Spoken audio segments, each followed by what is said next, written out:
Not the track I want you at the start. Wow. Should have picked the track different. At least this is less just in my face for the moment. Still not my favorite track, but there's like 400 of them in there or something. One of them is going to be passable. Doing my usual setup.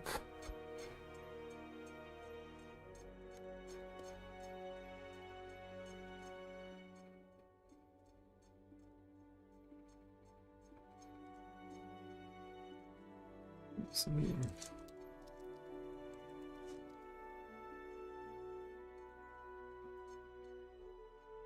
I might do one for subscribers there. Do I want to tell them to join the Discord? I think I might do one. We'll do that for these people. I need subs on YouTube, so changing my various startup messages based upon which particular thing I'm looking for in that particular platform. But now that you can end up in the game's credits by simply, you know, subbing on Twitch or donating, you know. Oh. Thanks for pointing out that I haven't started the other ones yet. Multiple streaming. There we go. Aha.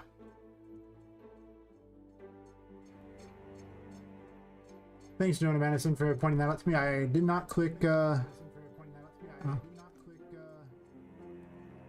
didn't click the thing to go live on Twitch and Kick, but you can tell Kick is now live because Kick always defaults to the audio being on.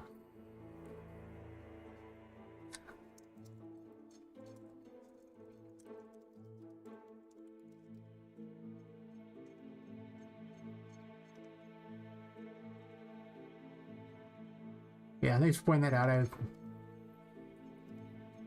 probably would have forgot for quite a bit, and then like, oh yeah, by the way.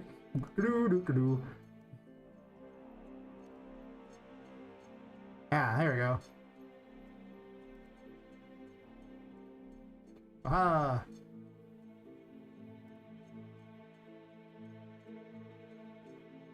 Yep. I mean, that's true. I definitely did. It's because of the thing where you're supposed to, I have the multiple output thingy here, and I have both Kick and Twitch on it, and I forgot to click it, so I didn't start those. Because the default one I start with is YouTube, because YouTube you can go like the private stream if you want in order to test things, and you can't really do that on Twitch. So I make that the base one that I use, and then I use the others for other things, you know? Like trying to make money with Twitch and Kick,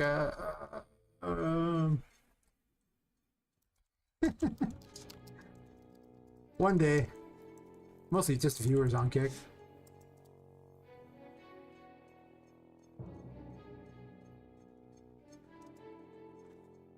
I got like 30 followers on it. That's pretty good. I mean, it's almost entirely because of 7, but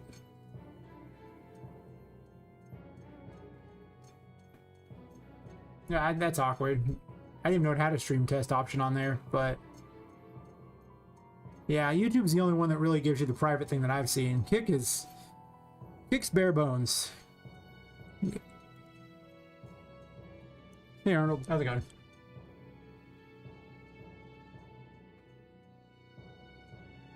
Actually, that's... I can just pin the same one, huh? I guess not.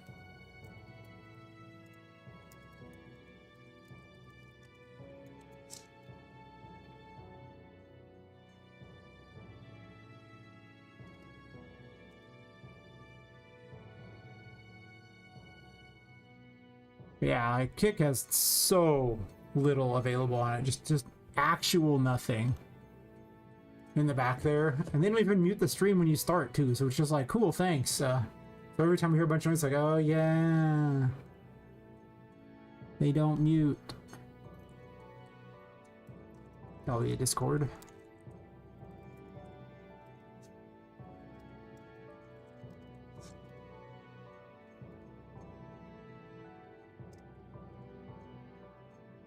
Of course, YouTube has that problem of having a different URL every single time.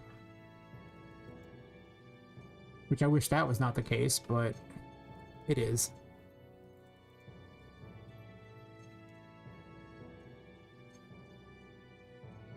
calls the bandwidth test. Why does it blank these things? I don't even have an actual mod on. Just to stop things from being posted.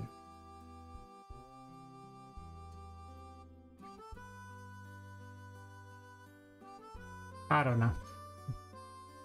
Which is weird. Should be everything I need. Oh. Can't forget the other dumb thing you want to do. You want to thumbs up your own stuff on YouTube. It actually feeds the algorithm. Okay, like this person showed up and asked if I was tired of streaming to like 0 people at the start of the stream. Holy crap, people. At least pretend like you know, pay attention before you earn your ban. I mean, seriously. That's a kick one, right? Yeah. Yeah, it's a kick one. Well, they can enjoy its ban too.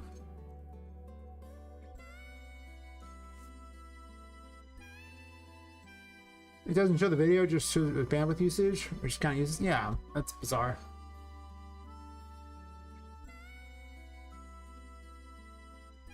Yeah, I just leave the VOD in the background too. I can also tell when there's ads going that way if I want. Hey, it's so dumb. Like, it feels like thumbs upping your own stuff shouldn't count, right? That's bizarre. Like, such a dumb thing to include as an option. It's like, oh yeah, thumbs up your own stuff. It's real fine. Okay.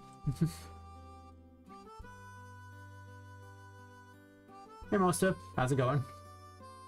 Man, hell yeah. I mean, listen, sometimes you gotta be like a Mad Hatter. It's fine. Yeah, it feels like cheating. It definitely does. What, this looks beautiful? Oh, yeah.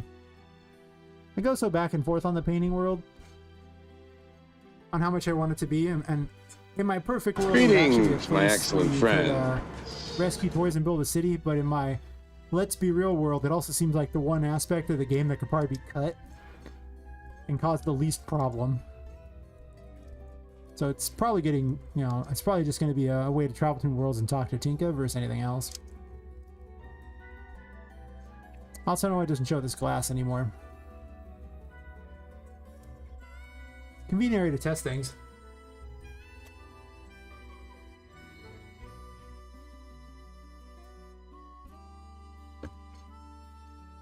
I got blurped at. Who blurped me?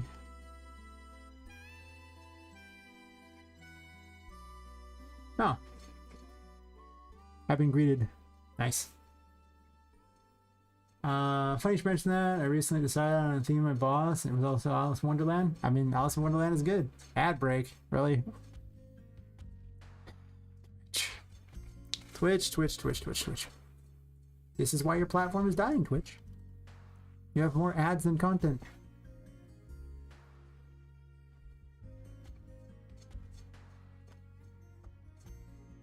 So I imported a hat now, which means I can swap this out here and fix the Annie's on problem from yesterday.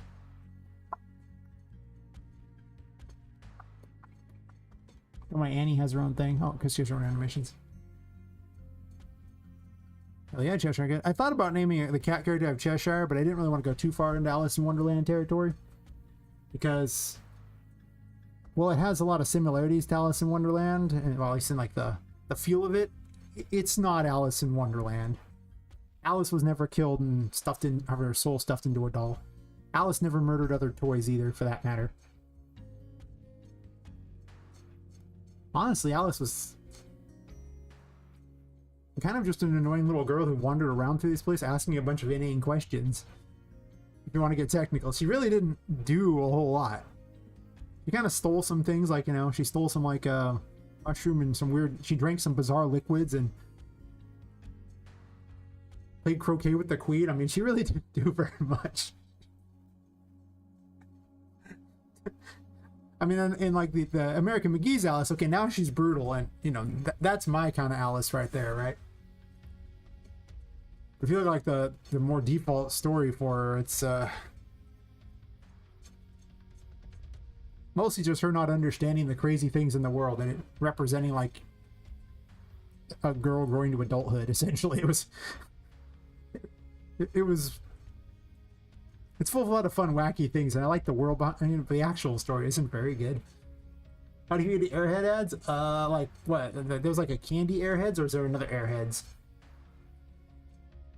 I remember there was like some sort of weird candy called Airheads. I don't remember what the candy was. Gonna finish the quest, my dude? Nice, nice. The candy? Maybe they know about your secret cravings. Is there something you need to tell us? I'm just saying. Huh? Huh? Do you secretly yearn for the Airhead? Weird taffy candy? I mean, someone's got to yearn for it, I guess. I don't know why anyone would, but I'm just saying someone could yearn for it. I brought a new hat in so I can replace her hat. It returns! The Hat of Champions. Champions.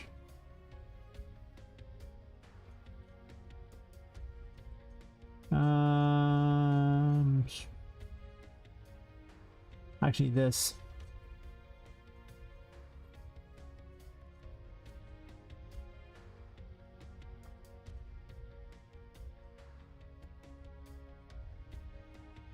Let's see.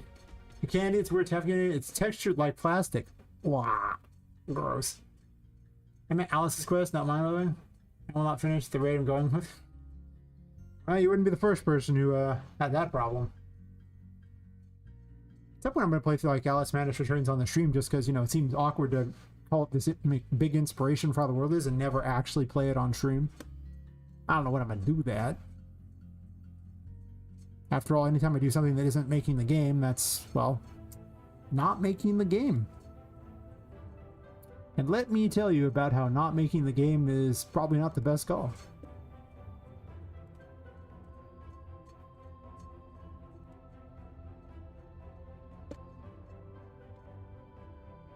Not a fan of other candies I like more. Well, don't say them too loud or you'll get ads for those instead. Well, to be honest, looks good as hell. It has a really neat world. I think the gameplay's... it's okay. Like, it's,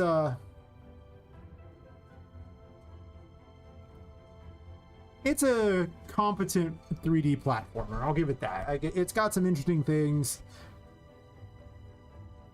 It's mostly the world and the design of it. I think that is the true inspiration. Like, I'm not inspired by the mechanics of it at all. Yeah, I'd say it's like a 7 out of 10. I mean, like, the world will sell it. The gameplay is... I mean, the gameplay is pretty dated by now. It's not like... I mean, the game's, like, old by this point. I bought it for 99 cents on the last Steam sale. I mean, I already played through it, but I was like, 99 cents? Alright. You talked me into it. Like, really? 99 cents? Okay. Yeah, the design and visuals are fantastic. Truly something to behold. Unfortunately, well... yeah, that gameplay. That gameplay's fun enough. It has some neat mechanics. Like when you go, like, shrink yourself, you can see all these invisible things and invisible doorways and stuff. That's kind of fun. It's probably my favorite mechanic of the lot, but you can't fight while you're tiny, so that's problematic.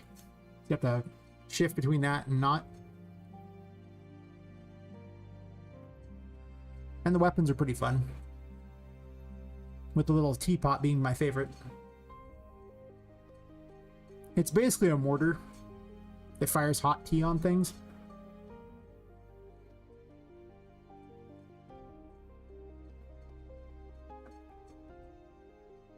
Oh, sure. I'll do the quick tour then. Maybe not the hour-long tour. It used to be I played the entire first chapter, but now the entire first chapter is like 2.5 hours or something, so I don't do that anymore. Just play this, usually the small part from the Magician Room onward, because it's like the best tour.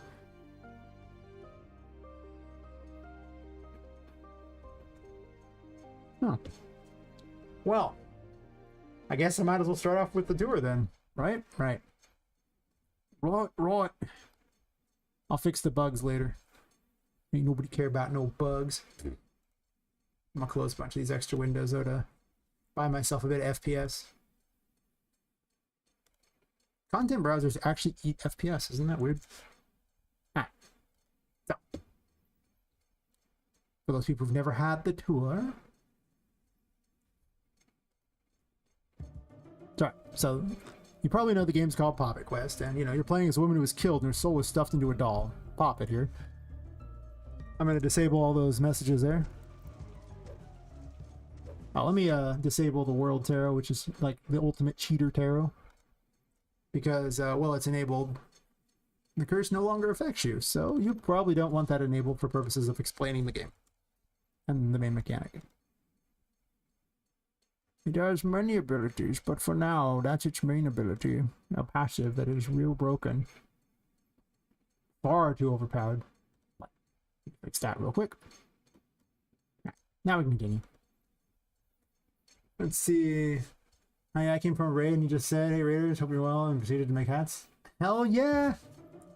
What's wrong with making hats? I got bits and pieces of the game. There's some mechanics to do with light and magic. If you recall quickly, also inspired the cubes. Hell yeah, cubes. Alright, so the main mechanic of the game is if you're in the darkness, this is just for dodging, you lose your sanity, but you gain curse power, and curse power is what brings all the toys to life at night. If it ever goes below 60, you start to suffer the insane effect, which is, pretty obvious, just in case you missed it, that, maybe things aren't going your way. And if you go back to the light, you don't gain any curse power, but you gain your sanity back. So, important, if your sanity ever hits 0, the curse wins, takes you over, the game is over, so don't let that happen. If your curse maxes out, that's just basically your MP, so it's fine. Twitch interaction moment? Yep.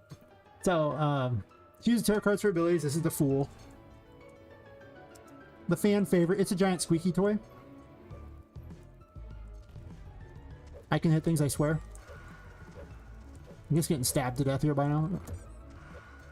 It's got a lot of enemies. Step back. Back, Toad. Back. Ow. I got hit in the face by a cannonball. You suck. I think the spawns are overtuned for this room, but it's still fun to screw with anyway. Yeah, I haven't made all the weapons yet, but you'll get an idea of some of them. Eventually they're all going to phase into, but I haven't quite got them all phasing in yet. Oh, I think I broke a bunch of weapons. Oh, I got to fix that. Alright, well, you're going to get like a ghetto tour because these ones don't phase in yet until I fix the phasing on them. That was what I was working on last night. Anyway, you can't see the hat and the weapon for it, but the Empress, is basically Bomberman. And, the blue mushrooms, they'll count to, I guess, 8 at this point, and then they heal anyone nearby, and the red mushrooms deal damage. Most of the hats and weapons aren't going to work at the moment, because I was in the middle of changing that last night when I logged off, so you'll have to probably wait a few minutes to see that. I don't know if the Magician's set to work either, does it? Oh man, that's just sad. None of the hats and weapons work at the moment. Well, the hat works, the weapon doesn't. Alright, well... apologies on the weapons not working. I'll see those later. The Magician lets you, basically it's telekinesis. Lets you pick up small objects and throw them. That's one of its fun abilities. I'm gonna get my sanity back real quick. Oh no! Why'd I have to break all the weapons? No, most of them won't work. So sad. It also has the ability to summon cubes. Give me a second there. That vanish after a time. It's the ability Innsbruck inspired. So yeah. And they'll vanish after they run out of time on them. So you can also manipulate drawers, cupboards, windows if they're not blocked. Door handles if you have a key. You can also fall off like an idiot. That's not part of the ability. I'm not supposed to be double jumping here, but I wouldn't have this portion of the game. Whatever. I'll use whichever weapons actually currently work because they're not going to phase in, so the ones that attack things won't work. 900 center? Nice. Really? I was about to use that, and then you put a thing right in front of me in counter system? Seriously? Can you not use this in the air? Fine. It's a line of sight thing. Was the full not working? Okay, well, a lot of the weapons are currently broken at the moment, so it's going to be the real short tour, I think. I don't know what happened to them, but I do know what happened to them. I wasn't literally changing how they worked. As you can see, it's not phasing in the weapon, so... here's that. Yeah, the weapons aren't currently working, so it'll be a kind of a short tour. I just have to probably show you the rest of it later once I get the weapons working, because nothing's currently working. Go for Poppet. She's trying to break the curse or get her body back or some way to, because she can't leave the building because the curse is on the building. So she has to stay in here and try to figure out what to do. Also, she was in the area looking, when she got killed, looking for a missing, well, originally it was friend, we'll call her a sister now. And she worries that her sister might be in here too. So she's kind of looking for that too, but doesn't know for certain. So that's just a thing in the back of her mind that's like, yeah, maybe. But yeah, she was killed looking for her sister, who was last seen at the Whimsy Wonder, well, near this area. It's the Whimsy Wonders toy store, which is more like a theme park and a thing. As you go farther down, it becomes more theme-like. Up here is blocked away from the public, so it's a little less theme parky. She got small. Well, she was killed and her soul was stuffed into a doll. So she wakes up as a doll in this room over here. And a weird world waiting for her. Mark 13's pleased? Nice. Yeah, let me fix the weapons real fast to figure out what I did last night, because that's what happens when you program at like 7 or 8 in the morning. You forget everything you did. You leave something broken and go, that was a good plan.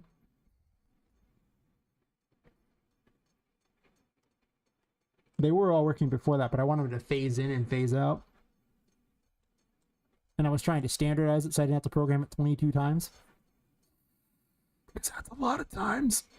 That's a lot. That's so many. That's so many. Yeah. But I'll give like the bigger tour as soon as I get these working. Because I usually play up to killing the first boss. And there's usually like, there's about 2.5 hours in the first chapter, and that doesn't include collecting everything.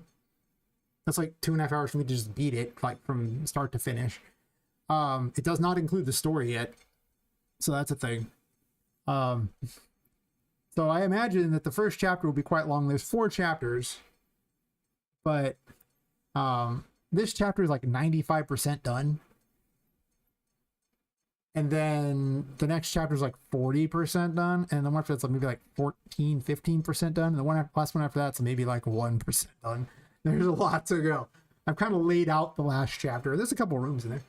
Some cool stuff, man. Thanks. Hey, do I break shit and then don't touch the code for a long time? Yeah. Well, I mean, long time is just last night, but it was like 7, I think it was actually like 8 in the morning when I finally stopped after like 10 hours, and I don't remember what I was doing. I'd had some alcohol. I did some coding. It worked out great, as you would expect. I hate code. I mean, code can be good. I like blueprints. I like moving things around and connecting lines. It's fun. If we do playtesting, we're down to help. I mean, I'm going to do like probably a playtest through Steam at some point, so I'll let people know when it happens. It probably won't be until next summer. I'm trying to release the game of October of 2026, because this is clearly a Halloween game. And that means I'm going to probably start testing next summer, would be the thing. And we'll see if that really holds. I mean, I could just be delusional. Let's find out. But that's the current plan. I think our aspect of your games, of games. Oh, yeah, nice.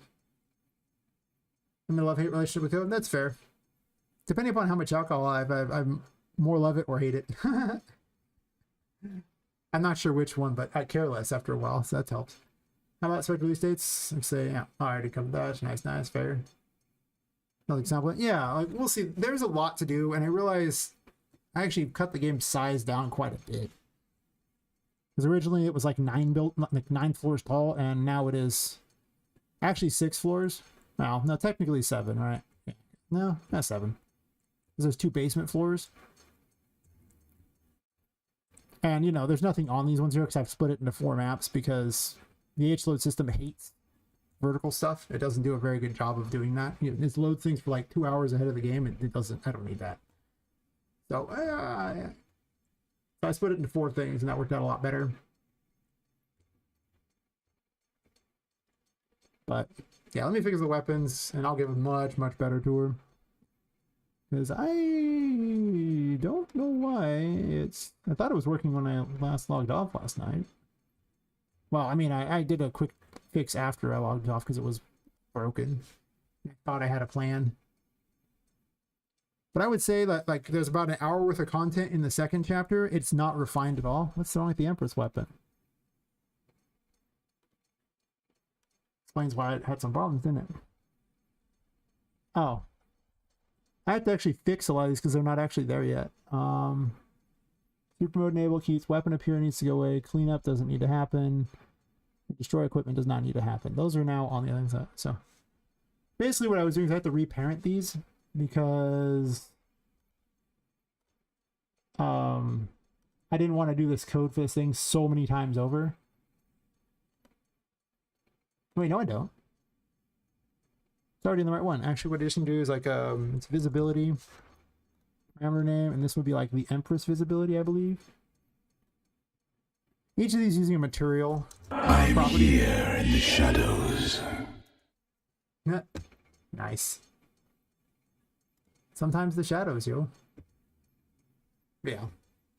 So I gotta fix this. It needs a gameplay tag, and I gotta do it for all 22 weapons, though I don't have all of them made yet. Last night it was overwriting the gameplay tags because I didn't bother to make a new one. So it's just getting the target one as the gameplay tags. Now I have weapon gameplay tags. That's a thing.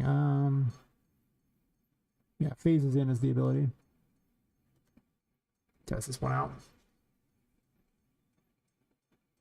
I'm sorry, couldn't flow into that. Oh no, go ahead. Do it all the time. I forget they're there.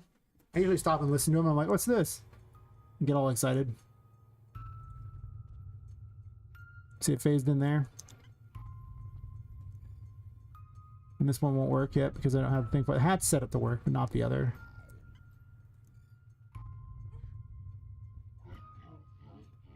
But why is the Empress not phasing in the second time?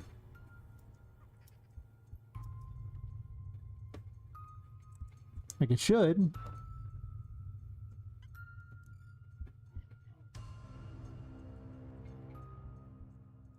It's like it phases in the first time and then not the second.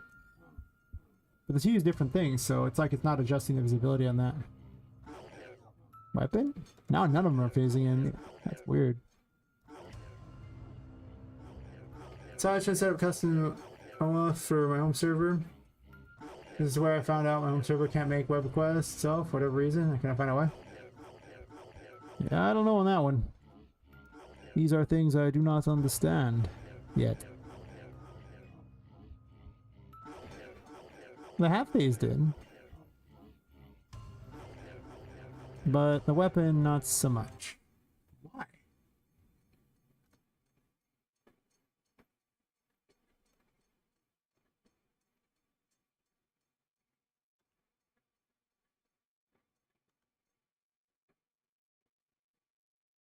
Is it this extra parts thingy? Sad times.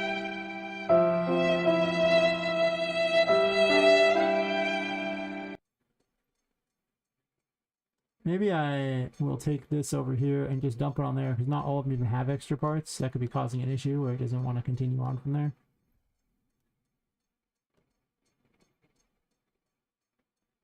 So if it phases in, then I want the extra parts figured out.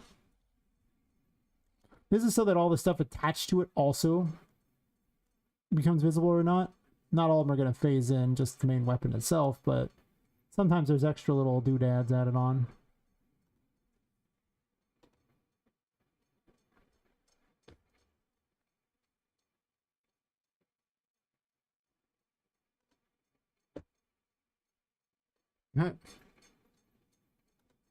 Yeah, I think I'll pass on eating random hot sauce.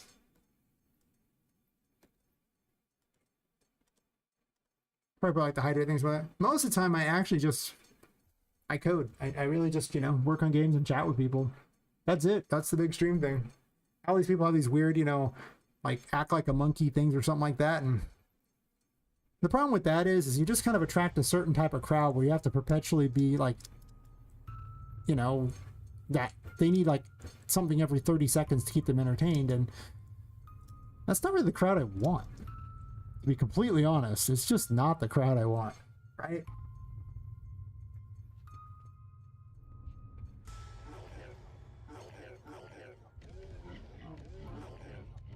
That phased in just fine.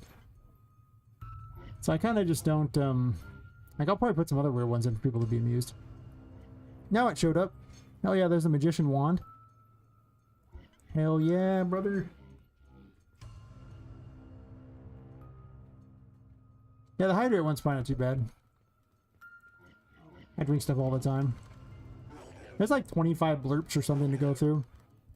I'll have to find some other use for it. There's one person with like 1,500 channel points. No, sorry, 150,000 channel points, and he's never even subscribed to me. He just has that many channel points.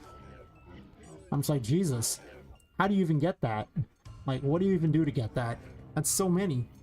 I think that fixed the problem on all these. Nice. He was just having issues with the error on that, I think. Let's re-equip one that's already been equipped and see if it screws up. Seems to work. Mega Man capsule. Open Mega Man capsule. Looking crazy? He's on the grid? Yeah. I mean, listen, morphing grid, yo. It's morphing time.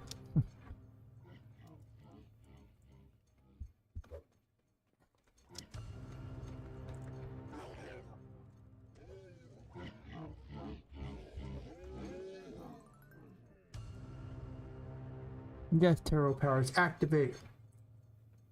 How I'm making the music? See, I'm using the Humble Bundle software. Yeah. That's it. It's really good. You just, you know, you activate it and put a little money in, and out pops a whole stack of music you get to use. It's kind of like AI, except for you actually just push a pay button and never do anything else.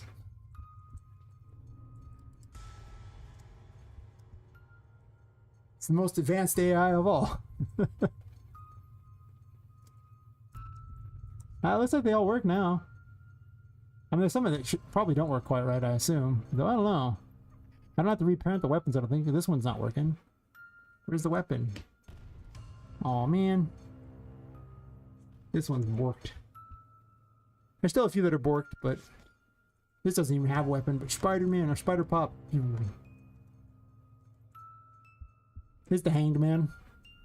I haven't set her to fly yet, but actually clashes on things with a rope around her neck. So she hangs herself to get places. She's a doll. She doesn't breathe. She doesn't care. She got a strong neck, evidently. What you don't realize is in Into the Spider-Verse, Spider-Pop was in the background, but she was so small you just didn't see her. Wee.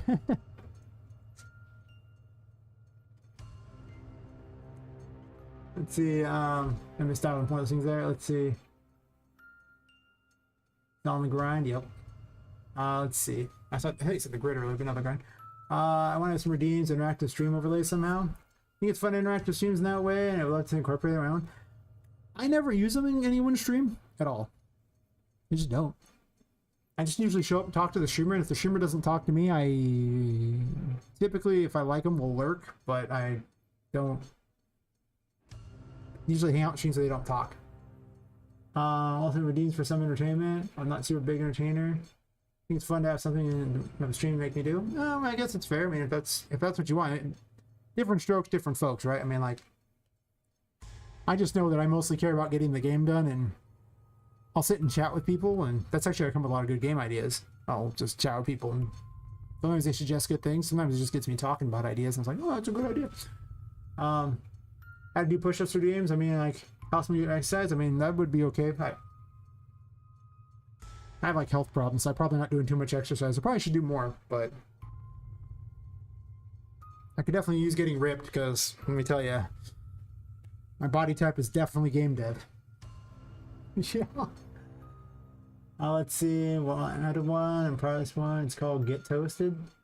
On a high cooldown. I draw the name of the redeemer on a piece of bread. Nice.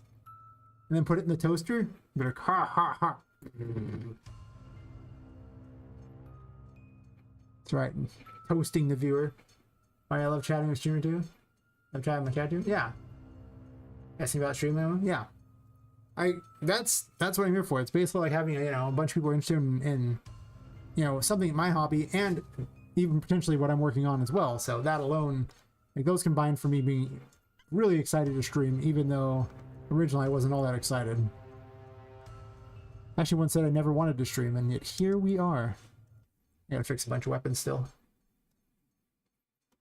Loving streaming basically quite a bit. Quite a bit indeed.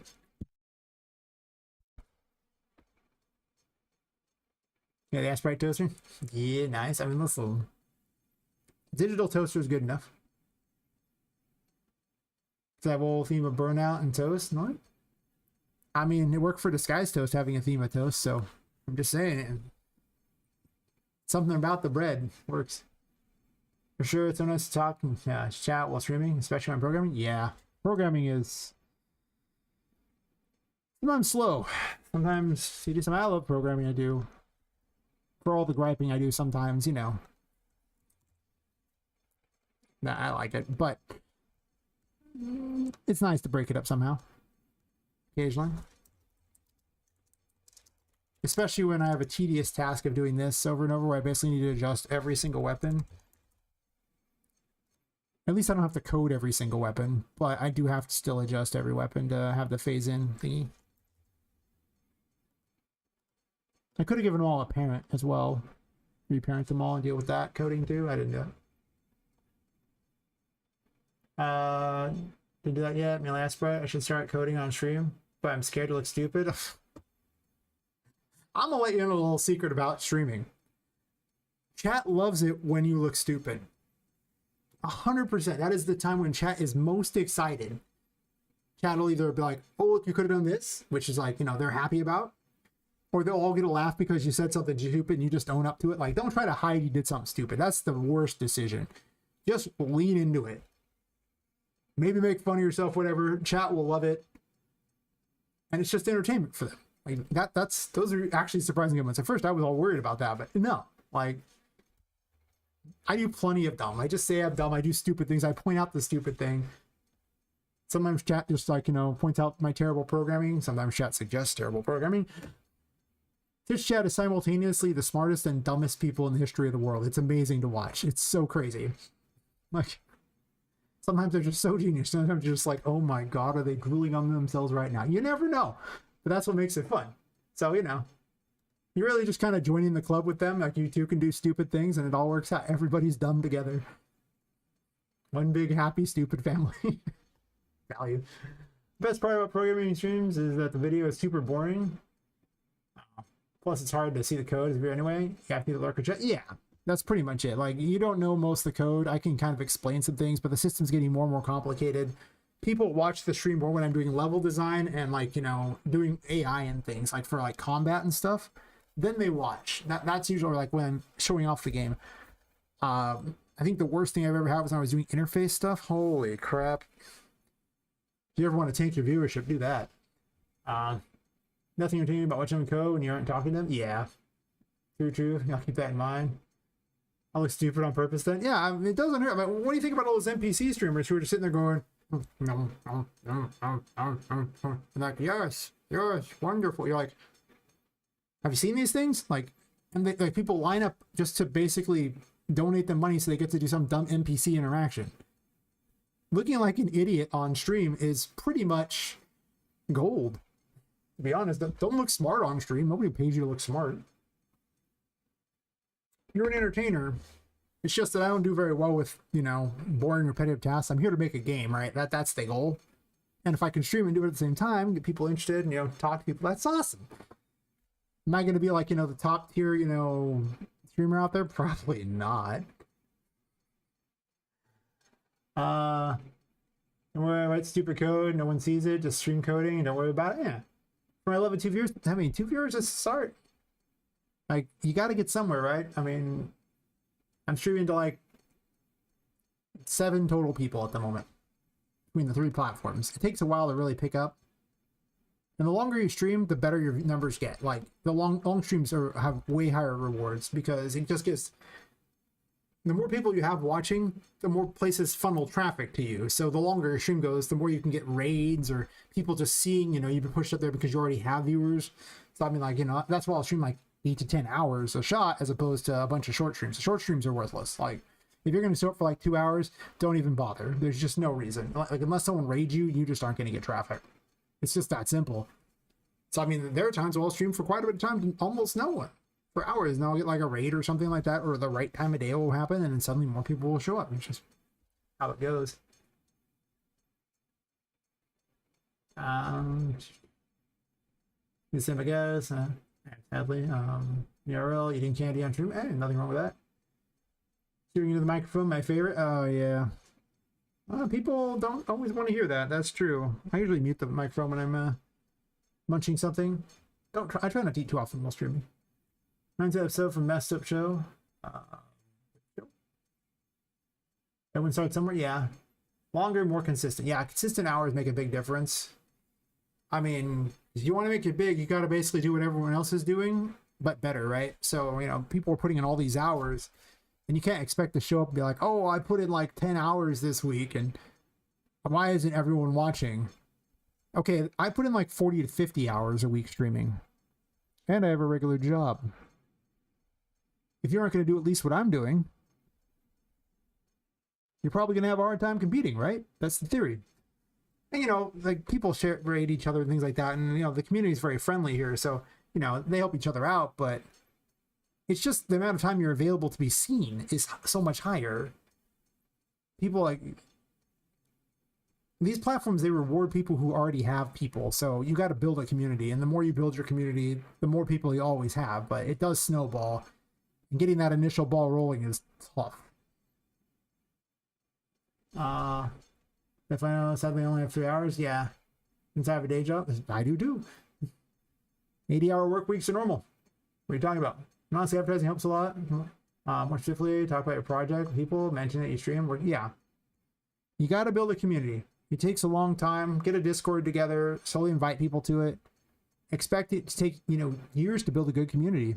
That's how it works. It's going to be hard. It's going to be tough. You got to put in the effort or it isn't going to happen, because if you aren't, plenty of people are. Everyone wants to be internet famous. Don't ask why I got into doing this. I pretty much picked the worst decisions for money ever between streaming and game dev. I could literally beg on the street and do better than that. That's what it is. It's internet begging. That's what this is. Streaming. Internet beggar. I should list that as my job, internet beggar.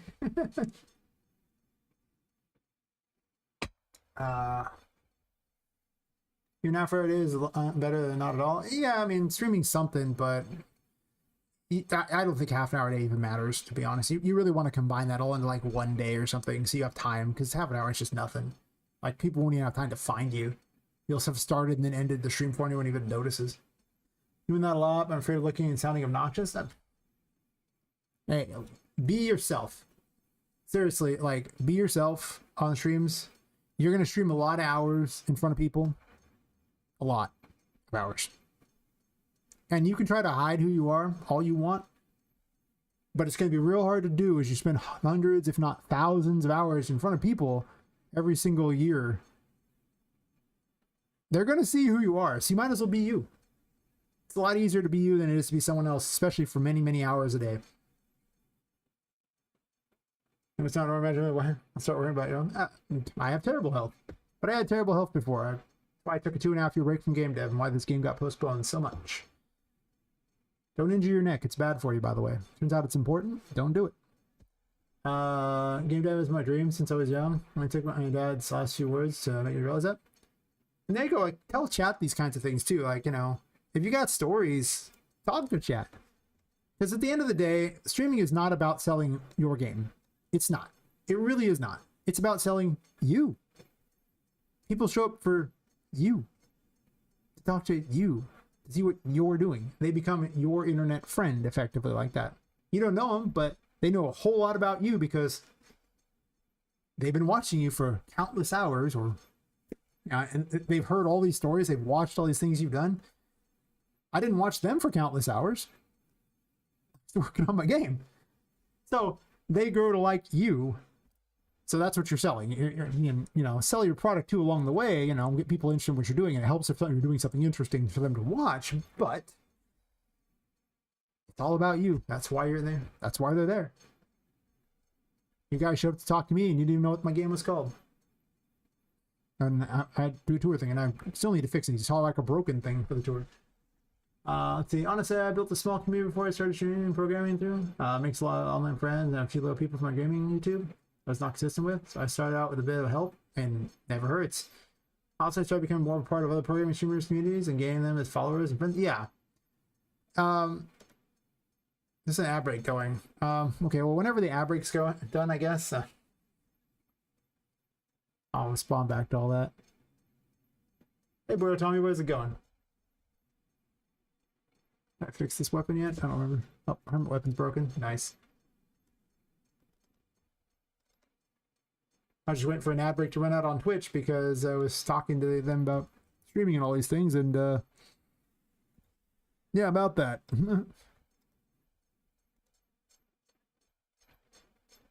Doing pretty good. Nice, nice. I mean, I'm doing good. Good as I ever am. Hard to go wrong with that. I got my usual health problems, but they aren't too bad today. So, yeah. Can't complain too much. Alright, that thing's over. So, anyway. So, yeah, anyway.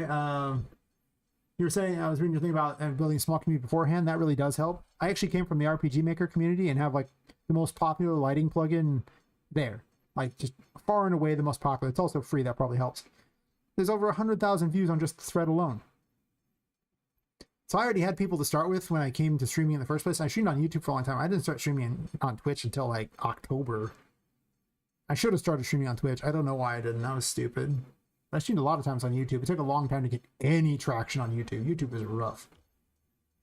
But yeah, being a part of communities in this area, like, you know, joining other streamers communities makes a big difference. I like people's communities a lot too. I'll wander around them. You know, you're just not alone. Like, you know, it's a community, and if you make friends with other streamers, they're much more likely to raid you. It's true. If they don't know you, they ain't raiding you. Probably. I mean, they might, but I have definitely raided people I don't know before. But if I see someone on I do know, I'm much more likely to raid them. I do try to spread some of the love because I do know a bunch of people, but successful streaming strategy for a lot of people, you could just be online when I log off, and that's probably a good strategy right there. You know how hard it is to find someone who streams early in the morning for me? Oh my god. It's rough. I end up raiding the same handful of people a lot. I'm very likely to raid people I know. I do, but I don't want to be depressing because it's quite recent. So, you know. I'm sorry to hear your dad passing away. Yeah, that's rough. Took me a while to get over my own dad's passing. Of course, that was quite a few years ago, but yeah, I definitely was not that happy about it. Metroidvania, at least you made more progress in Pirates Hopper. Yeah, that's true. Actually, well, Pirates Hopper has a game out that you can buy, right? I don't know if that's true if I made more than him, to be fair. I don't know if it is. I really don't. Okay. It's like, wait a minute. I'll fix this one here. These were the two I needed to fix. Blah, blah, blah. Let's see. I believe I'm a fun person. I agree with you. Yeah. I mean, just be fun, chat with people, enjoy what you're doing. Like, you're gonna spend a lot of time in front of that camera streaming. If you don't like what you're doing, why are you doing it? Right? I'm like, have fun with it. I love game dev. That's why I'm here. Even if I wasn't streaming, I would be doing game dev because I love game dev, and that's just what I do. The fact there's people to talk to, I mean, that's just great. And I don't even mind stopping doing my game dev to talk to people a lot of times, because the simple reality is there's a lot of time where no one's talking too. So then I got plenty of time to work on stuff then. Got all the mornings, and you know, yeah, raids help a lot. They do.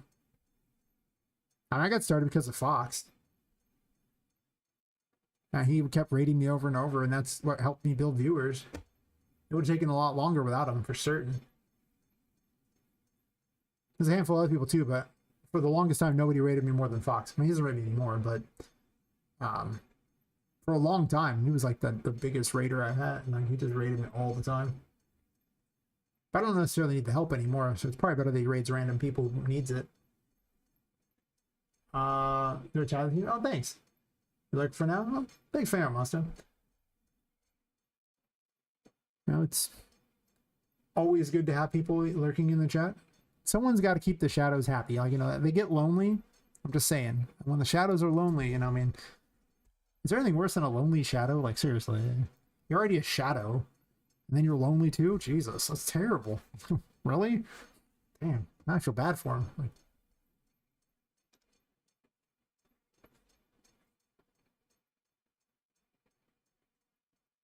I would play the sad violin music, but I gotta find it in the list. Oh, it's somewhere in there. Whatever. The moment's passed anyway. Let's see. I remember to raid out when I'm done streaming, but also sometimes I have like 2 viewers. You know, if I have like sub 5 people, I don't raid. And part of it is I've been streaming like 10 hours or something, and if I raid someone, I'm gonna have to sit there and chat for a bit. And I probably don't want to, and I'll do it if there's like, you know, more than like 5 or more, but if there's less than that, usually, because one of the viewers is yourself. So it counts you as one of those viewers. It's like, am I really going to sit up for like an extra half an hour plus in this person's chat just to essentially send 3 people their way? No. So there's definitely a limit. Like, if it hasn't been that long, well, it's only been 8 hours, so I might do it anyway, but after 10, Topic Private Software, yes, game is out, but it's unfinished still. He's worked on it for like 10 years, yeah. Code his ass, first character done by him. That's probably fair. I caught like briefly one of his streams because I was like, who is Pirate Software? I had no idea who the guy was because I don't really care too much. But, you know, every time he'd show up in the space, there'd be all these people. And I realized that they're just his fans and not the space for, you know, software and game dev. And he had some good wisdom on some of the game dev concepts. But I didn't really see much of his code at the time because I only saw like maybe like, I don't know, 30, 40 minutes. Because he wasn't coding in Unreal Engine, and if I don't know what you're coding, it's really hard for me to watch code, right? I shouldn't be surprising to anyone, right? If I don't even know the engine you're using, like I don't know anything about it, then it's hard for me to engage with it, right? So he's doing that, and I was like, cool, well, I mean, he seems like an okay guy, I guess, and that's it. He has some controversial takes about the Don't Kill Games movement or whatever it was. I don't know. Not like a fan, don't hate the guy or anything, but he's just there. On the other hand, anyone who can tell you that, you know, as I've worked on games, plenty of the code under the hood of this game is terrible. Some of it's old, some of it's when I first started gaming, so I can't fault the guy for having trash code. Plenty of trash code under this. Sometimes I go back and improve a system, but if it works, I don't always. Honestly, I got very many raids. I was raided by random, somewhat larger streamer once. I raided by Metroidvania Quest a few times, I think. I'm pretty certain I've raided you at least a few times. You have to be on though when I end though, and that's the challenge. Like if you're not on when I end. Most of us are the shoutouts and lurkers. Yeah, it's fair. Right, does a lot of talking, entertaining, and not a lot of coding. But he's just there. I mean, that's how you get people. Like the more you sit there and code, the less you're engaging with chat, which is not what you know, you really want to do. Like you really want to engage with chat. I usually between like 6 to 8 a.m. Pacific. So whatever that is in your time. So really early in the morning. I stream basically all night for 8 to 10 hours. So somewhere between 6 a.m. 8 a.m. Pacific. If I end and you're on, there's a good chance I raid you. It's no guaranteed because, you know, I go through and raid like lots of people who I know, so I kind of cycle through them. Yeah, Pacific Standard Time. But I am always looking for people to raid, so that's a good time to be on because I usually have some amount of people. I realize I'm more popular on YouTube than I am on Twitch, and I can't raid people with my YouTube people, so that sucks, but... Why am I testing this weapon? I don't care about this weapon. Not that early yet? Yeah, it's kind of an awkward time for a lot of people, so...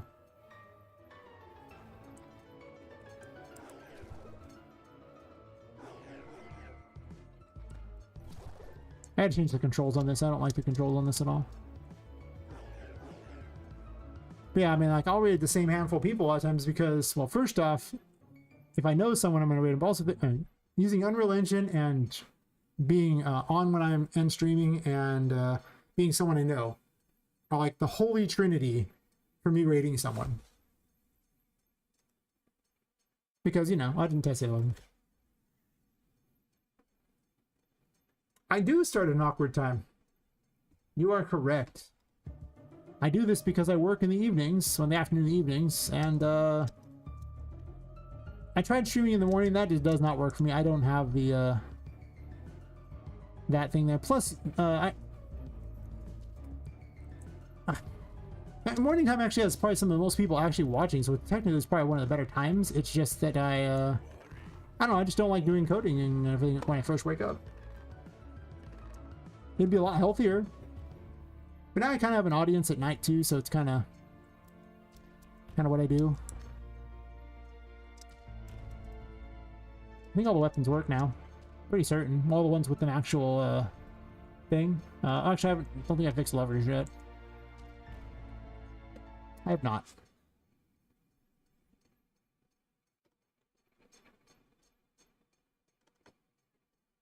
But yeah, it's awkward. I start like a few hours after Fox too, so I can't ever rate him either because of the fact that he always ends before I do. But a lot of times, like, there are times where it'll actually run into work schedule and I'll start the stream late because I had to finish up work things and I got to get home to do it and everything, so I don't even have time. It's like, cool, great, okay.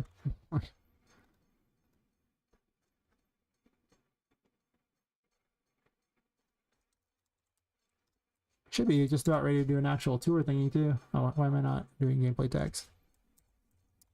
I haven't changed all the materials so that I can actually cause all the things to phase in. I'll have to do that, but at least all the weapons will work again.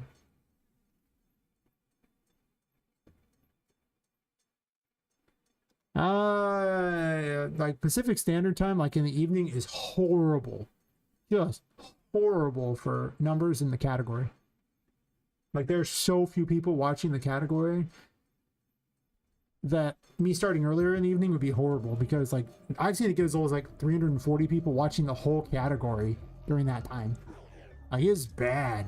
But when I log out, there's like 1,500 people watching the category, so that would actually be one of the better times. Middle of the night's kind of like, you know, about 1,000 or so. Yeah, most of the time in the evening it's around 500. That's pretty much the consistent. I've been checking it for weeks and weeks and weeks. And the only time it varies is when Pirate Software is around. That doesn't count because Pirate Software's, you know, got all his own fans and they aren't going to watch you. They're going to watch him. So that's usually my advice on those. I haven't done this one yet, have I? Nope. Alright, Priestess. There's a lot of weapons in this game. Yeah, I pretty much found that to be consistently the thing. Early, the AM Pacific is actually the best time. But you also have to go when your audience is, because if you go during that time, you also have to compete against people in that time.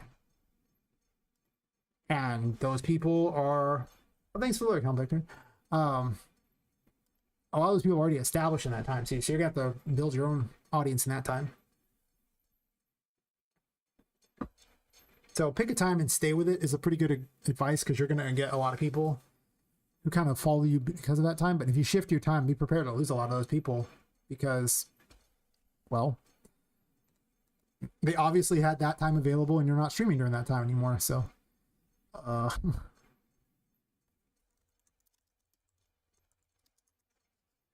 I've considered like staggering it a bit on some days and having testing some other time schedule slots just for fun. But I don't think I'd give up my evening slot necessarily, because I'm just slowly building up people during this time. Also, I do really well on YouTube at night. And it just keeps picking up and up and up. So I've had the best luck on then. It's like, okay, cool. Like the last stream on YouTube had 226 views. I actually tried an experiment with YouTube where I tried to do the 2 streams at once, where you do a short stream and a regular stream. That was not successful. I didn't really stream much that day too. So there was like the holidays there, but then these ones about that. Not that great. Not that great. So sometimes I do okay. Did really well for a while there. But that was, the more consistent you are, the better it seems to be. And the longer the stream. Also, that in the random copyright thing, huh? I wonder what that one is.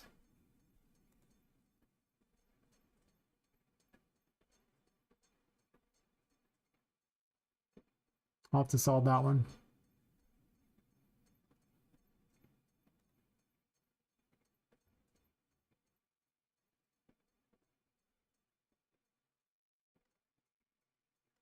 Whatever. I'll buy all this music that, you know, I suppose I have the rights to use while streaming, and then they copyright claim me anyway for it. I'm so going to support AI because I keep getting nailed by musicians that I paid money. I wasn't really looking to use AI for music, but I'm getting real tired of that. Paying them money and then getting screwed. Trying to start in the morning since that'll be when I stream once I go back to work. Yeah. Like I say, pick a time and stay with it. That's your best bet. Don't waffle. Waffling is not good. I mean, like, if you're not working in a time, like your time isn't working, go ahead and try a different time. Like, I mean, sometimes time is just not the right time. But, you know, if you have a time that's working, stay with it. Because initial viewers are the hardest to get. I think they all work now. This just has a cross on the back and it's not tied into anything yet. It's not a weapon, so it'll work automatically. The Emperor doesn't have anything. This one already works, pretty certain. Yep.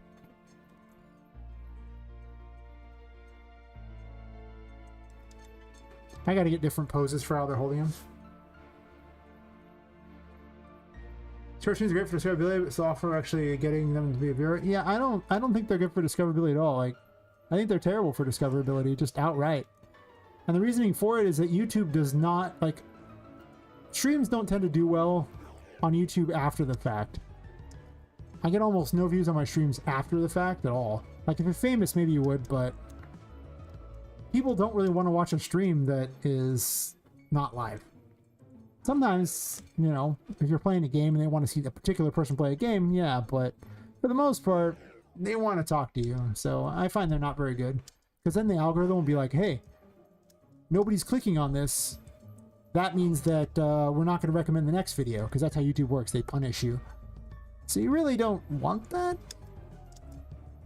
Temperance is still broken? Sure. Let's see. Doesn't schedule for me, suits my daytime work time. Yeah. I have a really good schedule for a lot of people in the, you know, Eastern Hemisphere. Yes. Yes, indeed. Hey, you know, that's cool. I'll stream for a good 6 to 12 hours and it'll capture most of my viewers at some point. Yeah, that makes a big difference. Not for me, I go to bed soon. Have a break now. Yeah. I can't please everybody. I can try, but I don't care that much. I just need to please a few people. Yeah, see, yeah.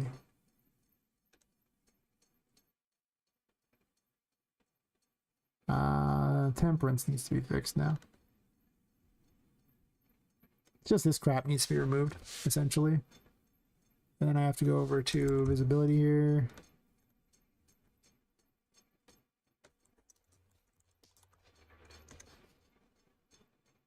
Because hats, man, hats. Actually, these aren't even hats, these are weapons, but...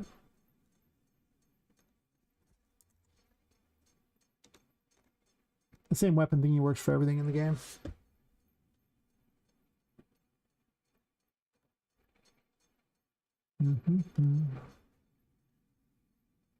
Get all my weapons working again, kind of important.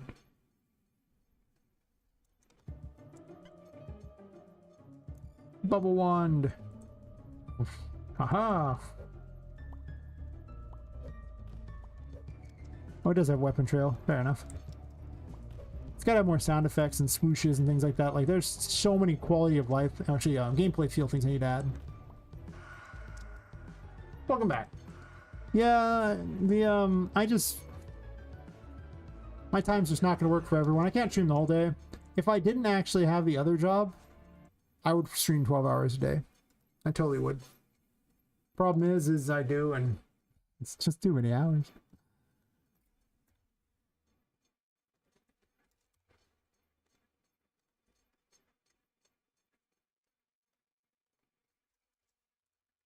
But that's kind of the thing is, like, a lot of times it's not that you have to match someone's schedule completely. As long as you're around for like a few hours, then a lot of times they just kind of swing by and say hi. And if you're doing something cool, they kind of see it, and that's great. And then they kind of wander off. And that's a lot of people, you know, not many people sit in the whole stream. I love the people who do and everything. I love everyone who shows up. But most people don't have like 8 to 10 hours a day to sit there and watch me.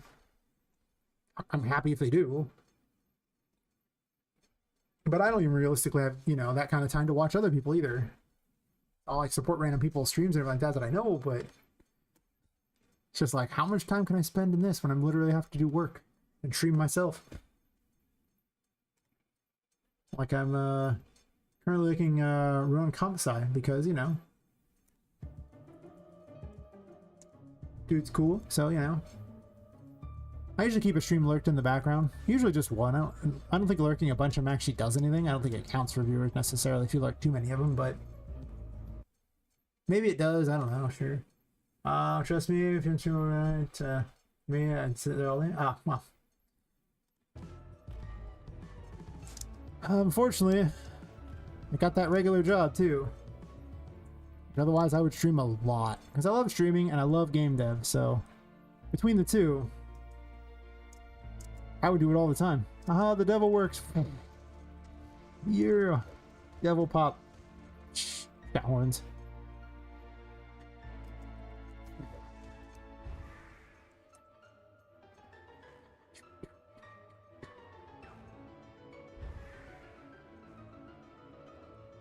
The tower doesn't have anything yet, right? Or did I make a weapon for it? I don't think I did. Oh, I put a particle on it, so we were going to make some gravity thing for it, and I never did anything for it, so it just has a particle on it. To remind me. Star should work.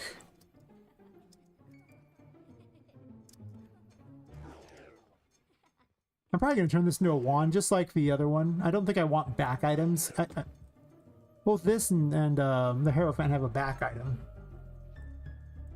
And this spins to gain health. Like at the cost of sanity, or and trade health for sanity is the other way. That's cool. The sun does not have a weapon. It really just makes a light. It's like one of the oldest abilities I've still got around. It's just crap. Comes the whole thing there. It's just the worst thing ever. Judgment, I still have to finish up. It does have a weapon though. That's true. Forgot that I even made one for Judgment. There's a bunch of abilities I've just made like a half-assed thing for and never got around to finishing it. Yeah, about that. Yep.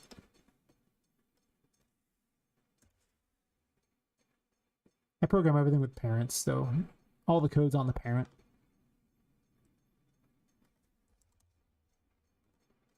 Visibility parameter name.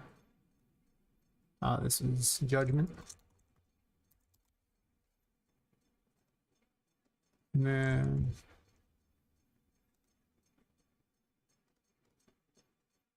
that should be everything necessary. And I might take a quick bio break and then I'll do a long test of the game to show people stuff. I'll take notes. Basically, let's do a play test of a bunch of things. This should have every weapon fixed by now. Probably. Maybe. Hopefully. Not that all these are necessary. This one I still have to get a thing where she's like holding it in her arms. Like, you know, cradling it. It just fires little sound waves that knock things places. It's not very good yet though. In fact, it seems to miss quite a bit for some reason. It's not even really knocking him. Interesting. Crappy. Watch that thing. Hell yeah. I think that I've messed up the launch code a little bit. Well, this weapon was never very well done. Alright. I'll take a quick bio break there. I drink a whole lot of tea before the stream. And then I'll do an actual test of the game. So, be right back.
Alright.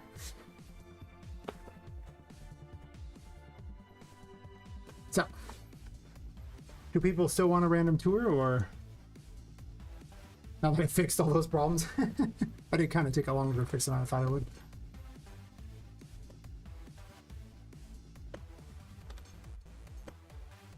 Or have they all wandered off into Lurk Town? Okay.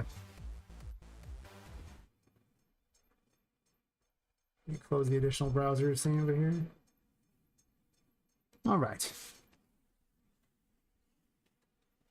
I'll just continue on from where it was. All right. It's very the mechanics explained, and you know, obviously that hasn't really changed much in the last few moments, but we could have started up on Hopper here, but I didn't. Whatever, I'll climb my way up. Now she has a wand, yay! A wand.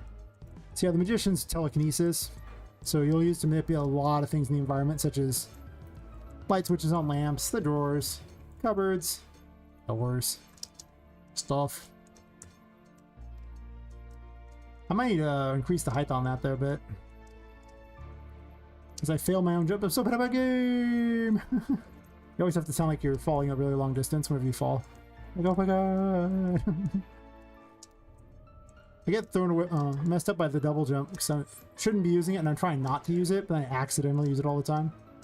I'm just cheating right now. Good chat, why is name so long? How's it going? I mean, so reflective is because everything's metal. Because it's all, you know, steampunky, therefore metal. Therefore mostly like, you know, bronze, brass. Actually it's brass, but you know, bronze.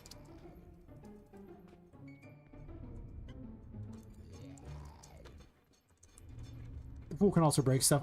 Actually, a lot of the weapons can break things, so that's not like a big thing that just the fool can do. So as you can see, it's a steampunk game, so we're in a steampunky world.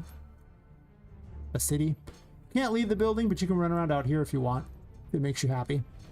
You will run out of sanity because there's no lights, but yeah, you know, whatever.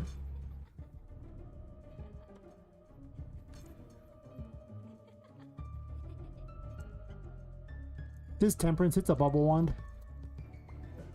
It bubbles things. Bubbles. Bubbles.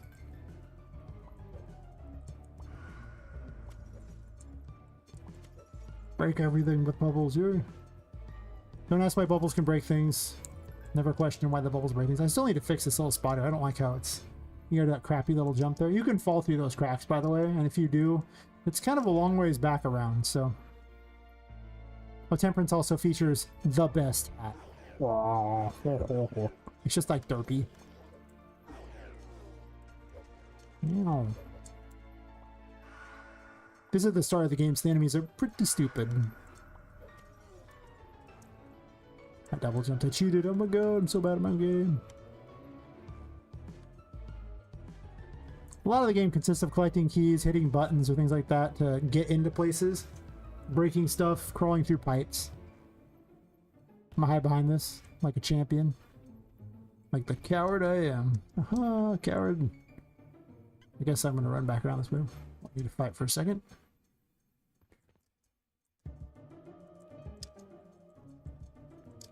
A lot of the game also consists of running around little tiny areas on, like, you know, on bookshelves and on top of door thingies and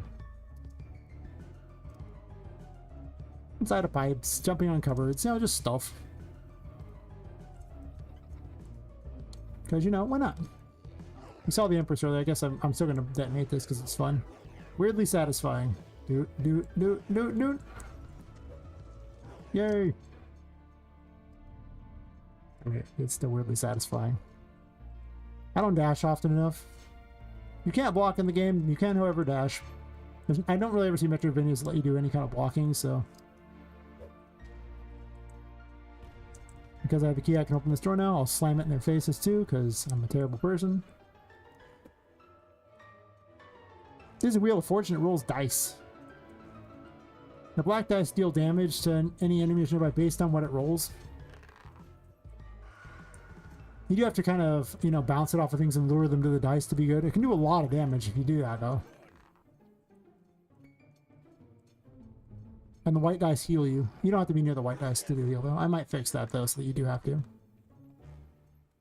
These enemies are unique, and that, well, not unique, but they have the ability to emit light, so you don't get any curse power back when they're around, making them super obnoxious. So far, Justice is basically just a pistol for all intents and purposes. Also, you get a cowboy hat. Cowboy hat's cool.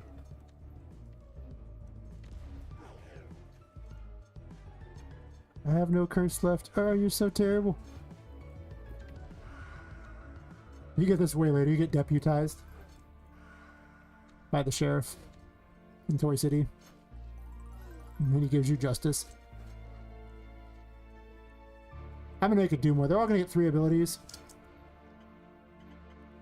Basically, the purple orbs represent the abilities I've already created for these. And, you know, the grayed out orbs are the ones I still have to make. So you can see there's quite a few to go. And not all of them are like game-ready versions either. They're like halfway there kind of thing. I guess I'll swap out weapons for something new. Let's use the moon for a while. The moon's fun.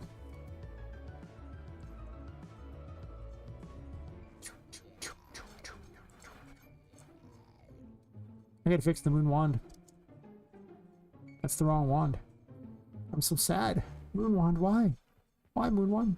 There's an encounter system that randomly spawns things based on percent chances and, you know, spawn tables for the rooms, so you never really know if you're gonna have to fight. Maybe you don't. I actually toned it down recently.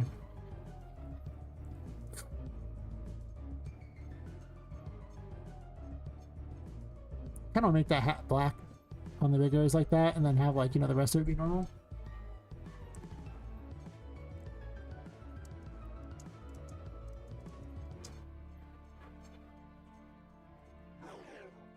So the moon's ability is that it makes clones of you. I drop down. That was my question. And then you can detonate the clones to deal damage to things. The enemies can also hit the clones too, so they can take hits for you. You can also open moon doors, but you love him yawning back at the cat. I mean, the cat's probably very confused. It's like, why human do this? Why human? That's also my advice for every streamer ever. If you have a pet, make certain that pet's on stream all the time. Everyone loves pets. You show a cat on stream, the internet loves cats. Very simple. The dog, the internet loves dogs. Just show them on the stream all the time. I'm allergic to cats, otherwise I would love to have a cat. I would just keep the cat around me the whole time. Big lazy cat that just sits there. You just pet the whole time. Hell yeah. I don't even feel like I get a lot done, but I wouldn't care because giant lazy cat. It's like the bloodiest ability because she blows herself up over and over.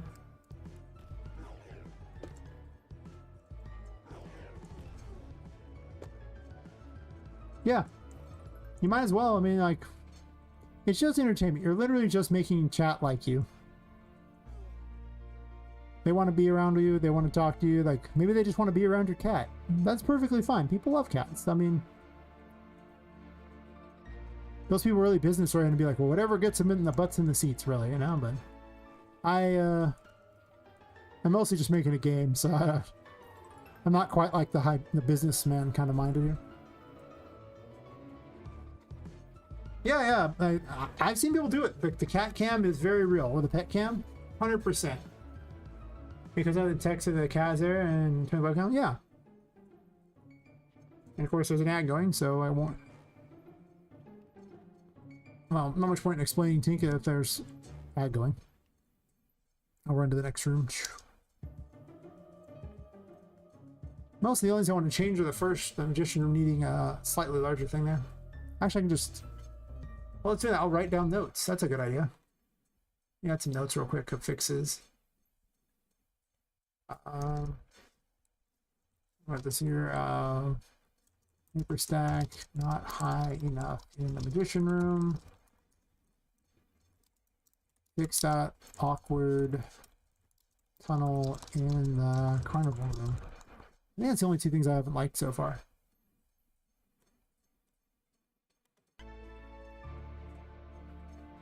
I want to add more details to these rooms too. Like, there's just so much stuff I could do to make this nicer. And I just need to do that. Really? You gonna do me like that, bro? Damn.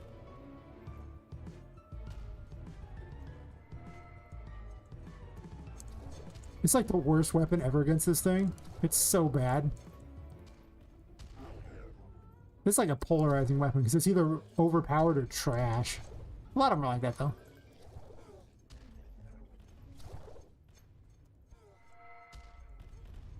Yeah, that's mean.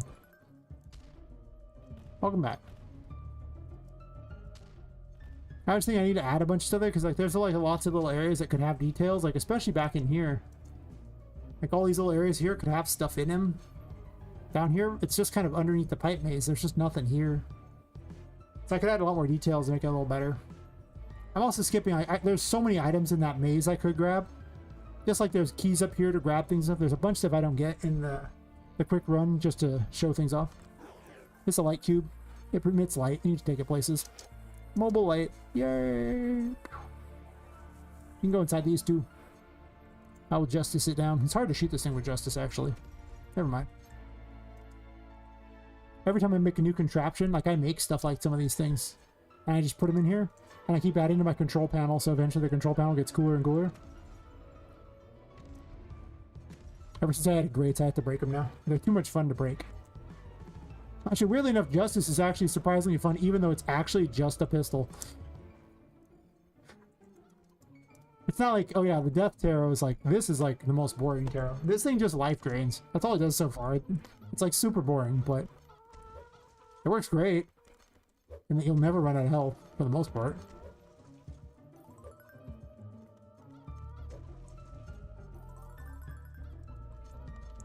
You can also dash and be or swing while you're dashing to be invincible while dashing. I already hit him though. The dash is kind of far. Yeah. Oh yeah.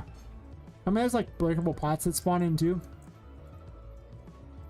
The encounter system feeds you all kinds of fun things to keep you busy. It's like, hey, you want one of these? I'm like, maybe. And it's like, here you go, buddy. I'm like, thank you. Complete myself a puzzle over here. Wee.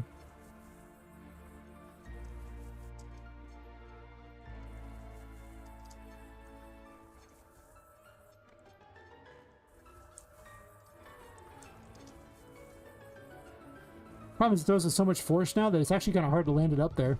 Didn't used to be that case. You can actually just drop them, so you can just jump and drop it. You just go, boop. There's a drop option and a throw option. Up we go. Yay. Yeah, whack for no reason. I looked away. That was a mistake. Sometimes her grab on these ledges isn't very good. Like she'll like try to do it, but she won't actually get on it. You have to hit it twice, which is annoying. One of the bugs that needs to be dealt with. Whee! I have the magician equipped a lot. On duck lady. Do do do do. Stealth mode. Do do do do do. It's not actually stealth. She's stuck in. So you can sneak into small areas.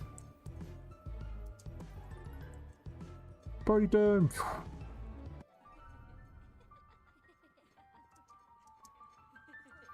Double jumping and shooting. Which ones haven't I shown yet? Already seen Justice. Temperance is a bubble one. The Devil's just essentially fire, and it has a unique ability too that needs a better particle effect, but shoots fireballs. I haven't added burning to the game, but I probably will.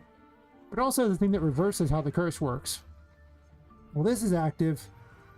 In the darkness, you gain sanity, but you gain no curse power. And if you go back to the light, you lose your sanity. I was under those lights over there. In the upper right corner, it tells you if you're in the light or not, and the room you're in. I need to make the particle less overpowering, so I can't really see around it, and that's my gripe right now with it, but it works, mechanically anyway. Fireballs! Fireballs! A lot of them have traversal mechanics too, but I need an actual place where the traversal mechanic matters for me to really show off what it does. And that's kind of why I run this, because it shows off a few of them. Oh, before we move on, Baby Turtle's had this coming for a while. Into the pool, Baby Turtle.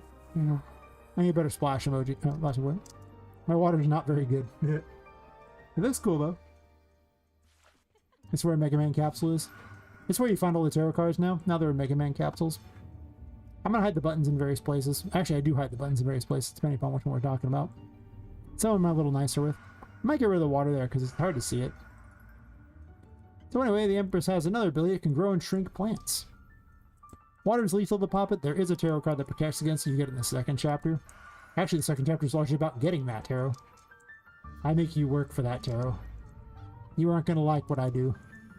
Or maybe you will. Maybe you're a masochist. You're going to shoot me in the face, huh? Oh, no, in the pool. That's my fault. My bad. The Emperor makes you immune to that, so that's why I got the force field around me.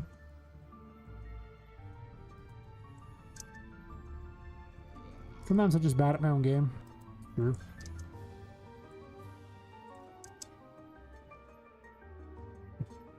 Apparently it's just lagga today, huh?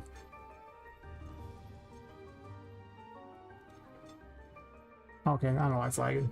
Just being dumb. Fair enough. My computer's kind of a sissy, so streaming plus playing the game plus Unreal Engine is sometimes a bit much for it. So I get much better FPS when the game's packaged. I'm not streaming, but if I'm streaming and doing all those things, I'm happy if it has 30 FPS. It gets 60 when I'm not doing those things, but 60 is the target. That's all I care about.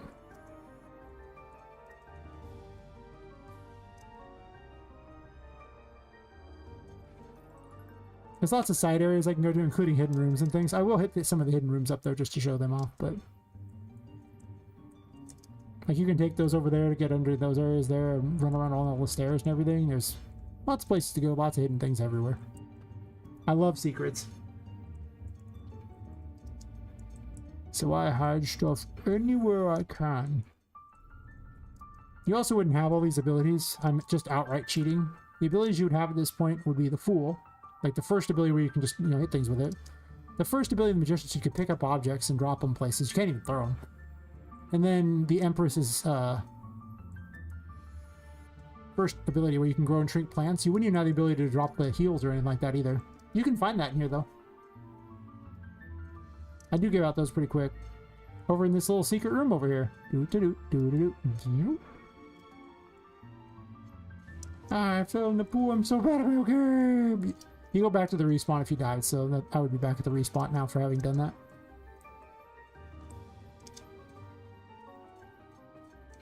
Oh yeah, I have every ability enabled. He saves by jumping into toy boxes. All the menu stuff works. You've seen the tarot menu. The map I'm currently working on, it just shows various ones that are at. You can see all the rooms I've been to. I'm going to make it where it color codes them for things, and I'm going to remove all the little circles for what the things like that, but it was going to tell you kind of what was in them and then a color code on them. Kind of like a Metroid map. Yeah. Tells you the room you're in over here. The percentage of each floor completed so far as just the map you've traveled. So you would have seen like 28% of combined for 2 of the maps of, well, 7 floors and then the painting world. So, and it's not of those, it's only 25% of the 5th floor and 3% of the 4th floor. So those work. Collectibles work, it's just that I haven't picked up any crystal balls yet. It's really bare bones. Save game works. Of course, I keep saving in this room because I was on the tour in this room. Load game works. All the options work, including changing the character things, changing the buttons. Yeah, so all that works. So a lot of the behind the scenes works. There's things that definitely could use improvement. That's actually where you get the first Empress ability, but you can't actually get to there by jumping with the normal jump. You have to actually drop down to get it, and you have to find the key.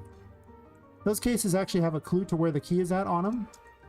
And then you got to go find the key and bring the key to them in order to get the ability. And all the abilities inside those are permanent abilities, so they're worth getting. I'm just cheating now.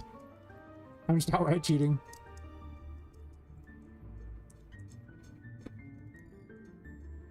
Yes, cheating is what I do. I'll have to do an actual playthrough without cheating. You actually drop down here in order to get it. I guess I could actually do what's necessary to get it just to show it off. I already had the thing so it wouldn't appear there, but The moon can also destroy moon doors, or it can make them appear too, so you can sneak through areas.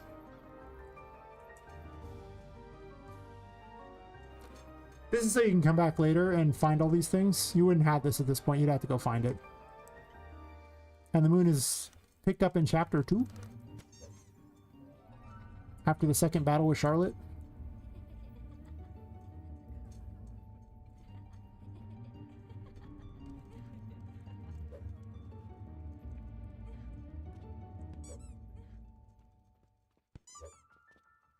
Kind of hard to fight him in this area. The Fool's not actually very good against a lot of these enemies. You gotta like get your distance on it pretty well.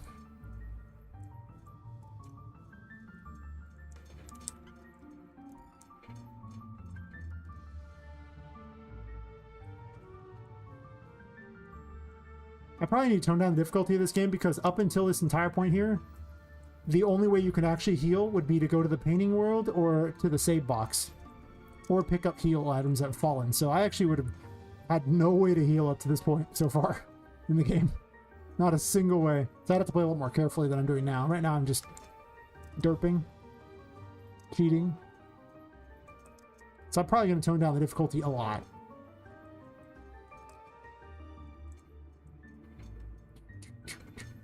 Run around on cords. Yay!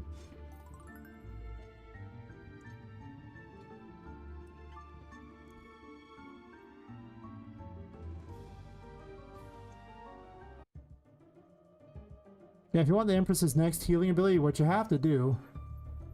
There's a bunch of ways you can get up here, but this is probably the easiest way. You just jump up on this. You should be able to, maybe, I don't know. You might have to grow a plant over there, or jump from there. Anyway, this is a bouncy couch, it bounces. Yay, bouncy couch. You can also ride that up, by the way.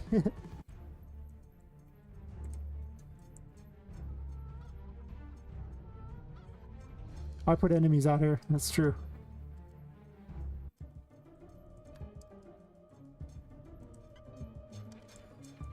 Yeah, there's lots of little side things that I've been skipping all of this, so... Just to give you an idea what I'm skipping.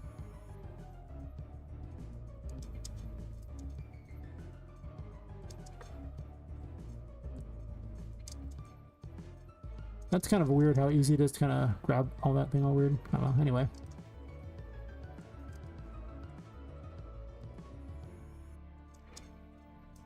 You'd actually get this key and then go back to that room where there was that cabinet was at, and then you can open it, and that gives you one of the abilities.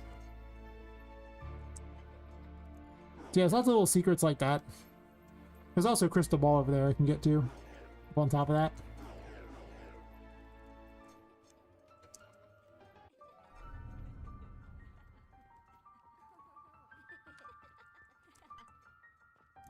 Which means for this fight, oh, I didn't bother to grab Temperance. So if because of what I've done so far, I actually wouldn't even have Temperance for this fight. I would have the healing ability of this, I'd have the Magician, the ability to pick stuff up, and the Fool. So it would be a really hard fight, but this is not an accurate test, so I don't care. This is more just to show off things. Turn the lights on. The lights on because everyone's home. Now we're gonna cheat.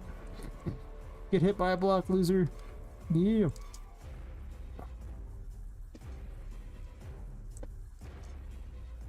He's got 3 different modes, phases, and the first phase is a joke, so... He's the first boss, so he's not the toughest. At about 75% health, he'll switch phases on me. And then this strategy will be a lot less good.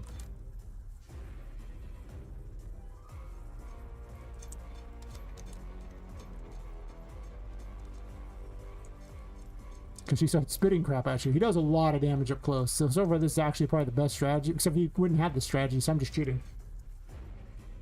Unless I want to give the Magician the ability to throw things early on. Maybe I would. I don't know.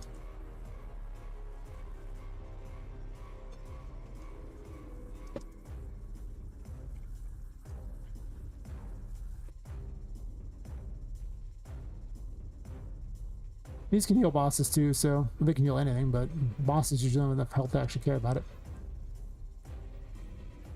Oh. The Fool actually has an ability to go huge too while we're at it, and goes Mm.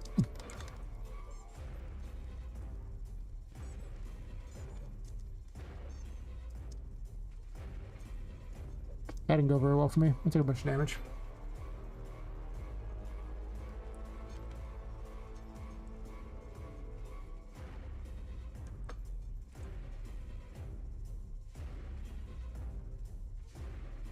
If you bought to go grab it, you would actually have temperance for this fight too.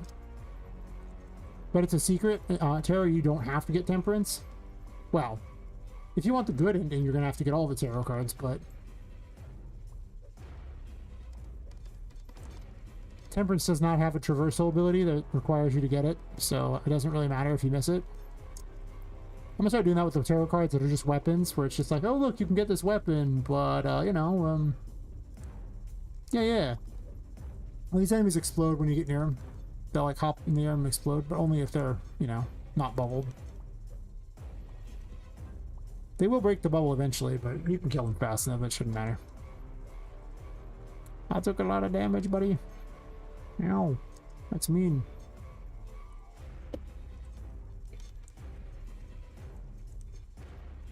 I've done so much game feel on those things. I still had sound effects.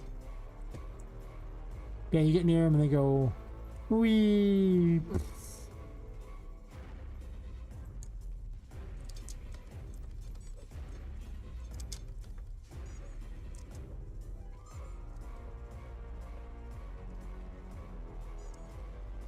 I've actually toned him way down and toned Poppet way up because he was ridiculous for. Oh yeah. Well, you don't have to get every version of every tarot card. You have to only get basically the first 22 of them. After that, you can get the best ending. But getting the last two is very, very challenging. You will have to earn those ones, and it will not be easy.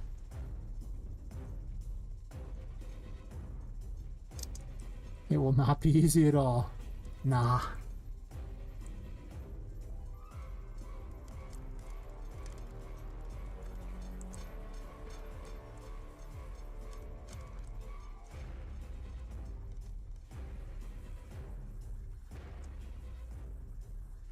Come back and fight, loser. Guess I could use other weapons against him to speed this up. Same dog keypad? Nice. I have a cat. That's kind of like a dog if you don't think about it, right? Aha. Get wrecked by Wheel of Fortune, jerk. Oh, yeah. I thought he was dead. There we go. I gotta give him better fanfare and stuff, but still. You got wheeled. You're not supposed to have wheel here. It's broken. Prince 2018 Life Hacks Music team. Nice. I mean, listen, sometimes they just want you to go back to 2018. Just dead dolls on there. Very important. But now armed with this key here, you can go back through here and you can get into this door. Yay! The chapel. This is where you get the Hierophant. It'll be right over here. Wee.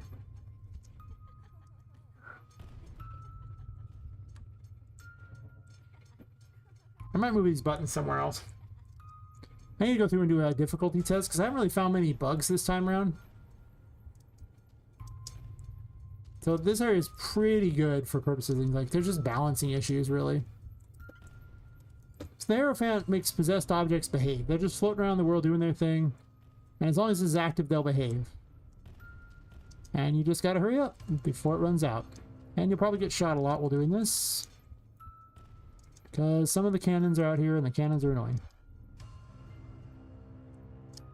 Also, the enemy spawner, well, the encounter system will spawn things up here if you are slow, so.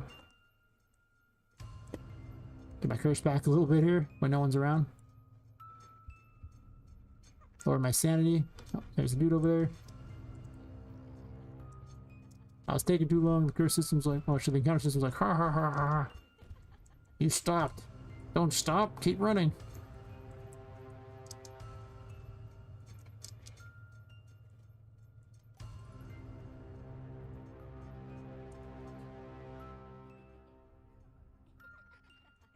Hey, Big Boy Brutus. Do I prefer code or map design? I guess they both have their upsides, really. Like, sometimes I'm more into map design than others. It depends on which I have a good idea for. Like, if I'm really inspired, then I'll be all about one or the other. I do love doing art things.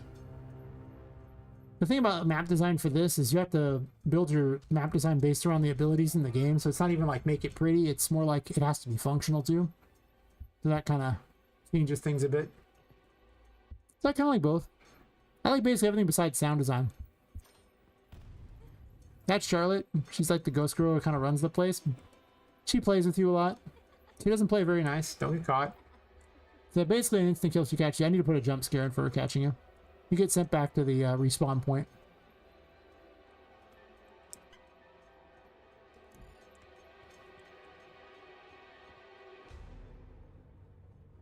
Yeah, I like basically everything besides sound design. And the only reason I don't like sound design is I have to sit there and listen to every single sound and go, does this sound good? Does this sound good? I hate that part. Picking music is great. I like picking music, but I don't like picking sounds. I do have to add a bunch of sounds into this game too. I've done nowhere near the amount of sound design work I'm supposed to. Usually later in the night though, especially if I've had more alcohol or something like that, I will do a lot more level design. I try to do all my coding early on, or wow. Sometimes I do gameplay testing later on too. Coding's usually the early stuff. I didn't want this on. There's actually a secret down there. You have to lure Charlotte away from it if you want it.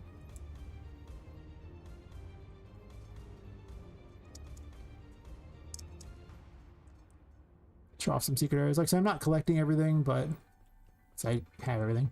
She's over there, perfect. Far enough away that just can work.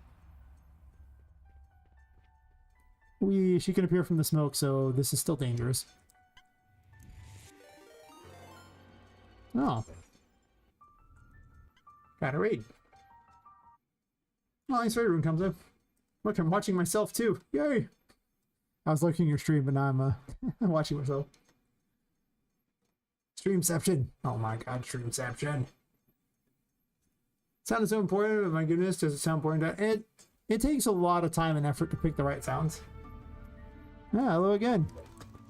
How'd the stream go? I saw the owl wreck face. The owl was quite the brute.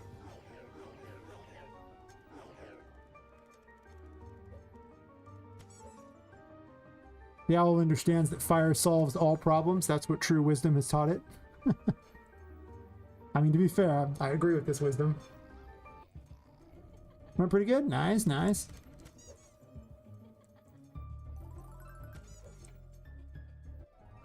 I had to fix this hat. I actually imported a new hat for it. I hooked the same hat up to this thing, so that hat also appears. Because I recycled the same asset. So I had to import a secondary model. And I haven't done it yet. But now you know. Secondary model. Smart. I'll fix it later. I also had to fix the shop that spawns a bunch of things like duplicates and stuff. Yeah, this is my shopkeeper, Annie. Also, she's got 2 hats now. Is there multiple Annies? Oh my god, it's spawning. Anyway, you click anything you want, you can buy them like it's like that. I need to put in better dialogue system, but whatever. I can sit there and buy a bunch of things and get really high stats if I wanted, because it's only supposed to put small one of each, so. And the money's not balanced at all at this point. Grab secrets. Ooh. It's entirely optional. So what else did you work on your stream? What'd you do? What'd you do? That's right, perfectly balanced. As every game should be. Sometimes the duck button's not working the first time. That's interesting.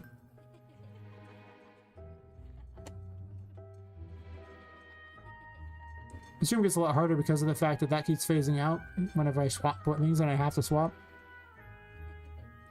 It's a known bug. It is known. There's a light in here. Have you joined Annie's on Prime? Yeah, this is Annie's on's my Amazon ripoff, so.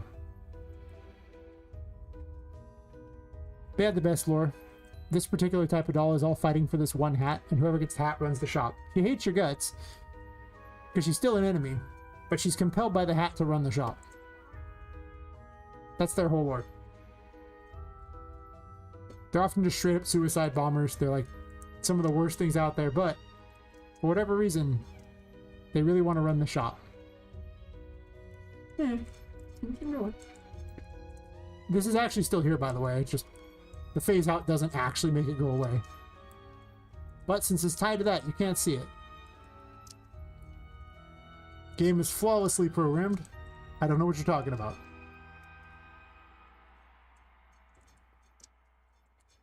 It's okay, I'll just jump on nothing. I can jump on nothing. I remember about where the hat is. I don't know where the edge of the hat is, but that's okay. Whee!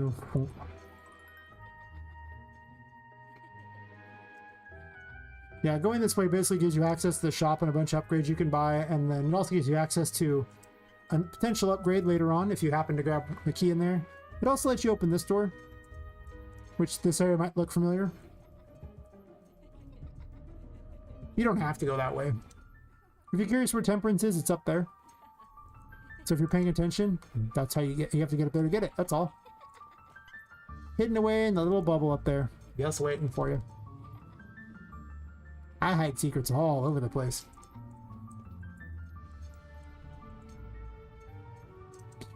Whee. If you want to get Temperance, I should dash more often. Whee.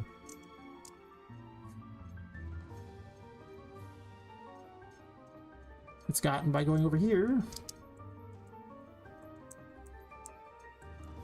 Whee.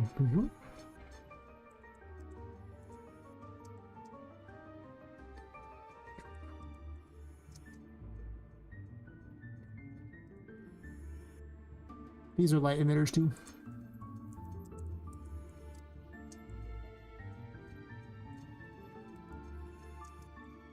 If you don't bother to figure this out, you have to fight Patrick with basically just the Fool as your main weapon against him. If you happen to figure this out, you actually get Temperance to help against Patrick. Temperance does not do a lot of damage, but it is a ranged weapon, which does make fighting Patrick a lot easier. Water's still lethal, don't touch the water. Yep, this is where Temperance would be. With the giant squid thingy. Oh, octopus really, it's not a squid, but... let's see.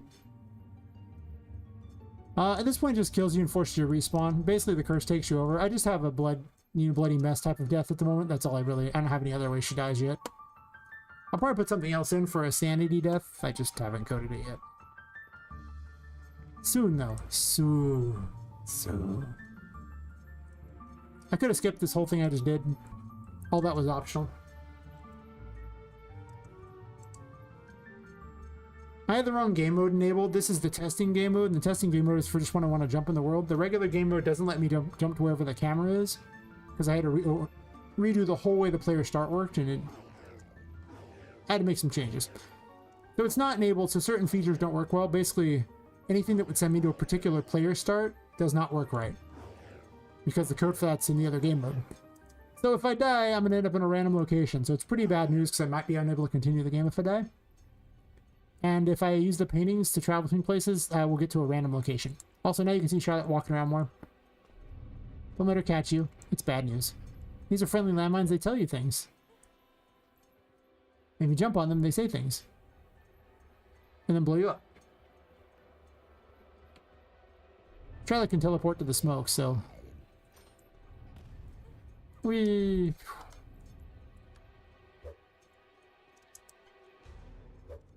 So I can roll some dice.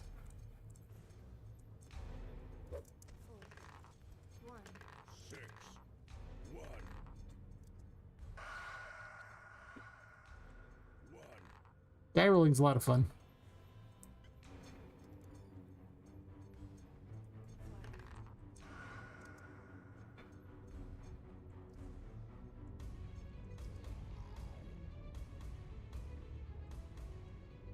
I have to ride these up. Did you?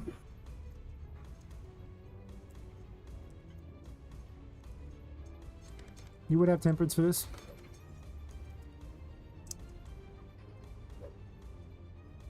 There's actually multiple ways. They could have gotten here from this other room over here too. There's like a secret room that way too. It's not that linear of a game, and the farther in the game it gets less linear. Like there is still a right way to go, sure, but there's a lot of other ways you can go too.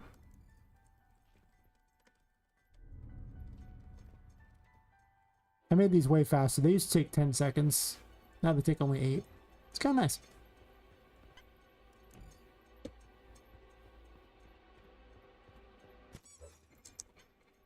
So you can see how long this game takes, and I'm running the right way.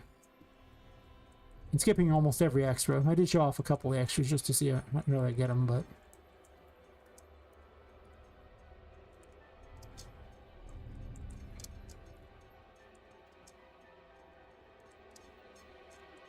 This might as well read activate puzzle. Actually, activate puzzle mode. Yeah, that's really what it is. Just jumping puzzle activate.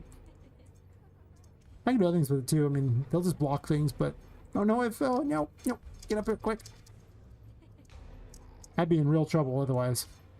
If I wasn't cheating. Turns out cheating really helps.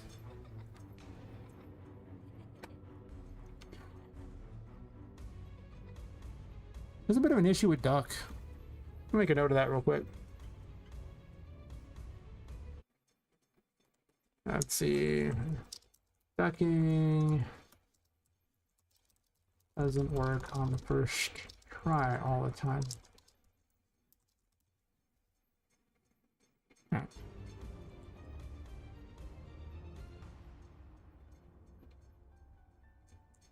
Yeah, overall though, as you can see, it's getting pretty close to being pretty good. Like, there's just little things I need to do to polish it. Falling down there would be bad. Okay, I'm grabbing that ledge there. That's speaking of little things. Wait, what? What is going on there? Finicky. It's because I said things were working right. Shouldn't have said anything. Should have shut the hell up. Mistakes were made! I still have to add a music puzzle in this room.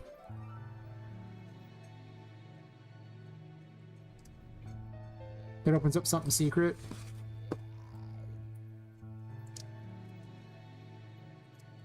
Here's my steampunk piano. Very exciting. I may have it say what it, you know, on say actually lets you do a music puzzle. We'll have to see how it goes though. Doesn't work very well for showing either. Like if you stop on it, it shows, but otherwise it's not. Yeah, I left it off a million years ago. Never went back to it.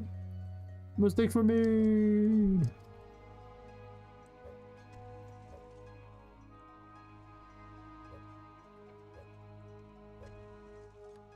Hope you're paying attention to the right way to go.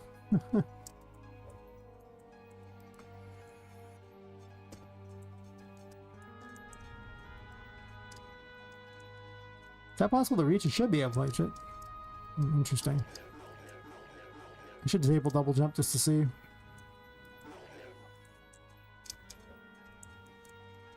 I'm so bad at my own game.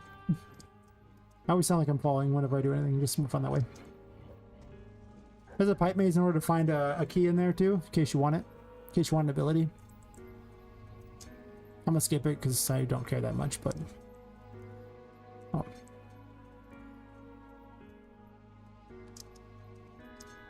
She's grabbing these ledges for some reason. That's weird. I wonder what's causing that behavior.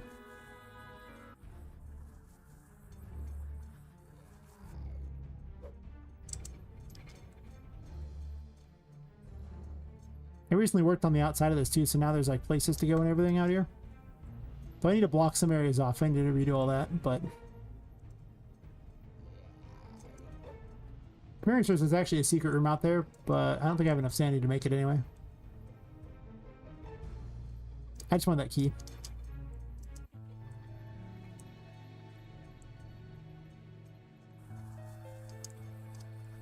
Yeah, I don't know what's up with that ledge grabbing thing. That's not normal behavior. I must be confused. Confuzzled.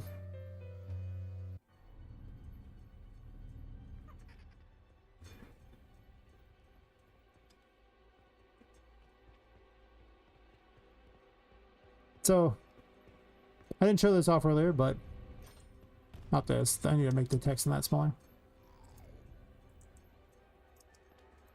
Why are you grabbing that ledge? That's so weird.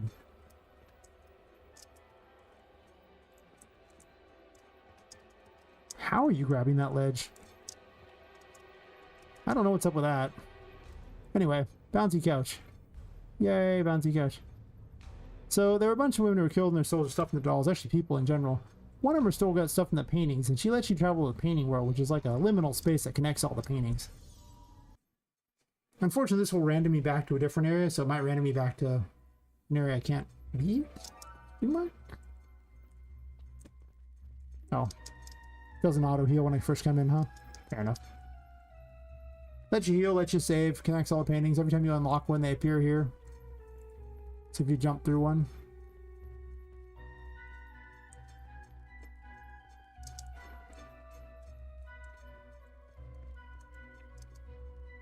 That's how you get here. This is Tinka, the ghost in the paintings. In Jumbo Vision, yay! Huge. I might put her inside of a painting in this too. I haven't decided yet. Maybe.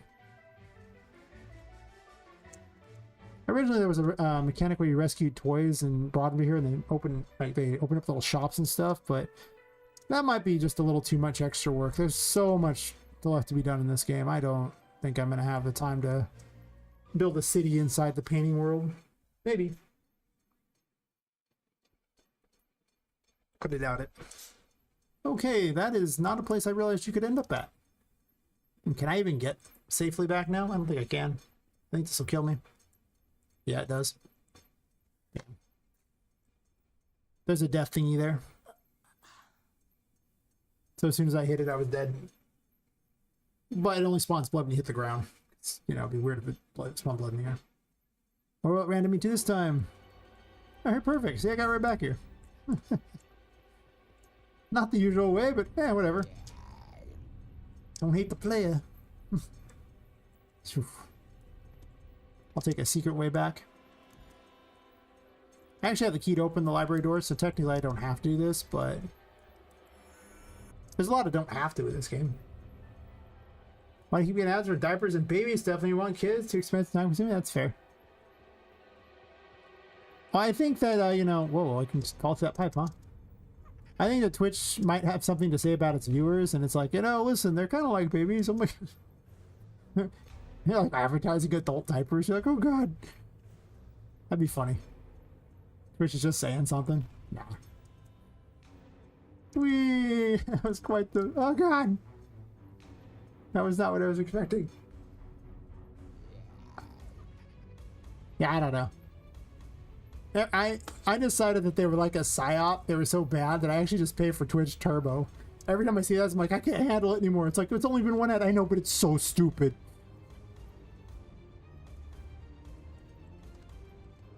So I give them their money. I'm like, people suck. I hate you guys. I'm doing it anyway. And that's pretty much my entire interaction with, you know, Twitch whenever they show me ads. I'm like, it's so stupid. I can't handle it. It's so stupid. Make a note of that pipe there. Pipe in the library near the entrance and be fallen through. I don't know.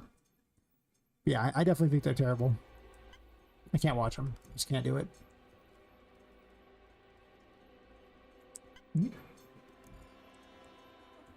Too young for diapers and kids? That's fair.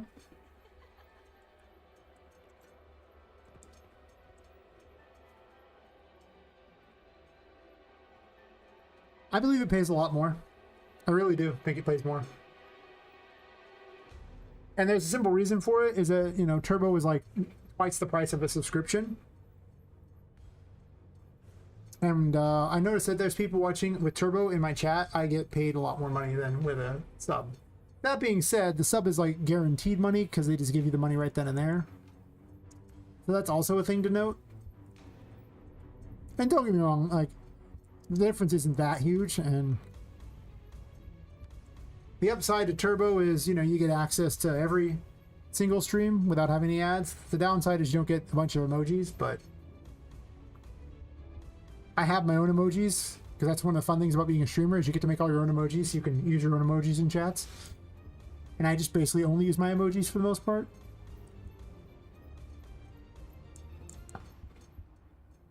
So this is the playroom. There's really two rules in the playroom. There's safe spots that protect you. Don't get caught. Okay, that's it. You can see, safe spot. See, it says you're safe. Pretty good, huh? See, not safe. It adds the hidden mechanic, which appears under the name on the upper right corner. And while you're hidden, then Charlotte won't attack you. A lot of enemies don't either. The goal here is to simply get through without Charlotte killing you.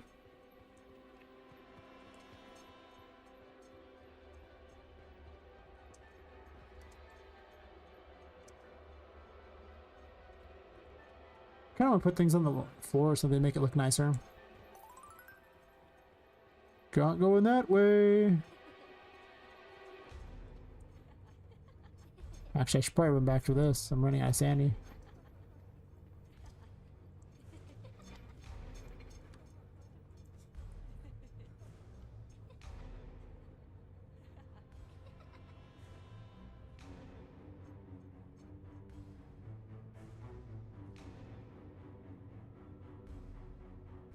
Yeah, there's quite a bit of content in the game so far. If I had 3x the content that it would take to get all the stuff in this game, I'd probably have a whole game. It's a good thing I'm making 4x the content, right? A little bit of life hating. It'll probably take about 20 hours to beat this game when all's said and done if you're trying to find everything.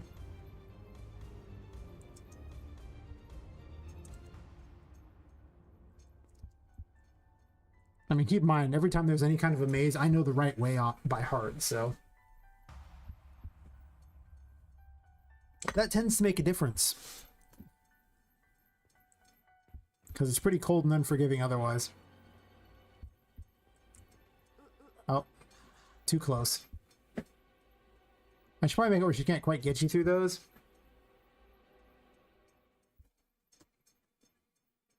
Just knowing the right way there does not necessarily mean you are good to go.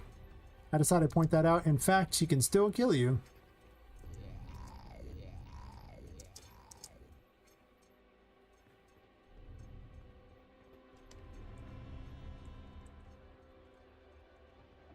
Landmines aren't back.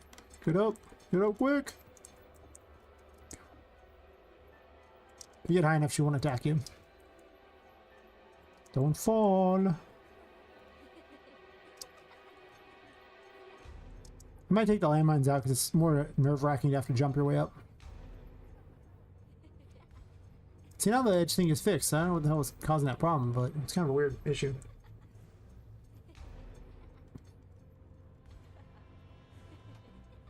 This thing has such a huge range.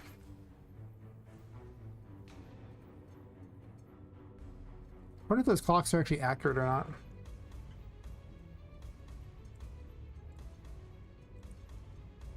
The bosses take a lot longer to beat too if you don't actually have all the busted weapons.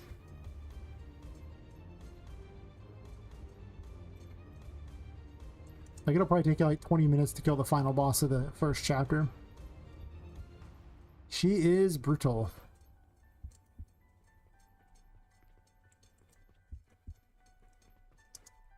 I actually had to tone her way down. She was disgusting. These are the faces of judgment. They're like, wow.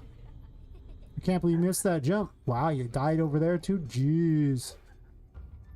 I can't believe you're cheating to beat this. I mean, it's your own game. You should be good enough to beat your own game. I wanted to whisper terrible things about just how you were terrible at the game.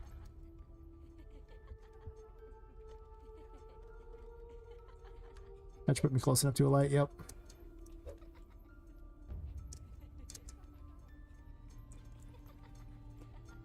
You have been judged unworthy by the faces.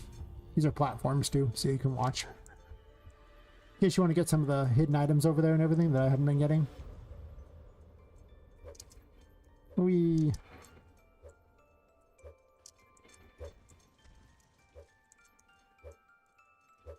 Kind of haven't been killing these either, but I also have all the stuff so I can just cheat my past stuff.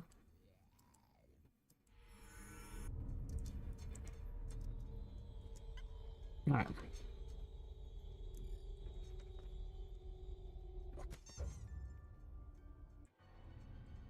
Now for the second part of this room. The rules are simple. Don't fall. If you fall, you have to go back around again. Let's play with the Hierophant again. This thing used to take half the curse cost that it used to, so I made it way harder for that. There are lights in places, so you can get curse. Well, you can get your sanity back too, but for the most part, curse is pretty easy here since there's a lot of no light.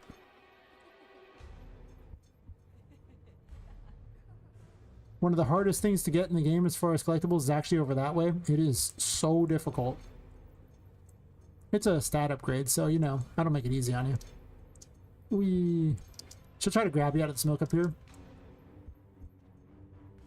If you're fast, you won't get caught. If you're not fast, you'll die.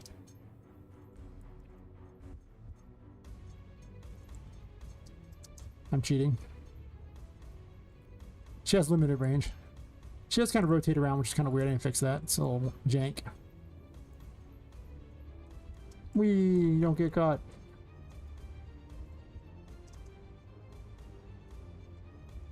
Oh no, I fell with this. I'm so bad at my whole game. This is where you can use dev privilege and just cheat. Oh. I have the chariot, which is currently a little blimp. So you go doot doot doot doot doot. They're like, wow, you're using the blimp, huh? Damn, that's cold, man.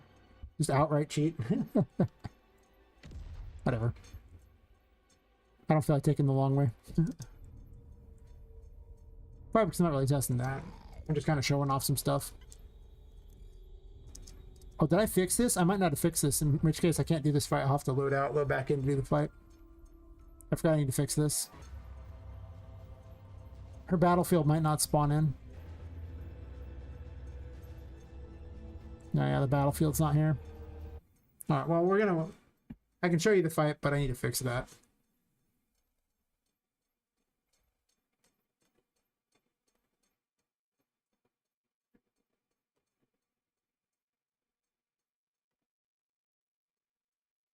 Had an error here. Convert to validated get. Stop asking. If valid, do this. Stupid validated get.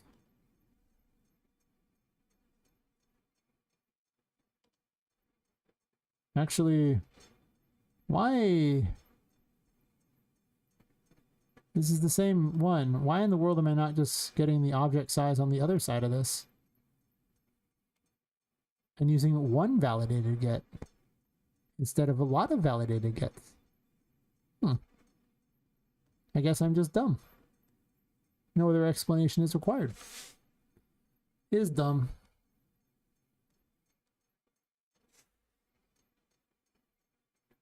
Okay. I'm gonna go fix the one thing so it spawns in. She has battlefield mechanics, so she needs her battlefield. Otherwise it'd be like lame. What happened was I accidentally deleted the thing that spawns in her battlefield. When I was putting in the map things, because it's all these little cubes everywhere that are monitoring the map. So it's like, oh cool, wait. Damn it. Wrecked. Spawn array, and we're gonna need one here, and the voodoo pentagram. And it needs to spawn approximately where the other thing is. We'll see. It takes me a moment to get this spawn the exact height that needs to be. Well, that's obviously too low. Good job, me.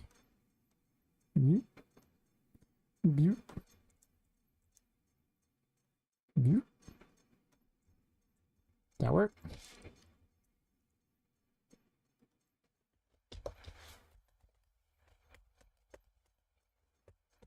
I was meaning to fix this, but I just forgot about it because I was working on other things.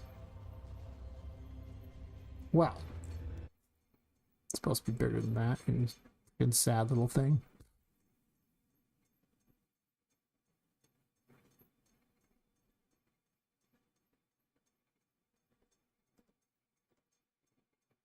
I don't know why it's so small. It shouldn't be small at all. 5 maybe? Well, actually, I guess I would do this. I don't know if that's... Maybe I just want to increase the size of the thingy. Maybe. I don't know why I would ever want it to be small. It's not like it needs to ever be small.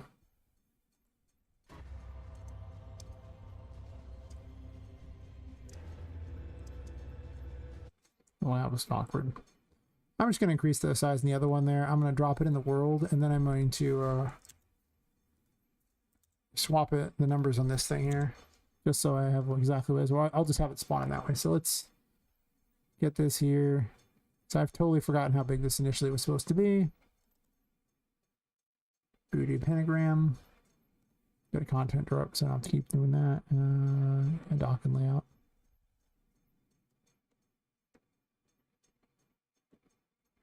It's so tiny. Why tiny? Where is it? Didn't even put it in the world. That's weird. It's gonna be about here. Let's adjust the size of the voodoo pentagram. Default Z root. We'll start with 2. 2 looking kind of tiny, kind of wimpy. Maybe 3. 3 looking close. It's not there yet, but it's looking close. There's a fence that keeps you in the battle, and it's basically where that spline is, so that's what I'm looking for. Get it close. That spline also needs to be moved down a bunch. So it's kind of rotate. That spline is like not very good. Maybe 3.1 maybe? That's looking pretty close.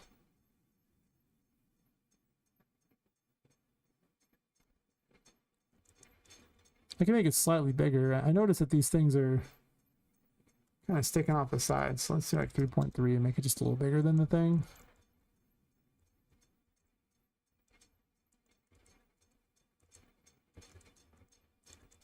All right, so 3.3, and I'm gonna copy its location. That doesn't work. That's right, it won't work at all. This is a relative location.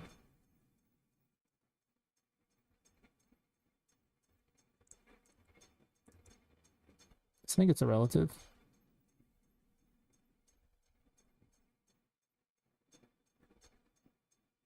It most certainly is.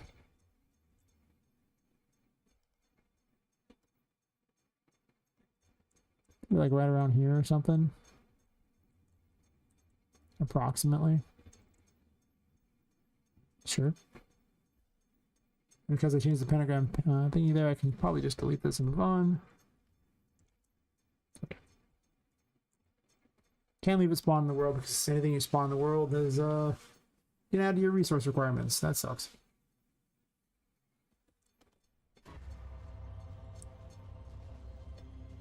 It's gotta go down.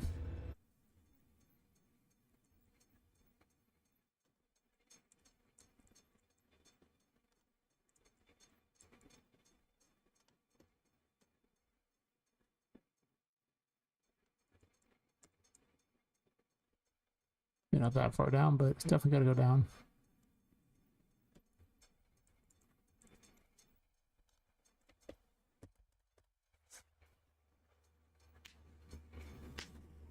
Elbows popping. Might prove I've been sitting here a little longer than I should without stretching a little bit.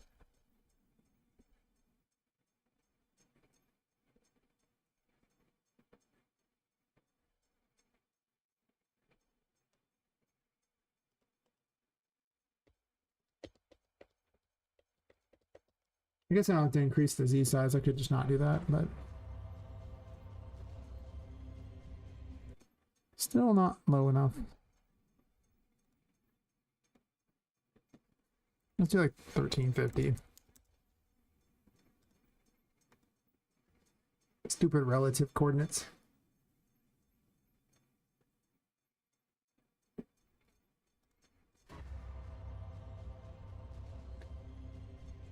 That's not too bad.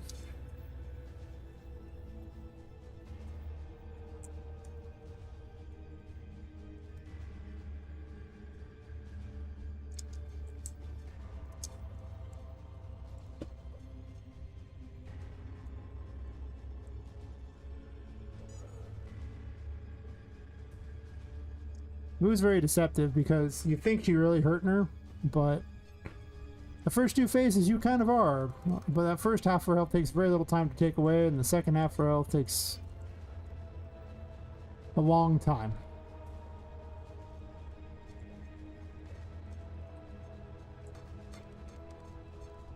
But in the other phase, she mostly just tries to stab you a lot. She runs around crazily, rotates her head in weird ways because it's fun. But I think I actually fixed the head rotate thing. The rotate thing was not intentional. Use justice on her. Get justice. You're not supposed to have this. I'm cheating. The actual best strategy that you're allowed to use at this point, that you would have the stuff to do, is you have the explosives for the Empress, and you actually want to play in the center of this and try to blow her up with them. Preferably without taking much damage yourself. Of course, I'm blowing myself up, so it's not helpful, but...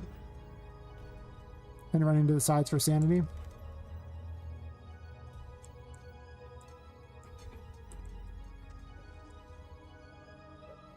Because the center you gain curse back, so it makes the Empress a lot stronger here.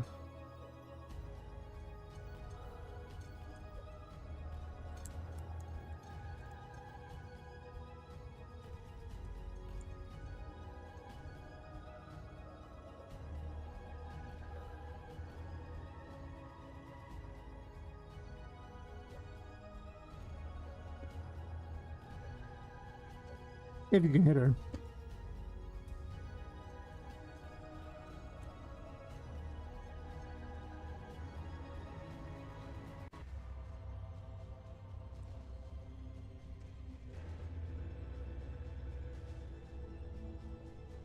Surprisingly, FPS is pretty good.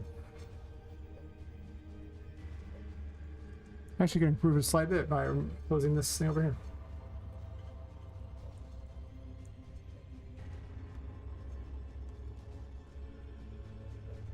Then I'm healing twice. I only need to heal once. Waste of MP, if you ask me.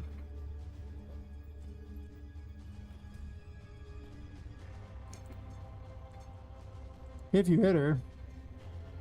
Not always easy to convince her to hit by these, though.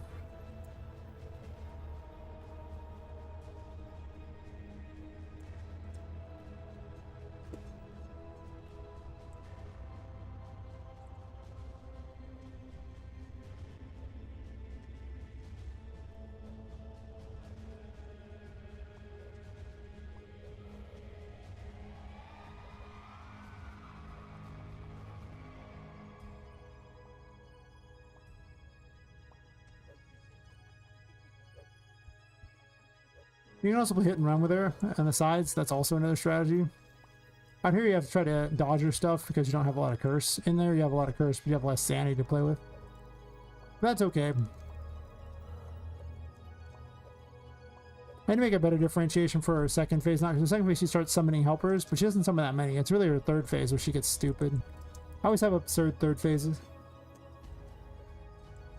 It's usually 25%, actually 75% health, 50% health, and then, no, sorry.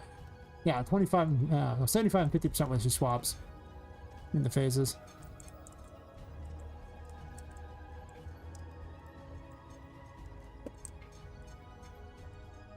You would have the full super for this too, so you could actually blow her up if you want. How about you could hit her really hard with this? If you catch her.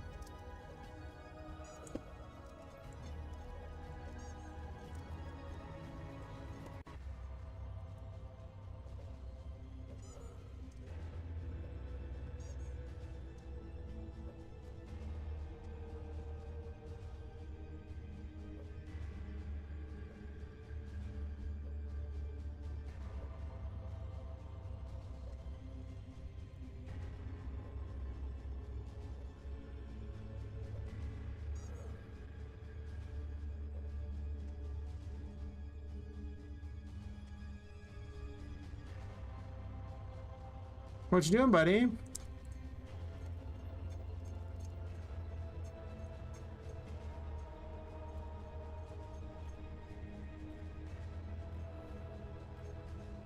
haven't got her to half health yet.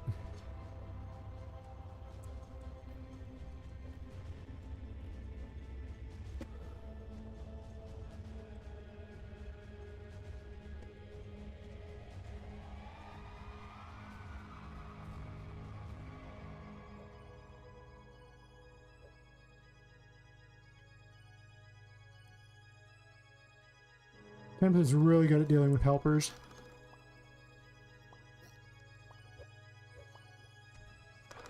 You do want to take care of them because as the battle goes along, they get more and more frequent, and they are problematic. She can have up to like 10 helpers in this fight, and that is not going to go well for you. You will take a lot of excessive extra damage from these things. That's just not good. Whee.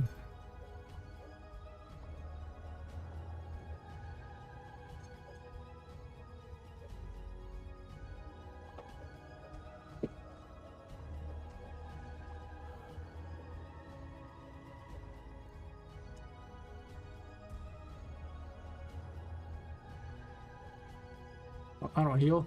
I want to blow her up.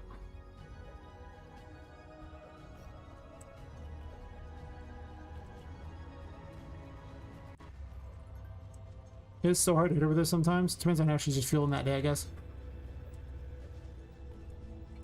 Ow.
Then in her final phase, she will sit there and rotate the battlefield and summon 5 helpers, and the helpers, as long as they live, she has an invincible force field. And they're obnoxious, so, you know, that doesn't help matters. So you want to kill them off, and then you can hurt her a bit in between the force fields. She also regenerates health in that force field, so if you are too slow, this fight gonna take a while. I've reduced it so much how much she regenerates.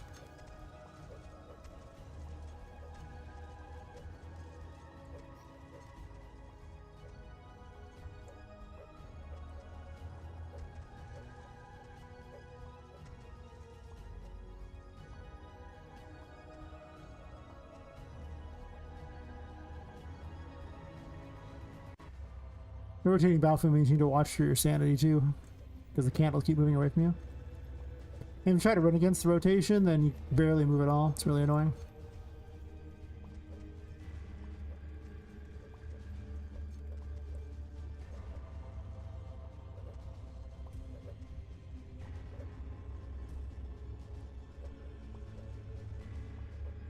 The force field's protecting her helper. No! This is working really weird. I don't know why it's aiming off to the side like that. Shouldn't be.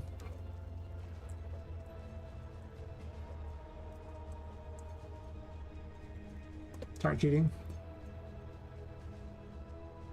Use all the things I'm not supposed to use.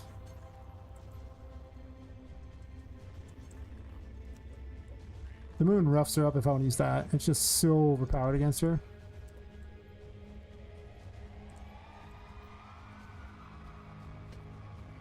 Because I'm not really testing this fight, I'll just, you know, kill her with the moon or something.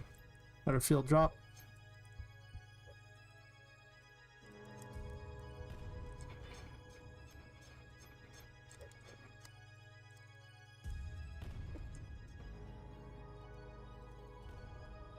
You can get close enough.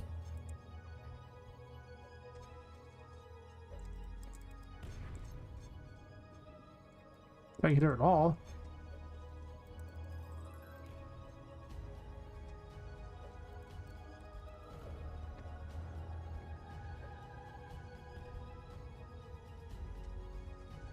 Not roughing up like I thought it would.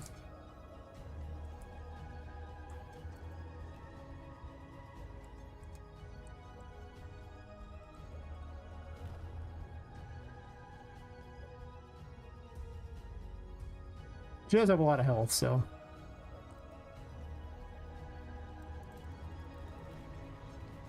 Yeah, it does a lot of damage to her if you can hit her with it.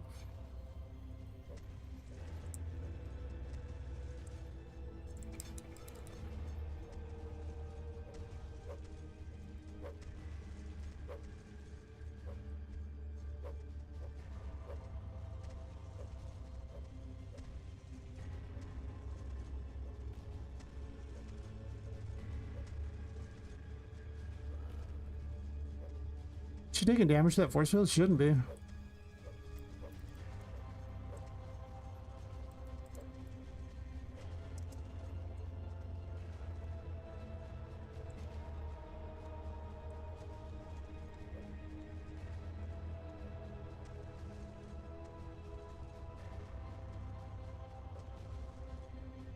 It's our new partner.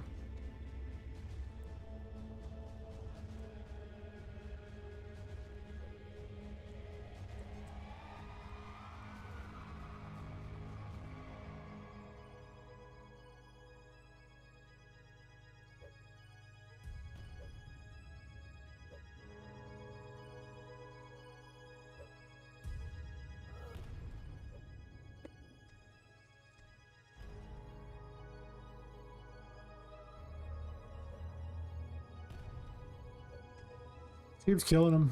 She's super fast at killing those. I'm super hurt. Oh my god. Even cheating, I'm hurt. She got everything back. Bummer.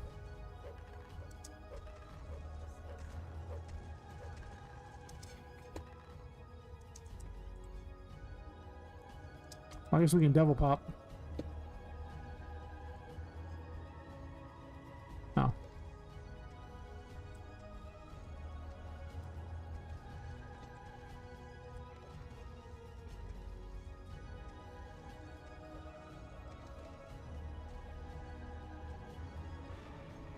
There you go. Now she's still doing her thing. She didn't quite die. She should be dead, but she's not dead. Why did you play your death evasion? You suck. What's your problem? Yeah, beating her would then unlock the end of the first chapter, and you could continue on to do things and go to the second chapter area. Yep. She worked pretty well, except for, you know, that whole didn't die. I didn't play her death animation. I have voodoo. I'll write down errors. I just have a number at the bottom, so the numbers get really high up, even though I've been deleting them. Doesn't play. I guess doesn't always play her death animation. Because I've tested that before and it worked. Sometimes the pentagram keeps spinning even when her shield is down. It's possible I just leave the pentagram spinning the whole time. And I think on the next ad break, I'm gonna take a quick bio break and go get myself something to drink and all that. I wrote that twice. Fair enough.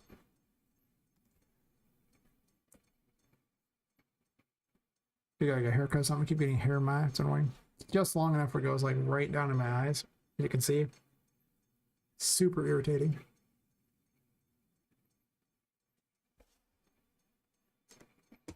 Why can't my hair be just the right length, like right about here the whole time, so it never ever does that? In like my perfect world.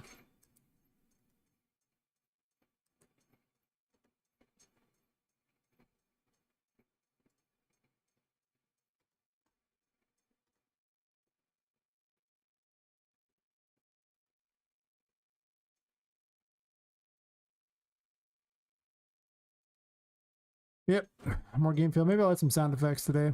I guess I should do them in small bits because it's so annoying to go through and listen to all the things. I gotta add them in for all the enemies because like only like one or two of the enemies even have anything they do. What were these? There's a launch character.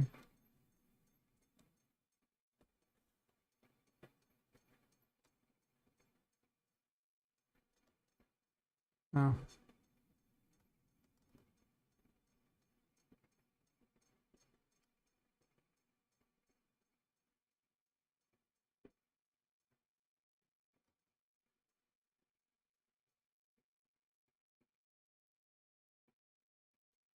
Oh, it's actually on the voodoo doll itself tries to do this thing here.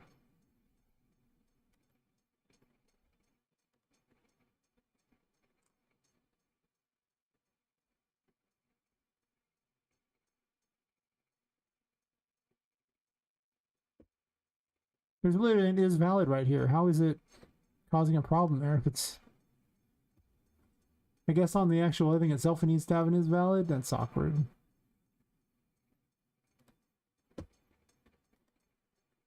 Oh. I'll be right back.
Okay.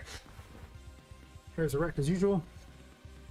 I feel like that's something in my eyes trying to wash it out. It's annoying. Alright. Something's weird about ducking. It's not working right. Also, target damage is a little weird.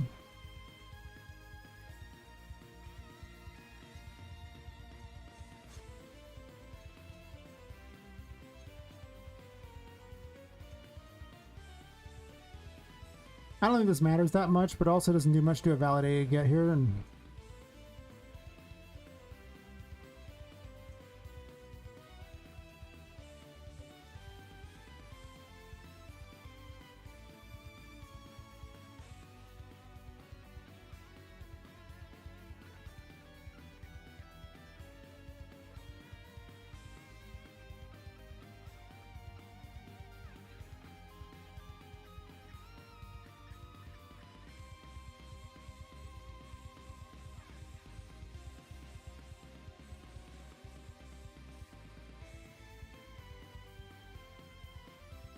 why is there a delay at the end of this? What is even the point?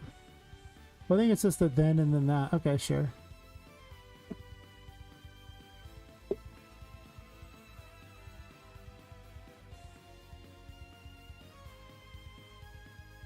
Oh, he wandered off to look and he never came back. Oh no. So I guess I could look, and then I never heard from him again. He is leg gone. Oh no.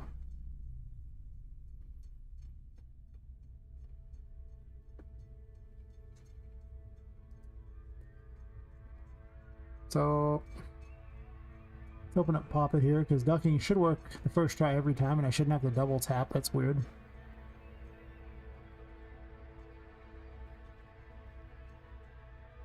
I need to set up a thing that disables all the tarot cards too. I can enable to make the test easier. I don't really want to go through and uncheck like 66 tarot card thingies. I don't want to do it at the start of all of them.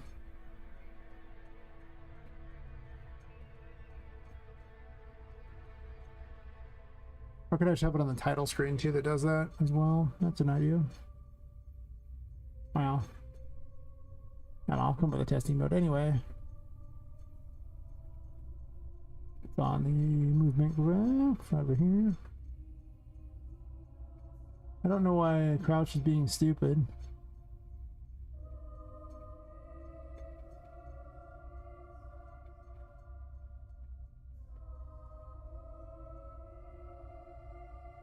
Was it just some glitch that happened while I was going on there? Or like if I just start the game and hit the thing, does it also do it?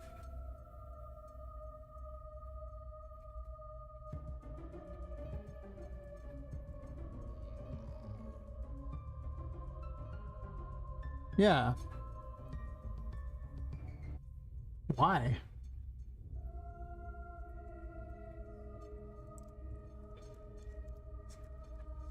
You can tap, I swear.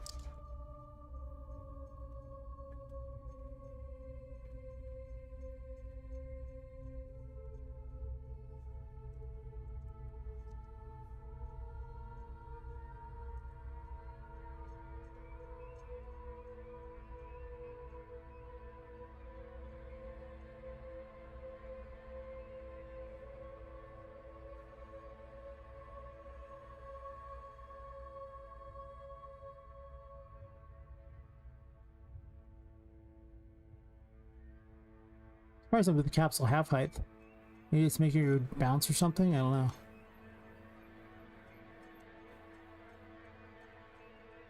It's not letting me move multiple ones at once. That's annoying. That fixes it.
Please.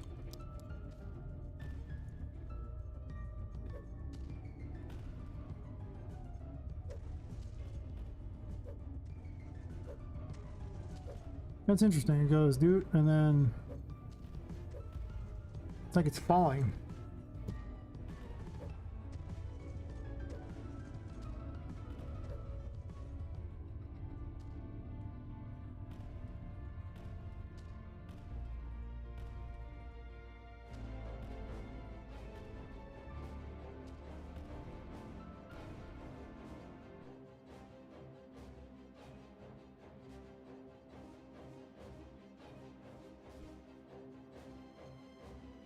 Get a screenshot of this. Also, I can remove the phases and things. I gotta fix all the weapons too as well. After I fix these bugs, I didn't fix all the weapons, so. This was not a bug a while ago.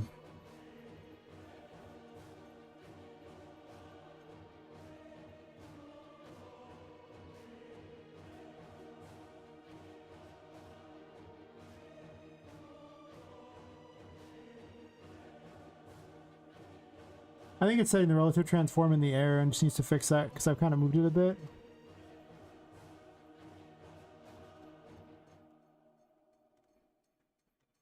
Or something along those lines.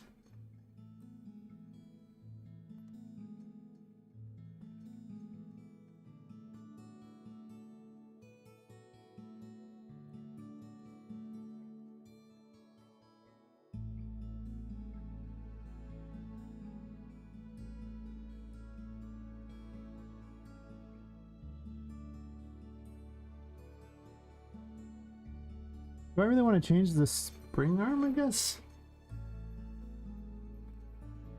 It's not actually directly attached to the character. That's probably should be attached to the character, honestly, right?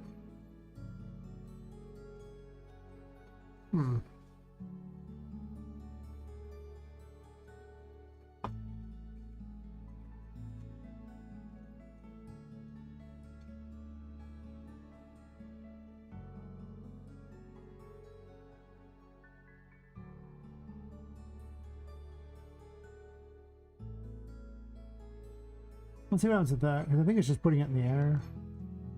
Doesn't look like it's actually messing up anything else, but I did move her around a little bit, so since I moved her, it probably triggers her as falling and puts her back in a standing position. That's my guess. Yeah.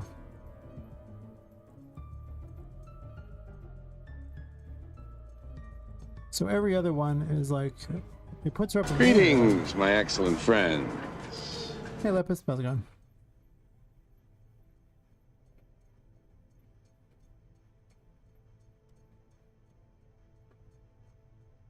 The first time I hit it, it does that, and then...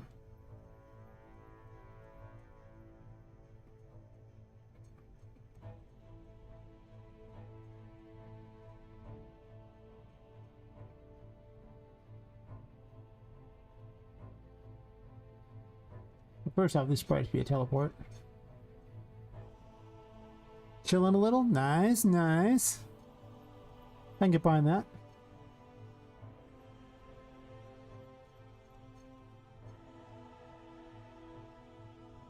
What's on the agenda for tonight? Anything exciting?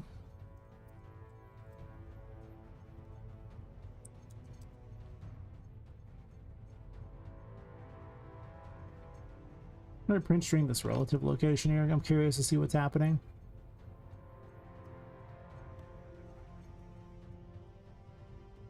Actually, it was... No.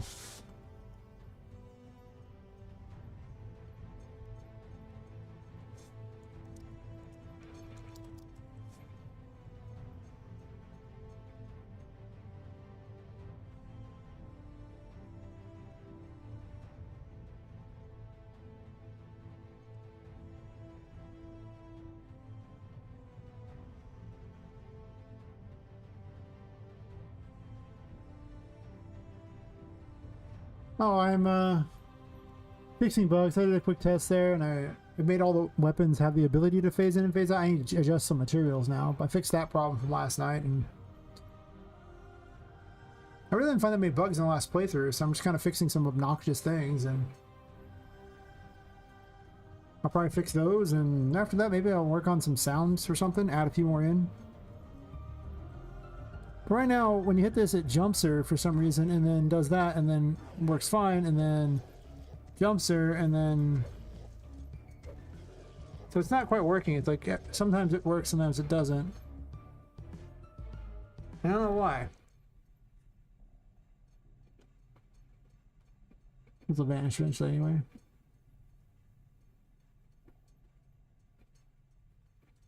It looks like it's sitting there, but it's just jumping her up in the air for some reason. It really shouldn't be.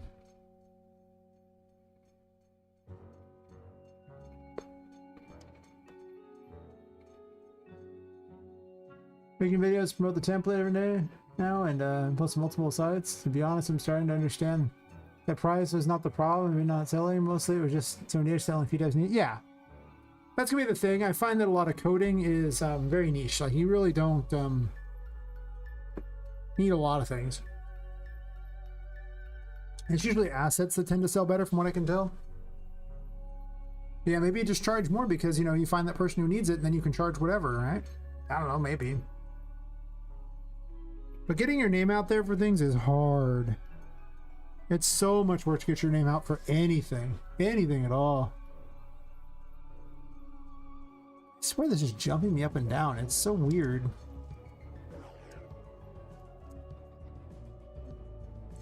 Like I hit this here, character jumps. Character doesn't work, this one works. Character stands, character jumps. That's basically the code there. But it doesn't look like there's any different there with the one that worked here. And the ones that didn't give exactly the same position.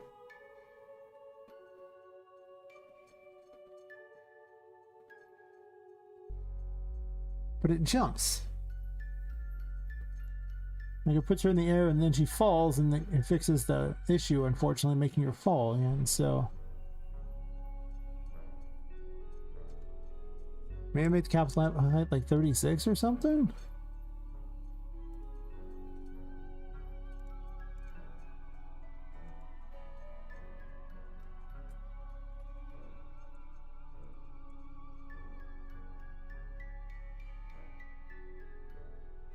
Sorry, it has to be a positional issue, but in position.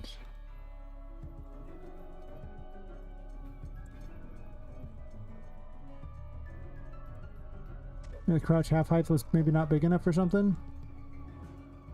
Working now. So I'm assuming the crouch half height was somehow just putting it up in the air. Yeah. Okay, well, it works now, but let's go make certain I can still squeeze through the cracks in the spaces where I have to. There aren't many places where you specifically need a duck, but... Oops. 3 is probably acceptable for this.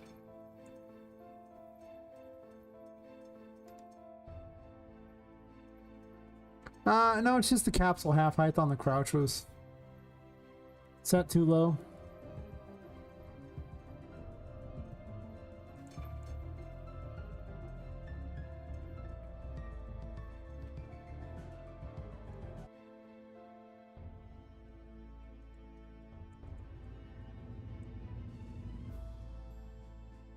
I gotta fix the Annie's own hat too. Actually, I need to just swap those outright. Because the new one's a skeletal mesh, and that's what I want for Poppet, so... Yeah, no problem getting through there. That was the big issue. It's like the only 2 areas where it's actually necessary. Actually, I can't get this way. Okay. Huh. I gotta put something here because she can't step up this little... Well, she did that time. That's weird. Not because she can just jump up it, no problem. Not there, though.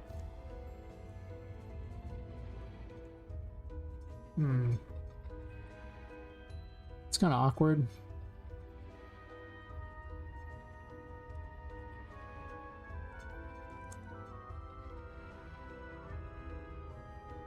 Interesting. Well, at least it works, even though it's awkward. In that one spot. I don't know if I want to redo the whole mesh just for that one awkward spot, but maybe. Okay, so that was the problem. Because this node here sets the half-life on the capsule, so you can change it to, for, you know, checking to see if you're hitting things. You just change it to, like, you know, a smaller amount when you're ducking, so you can fit through stuff. Well, I did it at 26 instead of 36, so it was causing some issues with basically putting her up in the air when she would duck sometimes. Which would then cause her to fall, which then resets her to a standing animation. Then she's considered ducking still because I turned on the duck thing, so she thinks she's ducking. So then she just stands back up, but she was already standing, and then for some reason it works a second time, which is weird. I don't know why that happens, but it doesn't matter because the problem is solved, so who gives a crap if the problem is solved, right? I don't need to know exactly what was flubbing up there if I have a solution. Let's go ahead and axe that from the list. Oh, also, I gotta do an edit and then fix the Amazon hat. Oh, yeah, the awkward tunnel in that room, I'll go fix that. I've been bitching about that thing forever.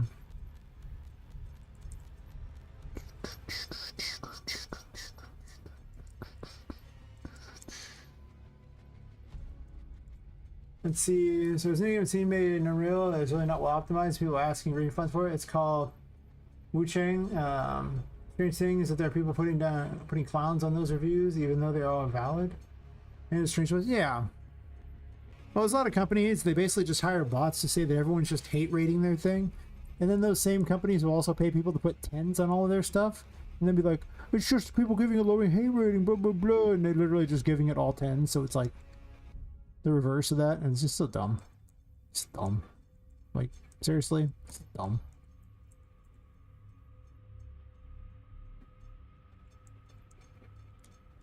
I'm not sure I even want this where it's at. Maybe I just put this farther down or something. I don't know. I guess it could be stuck inside there. It's a little weird. Don't know if I like that. Can also flip it upside down, I guess. Might look better. Well,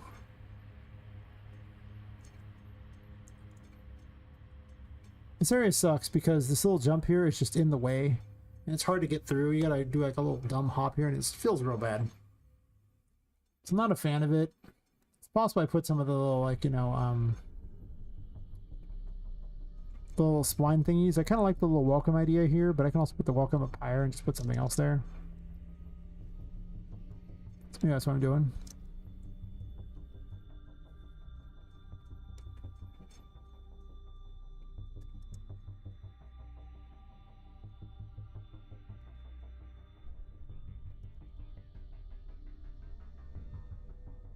Come on.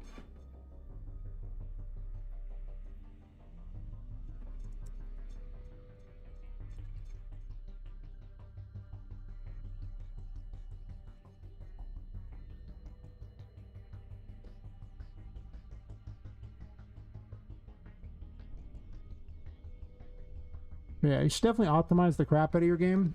I mean, it doesn't got to get 120 FPS, but at the very least, it should have 30 FPS. Anything less than that's insane. Even the AAA companies do at least that. 60 is where you should probably hit, but I don't know. I try for 60. Any less than that feels awkward.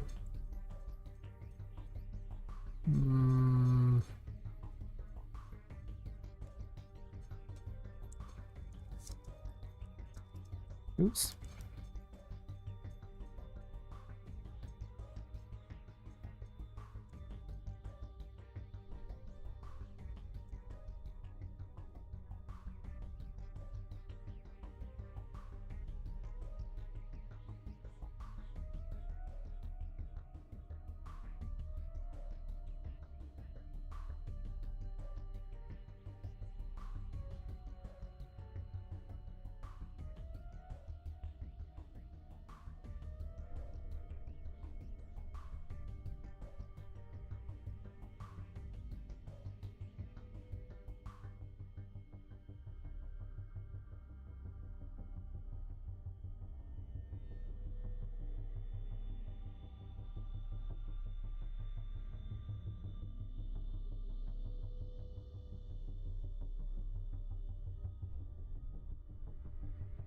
Maybe I get rid of this entirely. I don't think I even need it.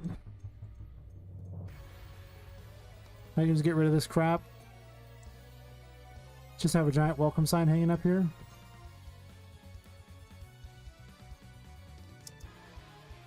Probably better anyway.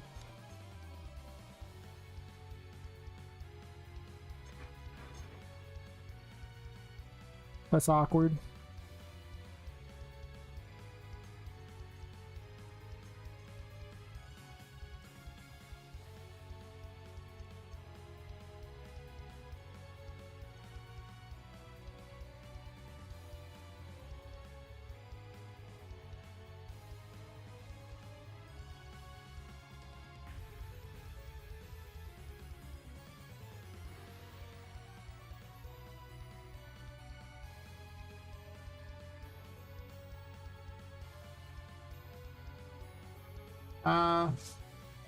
I really think when making a game, it's better to not go super realistic. People just want something playable. Yeah, I think that super realism is a really bad decision for a small team, especially.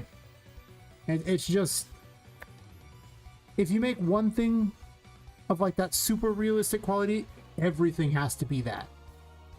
So everything will look bad in comparison to that. So you can't have that. And then you'll also start pushing them towards thinking that you need the quality of like a AAA game when you're like a solo dev, which is, you don't really want to open that can of worms. Don't put their expectations like that, because that same game with like crappier graphics would have been accepted where the super realistic one is not going to be. And then the resource requirements for realistic graphics are really high. So the optimization is so much harder. There's just not a lot of value in it. That's why I go for more of a stylized look. It's just... I can get away with a lot that I just would never work in realistic graphics, especially a bunch of dolls fighting to the death is way more easy to, you know, swallow when it's this kind of graphic style instead of everything looking realistic. Like I tried with the metahuman version of Poppet that looked terrible. They lose all charm when they're like super realistic too, so that didn't help. So I mean, I play at 16 on my 1070 with 45 FPS and looks and plays good enough. I can't reach 50 buttons. I mean, that's pretty good. This is way better. It's a little wonky right there. I think that's actually from this thing though. The crap collision on there. Kinda. I don't know. Maybe I flip it upside down. Let's see. In the game's made in Unreal, so this really could have optimized better, or at least not say the minimum requirement is 1060. Yeah, I'm not gonna lie to people and be like, this is like a 1060 game. It's like, bitch, please, this is an Unreal 5. This ain't no 1060 game. I ain't gonna lie to you. I'm gonna say you need like a 2000 series graphics card. Maybe you can run it on that, but I'm not gonna say you can. You could try. I do have a 1080 to test it on. That's true. In my office, so I am gonna test it on a 1080, but I am not gonna say it runs on a 1080. I'm not stupid. That's just asking for it. You're not gonna. It's not gonna come out in your favor. I don't want to make people upset with the game. I want them to play the game as the game was intended. And that means that the game has to be running at a reasonable frame rate. And the problem is that they think Unreal is the problem, which is not true. Yeah, well, I mean, you know, everyone will say those things because they're dumb. It's not Unreal's fault that the dev didn't bother to optimize. Unreal provides all these tools to help you out. You have to use them, though. You don't use them? It's not going to work. I mean, they don't do it for you. They do a lot for you in this engine. They really do a lot for you, but they do not do everything. You do have to do a lot. But people are dumb. You get used to it.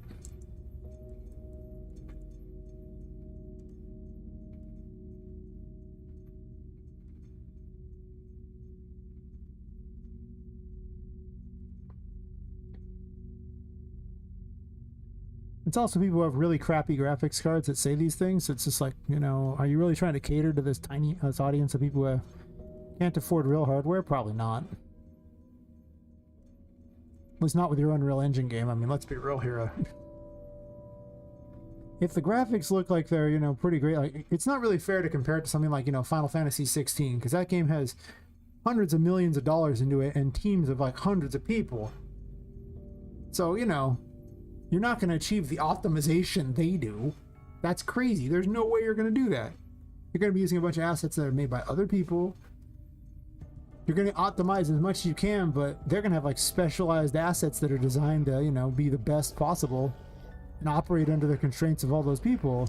They're going to have all the server capacities to help out and like off-put a lot of the load for it. Yeah, it's going to be, their game's going to run better than yours. I like this way better than what I previously had. Way better indeed. It's a little wonky right there. The wonk is strong.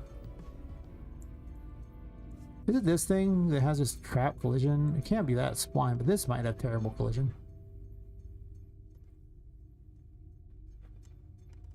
But yeah, I've learned that there's certain things you can and you can't do, and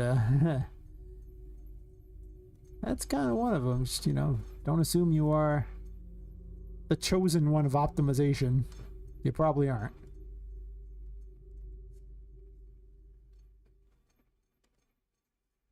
So I'm going to say this runs on like a 2000 series, and it's going to be probably not terrible, question mark? All these things down here suck. Is that good enough? I don't think it is. I'm more worried about inside here.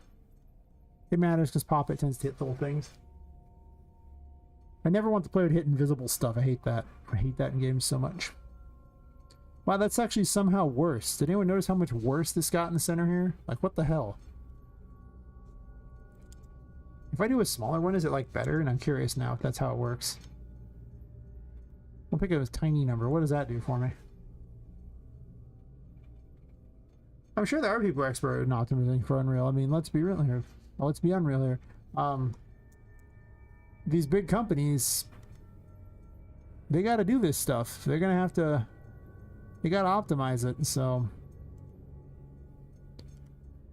they're gonna have people who go in there, do all the testing, optimize all the textures and everything like that, all the code. I mean, like that stuff gets hit by so many people. And they're industry professionals, so they're obviously going to be real good at their job. For a game like that, yeah. And they don't just have like one or two people, they have a lot of people who do that, so.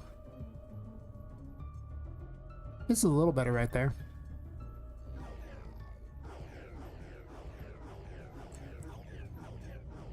I don't know why they do that rapid growling thing at you. It's very strange.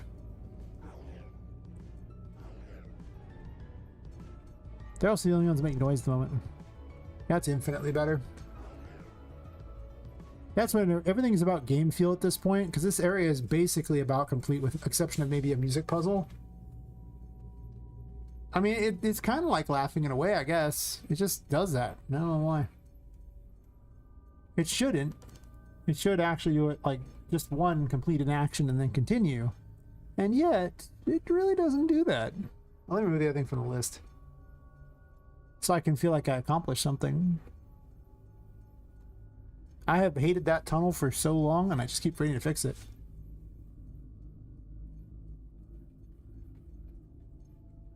There's a bunch of waterfall broken things too. I need to redo the waterfalls entirely in the other area. But right now I'm just kind of fixing stuff in this area because I'm pretty. It's not a bug, it's a feature, kind of. Yeah.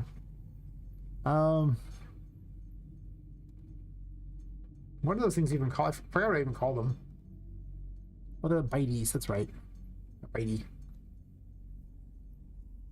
I guess I can lower the numbers. They don't have to be these big numbers. I feel bad because it says like 40 something and there's not 40 something bugs. I just keep deleting things. Bites. Keep playing their sound over and over. Back sound.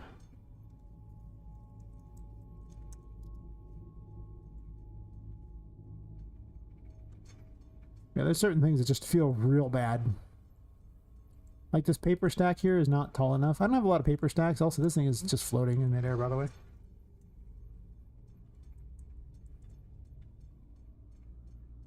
Well, it's supposedly floating in midair, but for some reason it's just not gonna shift in down. That's okay. To be honest, I might put some books here instead. Because there's a lot of different little thingies just to make these work, and I don't know how necessary they are.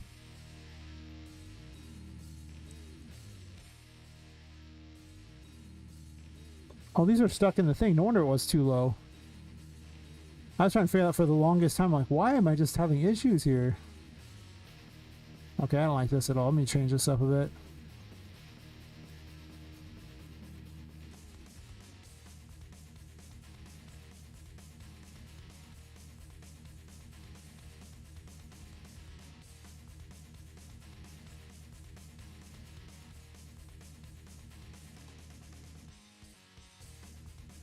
Books would be a lot easier. That's kind of trying to mix up stuff here, so it was like a little more variety.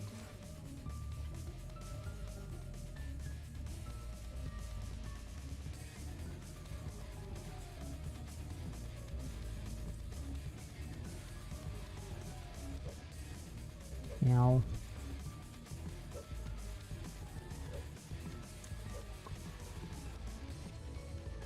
Even that's like a really crap jump.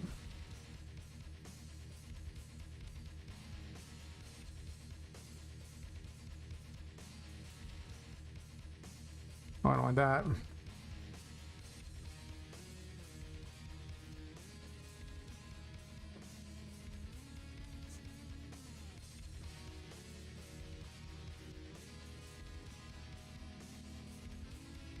can put library books in there.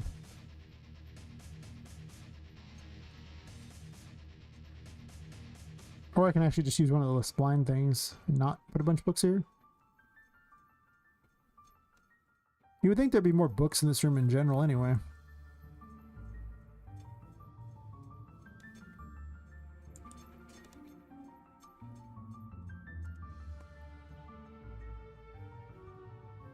Yeah, I'm gonna go through and just add different things. There's lots of things where I need to just kind of improve the look of things so that there's just slightly nicer things going on. That's where the polish comes in.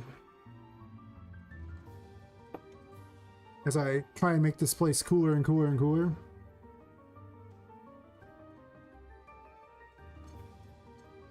Because, you know, I might as well make it cooler and cooler, right? If anything's going to sell this game, it's going to be this section right here.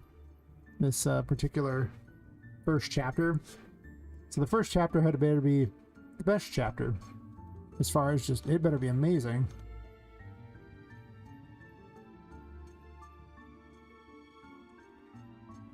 Could just pile some books up here or something too.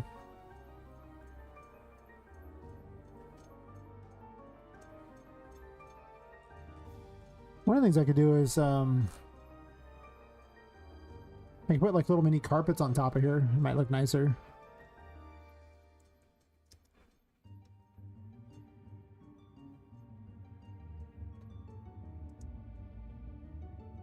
Just something that gives a little more flavor to an area. Maybe not quite that much flavor, maybe a little less flavor.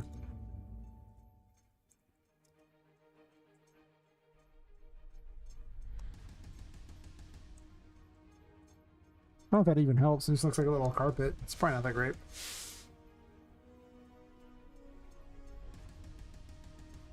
I have to be really careful with what I use because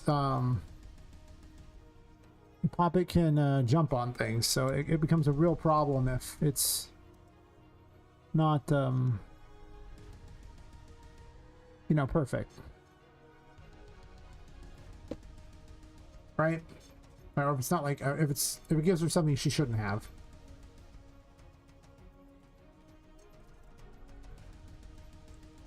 Bunch of newspapers? Do I want a bunch of newspapers? That seems weird. Manuscript?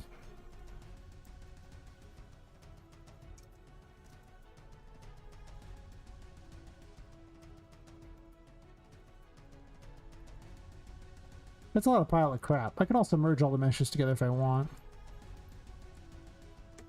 Yeah, I don't like that very much.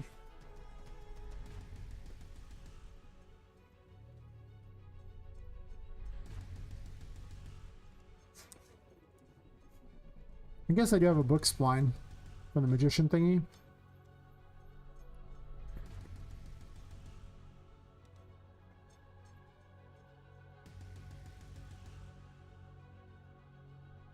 Oh, there's an interactive book. I forgot about that.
A lot of space between those, buddy.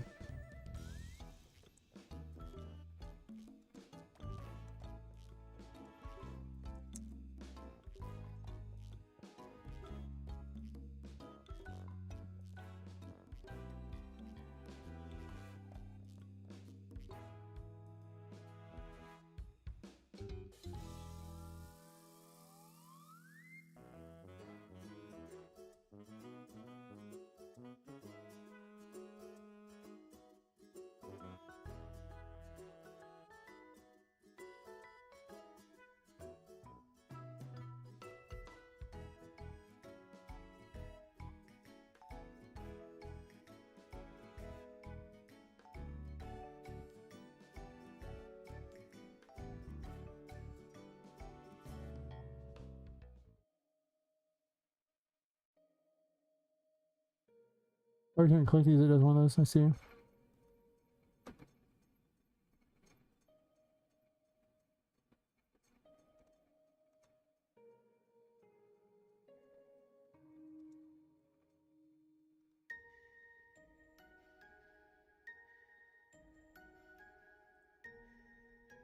That's weird that it does it that way.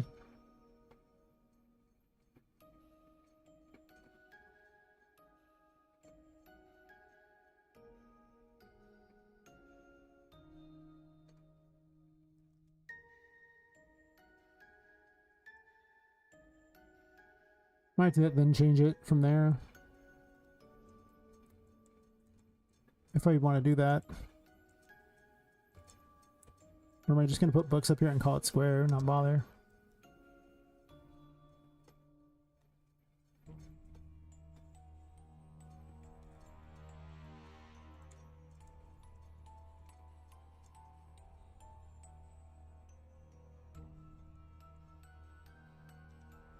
Weird.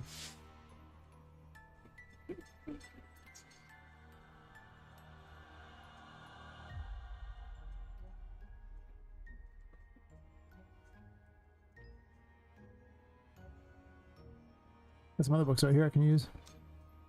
The tile books are pretty good.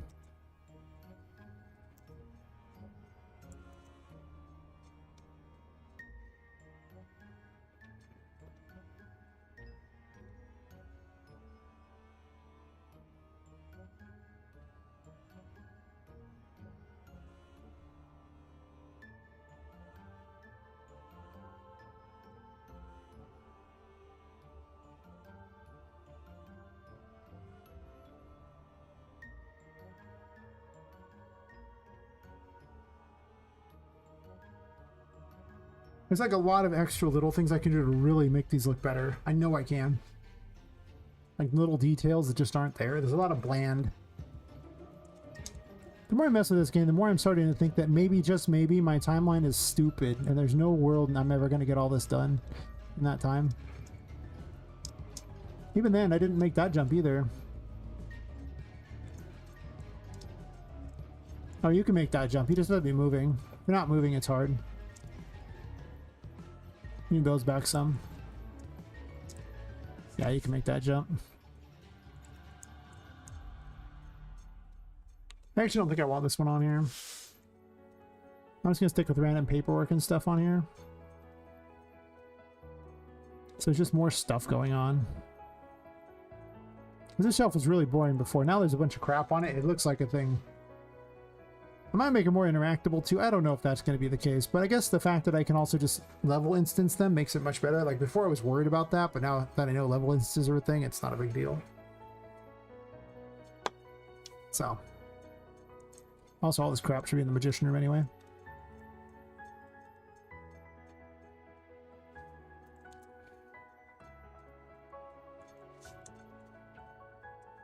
There'll be the little details that, like, this thing doesn't have anything on it anymore, and it probably should. All these should actually. I got rid of all the things, but now they're just empty shells, and that's weird. Like, they used to have vases you could break on them, but the reality of that was, well, they were kind of heavy. But I guess technically I could have just had a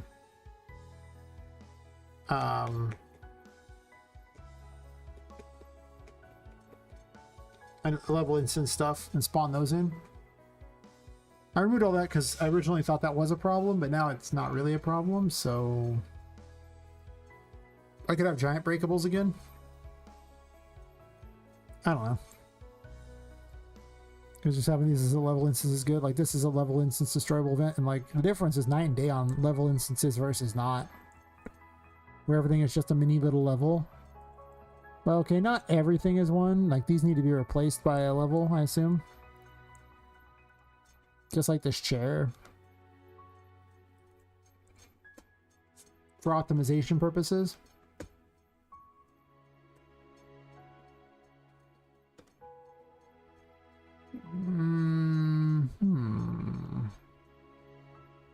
Yeah, the better chair.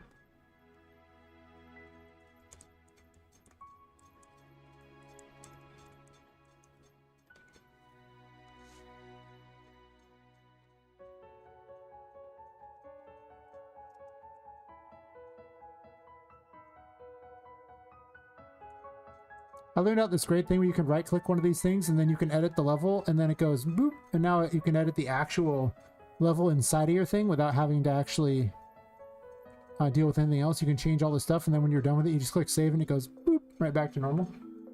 I was having to switch between them thinking that's what I had to do. I did not.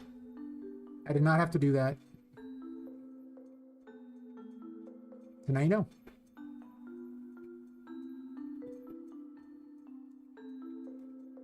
Boop.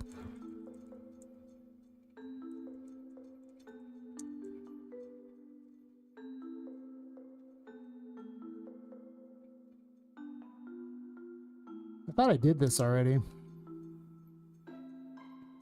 A lot of optimization at things I learned about later. This being easily one of the best ones. There's like 3 optimization techniques that are just amazing. And everything else is like whatever, but those 3 are just great. And now I don't have to worry about having a million blueprints. Level instance table, but not level instance chair.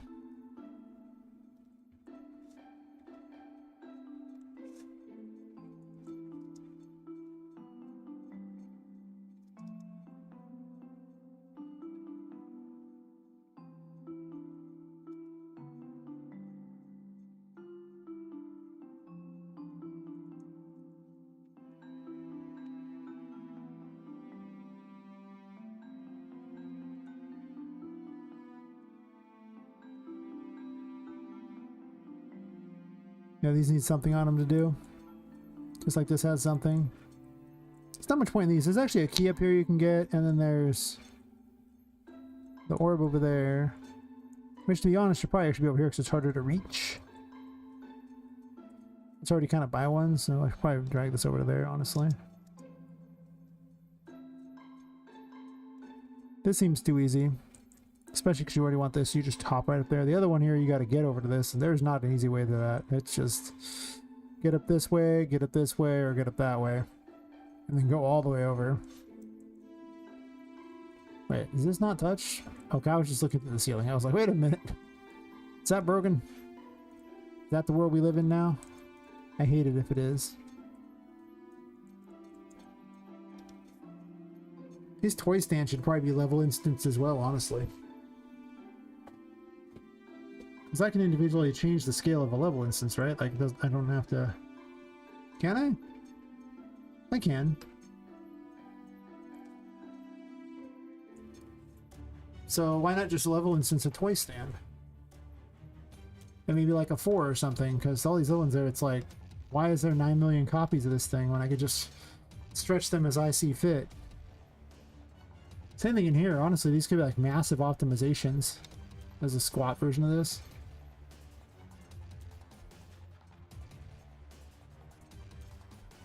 And I probably should do that. Because otherwise in this room it's loading a whole bunch of these things. Like, I can't level instance these because there's too many variables on them, but there's no variables on these, so in most cases you want to level instance everything that's a blueprint that has no variables to worry about. Because it has to live once. Hey Bard, how's it going? So many optimizations to do today. I think I already level instanced these things, the shelves. Yeah, I did. Not that shelf.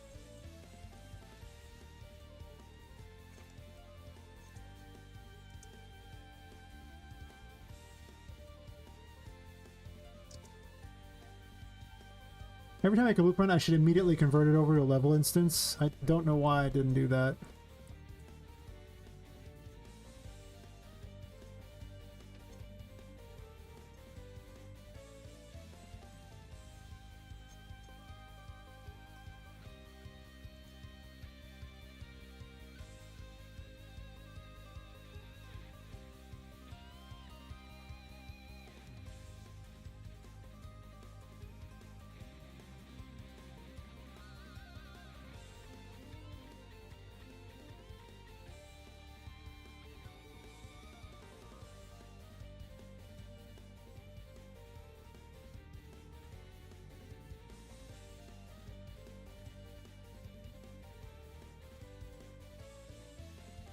Maybe these book piles should probably be a level instance too, honestly. But I guess I have the other ones as just a straight up level instance of their own thing.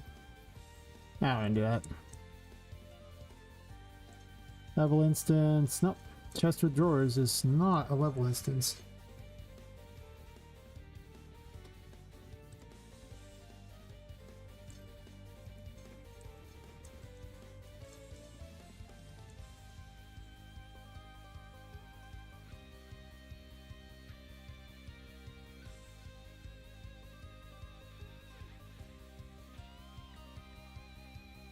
Oh.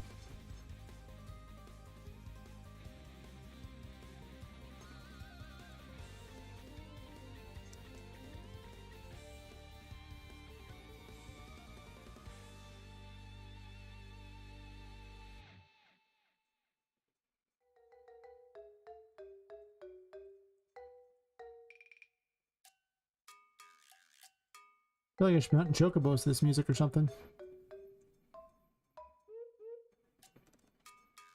Open this level instance real fast.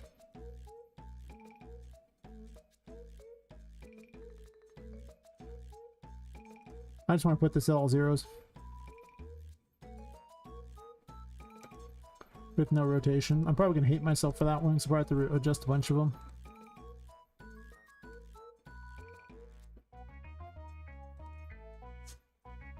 The box said all the time where I just didn't put it at all zeros when I create a level instance. And then it's like, now everyone in the world just has all the same bug to it. Neat. Means I probably gotta go fix the library now. It's better to do because if you don't do it, then you're gonna be sad.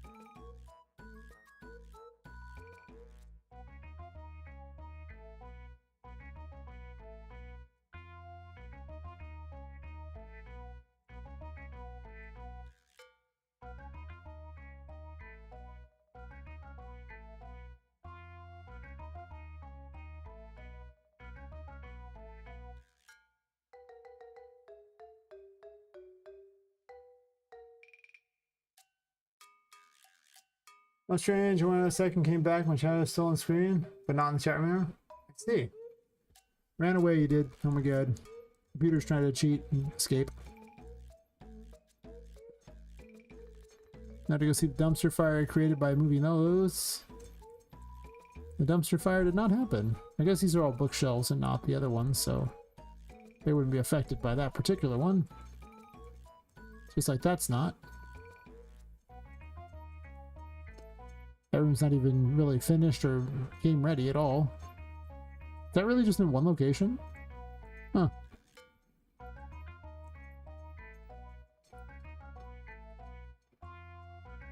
Interesting.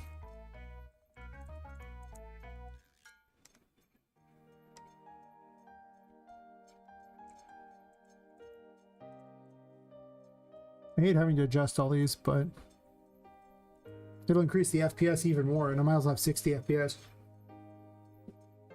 So much time has been taken to have to optimize things. You'd be surprised just how much time goes into optimization.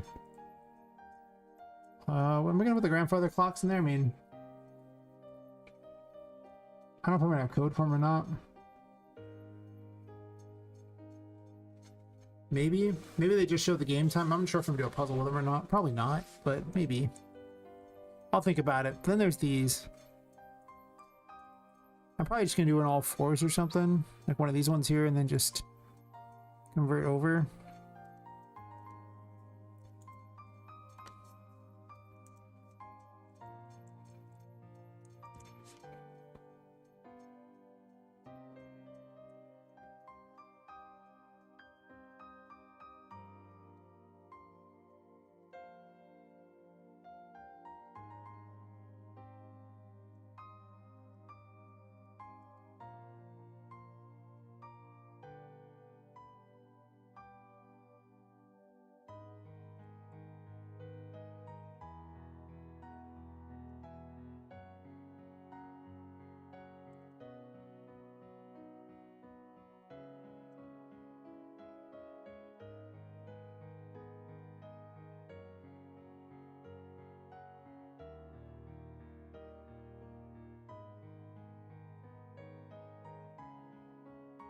Can she reach this? But well, she would be able to. She needs a small one to jump on. I kind of want something else for her to jump on. I don't really want her to jump on those. Like, there needs to be a lot more random things in this room. It's just, it doesn't have a lot. It's kind of boring. That's the term I would use. Really crap.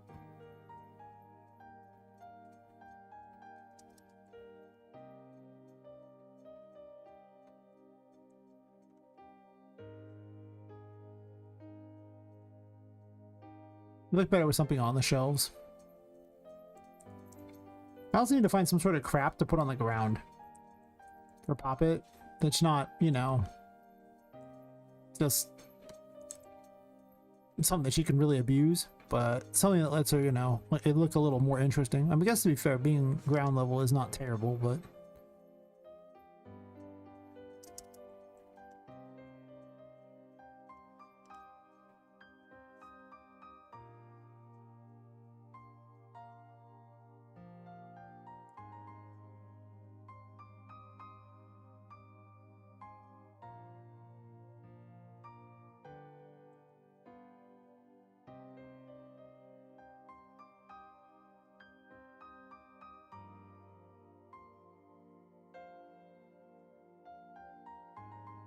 oops.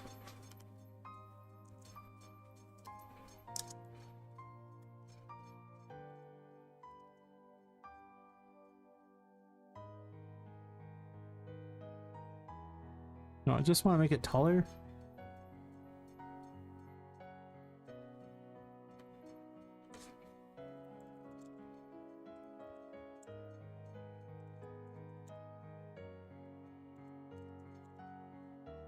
Close enough.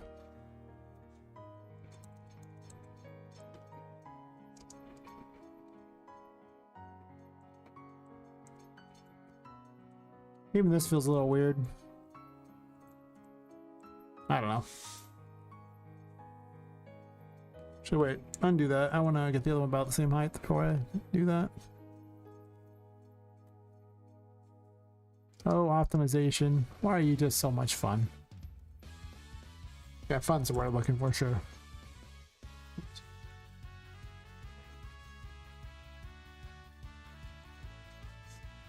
Well,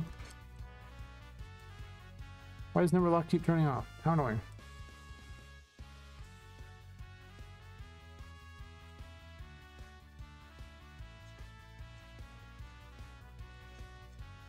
Looks like the same size exactly or something.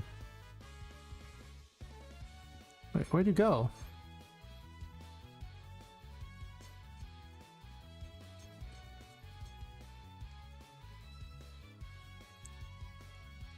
Why is that one in the sky?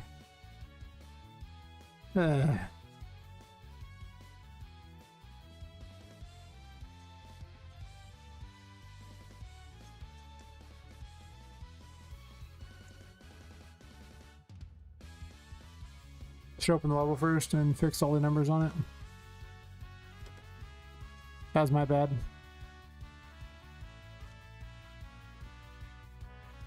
I could actually make it all ones and then wouldn't be have to change much. Well, it'd be easier to figure out the numbers, I guess, but you know, whatever. Oops.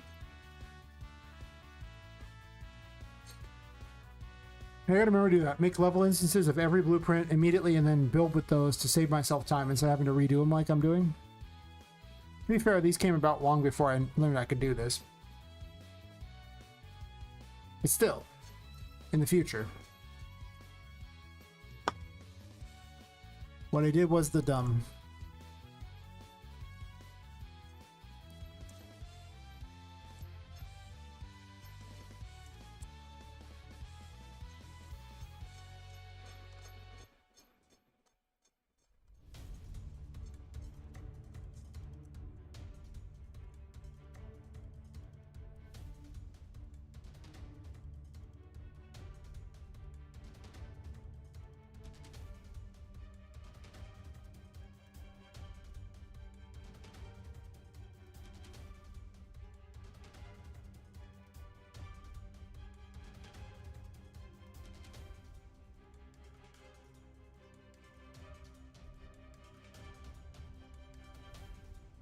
Where did it go?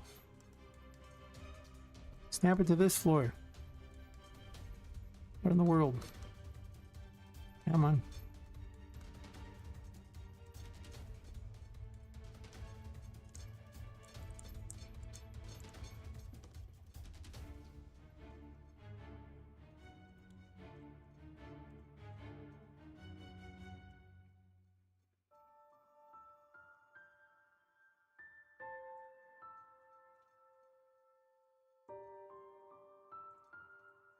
What is it gonna be up much higher than that? That's be pretty good.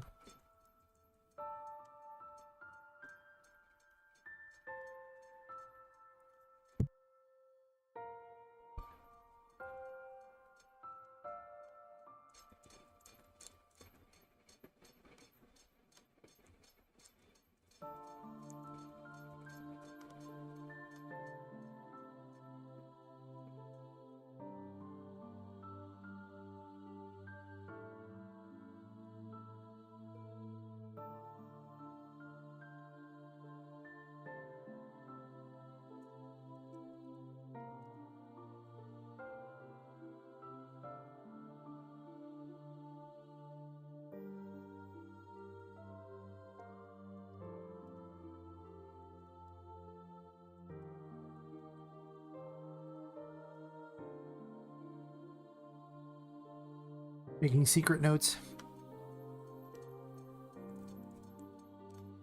Secret notes are for when something might be a spoiler, so I don't really want to tell everybody until I have to.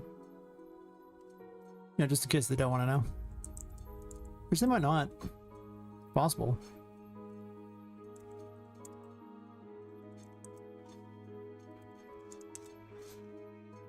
Quite close enough.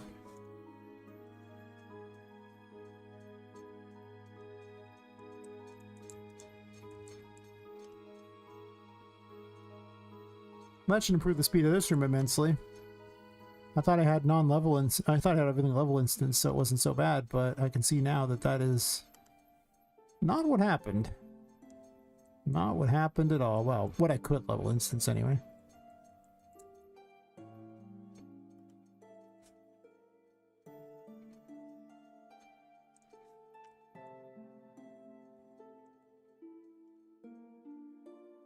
magician. That's fair.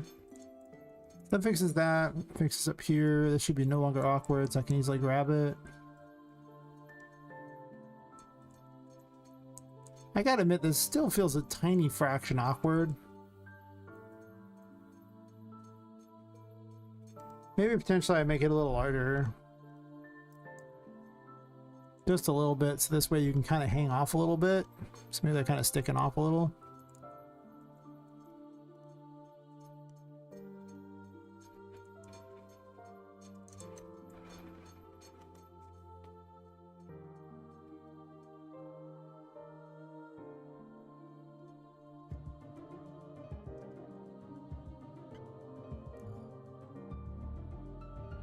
That's way better. I mean, this is supposed to be really early in the game, so like, I don't want this to be super hard. Definitely not frustrating. That's not even near the wall.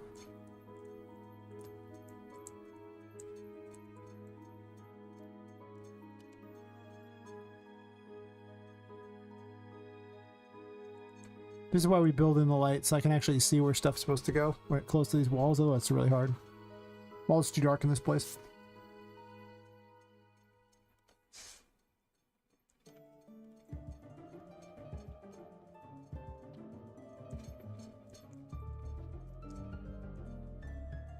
That's pretty good. And then over here.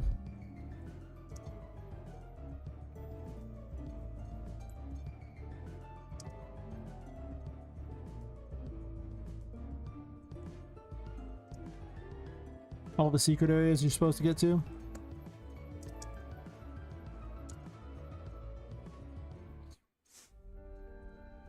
Okay.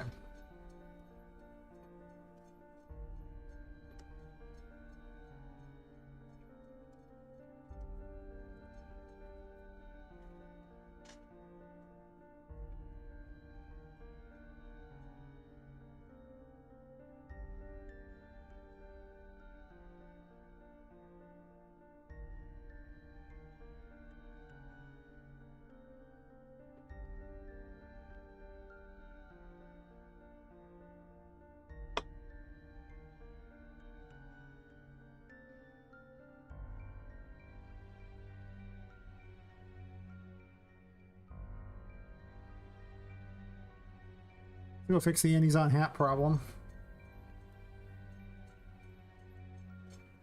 I'm probably gonna change it a little bit here.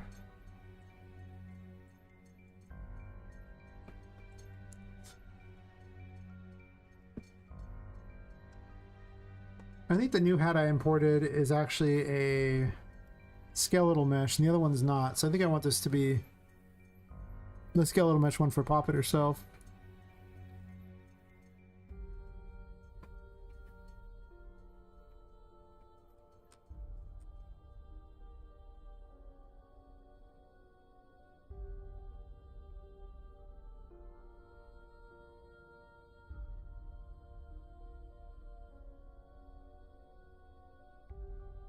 Yeah, it's static.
Didn't think one thing through. I should change the color first before I did that.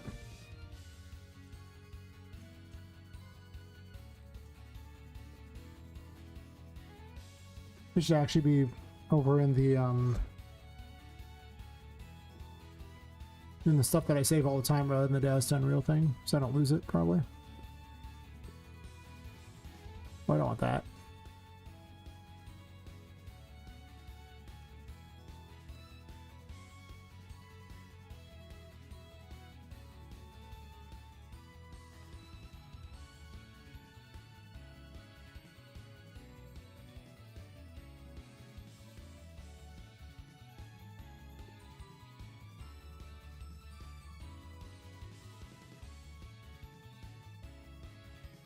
Give her a black hat. I don't think it would look very good.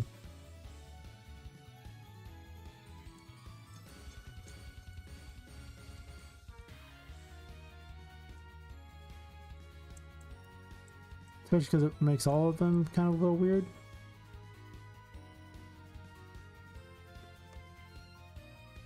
I was thinking more of a red.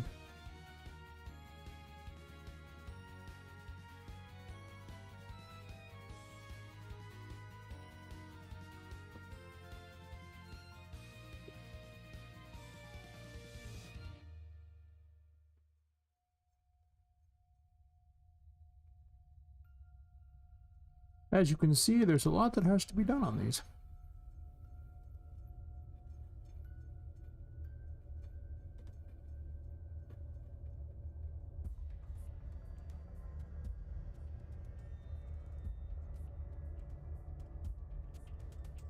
Let's remove the collision on this.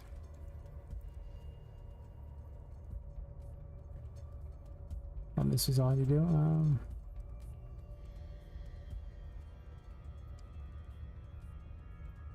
That's an atom class. I want the this mesh here.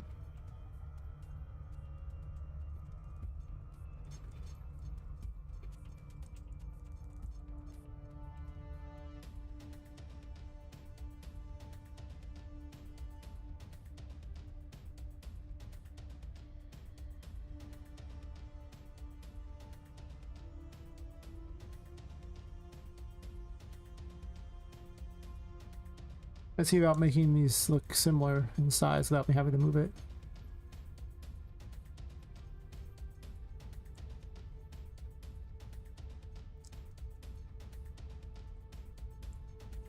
Pretty close.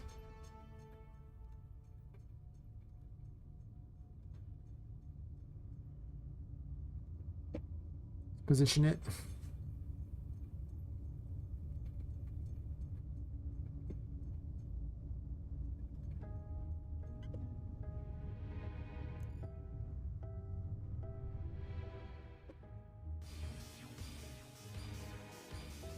The hair's a little messed up.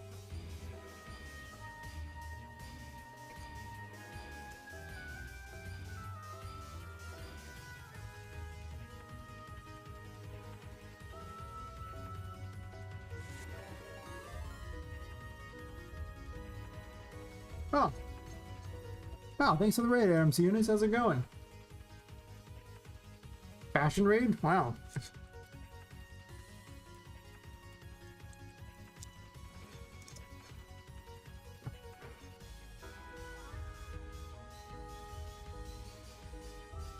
I was just fixing this hat because I was making it so it would vanish in and out.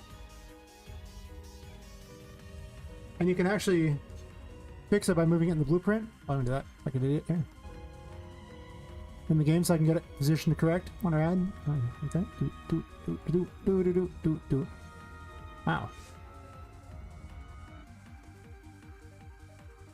I guess I'm doing another play on there. Hey Evanimo, how's it going?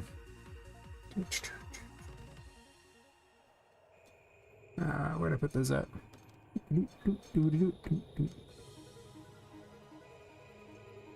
We set up there and I'll just do a playthrough. Show people what I got. Make that hat not visible.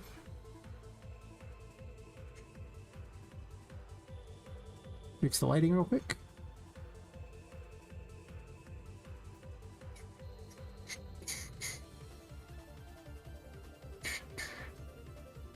Nighttime. Alright.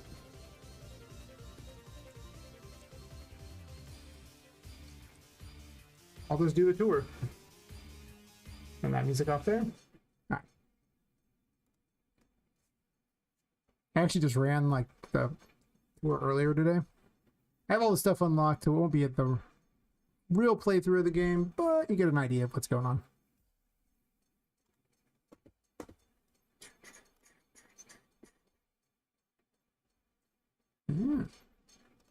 Yeah. So for the new people, the game's called Poppet Quest. You're playing as a woman who was killed and her soul was stuffed into a doll.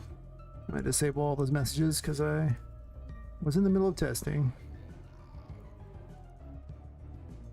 She's trying to escape the Whimsy Wonders toy store, which is kind of like a theme park in a building. I like to think of it as, you know, well, it's a theme park where all the toys come to life at night and try to kill each other. So it's basically like if Disney made an evil building with toys that killed each other. So it's a small world. The main mechanic of the game is if you're in the darkness, you lose your sanity, but you gain curse power, which is what powers all the toys. So this is the going insane mechanic. If you go back to the light, you gain your sanity, but you gain no curse power, so you can't use a lot of your abilities if you spend all your time in the light. Those will eventually go away as you get your sanity back. She uses tarot cards for her abilities. This is the Fool. It's a giant squeaky toy. It bonks things.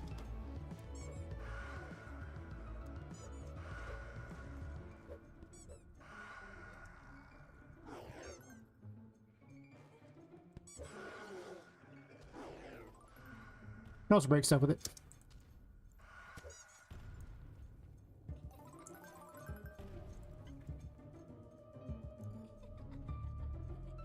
Grab my sanity back real quick. It's the Magician. It's basically telekinesis for all intents and purposes.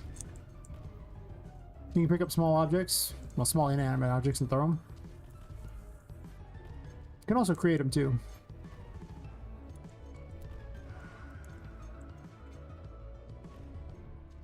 You don't start with this ability, but I like showing it off anyway because it's one of the newer abilities, so it's kind of fun.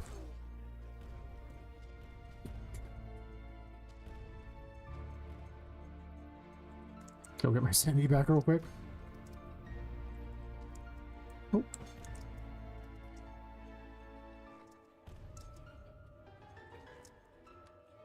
Apparently I'm grabbing that thing all weird.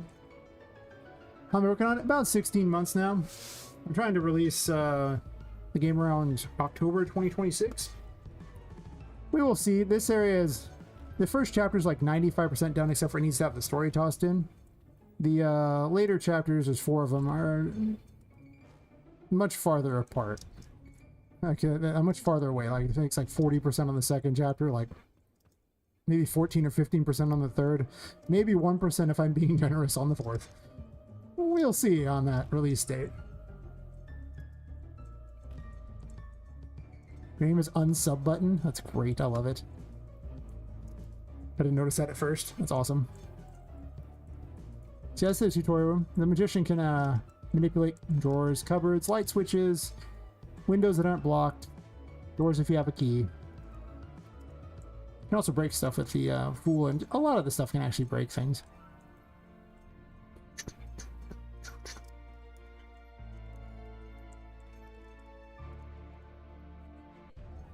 It's a steampunk game. Steampunk City. Yay! You can't leave the building. If you leave the building, the curse no longer powers you and you die. But if you go back inside, you will have light? Question mark? I don't know. I stream like, I don't know, 40 hours a week. But I have a regular job too, so... I've discovered the life hack of, you just don't sleep. See, if you don't sleep, you have all the time in the world. Yeah, that's it. You just don't sleep, Smile. This is Temperance. It's a bubble wand.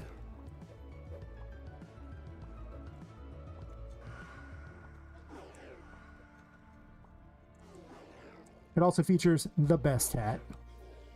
I just like it. Whoa, whoa, whoa, whoa, whoa there, buddy. It's my hat. Time will run out sooner, though? I mean, yeah, health-wise, definitely. You're not wrong. Way to be a downer, jeez. Fair. Very good long-term solution. Yes, yes, I agree. Let no one tell you different. There are naysayers out there. They are all clearly mistaken. Sleep is something you do when you're dead. Duh.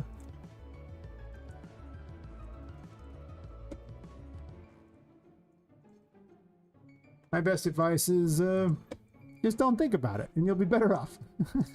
Yes. I mean, life views, that's a positive.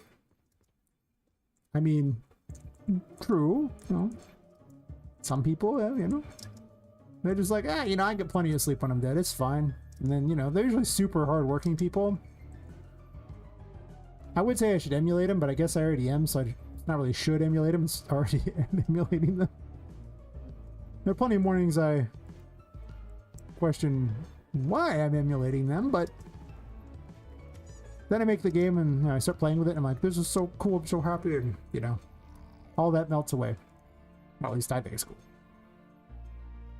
So yeah, so you have a key, you can open the doors. This is a tutorial room, so she's kind of explaining stuff. I'll show off some other fun weapons. There's a Wheel of Fortune, rolls dice. The black dice deal damage to enemies nearby based on what they roll. You do have to actually land the dice nearby them, so it can be hard to hit with. You usually have to lure them places. And the white dice heal you based on what they roll. You don't have to be near those. What am I building? It's a 3D Metroidvania. Inspired by things like Alice Madness Returns, Little Nightmares, and pretty much any creepypasta you've ever seen about, you know, dolls coming to life. Yeah, I like creepypastas. Well, thanks for the follow, Legendary Escape.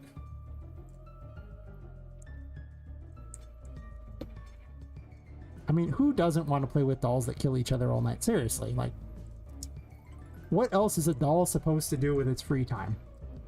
It's not like they sleep either. Really. Imagine sleeping when you're a doll. I've secretly decided I'm actually just the Mad Hatter because I keep giving hats to each of the tarot cards. I'm doing all the major arcana, which is, you know, all these ones here. And there's going to be 66 abilities. And the purple orbs represent the ones I've actually already made. And the grayed out ones are the ones I have yet to make. I have more than a few to go. And some of them are in greater states of being done than others. Like the ones that are going to be used in the first chapter are very well set up, and the ones that aren't are kind of... So anyway, they're okay, I guess. It has an encounter system that just decides to randomly harass you whenever it wants to, so you never really know when it's going to attack you. You'll just see these things come out of nowhere. Sometimes it's just really friendly. Sometimes it just goes scorched earth on you. I know the right way through this pipe maze, so if it doesn't attack me, that's just real quick. I'm not going to grab any of the extras, so... There's all kinds of secrets in all these different ways and everything, but I have everything kind of unlocked already except for the stat upgrades, so... And the collectibles. I didn't pick the collectibles up.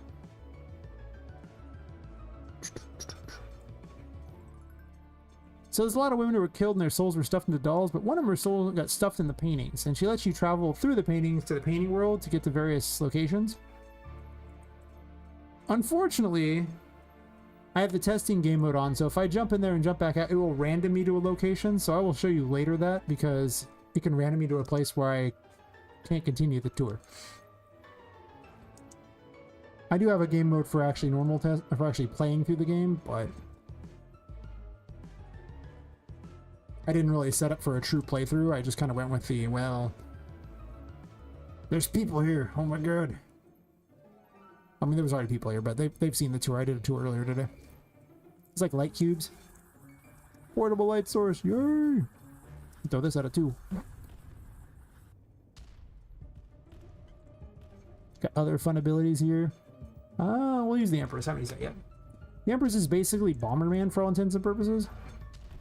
It plants little mushrooms on the ground and then they detonate. Currently they detonate at 8. Probably gonna make it 5 and just change the number on it. They hit anything nearby, including you, as you just saw, so don't get hit. I don't know why you're floating, but maybe more explosives will help you float a little better, buddy. How's that feel?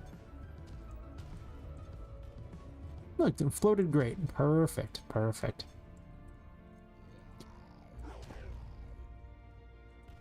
And the blue ones actually heal anyone nearby, including enemies, so, you know, try not to heal the bosses.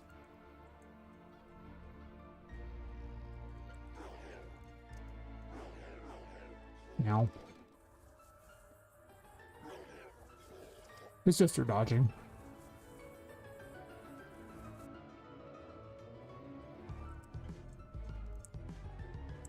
Every time I make some weird steampunky thing, I add it to these control consoles. So they just have stuff inside them that's just fun to mess with. I like breaking stuff.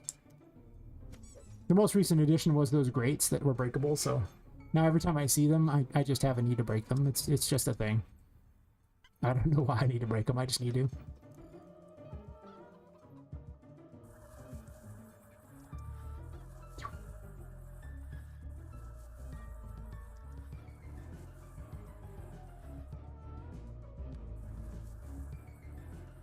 Oh, I ran off the thing now.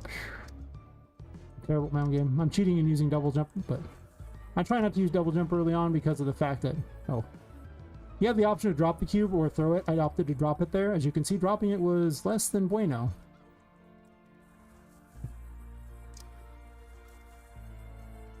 I make my own puzzles look hard. They're not hard. I'm just bad. I ran out of curse. No, that's probably why I dropped it. It does cost something to pick stuff up. Not everything costs something to use, like death is free to use at the moment. Currently, death just drains health whenever you hit things and gives it to you. One of the hits is not that accurate, though, from the look of it. Anyway. Wait, why am I doing it that way? I could just go up here. As I make this puzzle look so much harder than it really is. I'm gonna do it that way in the future. What's wrong with me? It's being dumb, I guess. Oh.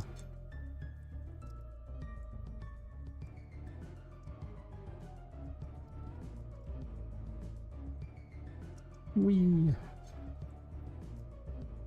Half the fun of this game is having all this stuff that's designed for humans and then running around on top of it and being tiny.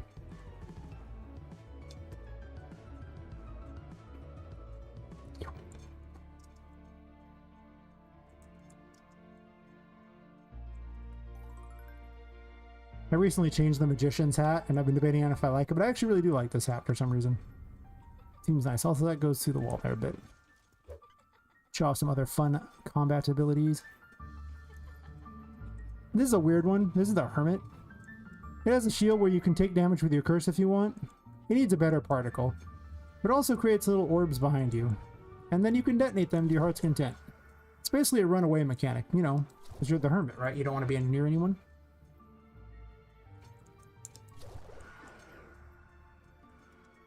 You don't have to have that up to use it. Needs a better hat. I think the hat should be black for this one.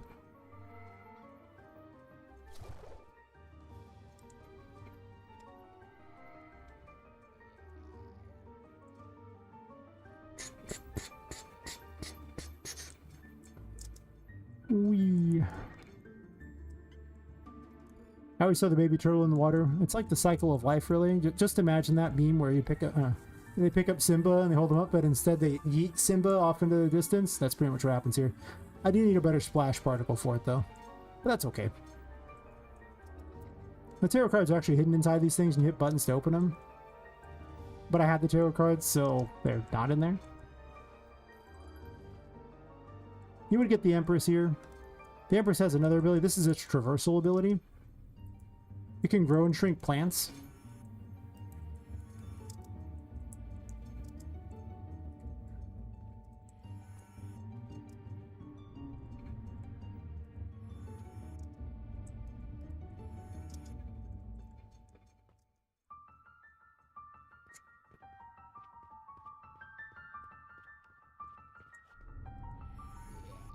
When I'm not streaming and the game's packaged, it does get 60 FPS, but my computer is only so powerful, so sometimes when streaming and with Unreal Engine on top of it, it gets a little laggy.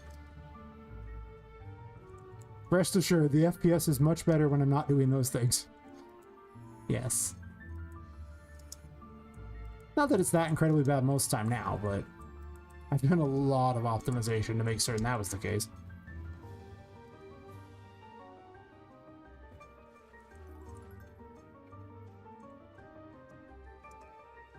I think the encounter thing could probably be a little more heavy on the encounters.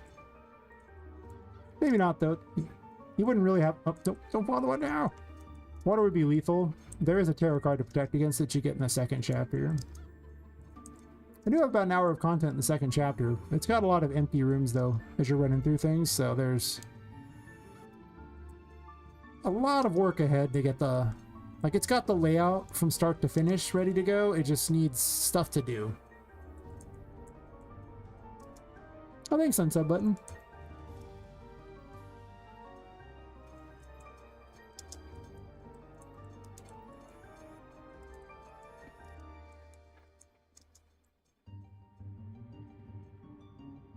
I haven't got a Steam page up for this yet, but soon I'll have one. Then people can be like, oh, so cool. Oh, that would have died there. You get sent back to the respawn. So it's not like the worst, but I would have to run back. Right.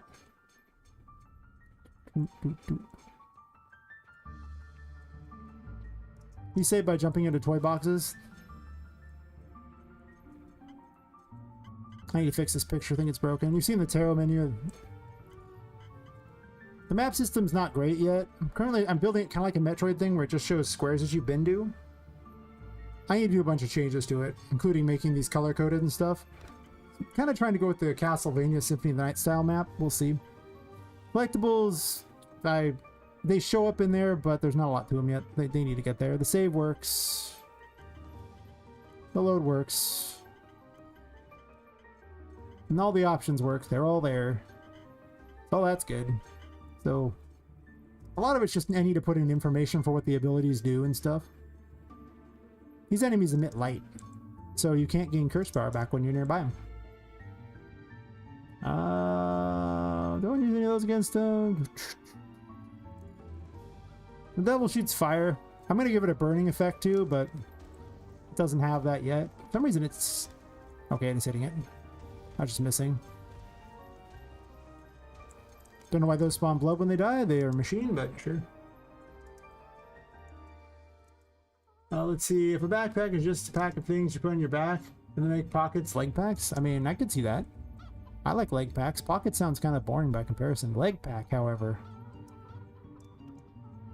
To be fair, a leg pack also sounds a lot like, you know, some sort of lifting term.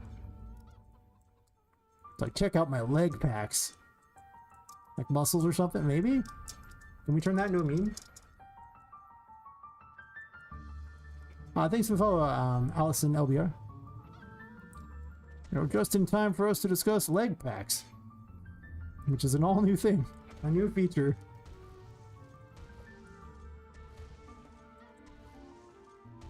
It's the only logical thing to discuss in a game dev stream, especially if you don't think about it, because if you think about it, that's no fun. But if you don't think about it, it makes a whole lot of sense. So the moon can also destroy moon doors. Best answer yet? Hell yeah. I'm here to help. I don't know who I'm exactly helping, but listen, I'm here to help someone.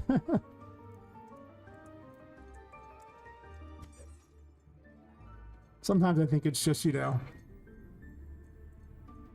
just me that I'm helping, but yeah, maybe not.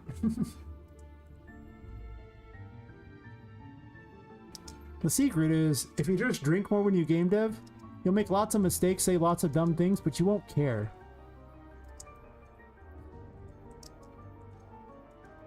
That's also why I'm terrible at my game. I haven't drank enough yet. See, I got my pale ale right here.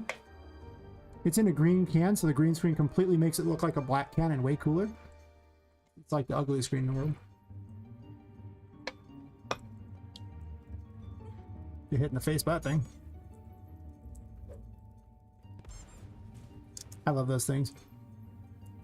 At some point I decided that instead of making all these complicated characters, I would actually put together weird little steampunk piles of crap that I call contraptions. And I would make those the enemies. And they just are weird little machines that are very unique to my game alone. For better or worse. Okay, I'm making this look way harder than it is, by the way. Alright, let's stop making this look hard. I know I'm bad at my game, but...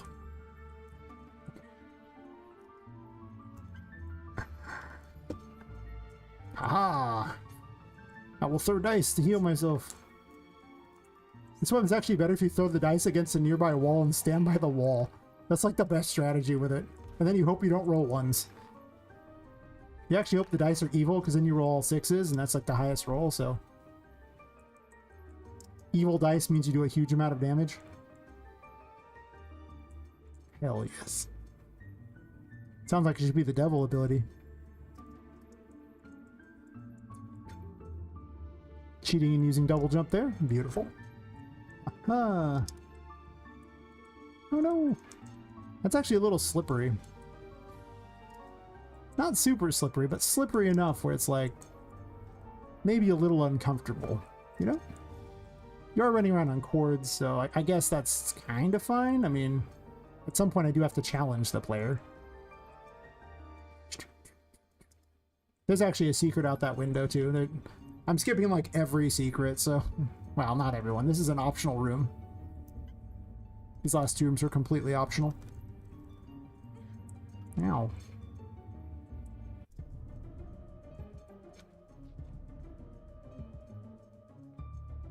Such as up there, there's a crystal ball you can get. That's a secret, though that's actually stuck in the wall, so I better fix that. My mistake. Or if you want the key to get one of the special abilities, like one of the tarot cards, to get it you have to... I'll heal myself first, but... Just to give an example. Heal up.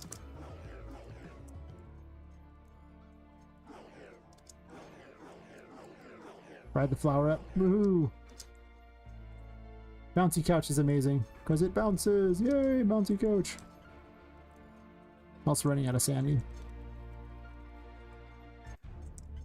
Devil actually has an ability to reverse the curse, so in the darkness you would gain sanity, but you gain no curse power, so I'm gonna use it and cheat right now. It needs a better particle effect. This one's way too loud, but...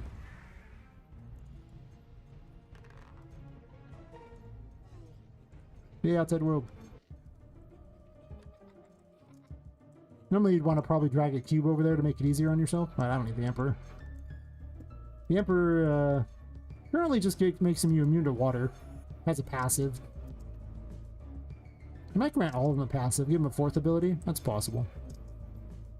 But yeah, if you want the Empress's healing ability, you have to do these things here. Go get this.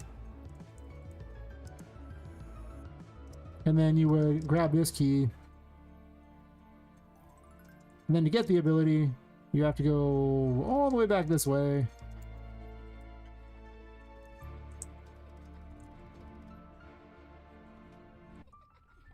I'm gonna get my sanity back first. There's a light right inside here I can hang out by.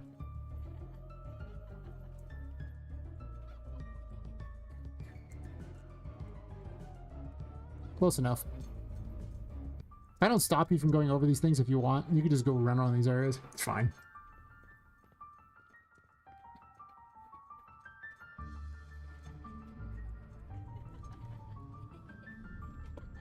Oh, I forgot there's actually just a save box right here. I'm just gonna slam this in their face.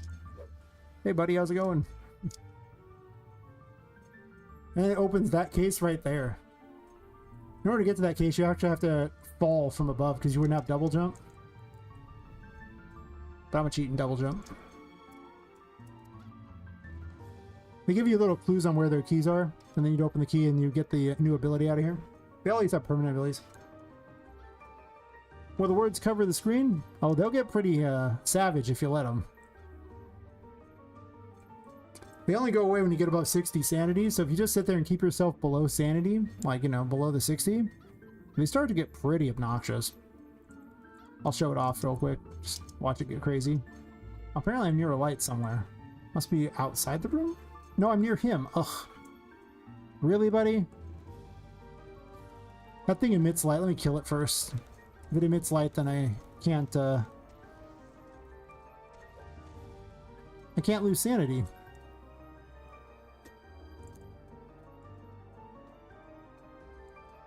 It's actually kind of diabolical because it'll make it so that you can't use any of your abilities after a while, as long as they're still alive. Which is really obnoxious.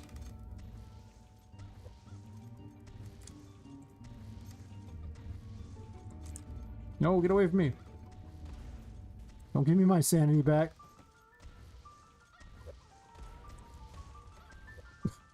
This is the worst room to show this off. I should have picked a different room. Okay, I'm gonna go to a different room. As you can see, they keep giving me my sanity back, so... Worst room ever. We're doing that. You stay in there. Whee!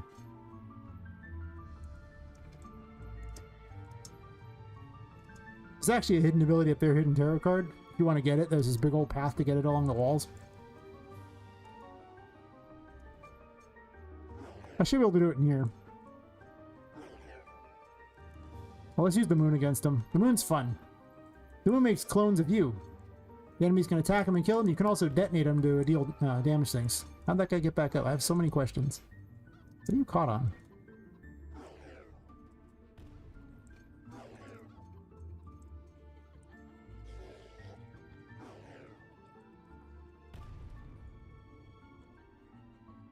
Or you just have a dance party with him.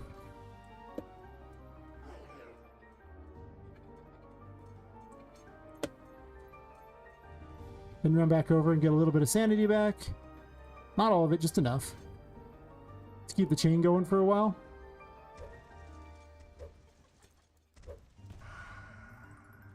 Nope, no, I got all back. Ah, I botched it. I was busy killing it.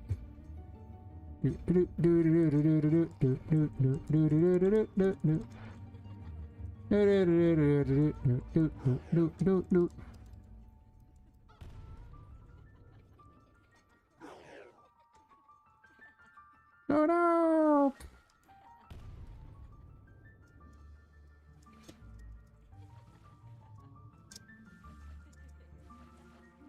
Okay, we're gonna cheat our way out of this here a bit. Underwater fire, go! There's nothing stopping you from using underwater fire other than it being weird.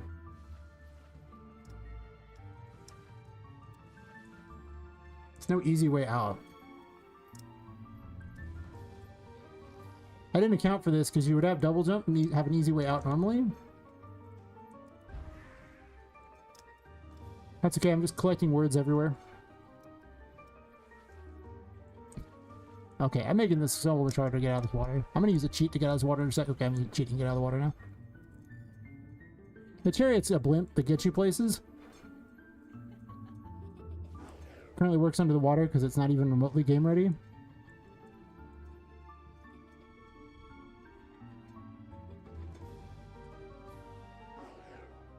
Walk back to the light a bit.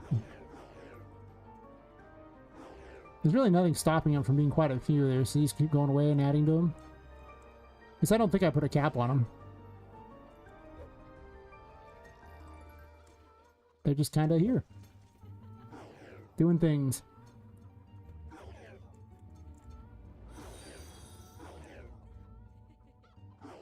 Oh, thanks for those, intro. How's it going? Was there ad break going on during that? Nice.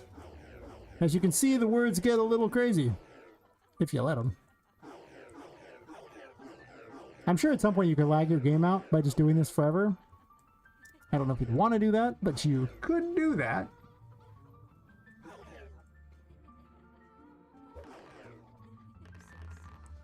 Is that enough words on the screen for everyone yet, or do we need more?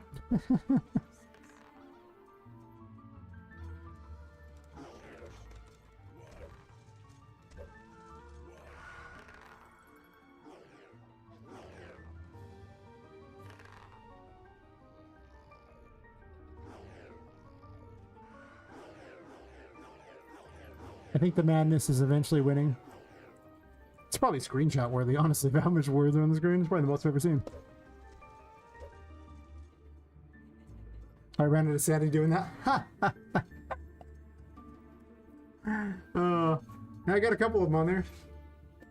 Is that enough? I guess I could try to get more.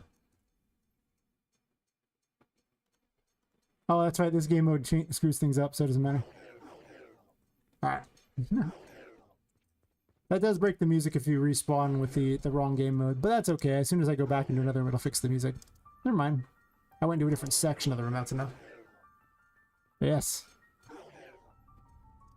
For those people keeping track, what was on the screen, I took a quick screenshot, was this.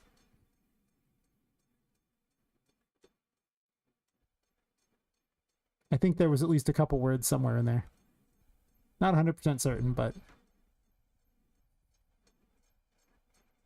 it's kind of big. Kind of a lot.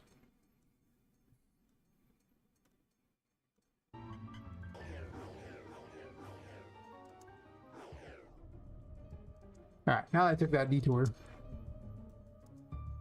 Yeah, just a couple. I didn't want to put too many on there, you know, and I didn't want people to have a hard time reading it or anything, you know. It's just one or two. It's fine. Don't worry about it. These are fun, they just smile. There's actually a puzzle with these, but I just want to make it big. Ho, ho, ho. See how much happier it is?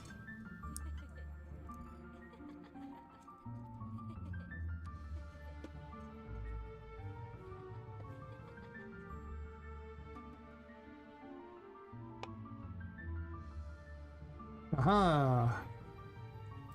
I've been adding a bunch of new hats and wands and things and making it so they phase in and out. Haven't quite finished all the weapons yet, but getting there. It's Patrick, he's the first boss. He's got like 3 phases. He's really not designed to fight all these weapons, so he'll probably get destroyed pretty quickly by all these toys, but that's okay. His first phase is such a joke. He just tries to hit you. I mean, he's the first boss. He got named by Twitch chat, just saying. For obvious reasons. In case you missed it. In case you aren't certain why he'd be called that. What obvious correlation he has to a well-known character that lives under the sea.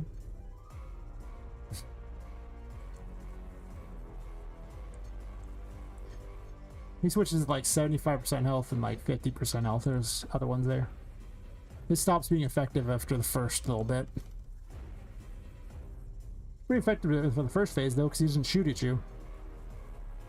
Now it's less effective. Yep, he's a star. I mean, he's happy. Just look at him. He's like, nah, nah, nah, nah. The Fool has the ability to grow huge, by the way, as its superpower.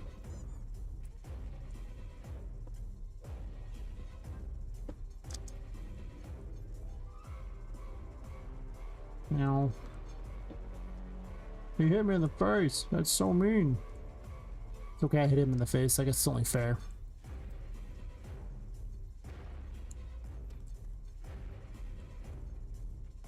Guess he's getting healed too. Currently, Justice is just a pistol. I haven't made any cool abilities for it. It does, however, have its own little cowboy hat. Deputy Poppet.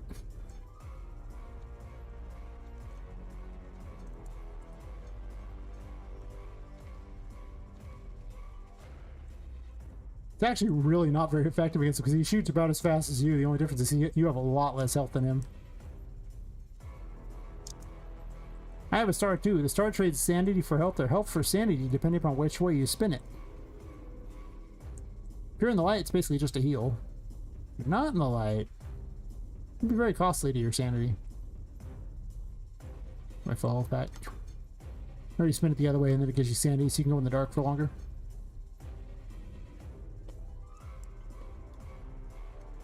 I mean, it doesn't really have weak point. Just hit the thing. That's its weak point. Hit the thing. Anywhere, really. Just like hitting you. Your weak point is anywhere it hits you. Perfect. It's a great system. I could give him some sort of specialized weak point, I guess. Does he need one? Ow.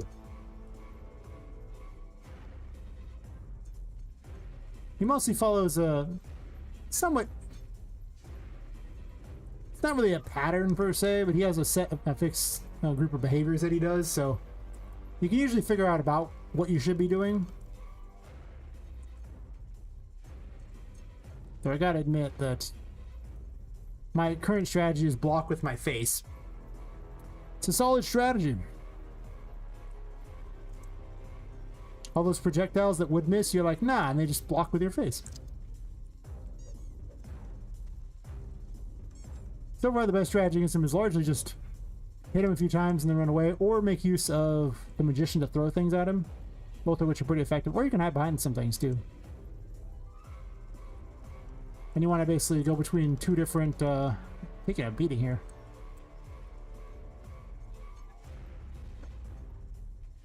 You kind of want to play it two ways, either sit in the sides here and get your curse back, or go over to the other areas and get your sanity back. You can also flip these lights off too, so those can be ways to get your curse back if you want.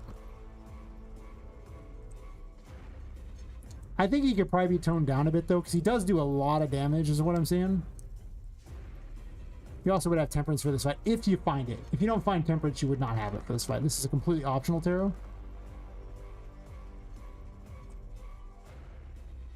Wonder if I should make those able to hit him too. When they blow up and hit the, they explode and hit anyone near, well, hit you for explosion damage.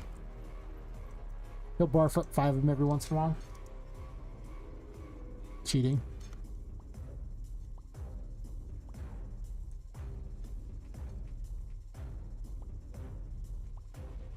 If you stay near him, he doesn't go leaping like that.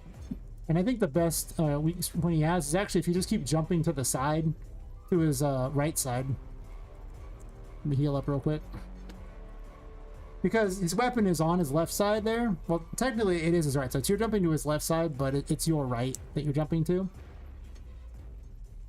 And then he can't hit you with it very easily.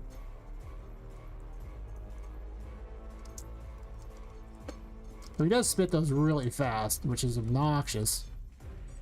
Taking a beating. He is challenging.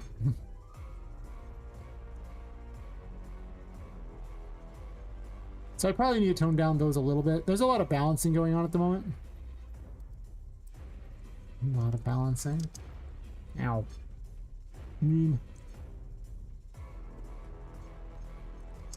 I kind of want to make those hit him now, so he's like an extra weakness against those.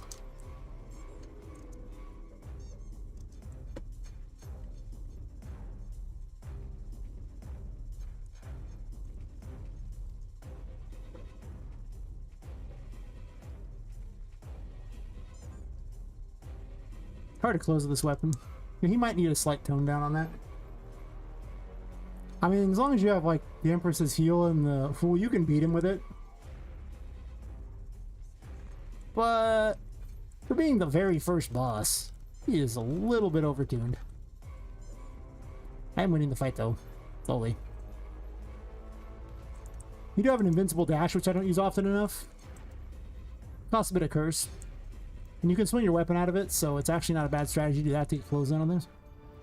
I need a better kill particle and fanfare for beating him, but he went down. He didn't bug out. Which is good, because he was bugging out like a couple days ago. I fixed the bug.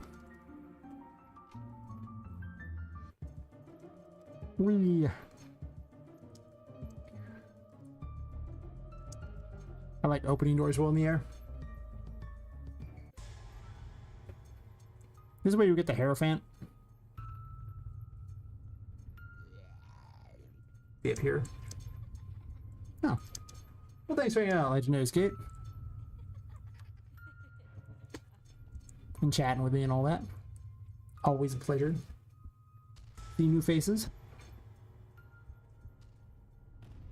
Hopefully you have a wonderful rest of your day. But for the people who are still here. This is the Hierophant. There's possessed objects in the game that just kind of do whatever they want to do, and they really don't care what you want them to do.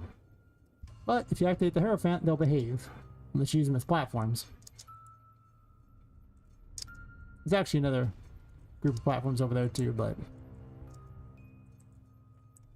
that's part of getting an extra.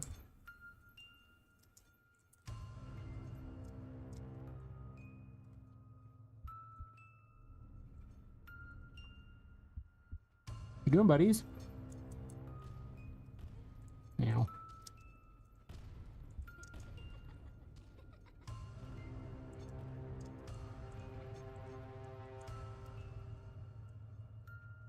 I'm basically just racing for the key that gets through the room.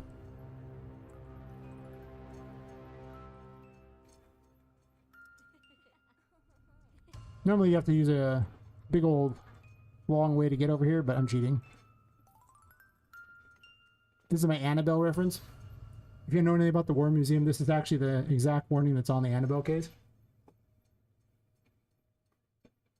Fun fact, the last person to handle Annabelle actually apparently recently died in a car crash after doing so. Just saying, apparently, don't handle Annabelle. They did it on camera. I was like, well, that's awkward.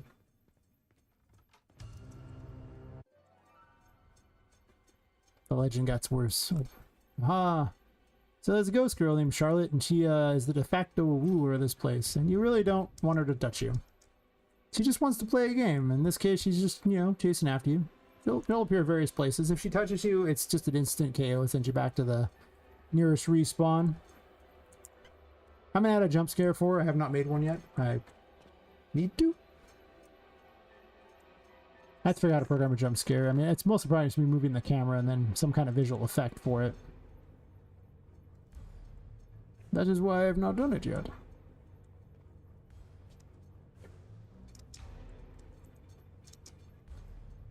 In the first couple times you see her, you don't really have to worry that much about her. I mean, she becomes more pressing in other rooms.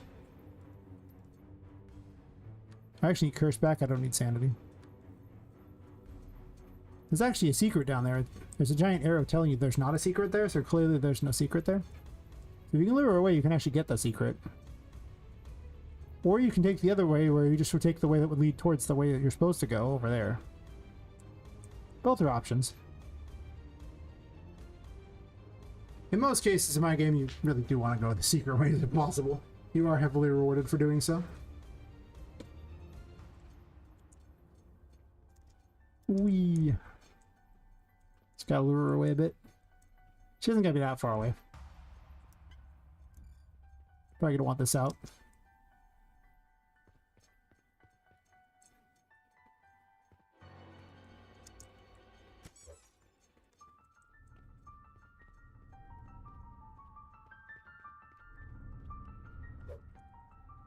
Oh, I don't want to spawn there, huh? Fair enough.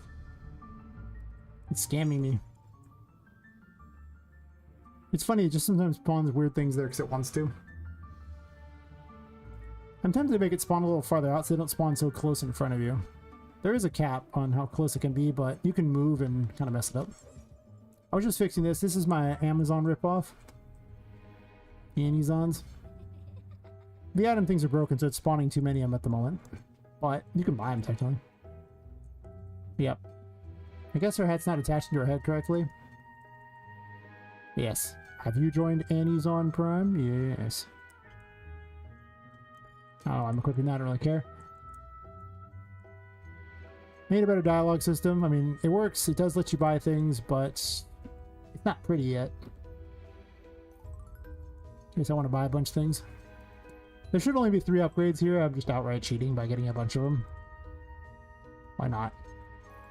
10 extra sanity? Sure.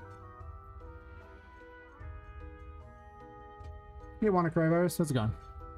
Who hosted? Oh, I got a raid from Adam C. Eunice. Hell yeah. I have to go check out his game again. I haven't looked at it in a bit. It looks pretty cool. He's got a lot of polish to his game that I'm at the polish phase myself, but I'm more just starting it. I think he's a lot farther in his polish phase than I am.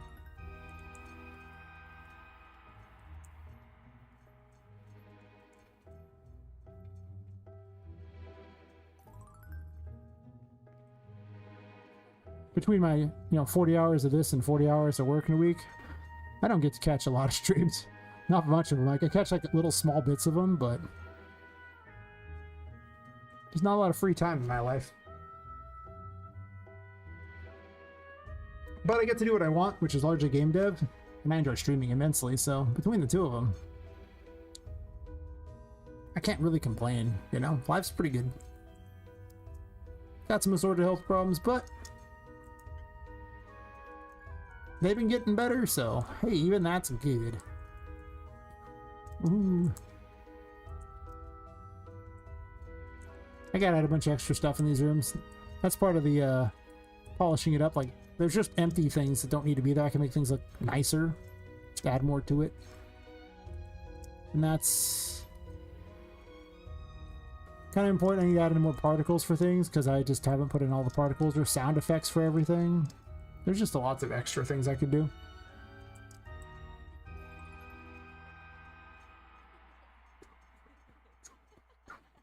Wee. Go hiding near some lights for a second.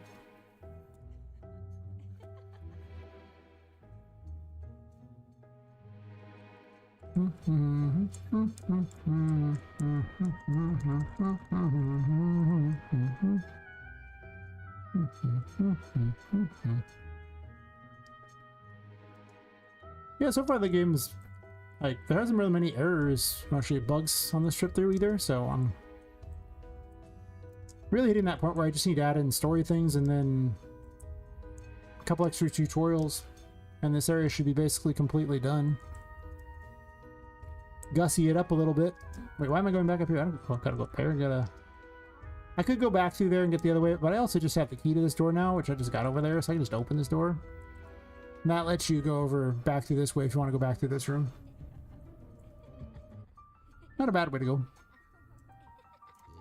Sounds like she died. Not a bad way to go. You know, whatever.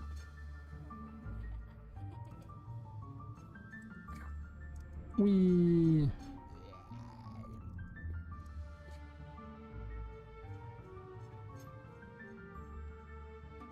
If you want temperance, you actually have to go all along these things out here to get to it. And grow these all up.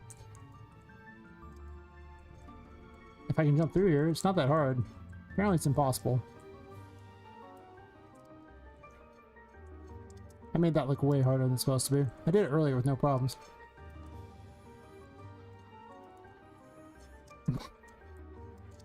My target against air. Okay, that was awkward. Don't grow and shrink those that fast is what I say. I'll show off another fun ability. This is one that's not even remotely game ready. This is the first version of the Hanged Man. And she basically fires a rope from around her neck to get herself places. Because, you know, it's the Hanged Man, so she's hanging herself over and over. Whee!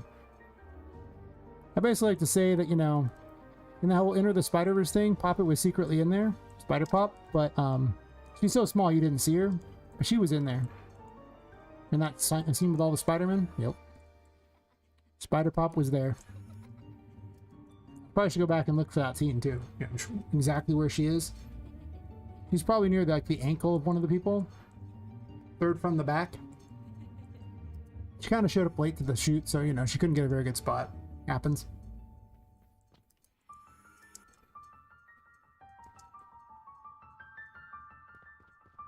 It'll be a late game ability because of the fact that, you know, obviously it lets you get just about anywhere. It's more fun than flying though. That was one of the things that I discovered that was just the most surprising thing in game design in general, is that flying is really boring. It's just straight up boring. That's where you get temperance. Hope everyone's paying attention and remembers when I release the game. In case you want temperance. I don't think you can even go back this way. Probably not. If you have double jump, you can. You wouldn't have double jump at this point, so. Cheating! I've never gone this way backwards, so that's why I'm doing it. It's definitely not designed to go backwards.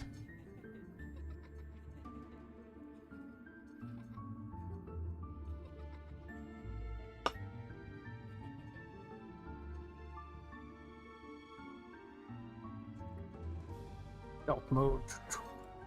It's not stealth mode. It's just, you know, kind of like a stealth mode. Oh, that's too far away to target. I was like, wait a minute. Wee.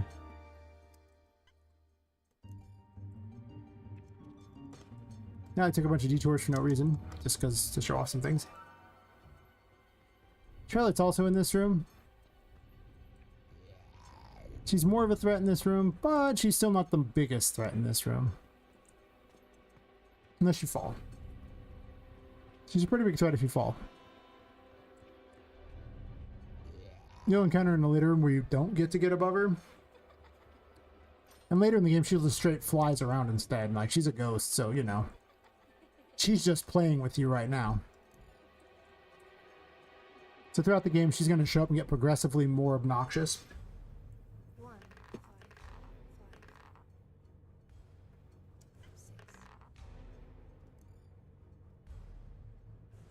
But in here, she's largely not that big of a problem. It's kind of an obnoxious thing if you're on the ground. Oh. I like to ride the plants up. Sometimes that's kind of hard to do. With this plant in particular.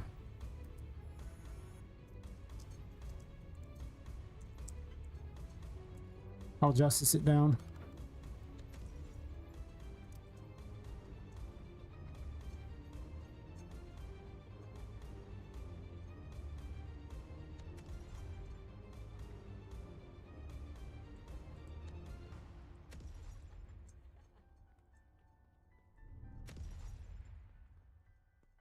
And shoot this one out from over here.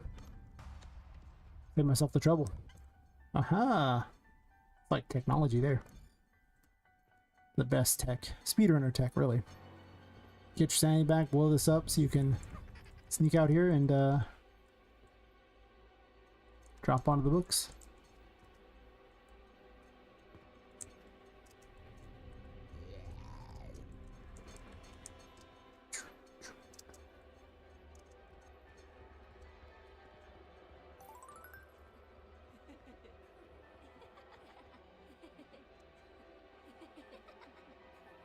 Oh, I'm using that. I need the magician.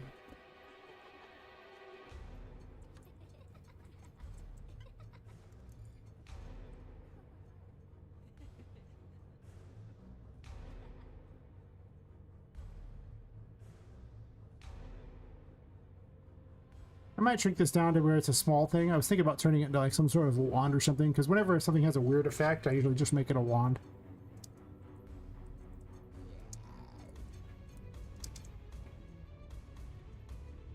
I just don't know what the other effects for the Hierophant are going to be yet.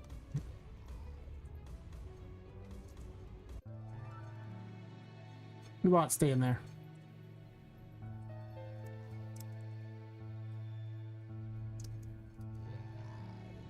I actually grabbed the key for that box, technically. Over in the storage room, if you happen to go that way that I went, you can actually get this. By doing this, I believe.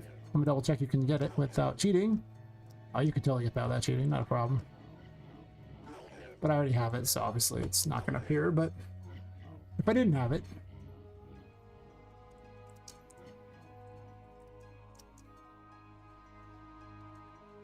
I'm going to make a music puzzle for this, I haven't yet, so currently it just says the things up in the air so I can, you know... maybe show them what it is, but I might just actually have a picture and they just have to jump on the right keys in the right order. I think I need to make the keys bigger, though. Also, the music in this room kind of so overpowering, you can't really hear these things, but... just a fun extra little thing.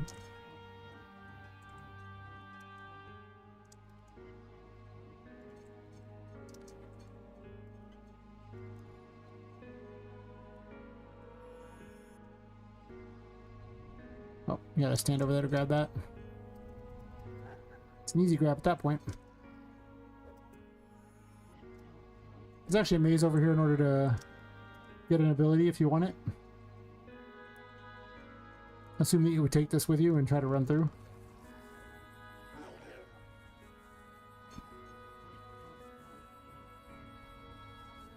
Rest assured, this is significantly harder without all these overpowered abilities that I'm just running around with.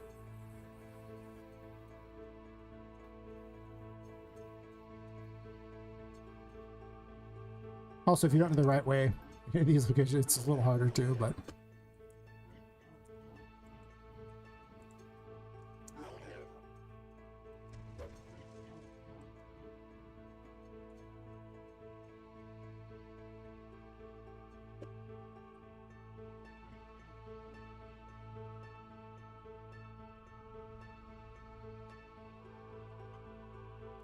might as well heal up.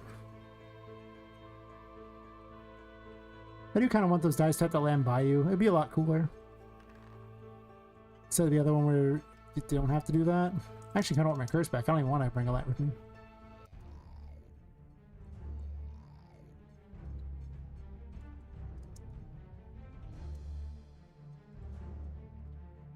I recently made it that you could actually go around these corners and everything, and I just haven't done anything with it yet. I was restructuring the whole building. So I'll probably have some exploration thing going on. Yay, city.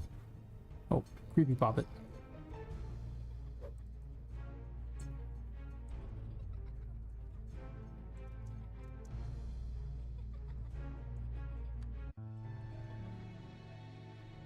Really, you want to fight me? The fool's ability to knock things around really helps when dealing with things that are up on higher ledges. You can just knock them off the ledge and then they're just not relevant anymore, and it's like, cool. That was easy.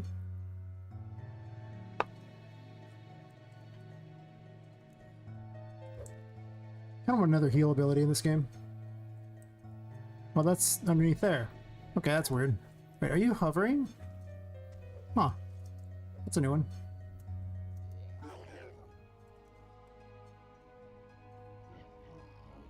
Game is flawlessly programmed. Totally. Everything is perfect. 10 out of 10. I'll show out the painting world now. So there's so many secrets I'm just passing up on, but...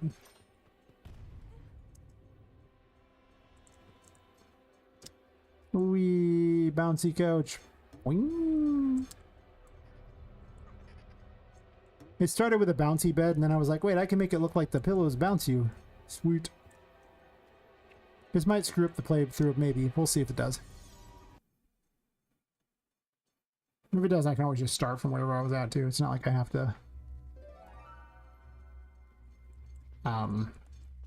start from the beginning or anything. Yeah, the painting world connects all the paintings, and whenever you jump through a painting, it unlocks it. You get a save point here.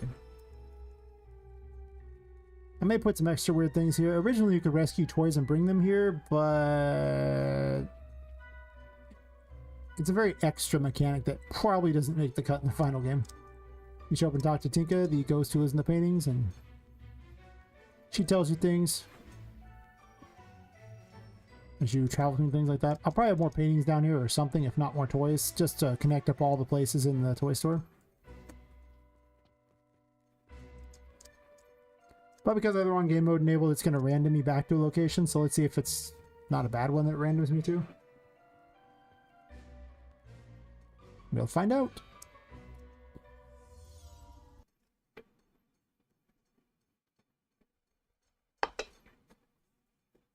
Yes. I could random me back to the start of the game. Okay, fair enough. I can play from here. This is actually the real first room in the game. I don't usually start here, and I don't know why. There's no reason not to start here. I usually start in the magician room, but thus skipping the first little portion of the game. She tells you can break those, so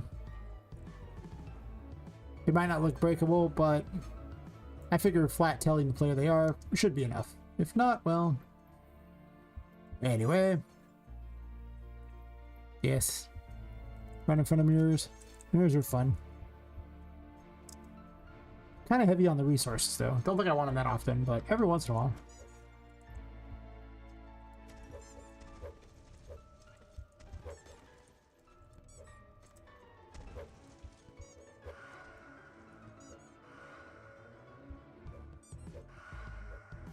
I might make it that the enemies can't easily attack you. Oh, that's awkward. That one's just floating in there. Can't attack you quite as quickly than this early on. I mean, I need to really play it without healing to know how well it's going to go. Maybe put some heals in places.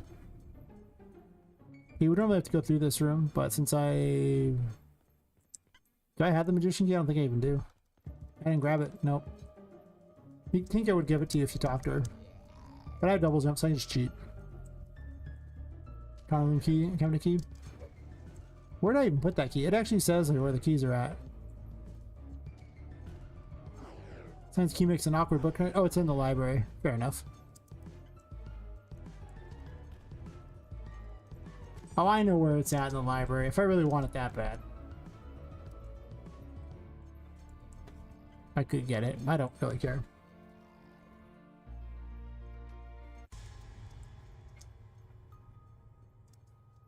I actually grab this key over here.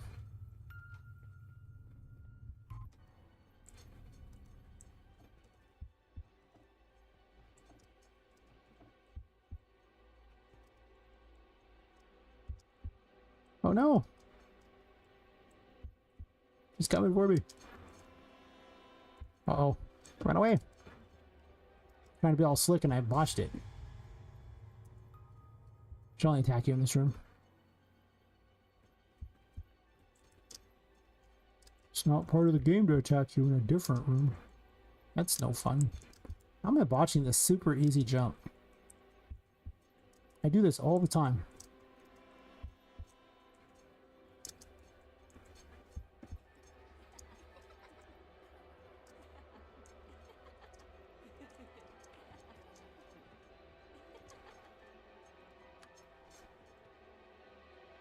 There's also one here. Always room for play. Hall of Records cabinet key. I wonder where that one was. Oh, she's always room for play. It's in the playroom. Duh. Ah, yes. The playroom. That's where I'm going right now, anyway. It's potentially where there's going to be issues. Well, the books didn't quite spawn, huh? Oh, that's right, there's a bug there that I triggered by running out of the room, running back in real fast. She's down there. I can't open this door from that distance.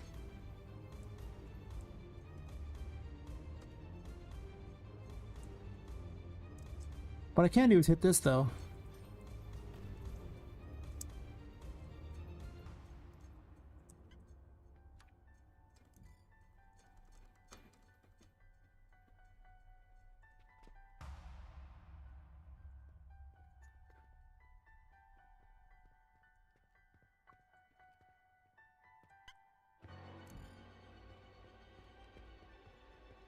I just wandered away from this door a little bit.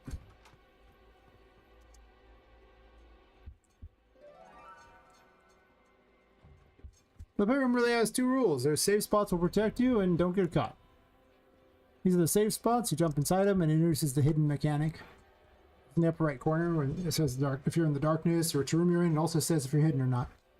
It's mostly for purposes of if Charlotte, the ghost girl, wants to, you know, well, attack you or not. If you're considered hidden, you are safe from her. As part of her game.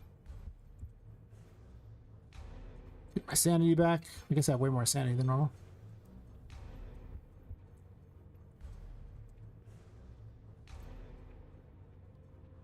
She appears from the smoke in various places, and I don't know where she's at right now. I don't want to know where she's at right now, to be fair.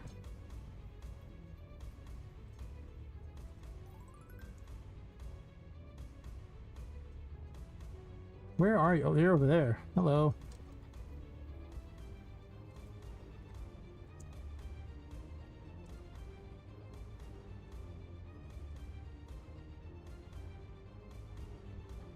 Did I lag you there for some reason? Get the old sanity back.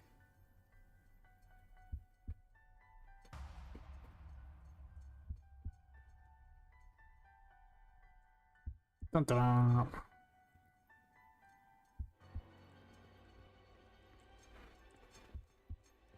Oh.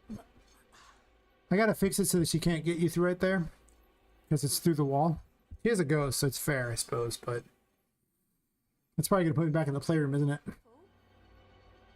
Oh, the library, okay. I do have this key.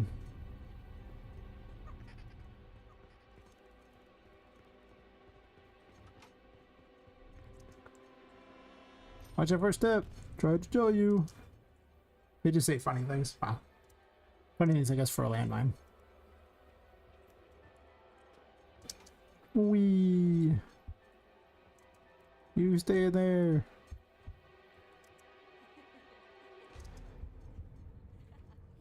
Got momentum.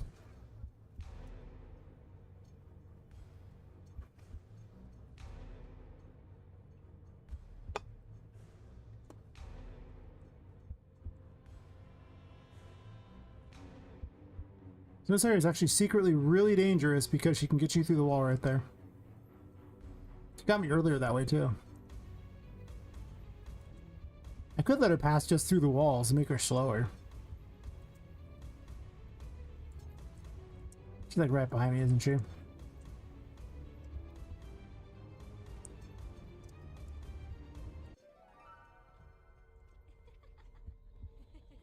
I like to think of these as like the masks of judgment. You're like, wow, I can't believe you're cheating in your game again, huh? You were doing that earlier. Cheating the first time wasn't good enough, huh? Remember that jump in the Empress? Actually, in the Safari Room you missed? That super easy jump, you know, for people who are basically new to the game. You remember that one? Yeah. These are platforms, by the way. Or platforms. Get secret stuff. I do want to make it so they whisper things. It's kind of taunting the player. They're just weird doll faces. They don't hurt you. They don't do anything. You're like, wow, you missed that jump, huh? Damn. Pretty bad. Look at that. Just looking down on you the whole time.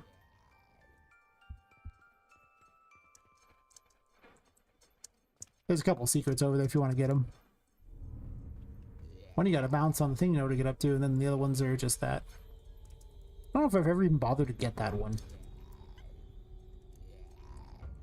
I gotta make the secrets actually the collectibles do something. Well, I guess the crystal balls do something, but the other collectibles don't actually do anything. Well, that's correct. I have like Maker's journals that don't have any kind of journal entry yet, or like an audio log.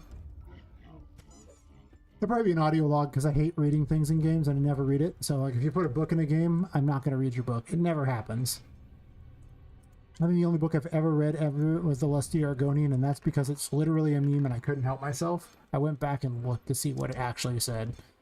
But every other time, I never read books in games, so I'm not going to be that guy who puts books in my own game after going, I never read books. No, everything will be audio. So you can listen to it while you're playing. Because that's more fun. Well, probably, or maybe audio. I guess I could also include a thing you can read, so if you go into the collectible section, you can read it that way. But I don't really want to pause gameplay to do that, so she'll try to grab you out of the smoke. As you can see. Don't get caught. Just like always, don't get caught.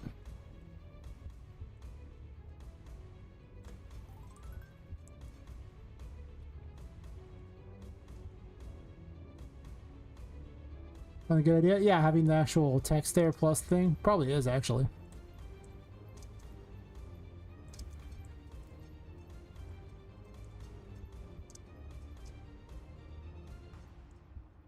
This is incredibly hard to get one. Like, this is tough. You gotta jump here real fast, then jump on this one. She doesn't quite hit you there, which is good. That one jump there pretty much has got me more than a few times. These are going back. This will give you the thing over there.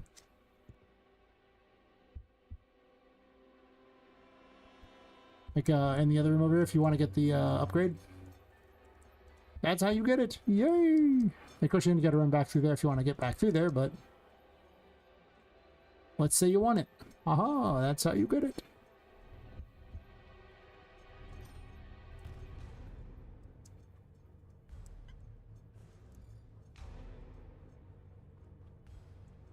I'll say Dr. Dark, how's it going?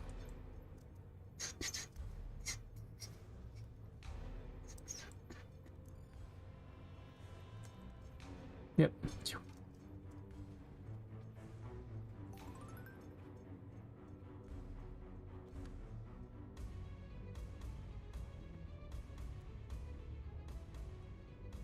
Which now she's over by me again, so I kind of want to lure her away so I can get over that door. Yeah, I've been passing up on so many secrets. I mostly did that one to see if it was really as hard as I thought it was.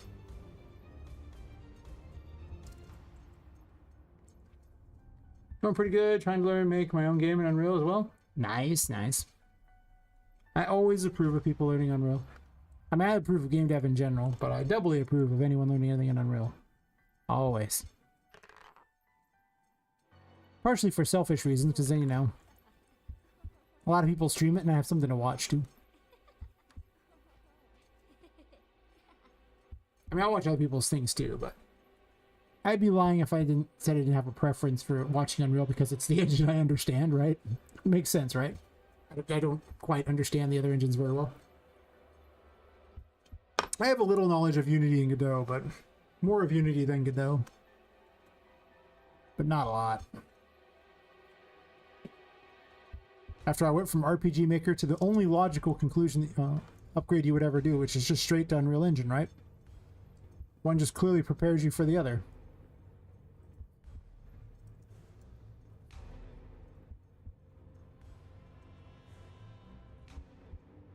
I remember this old Sim Earth game or something like that, and you could use this like little cheat to go from the Bronze Age to the Nanotech Age. And that's kind of like what I did there.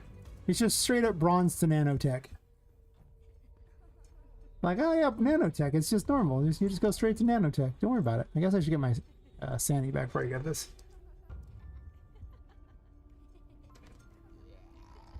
Let me tell you, Nanotech was real good. I'm gonna hide in here. Haha. Can't get me.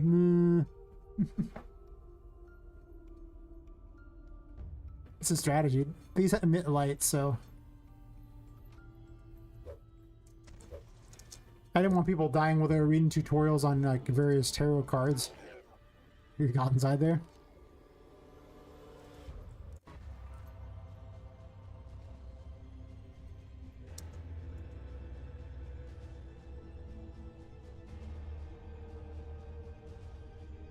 Wee. As is always the case, just like 3 phases, and well, if you try to fight her fairly, oh god, it'll be all night. It takes like 20 plus minutes to beat her if you fight her fair with what you would have for this area. You might think, oh, you just did a lot of damage, it can't take that long. Oh, you better believe it can. He is very misleading.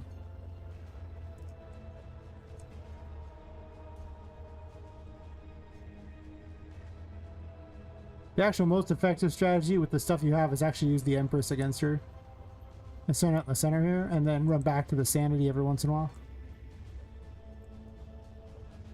I wonder if I could play all the way into the second chapter with me or not. I don't have any story in here, but technically, as long as I can achieve getting the Hidden Grotto key, I could actually go to the next area.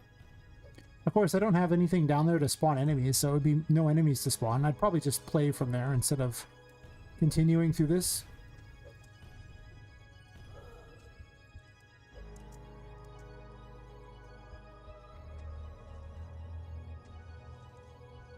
Hey buddy, how's it going? Pretty good? I'm gonna hide behind this thing. What do you think of that? Oh, your little jump attack doesn't work if I don't jump. She doesn't always jump. She just can swing her weapon like that and it's obnoxious. Can I curse back? Get bubbled. I actually upgraded the damage on this. It was so crap before. It's still pretty crap now, but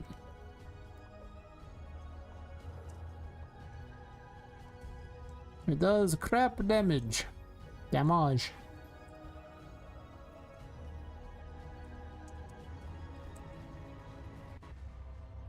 Stop running away. He's pretty notorious for doing that. I did hit her though.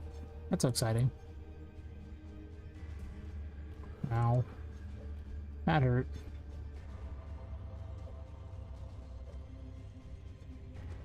Plant some shrooms. Those heal her too, unfortunately, so. Making my life hard. I could just cheat and use the death on her. The incredibly imbalanced death tarot. Go back and fight. We can trade blows. Ow. I'm losing this jousting competition, by the way. Why are you so obnoxious to catch? She's so much faster than me. That's why she's hard to deal with. And her range is like you know, way more than me. Ow. How dare you throw things at me, you suck.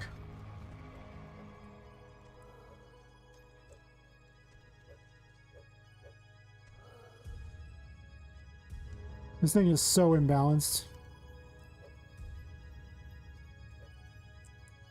It's also horribly unfun. There's that. It's not like half these other ones that are so much more fun. The moon's actually the one that's really good against her. If you can hit her with it. Because it currently has no cost. She'll also attack the clones. It does like 50 for the clone hit though. It does a lot of damage. If you hit. But the range is trash.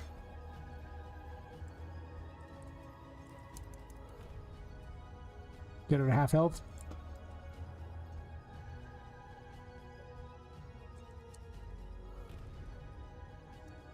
Okay, I'll stop using the cheater stuff on her. Actually, I have plenty of cheater stuff. She's not built to handle the moon because you wouldn't have that, so.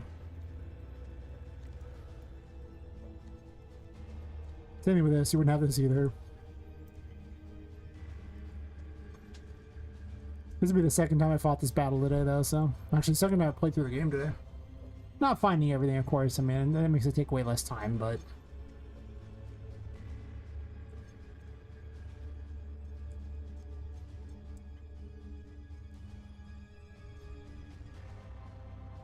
So in her third phase, she actually gets an invincible force field and summons these 5 helpers. And as long as the helpers exist, she doesn't take damage. Also, she spins the battlefield, so it's harder to keep track of where the lights are, and things move away from you. Apparently, the shield fell, and I didn't kill anything. I wonder what happened there. Oh, maybe the enemies despawn if they're too far away. Oh, okay. Well, I gotta make note of that. Added a new system, an encounter system, and it's supposed to clean up enemies that are too far away, and I think it's cleaning up her enemies, too. Now, when you program a boss and then you come back and discover the boss is not built for the system you made ages ago, or system you just made, that's fair. Well, you aren't very tough if you don't get to keep your shield. Normally she regenerates health during that too, so that's also why she's tough.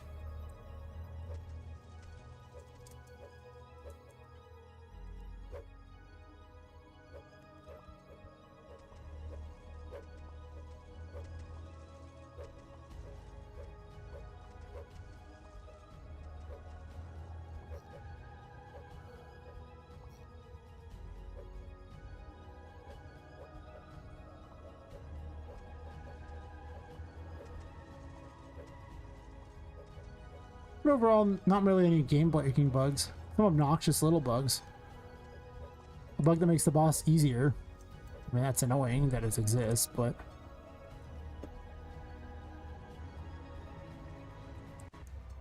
I can't underestimate how much longer this battle would take if I wasn't cheating.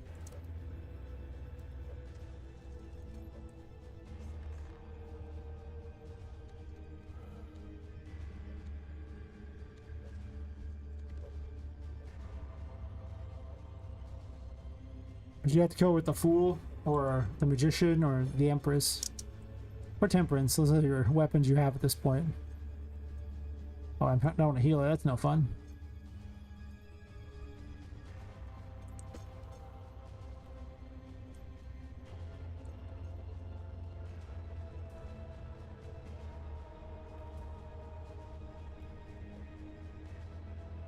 Actually, I kind of want the Empress now.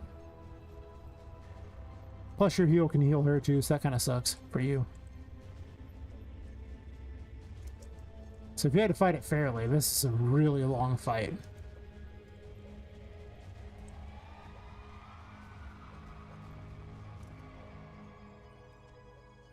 She's so evasive.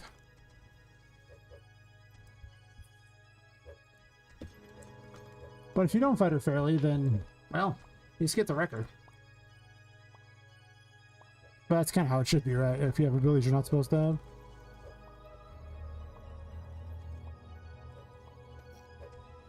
I have beaten her fairly a bunch of times. I just didn't do it the last few times. It's probably because as the longer the game gets, the more it's it eats up a lot more of the stream time to test the things, so I prefer to not do the long test that often unless I need to. I do test it periodically, that's true, but there's definitely a certain number of times. Plus, I just literally ran through the whole thing earlier today. To be fair, I cheated on that one too.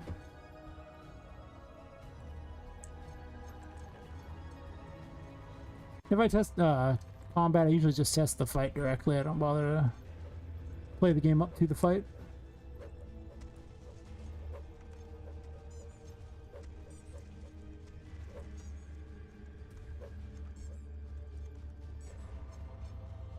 You can kill those guys really fast if you're using the fool.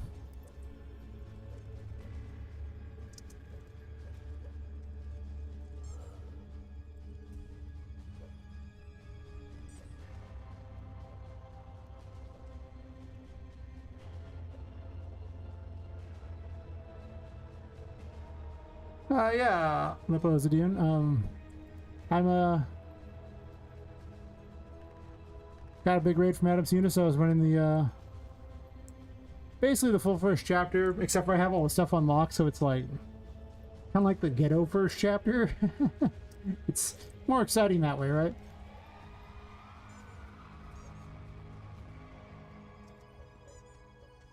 She's so obnoxious.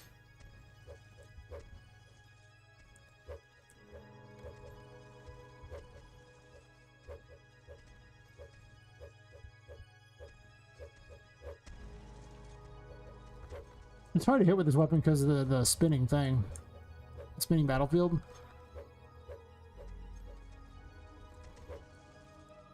But it's so overpowered.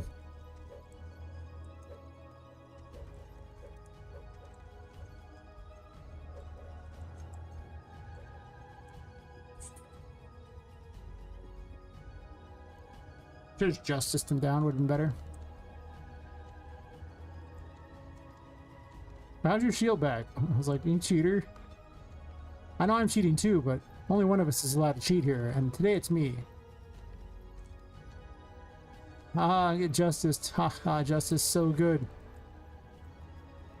It's just a pistol. I can't catch him. Give me my goodies. Goodies. I just want the key. I don't care about the treasures. Yeah. Give me the goodie.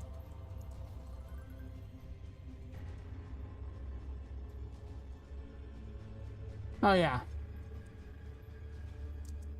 Well, I mean, it's like the first major boss fight. It's not like the first boss, but the first major boss fight against, you know, there's like 5 victims that you that were also killed by the toy maker, and you encounter all of them, and this will be the first of them.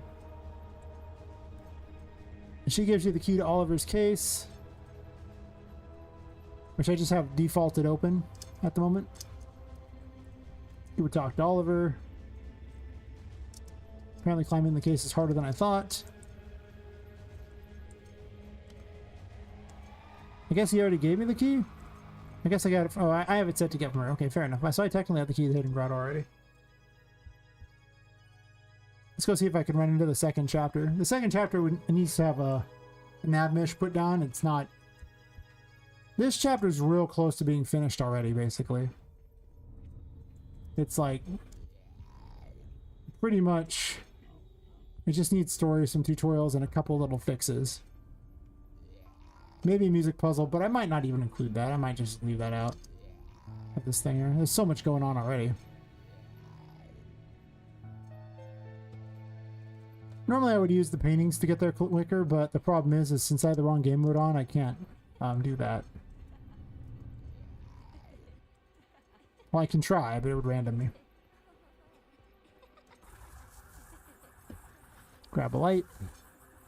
Hello. Hell yeah.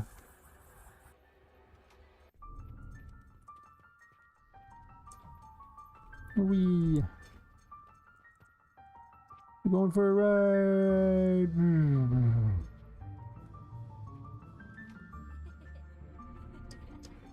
who knows where this will put me because I have the wrong game mode on, but technically I got only the second chapter.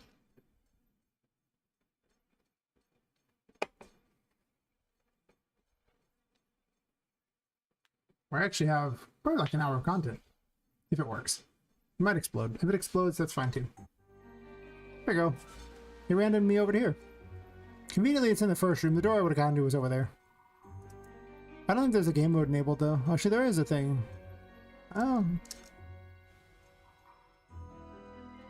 Yeah, this would be the start of the second chapter. We get to play with water and things like that. Ooh, water. There's way big underwater areas here, though. You're trying to get the Emperor, which would make you immune to the water. I have it already, so... Guys, I have everything. Well, besides the world, of course. This is my favorite island in the game. This place had a bug so weird, it actually got named because of the bug. The Isle of the Forgotten. There was this bizarre bug where things would spawn on this island. And there's basically a central AI thingy that's real smart. You know, it's the Puppet Master, and it controls the AI of all the enemies in the game. And they would spawn here, and it would just forget about them.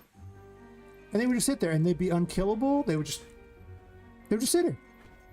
Every time they spawned here, they worked everywhere but this one island. It was the most obnoxious error ever. And what it turned out to be, in the weirdest world is there's water here, right? And the water's got like a kill plane that kills off things that hit it, right? Unless they're immune to water. Well, they had a big enough bubble on them for like one of the little checks that it was actually hitting the water here and killing them before they finished running through their initial setup. And the reason why it only happened on this island is this island is much closer to the water than anything else in the game besides something directly in the water. And so now you know. The secret of the Isle of the Forgotten. The weirdest bug I think I've ever had. I just didn't think about that was the problem. But here we are. I actually had the button for this over there, so if you wanted the double jump, you would get it here, and then from this point on, I'm allowed a double jump. Yeah, not a bug, but a feature. Hell yeah, features.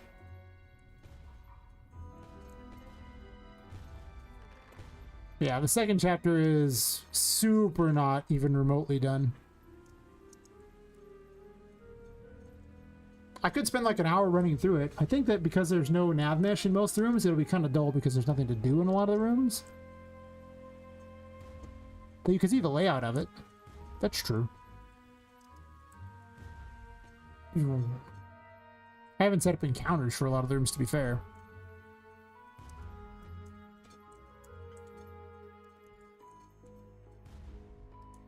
This area is more about...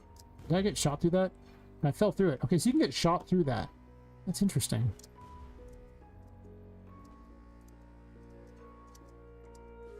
You can skip across the water if you have the Emperor. Pretty fun. Water skipping. Yay. No. Deserved.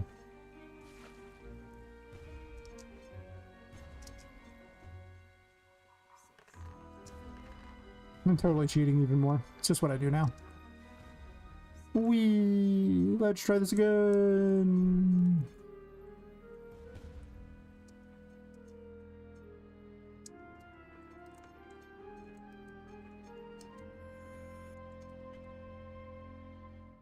Actually, that'd be really hard to hit with.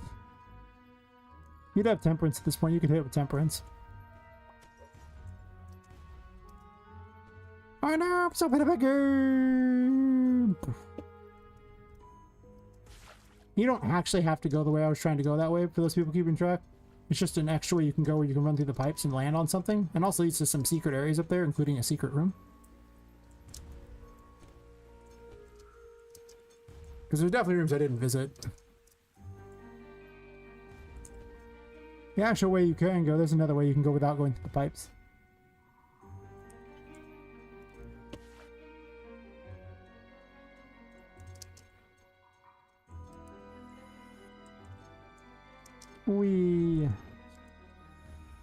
I actually don't need to grow these. In fact, I think that they kind of sucks because of the trees right there.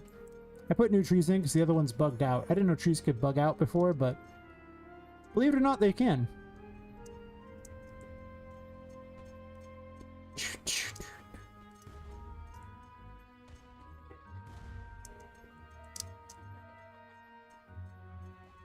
If I play all the way through this chapter, it'll actually be the first time I've ever played through both at the same time. Wow. Kind of botched the double jump on that one. I'm pretty bad at my own game.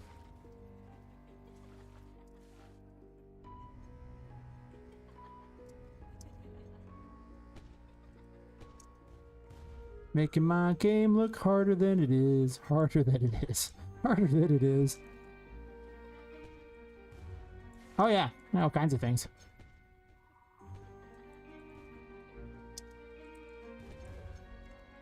That is a lot of damage. This area is like more themed like Neverland, so back and fight. Stupid skull. See how it is. Technically, you'd still be using the Empress as your heal here, so if you didn't grab the heal for this, you are going to hate yourself real quick in this game. Ow. Those things have way more damage than they should. Not the little arrow thingies, but the others. The little fireball launchers do a lot of damage.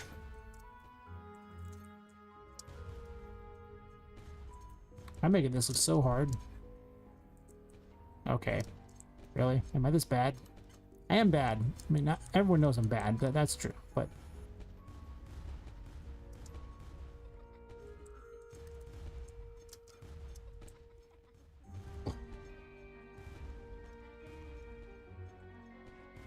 Might run away from these guys for a second.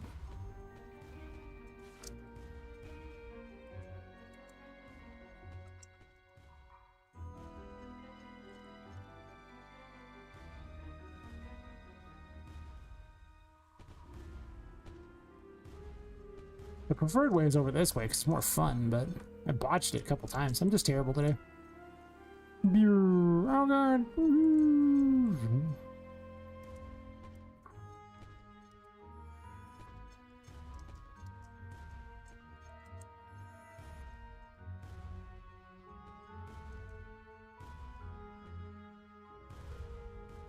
There's actually a couple secrets you can go over. There's the secret washroom.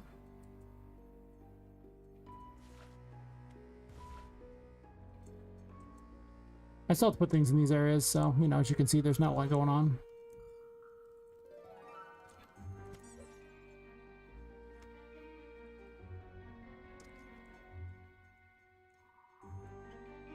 I started putting interactions in here. These are just for funsies.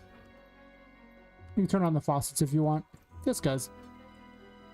Why can you turn them on? Why not?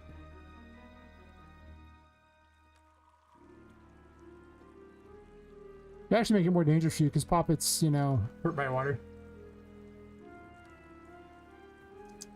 Also importantly,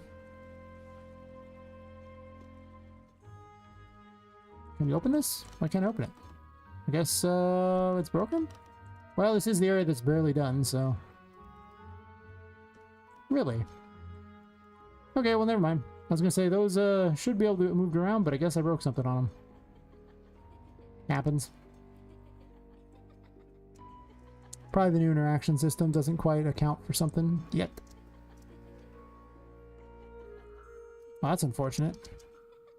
I don't know if you can actually get that up there. The way you're supposed to get it is you're supposed to open this door over here. Let me go wait, hang out by the light for a second. Get my sanity back.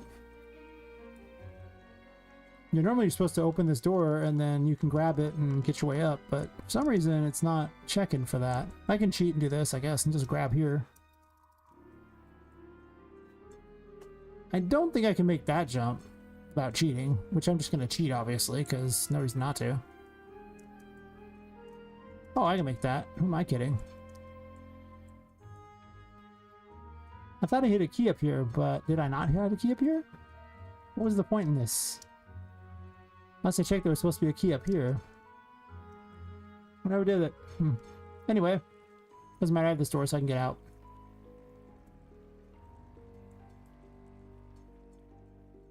Oh, I left this door open so I could just cheat if I wanted. I'm not going to cheat. That one door there represents like half an hour to bypass it. It's pretty bad. It's a speedrunner's dream. Right, here's the button to open that one thing.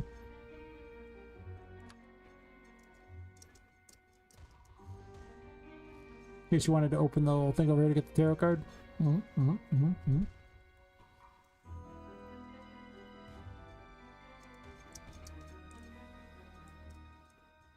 Grabbing my toy box to save real fast, even though I'm not really saving, but I don't plan on loading, that's for certain.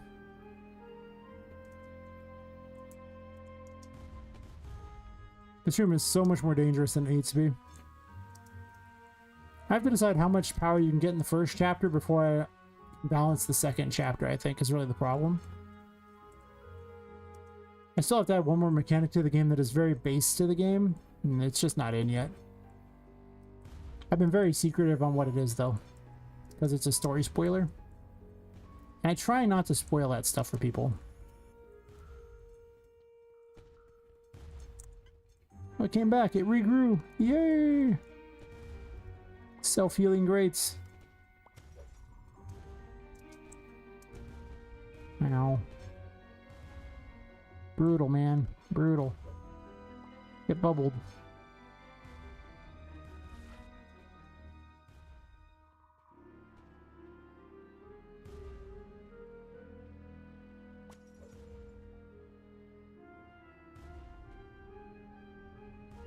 This is my preferred way of getting through here. Assuming I don't botch it.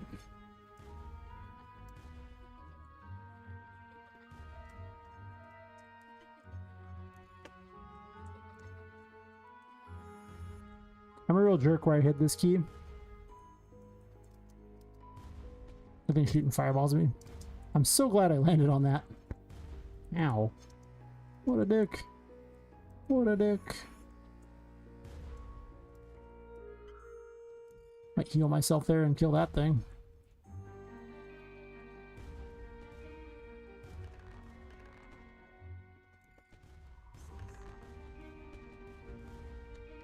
Where are you?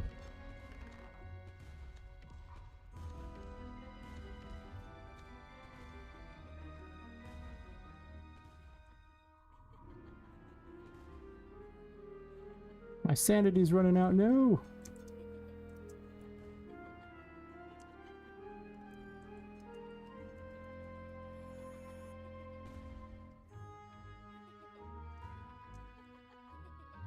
The key's actually hidden up here. Thankfully, there's a save point right there. I just get my sanity back. I'll probably put a little room to lock that away.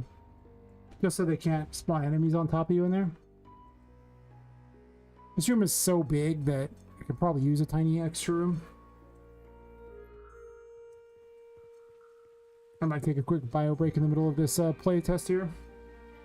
On the next ad break. Not a long break, but just a moment to... Yeah, I've been sitting here a little while, if you know what I'm saying.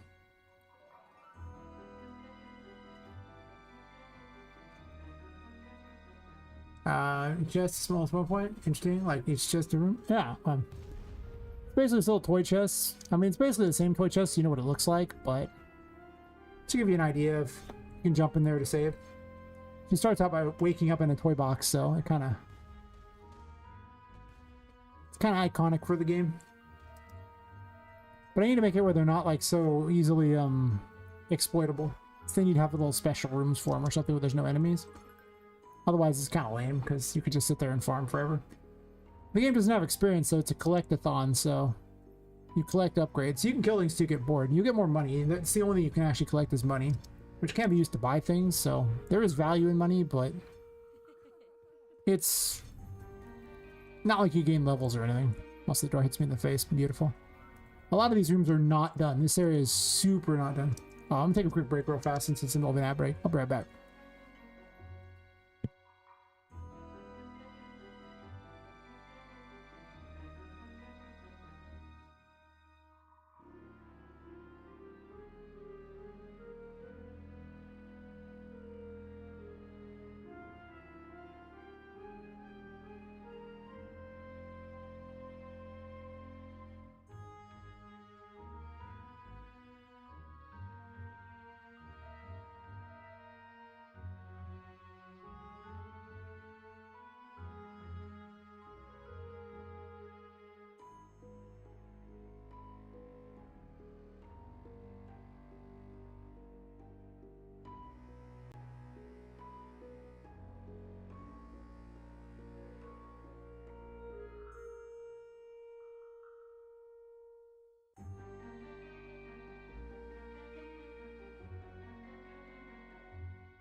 Much better. Let's continue. Let's see. Hey there, can you please show me how you join corners to make a curved joined wall for a house? It's been a while struggling. I even tried clicking on YouTube and can't find it. Oh, you can just click two things and then select the... Well, I'm in the middle of a playtest right now. Or you can just select multiple things in the thing. Actually, I can't do that right now because I'm in the middle of a playtest. I have to show you after, basically. But, you should actually just be able to go up to tools and then merge actors after you've selected the two things in there. And with everything... Well, actually, after you select anything you want to merge together. And the merge actors up there will let you just merge them into one thing. If that helps. So tools, merge actors, just select everything you wanted to select before that, and there you go. Well, technically you can, with merge actors up, you can just select things then too.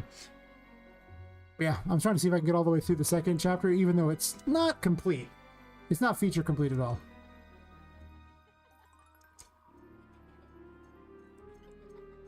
In fact, it's not even design complete. I put the hat away. Oops, don't do that. I'm so happy she has a 1 now. The depth control room. Oh no!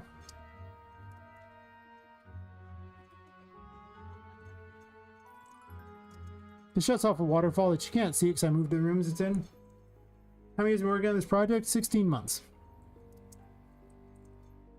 This is the unfinished area thing, so you can see the water go down. Yay! The first... Oh, I fell behind the thing. It's intentional you can fall behind these because you can go inside these and stuff, and it's more fun that way.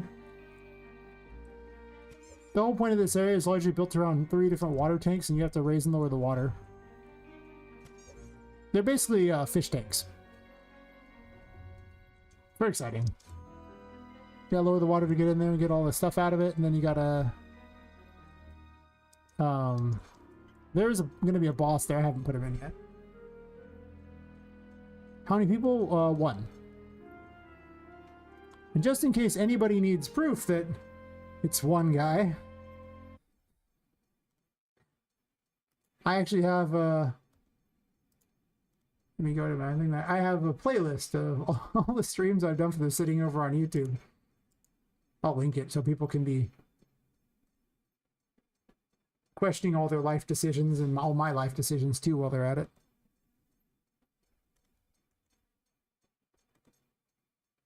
Open the chat. Oh, thanks. Yeah, let me put it in all the chats. I'm currently streaming to Twitch, Kick, and YouTube at the same time. I don't think I need to really link it on YouTube unless you guys... Well, I guess I can anyway. I might as well. I'll link it on all of them. There's 20 people watching on YouTube. I mean, maybe they don't know where my playlist is on it.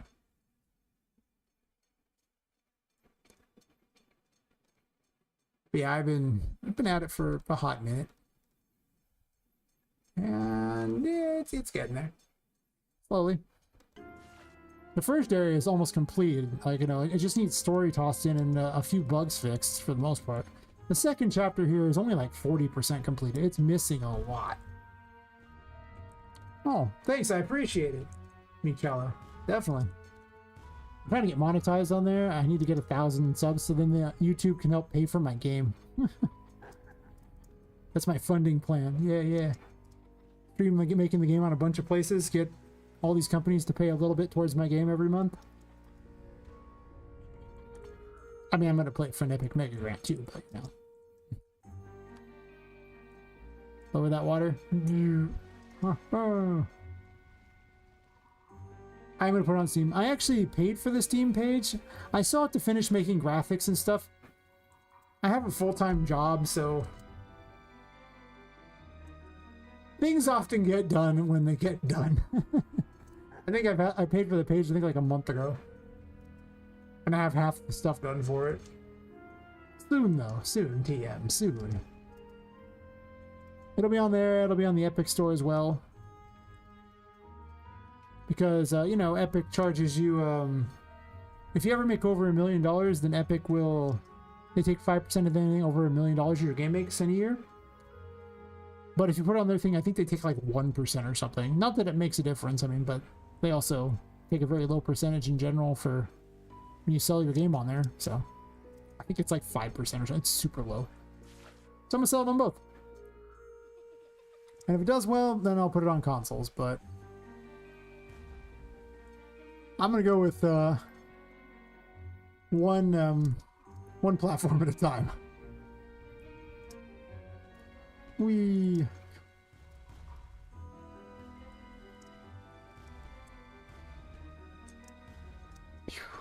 zoom in. Ooh. Yeah, these are like, there's a route that should get me all the way to the boss of this area, and a lot of the functionality of rooms exists for the rooms that have integral puzzles. So that's about where this is. I do have the boss area in here, but she does not have a I just stole the behaviors from a different boss. She just jumps in the water and is a complete idiot. It doesn't work right. I haven't had any. Soon though, soon.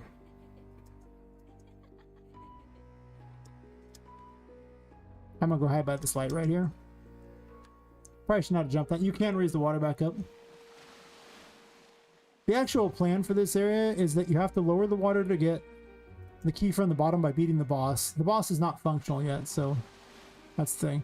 And then you go through the rest of the area, get the Emperor, and then you raise the water back up so you can swim into a pipe up there. Because normally water kills Poppet, but not with the Emperor. The canonic reason is that she's a sack doll. She's literally just like a sack of essentially like beads or rice or something, and she just basically soaks up water. I just haven't got a way to make her blimp out yet. I'll probably add that in though. Just have her go all like... How's Kit going? How is Kit going right now? Good question. I'm sitting at 30 followers, largely courtesy of Seven, a wonderful YouTuber who also streams on Kick and decided he liked my project. And I usually get 2 to 3 viewers on Kick. I'm not, you know, I'm not anywhere yet. Technically, I could get monetized though. The monetization on Kick is really easy. You just have to stream 5 hours. That's it. It's your monetization on Kick. 5-hour stream.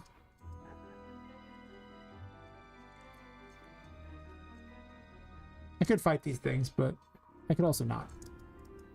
Imagine how much longer this would take if I fought everything. I'm running by everything. If you don't know where to go, you probably would want to fight a lot more than I'm doing. But I built it, so I know where to go.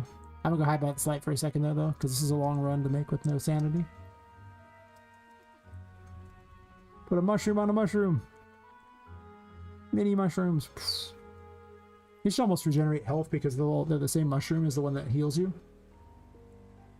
Yeah, I don't know. So far it's pretty decent. I mean, I just figure if I multi-stream to everything, it makes my life a lot easier. I mean, I'm basically just double, triple, quadruple dipping. So I'm much more likely to eventually have additional funding for the game. There's stuff I want, but I mean, I've dropped less than $1,000 on my entire game dev career at this point, so.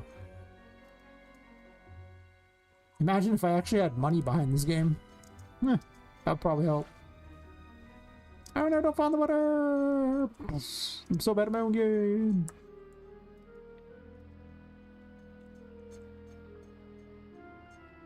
Aha! Meat shallow there too. Nice. Thanks for the you're over on YouTube at the moment? Is that the one? I have a combined chat that I keep track of all these things. So I'm like, oh, appreciate it. The more the merrier. Anybody who wants to help me, you know, reach that 1,000 would be more than grateful. Thank you very much. It doesn't tell me who subs on there, but if you let me know, I'll thank you directly in the chat. Oh, well, talk in the chat and I'll thank you directly. There you go. I know what I'm thinking, not what I'm saying. There we go. Anyway, the boss is going to be a plushy shark boss. I haven't even finished the flying AI or the acts is also swimming AI. He can move around. It does kind of work, but it doesn't work well. Also, I'm missing my gems. Also, the music for this room is not very good for... I was watching Nutty, and he basically said, have you ever heard of anyone being banned for it? And the answer is no.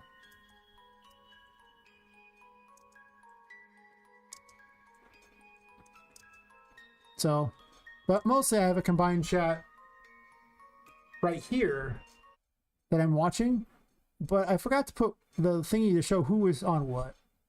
So my little thing like that, I'm monitoring what's going on. You can see I got the people watching on each of the platforms. And so what I'm watching is that. And there is an option to show which platform everybody's on so I can see, but I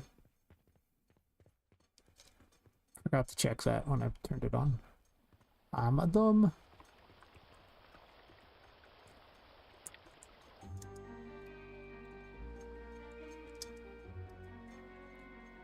But someone was explaining to me like that as far as combined chats, they're like, well, if you don't have combined chats, then Twitch gets a lesser experience, and that's against the Twitch TOS, because you're not supposed to give the Twitch users a lesser experience when multi-streaming. Okay. So, but then they're like, well, don't combine the thingies. And it's like, okay, well then it's not possible to multi-stream at all, because either way you're giving Twitch a worse experience. Well, you're either giving a worse experience or breaking the TOS. So it's like, okay. I'm a little confused here. Because then it'd be like, okay, well, if I just can't show you guys chatting at all, you guys would have the lesser experience. I can't show your chats and everyone else's messages show up.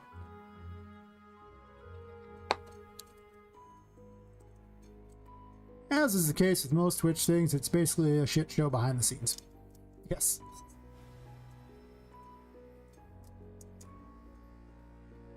I just picked up the key to this door.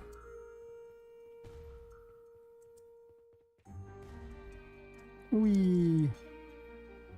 I would have to open that, but I'm gonna make some sort of thing with like to represent a crow's nest with like glass around here to make it look like there's some sort of special thing here. I haven't figured out what to do yet.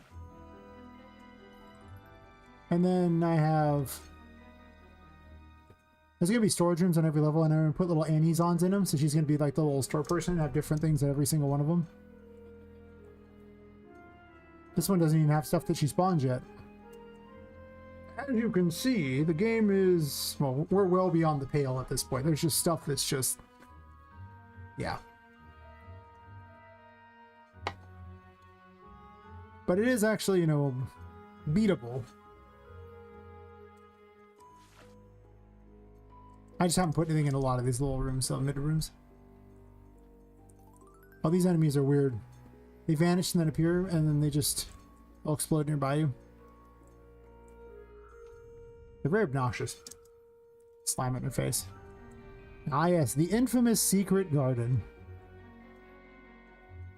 I don't remember which tarot card you even get here. I swapped it recently, it used to be the High Priestess. But I haven't shown the High Priestess yet. There aren't many places the High Priestess currently does anything, so I really didn't have a good place to show it off, but... The High Priestess reveals secrets. That's not even on the ground. Nice. They'll start beeping the closer it gets to secrets. Louder, louder.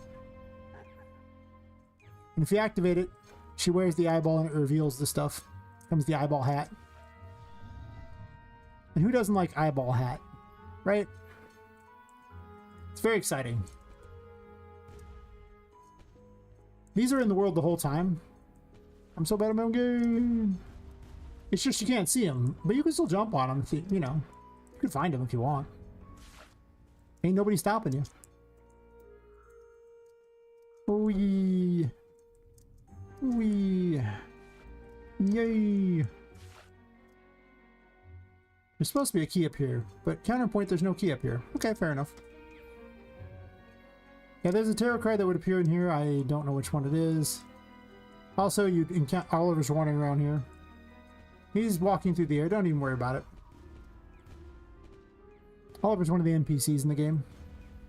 I don't want that on.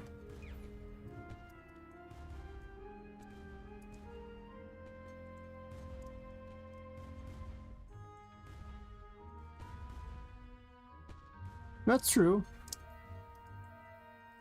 Actually, let's add that to the list. I had ideas to the list too, so if people come with ideas, no guarantee it makes it to the game, but where's my ideas list? There we go.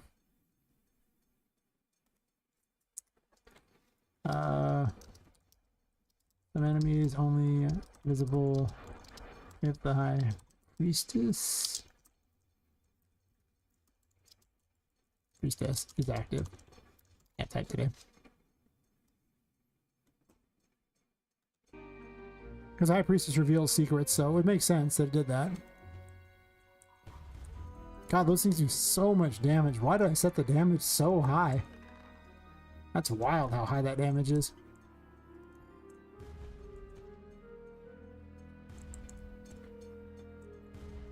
Wow. This savagery right there.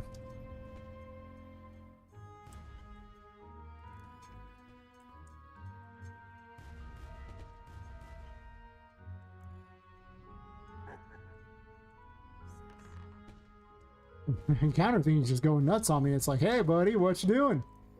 Wanna go out this window, do you? I do. Too bad. Haha.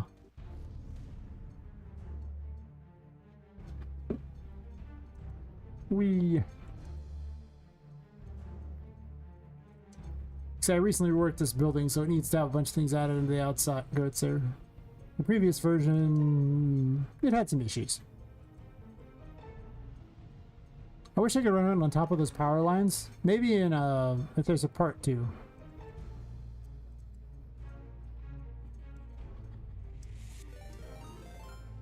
I get rated again. Well, I gotta check and see. Thanks for the raid, Video Wizard. How's it going?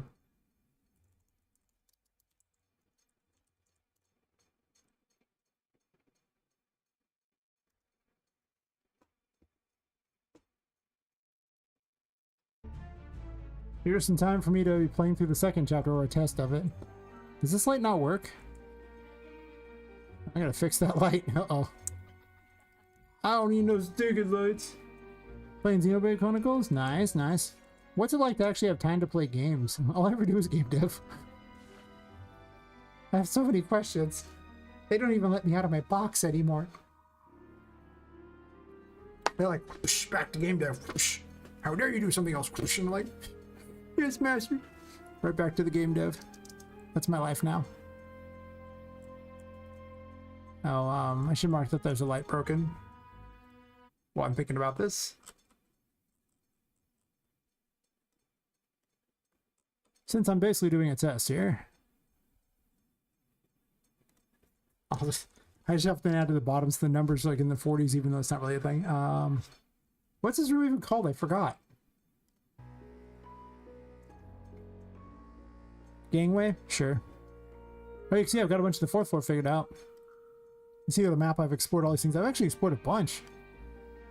That's the biggest I've ever seen those numbers. Hell yeah. Print screen that and add it to my thing to show off. Alright, so I'm in the gangway. So for the gangway, yeah, gangway lights don't work. Probably just a room name change. Botched it. Let's see. Before that, I was playing Lunar 2, but I stopped that one because it was just not that good. They called it Lunar 2 Eternal Blue, but it didn't make two streams. Yeah, I remember that game. It was not that great. It just wasn't that great. Like, it was fine, I guess. It might have been cool when it first came out, but it wasn't anything special. I don't know why it got a re-release. They need to stop re-releasing things that aren't very good.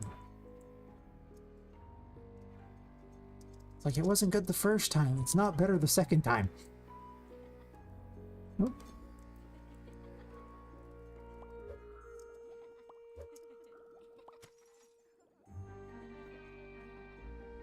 That vanish so I can grab this.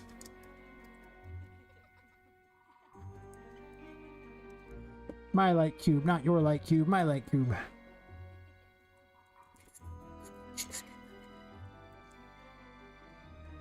Yeah, I mean, it was a game you could play. I mean, it wasn't like the worst game. It just wasn't a very good game.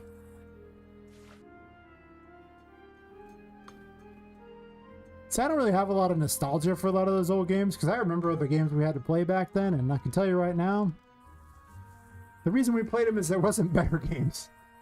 It's not because those games were good. They just really weren't better games to play. So it's like, okay, well, sure, I guess I'll play this. I'm going to put a boss this way. But I have no fun.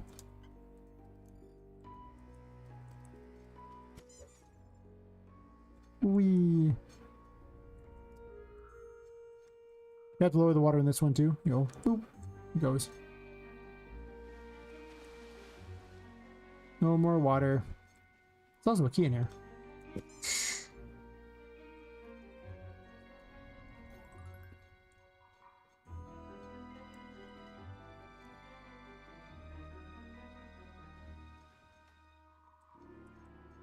I don't have to do this one, but if I want to... This is so if you die off, you can actually get easily to and from places.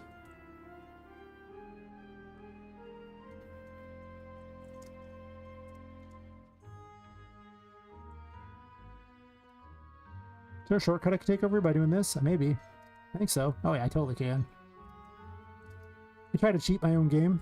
I'm so bad at it though. Because you can jump on this little thing here and shortcut your way up. It's a little wonky, but Poppet's tiny. She could do these things.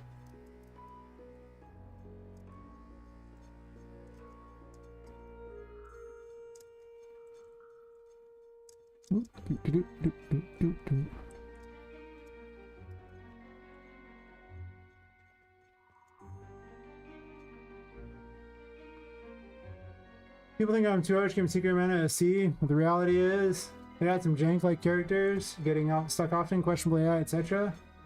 It's not 1993. Yeah. I treat it just like the original Star Wars, you know? It was, for the context of a time, it was a revolutionary thing. It just wasn't a very good movie, but, you know, at the time when it had less to compare to, sure. And don't get me wrong, the newer Star Wars is worse, but that's a different story. But it's more of just, okay, well... I give it props for what it was at the time. You're playing a game with Charlotte here, and like she has a bubble just to remind me where she can be looked at. But basically, if you're looking at her, she can't move. And you have to use the lights to get places.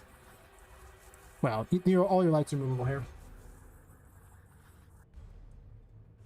But now, like Secret of Mana was cool back in, you know, the 90s. The early 90s. It was really cool then. But the other options were terrible, so... I mean... I wouldn't play it now. Nostalgia glasses aren't that thick. Wasn't even my favorite game on there. I think I liked Secret of Evermore better than it, to be honest. I mean, to be fair, Secret of Evermore basically stole Secret of Mana's homework, but, you know, still more fun.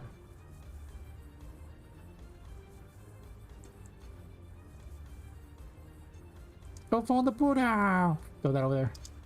I'm so bad at my own game. I would have had to respawn by doing that, but I'm just cheating, so since we're cheating... I stepped on that button just at the right time for the music. You're really gonna do this to me, huh? Wow. I gotta lure her away. If she touches you, it kills you, so don't get touched.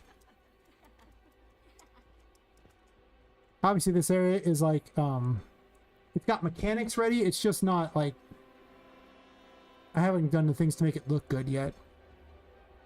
But mechanically it's sound. There's some things that could be a little better, I think, but overall. The farther down you get in the pool, the harder it is to avoid her.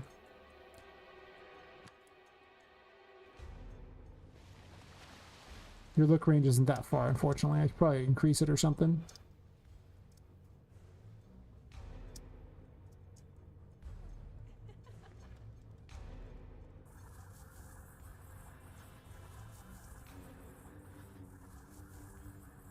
She pauses for a brief period of time, so you only have to look at her sometimes.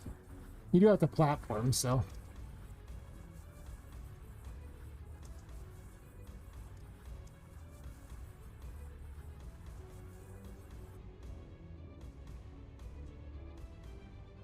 Probably should have took that with me, actually.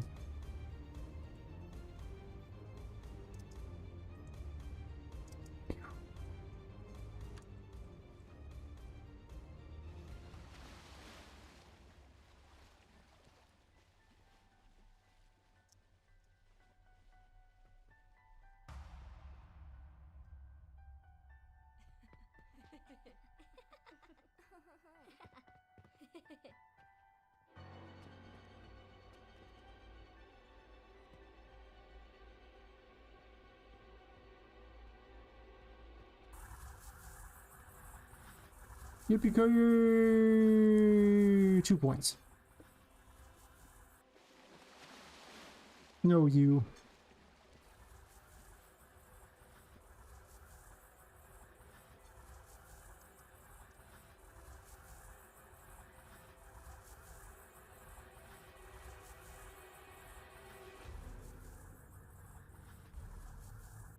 You get the moon terror from in there.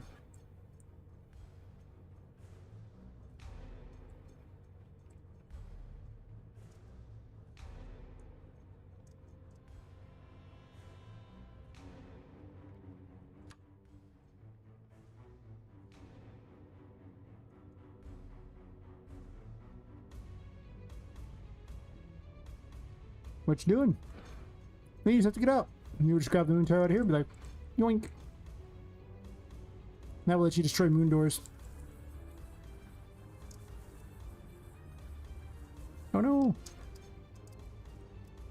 How to get this jump up? You stay over there. It's really close. I don't know. Get away from me.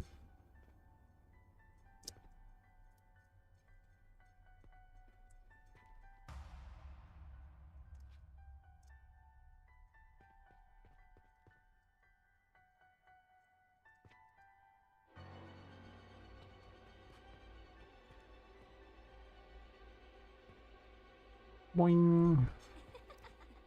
Boing. You can't stop here, it's bad country. True. Oh, fear and loathing in Las Vegas. You're all kinds of fun. My sanity's running low, quick, get to a light. Wee.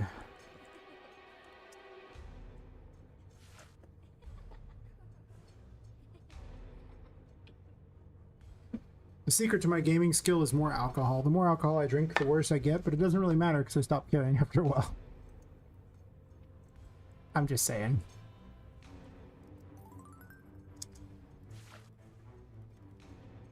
Now I can leave.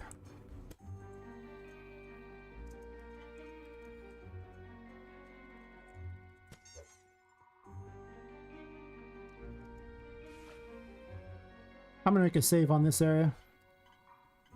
Just so I can have one that shows...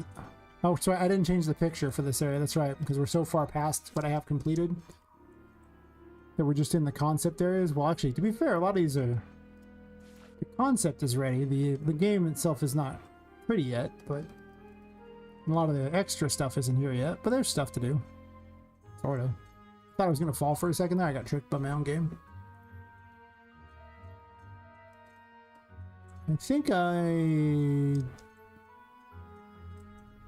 have to go down here now. I have to remember my own game's maze. You stay over there, buddy. Does that just still spawn down here? I guess these things don't go away. It's awkward. They should. They have like timers on them.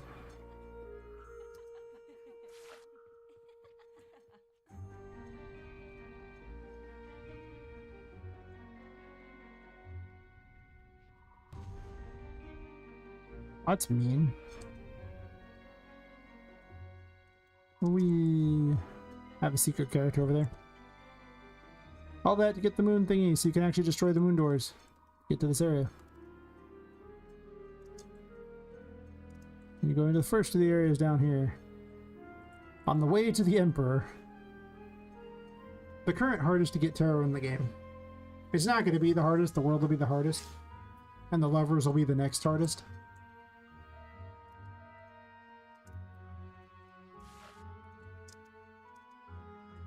Well, the Emperor is pretty obnoxious. Credit where credit is due. The Emperor requires a lot. That's because I only get to, you know, use water as a threat for so long, so I made a point of abusing the crap out of it. Because remember, water is lethal, so if at any point I fell in water, I would have to have gone back to the respawn point. So you have to keep lowering the water to get farther and farther down into this one. So there's 3 different places that you have to get to, and there's keys farther and farther down in here. technically, you could just kill yourself to get out faster. That's true. It's not impossible to do it that way. Speedrunners probably would.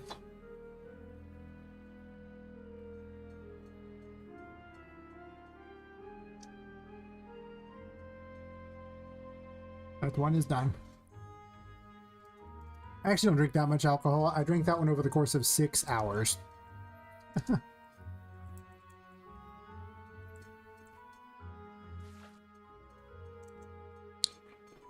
I do have a second one, but I figure 1 to 2 cans over my 8 to 10 hour stream is not usually that bad. Speaking of which, I grabbed the next one while I was out and about, so I could play through the game. In a way, it's kind of celebrating because I've never actually gone this far without having some sort of break, and getting all the way through the first chapter and a good way into the second chapter is impressive. Unfortunately, well, I guess I could technically get to the third chapter, even though Sally doesn't have any particular abilities. I think she does drop the key. Or maybe, wait, no, the Toy City key is there. I could go into the third chapter. That could be a real... I mean, I'm obviously going to do it. I want to see myself get into the third chapter, even though the third chapter is... like, the hell of concepts. Like, it is so little completed in it yet. I don't have the bulkhead key yet. Oh, I can just jump that high now. Double jump.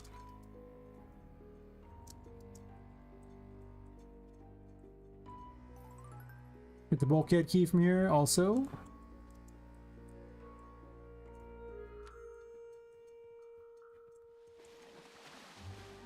Water goes down. Look at all my cool steampunk thingies. Hell yeah, and plumps going into here and everything.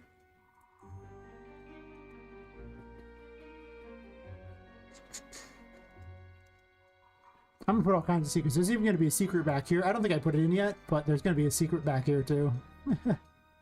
I'm that guy, and I'll put secrets anywhere. I'm gonna handle it from the can. One sec.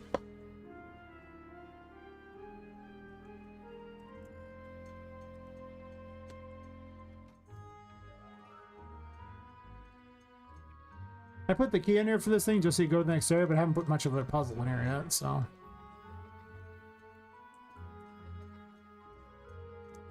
There's no nearby lights in here, is there? Oh, please. I'm gonna go to a light real fast. Let's get there's lights in here. I'll break it. Whee! I love breaking things. I need more breakables. Now that I figured out how level instances work and I can just basically have infinite breakables, it's not that bad. Like your FPS doesn't really drop anymore. I tested it with like something like 40,000 blueprints of the same thing. It's still getting over 30 FPS with 40,000 of them, so I'm pretty certain that me having like 5 or 6 shouldn't be a problem. Good old UE and its extreme tests. We're well into the barely completed stuff. It's still be pretty cool. I mean, I'm just saying. If I can see myself set foot in chapter 3 from the start of chapter 1, that is everything I want to hear. I mean, not with the right game mode, so I can use some of the abilities, but...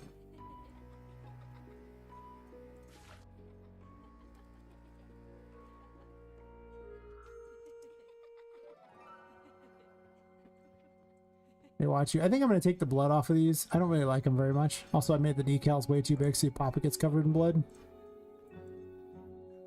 I think I like them better without the thing on them though.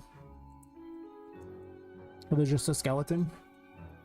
Has more of a, you know, theme parky feel. And this is where you would get the devil. The devil's in prison. I should probably make that light red on there. I don't know if I put the key out here for what I need to get or not. We'll find out. I don't think I did, though. Oh, Sally's treasure room key. Maybe I did. Is Senor Don Fluffles in there? He most certainly is. I didn't put a key to it, though.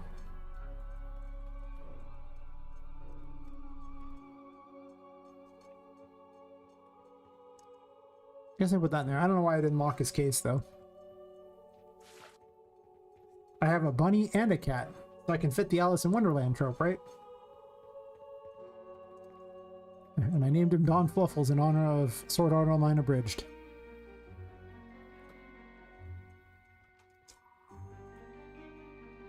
So why not, right? Are these emit light too?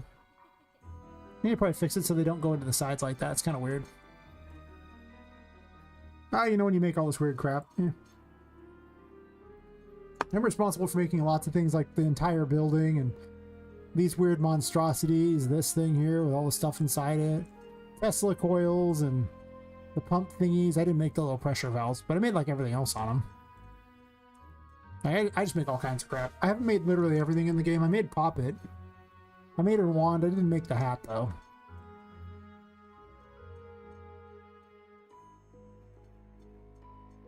I'll go really huge game. A lot of things. Just a lot of things. Very cool. Have a good stream. Oh, thanks. I'm reading that and said, look at that. Yeah. Thanks for dropping my post it in. And, you know, hanging out and chatting. Definitely been a pleasure.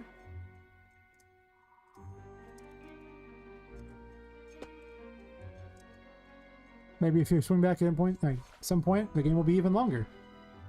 There's supposed to be 4 chapters. This is the 2nd chapter. So, I don't know what I signed up for. I think I'm delusional on how long this game is. It'll totally get finished in a year. Actually, I have 15 months. But yeah. An exciting avenue. Right, I got lost. Where was I going? Oh, I know where I was going. I was talking, I was like, wait a minute, what was I doing? Oh, the secret to that is more alcohol. That will vastly improve my direction sense.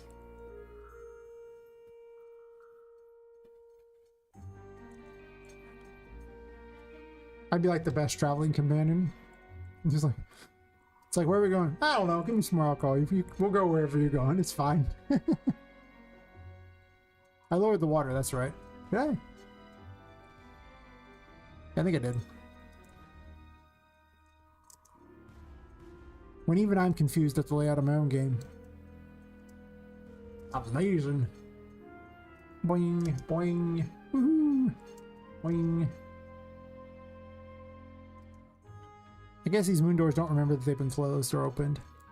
I suppose I could make them remember. I don't know if that matters too much.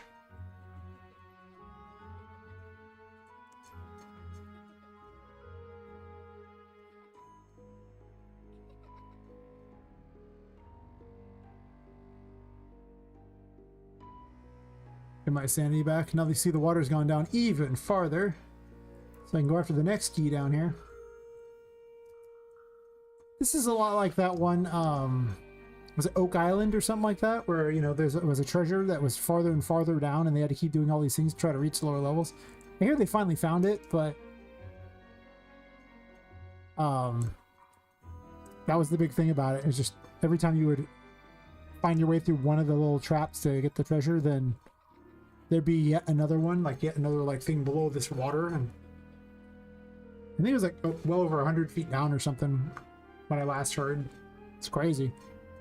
And I think to myself, wait, some guy hid that like 300 plus years ago down there that far? How? Like people right now are using all these machines and they can't. I just fell in the water because I'm terrible at my own game. That's okay. If you have the Emperor, you can skip across the water. I don't know if I can get out of the water over here, but I can try. Right over here. Get over here. I would have got sent back to the respawn, which is probably actually the ideal method of doing this room, to be fair.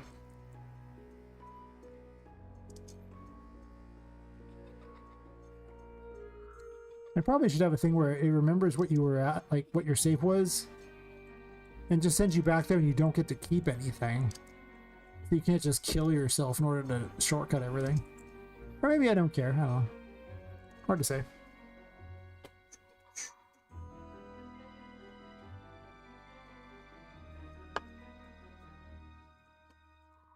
You know, the enemies don't really spawn in this area.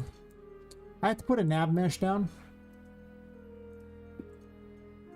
So I think I don't want them spawning down there because there's so little space and it's kind of like a jumping puzzle. Also, this is hard to get through for some reason. It's a little wonky. A little bit of wonk in there.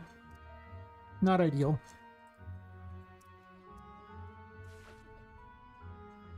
I was gonna say, if it freezes right now, I will be the saddest of sad that ever sadded.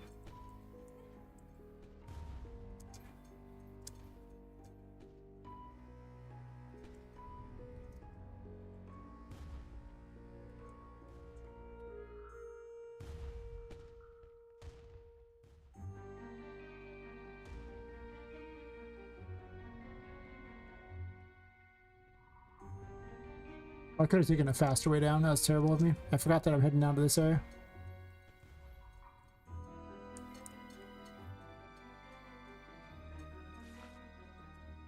Whee.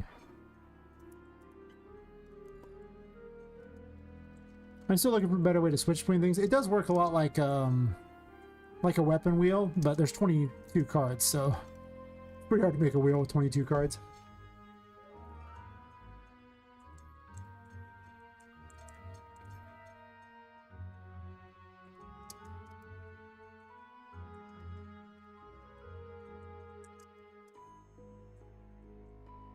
We can finally go down to the last level of it. Bye-bye, water. Fear not. The last area is the worst by far. All this to get the Emperor. So you could swim through the water. But don't worry. It'll be incredibly useful in the future, probably. I actually don't know how much water is going to be after this chapter. There's some water rooms after this, but I don't think it's going to be a big focus of the third area. The third area is going to focus a lot around a train and invading a castle of chess pieces. Which I do have a concept boss in there for. And a concept castle. And a concept train.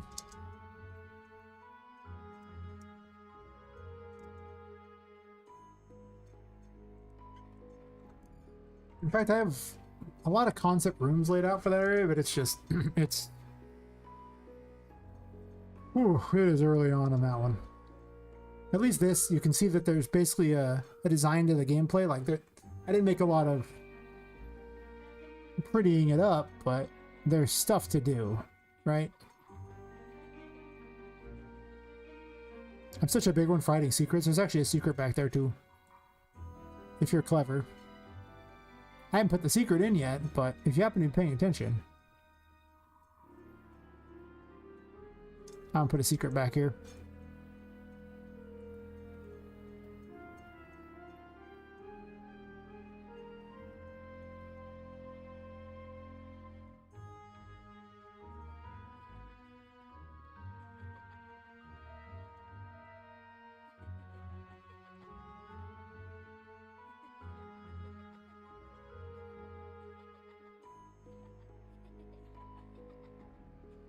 I should have been timing how long this entire playthrough was, even though I'm skipping things like crazy. Probably pretty long. Yes.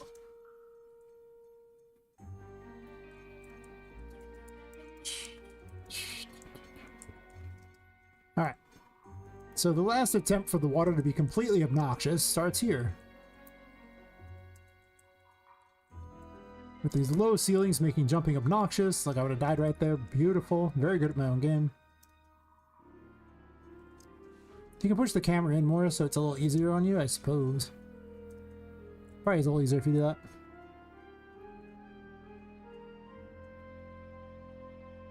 My biggest regret so far in this game is that though I have an area called the Underworld, I can't put the devil in it.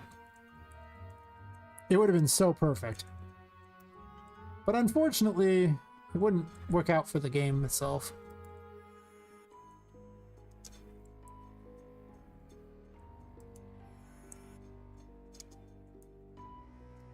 Okay, I'm sucking real bad at my own game. It's possible this will be too hard, and I'll have to do some tweaking to make it easier. Also, if you don't jump like super fast and you take your time, it's probably a lot easier, but I'm also really not cautious. I should be, but I just am not.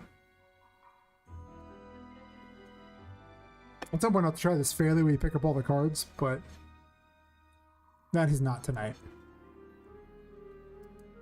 I want to program a thing so that you can easily unequip all the tarot cards real fast, because there's 66 of potential tarot cards to equip, because there's 3 of each. That's a lot, by the way. If I want to test, gotta do 66 clicks. It's just, nah. So I have to do an auto thing to go through the various structs and do that. That's where the Emperor is, but you have to go get the button for it. And of course, the button is super far beyond, but I just wanted you to know where you were trying to get to. I failed that. Pretty bad at my own game. Really bad at my own game. Okay, I can't jump back on this, and that bad? Wow. More alcohol will solve this problem. I regret that this floor is slightly far down. I almost want it to be slightly higher. Just because, like, the jump's a little weird. You gotta kind of zoom the camera to make it possible. That's why we're in concept land, you know, where things aren't always going to be the way it ends up in the final game. I'm actually over jumping. That's the challenge, to not over jump.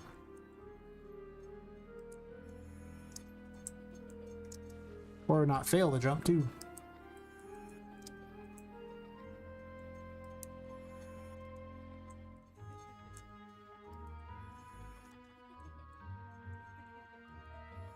It is possible to make it without screwing it up, though. I've done it before, just not today.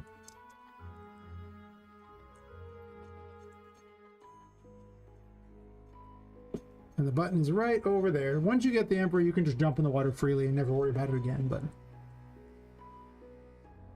they'll make this area that was once so dangerous kind of fun to splash through the puddles.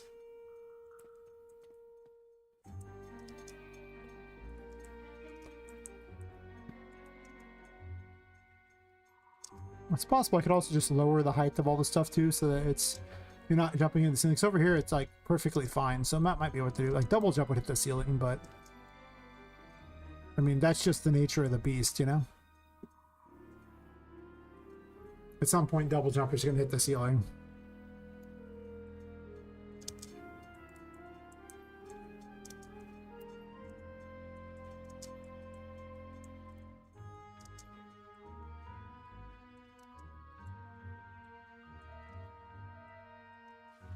It's actually a surprising amount of puzzles in this game.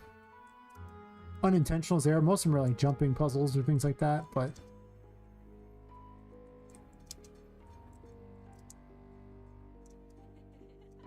I screwed that up. The trap is the double jump. You don't ever really want to double jump in here. I built it like that intentionally though, so this didn't open, huh? Make note of that.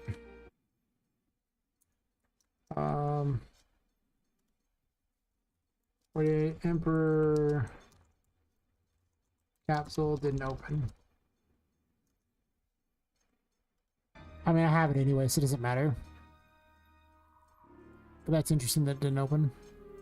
But yeah, once you had that, you could just splash back through the water, not even carry. Just like whatever, do do do do do do do do do, and you would just get to leave.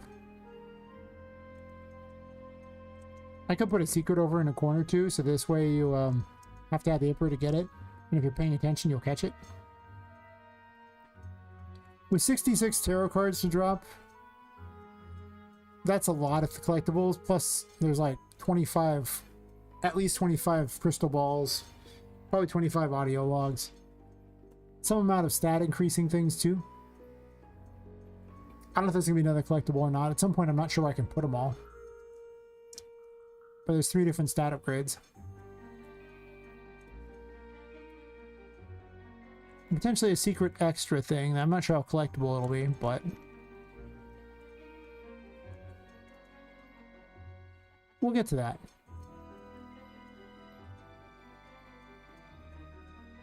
And that's how you would beat the secret garden. Hope everyone was paying attention. There will be a quiz on it later. Not gonna be a quiz.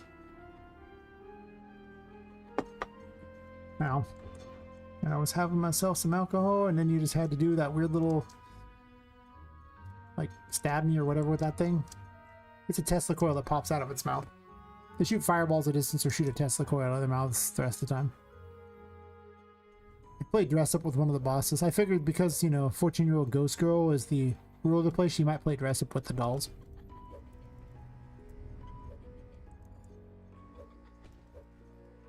Probably. Maybe not.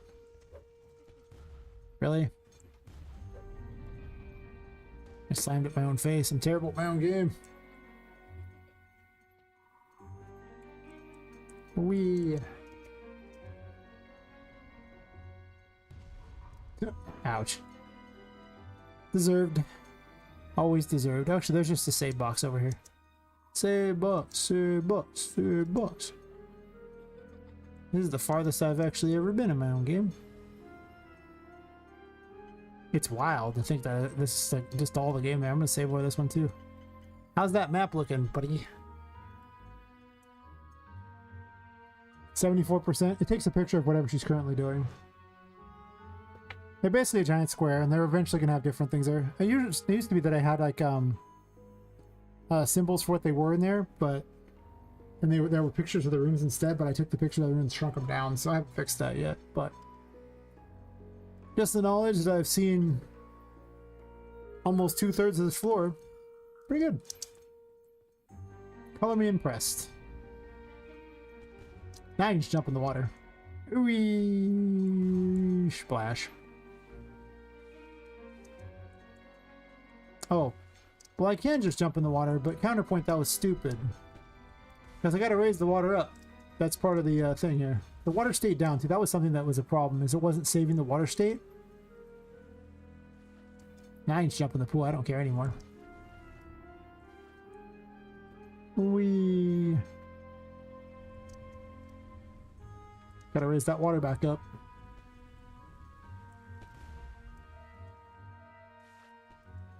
Whee! The Magician really is the most useful tarot.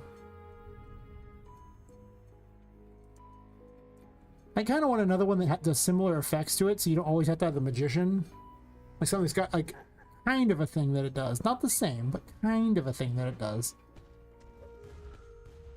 Because that would be kind of nice. Otherwise, it's just like this one tarot is like the end-all be-all for puzzles. It really is just super useful. Also, it's the only way to open doors.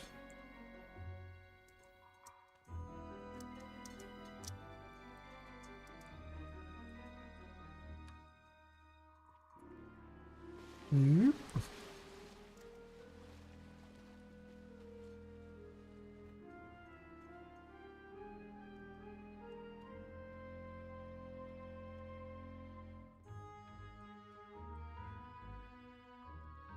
Wee clunk.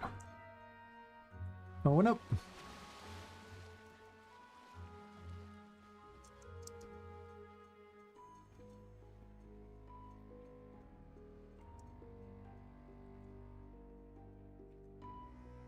I don't even know if the Toy City portal would work to the third thing or not. I don't think it does.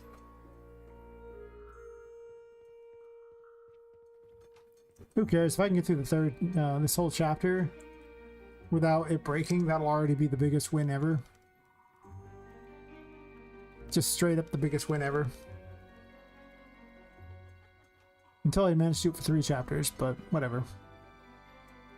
That ain't now.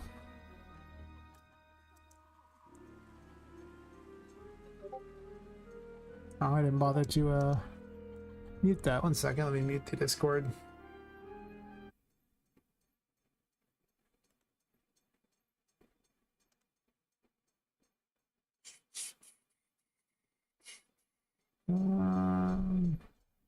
Streamer mode enabled.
So I should be able to raise the water up here, and then what once was a bug that completely stopped the player through is now defeated. And I got hit by that. Fair enough. I mean, it's just a destroyable. I've kind of stopped fighting the whole way. I'm just kind of running as fast as I can through the stuff. Imagine if I actually stopped the fight ever.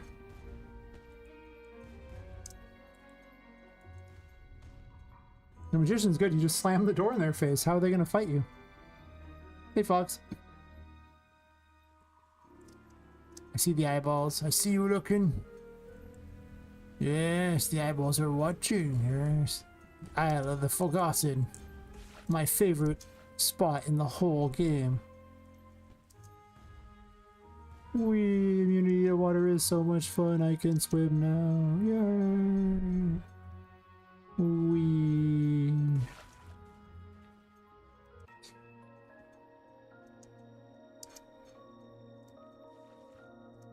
You can bounce across the top of the water as long as you have the Emperor on.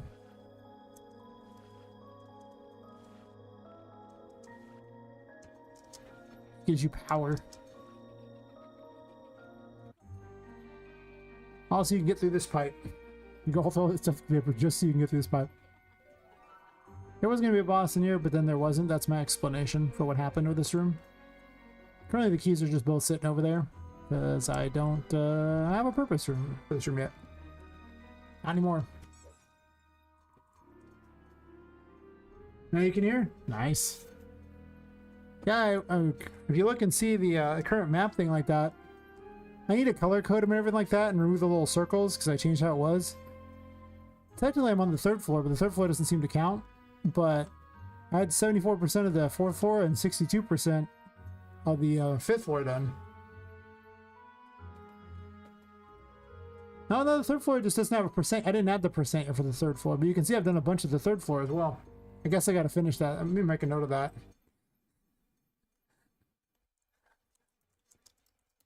Add percents to the other floors. Might as well make some notes of what I need to do.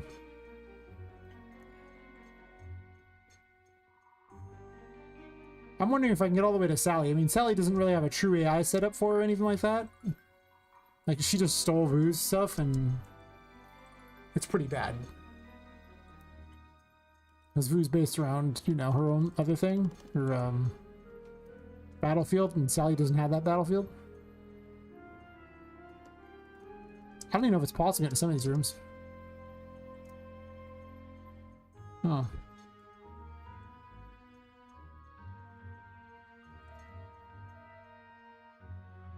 The layout's here, though.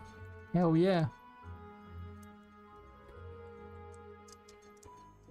I gave the magician a wand. And a new hat. Hell yeah. Still the most useful tarot. By a lot.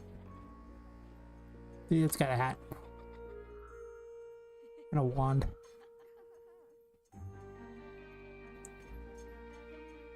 I picked this key up earlier.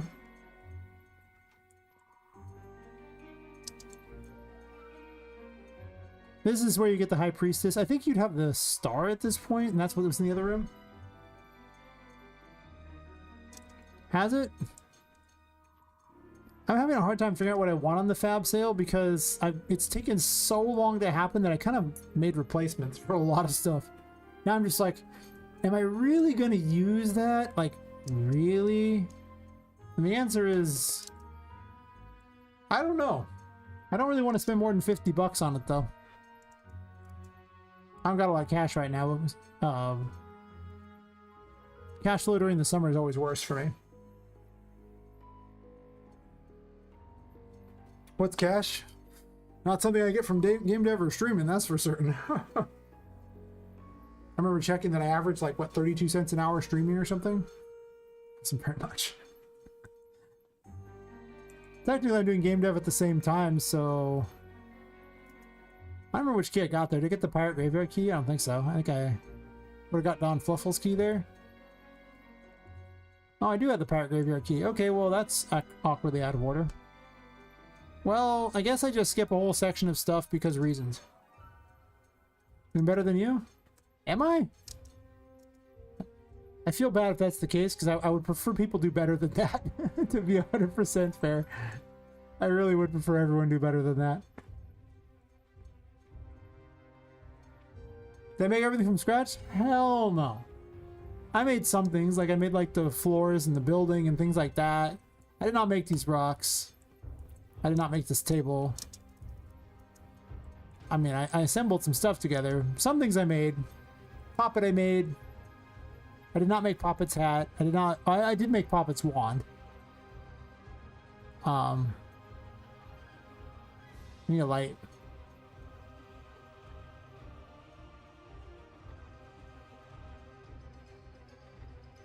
Sally's going to immediately jump in the water. There's not even going to be a fight because the reality is that she doesn't really have the right mechanics. I could try to fight her.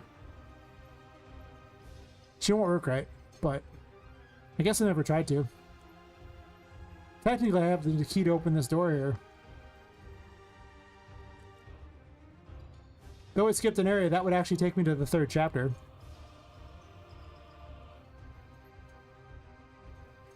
I guess I'll fight her even though she has Vu's AI, which is broken and terrible. The big problem with this arena is she jumps in the water. So I need to basically lock it out so she can't do that. Or have her teleport back up. I think she'll just roll over and die, though. Probably. I have a model for her. She does move around. It's just that she has the wrong stuff. 1, 6. She usually just jumps in the water, and then I gotta fight her under the water. Technically, have this for the fight. Come back and fight, you loser. Yeah, she'll just jump over places. She's like, ha ha ha. Bring back my lanterns, jerk. I need light. That's the only mechanic I've coded in for yet, is the lanterns, which do not appear to be working, so I guess I didn't code it very well. There's one. Come back, lantern. I need a light.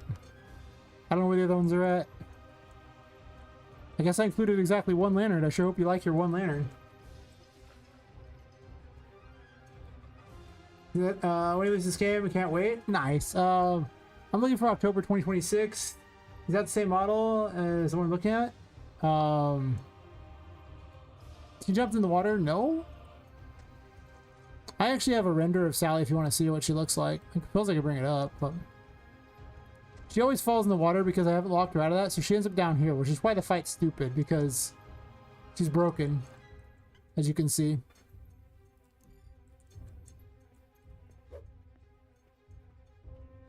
It's hard to see all her little stitch work underwater, I think. Yeah. Obviously this is a catastrophe underwater, so, you know. I never intended you to fight a boss underwater. With fire no less. Plus she has the same sound effects as Vu, because again, I just literally copied Vu. Gave her a sword and said, look, it's the same thing, we're good. We'll double up the fire underwater thing. With a thing that reverses the curse, so this way I can gain sanity back underwater. Now she's like actually a stitchwork doll with like pieces like that and everything like that, and she's even got like a black heart right here that's stitched on her. That's why she's Sally the Blackheart. She's got like a thing like that. Okay, fighting underwater in slow-mo is terrible. I hate everything about this. I knew this would happen. I just want to see if I can beat her and go to 20th, because like, if I get to the 3rd chapter, that'll be a thing, even though it's broken and terrible. Well, technically, if you can do it, it's just awful, but it's not broken. But her jumping in the water is a problem. She needs to teleport back to the top, basically, or like, I think that's what I was going to give her, and I never built it. I never even built her AI, to be honest. She just stole the first boss's homework.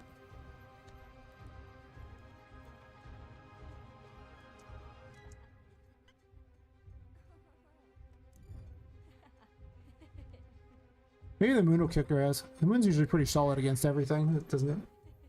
The moon's really good against Vu, and since she just has Vu's AI...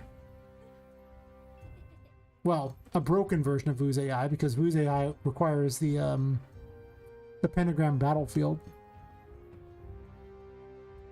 Slow-mo fight. No. What will I do? Well, it's not programmed at all. Like, this is literally not even...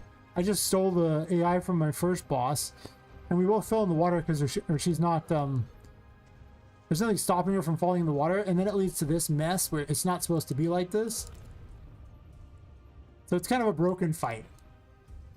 Because it's not programmed at all in the first place. I'm just trying to kill her so I can say I got to the 3rd chapter. That's really what this is about. This is about sending a message. The message is, with cheating, I can pull this off.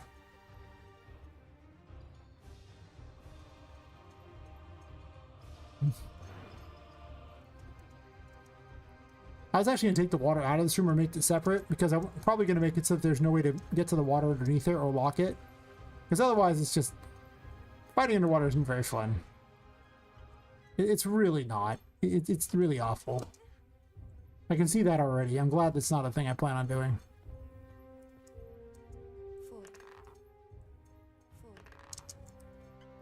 Hey Nexus, how's it going? I'm seeing if I can win this fight under the water, even though it's like a broken, awful fight. It shouldn't be as it is. It's also really hard to see around the Emperor. I can see that now. Oh wait, Justice is not. Well, Judgment's not what I want. The moon roughs up the other boss. So, like I say, that'll probably rough her up too. Ow. Slow-mo fighting is awful. I hate it. You're terrible. I can't even hit her. Ugh. I need this in order to survive down here. Oh, it's going up pretty good. I went through the entire first chapter once, and then Adam C. Eunice raided me with a big raid, and I was like, okay, I guess I'm just playing through the whole thing again, but this time, you know, with feeling. And I'm like, well, I'm playing through the second chapter too, so I went straight from the first chapter to the second chapter. And as you can see from the map, you know, I have like 84% of the second there. Look at the giant ring of fire, it's awesome. And like 62% of the first thing there, and then I don't have a percent listed on this, but you can see how far I am on the third one there, how many rooms I've been in. So, it's getting there. I obviously haven't touched floor 2 yet, or floor 1, or the basement, or the sub-basement, but... And I didn't put percents up for those, so... I was unprepared for this, but I did actually fix a bunch of bugs beforehand, so it actually... A little more prepared than I thought. Very exciting. So I really just want to see myself get to the 3rd chapter, even though it's broken. I mean, it was never programmed, so it's not really broken, I guess. It would be so much cooler if we weren't fighting in the water. Slow-mo fighting is the worst thing I've ever done in my life. I hate everything about it. But using fire underwater is kind of funny. I'll give it some credit where credit is due. It is kind of funny. Health bar's not even showing up. I have to keep recovering my sanity. The other way I can do it is I could use the star to recover sanity, and then I can just sit there and get back my health to go infinite as well. I wish I had the world right now. I would destroy her. World Pop is broken. She's so overpowered. She has to be, though. When you get to what the final game is going to be like, the final bosses, you're going to be glad that World Pop is broken. You gonna swim out of the water? I gotta get close to her for this here. This is so hard to hit her with this. I don't even think she can use the other thing. Like, she doesn't have a way to spawn things, so she can't use any abilities. Also, this doesn't go near the water. Like, it goes slightly out of the water.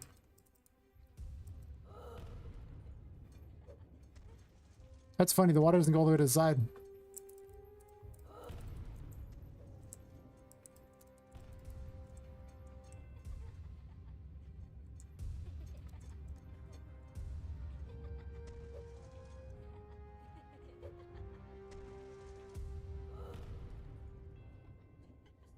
To beat her. I never thought an underwater fight. I mean, to be fair, this is a valuable fight in my mind because it shows me that I never want to have another underwater fight in my life. This one fight here has proven that that mechanic will not be anywhere in the game. Underwater fighting will not be a thing. At all. No.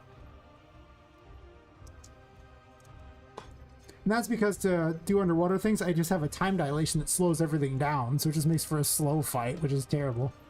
Also, I can shoot fireballs. I don't know why I'm just recovering insane, not doing anything useful. Hard to see where I'm supposed to shoot, but... Face the wrath of mechanics that aren't even game ready yet. Understand the mistake you've made. I mean, to be fair, you can probably beat her just using this, honestly. Well, maybe not. You probably need to heal.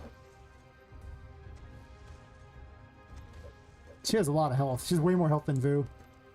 I only have her at half. Oh my god, I'm gonna get to the 3rd chapter no matter what. I don't need the saw anymore. I will get there. I wonder if there's a better weapon against her. I don't know if there is. I don't think the Fool is very strong against her because she moves too much. I could try. Giant version.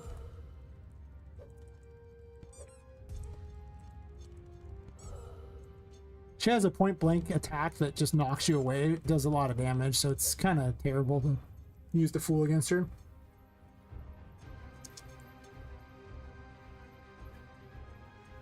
Yeah, like originally she was gonna raise and lower the water for the fight, which is why there was water down here. But then I gave you immunity to water through the Emperor, so it became kind of pointless. So now it's just she fell in the water because I haven't sealed off this area. And I just want to see if I can beat her because I just want to say I got to the 3rd chapter. This fight is going to be nothing like this. She doesn't have the correct AI. She doesn't... We're not going to fight underwater. Like, none of this is useful. But it's just... The way I did the water was just slow. And not fun to fight in. So that's why I'm like, I'm never doing water mechanics for combat. Also, half the things I'm using you can't see through, so that's kind of a problem.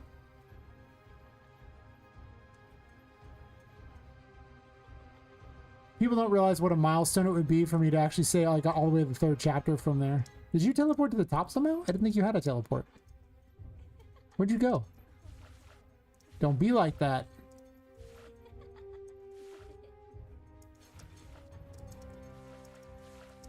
Oh, actually, I'd get out over that way. That's so weird to have to deal with. Where did she go to? Don't tell me you despawned. Don't you dare do that to me. I'll try to find a way through this just to say I got out of the thing. Where you at?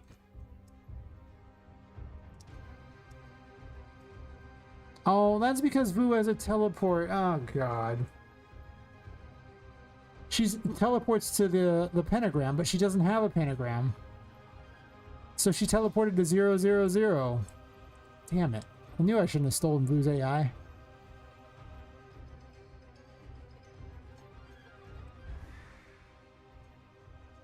I don't know if I can get out of this or not. I'm gonna try. Well, actually, I could kill her off. If I kill her off, that'd let me out of here, right? Fine. I knew she was a broken mess anyway, because I didn't ever give her an AI, but... Can I get through? Can I get through? Can I get through? Maybe, maybe, maybe, maybe, maybe, maybe, maybe. No. Glitch my own game. Like I said, I can always kill the character and she'll respawn back at one of the points. I don't even know where this is. Under the water somewhere. Under the sea, under the sea. In a place where I should never be? I don't know. I can't remember the words under the sea. Oh, I got out! Ah, there is a way out! I cheated my own game. What do you think of that, suckers? Cheated my own game. Cheated, cheated, cheated. I'm not sure where I'm at the moment, but I cheated my own game. Yay! I mean, I'm cheating so much now. It's just all kinds of fun now. We're in the darkness now, everyone. Over there, I think it's the way out. Yeah, that's it. Underwater movement is so rough because momentum is a thing. Get out of the water. Do it. Do it. Haha, you suck, Sally. Can't stop me now. I got out. I always have to fix that because you can't get out of the arena, but I'm going to change this whole arena.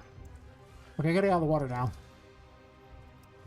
I should be able to jump out to one of these places. If I can't, that's a problem. I mean, I can jump on that over there.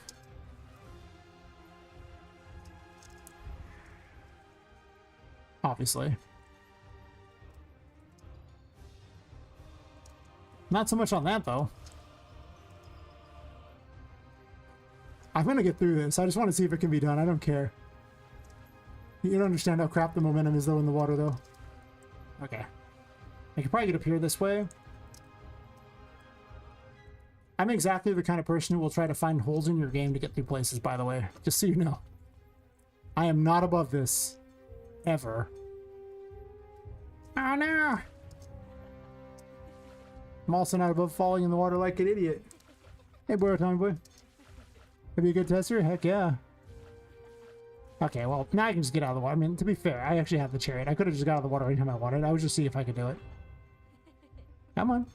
Wee.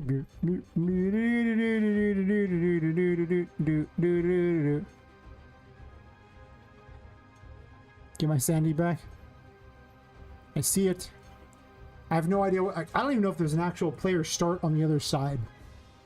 That's right, everyone. I don't know what's on the other side, but... We're going. We're going for it. What's on the other side?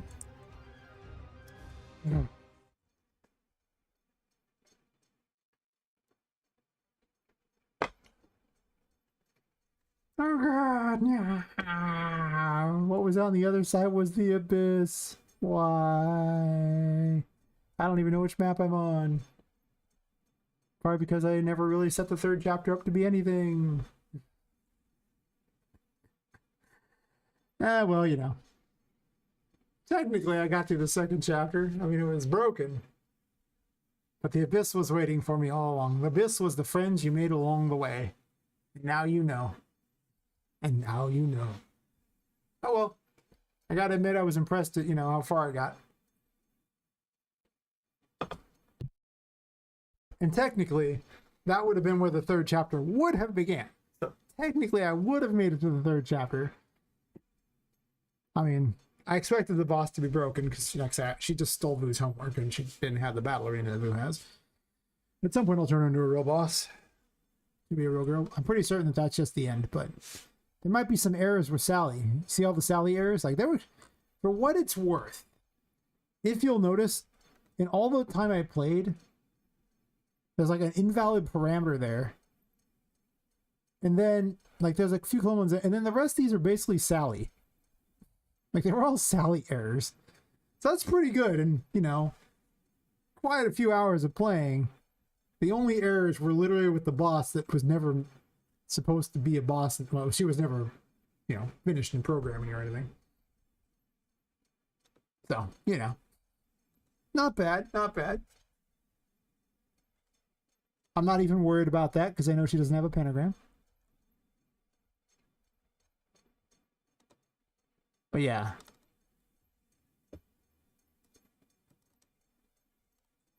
Bill's curious. She looks like... Oh god, I can't handle that. Go faster? This is Sally.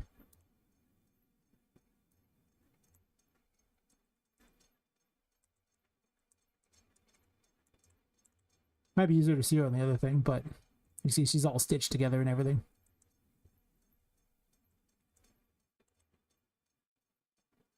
Even stitched together legs and hands and things like that. She's almost kind of adorable. Almost. Except for, you know, she's the wrong AI. Well, she doesn't have a true AI.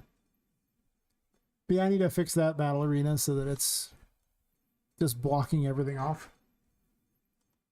Because otherwise, like say, she just falls in the water. It's dumb. But one thing I want to do is I want to make it that I can go through the end of this chapter and into the other one and not have a break.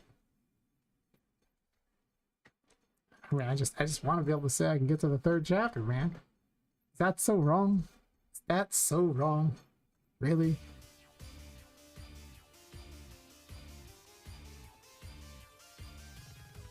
We have quite a bit of content now. Broken as it is in some cases. I don't even have a way into this room, my temporary battle room, where it's like a pirate-themed restaurant. Never bothered to include it. Where did the store send me? I mean, clearly it sent me to the abyss, but where does the abyss go?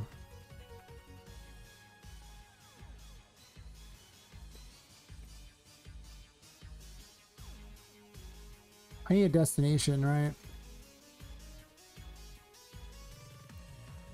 We'll say Toy City entrance. Not sure that's what I want to call it, but sure. I'm pretty certain that's all I need.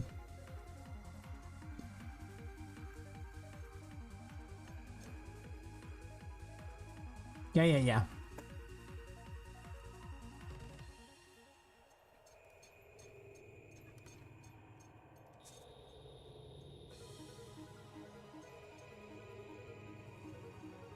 Map check generated warnings. Oh, it's a haphazard mess. It's like it's so barely there. Though I do have a little castle with a chest piece. Yeah, you can see what the third major boss will look like. It's not the third boss, but the third major boss, the third victim. Actually, she'd be the fourth, right? Because you fight Tilly before her. Oh. But they're at your spawn point? Where you at? I guess because I spawned directly in a room and I gotta leave the room and come back. There we go. He's a chess piece.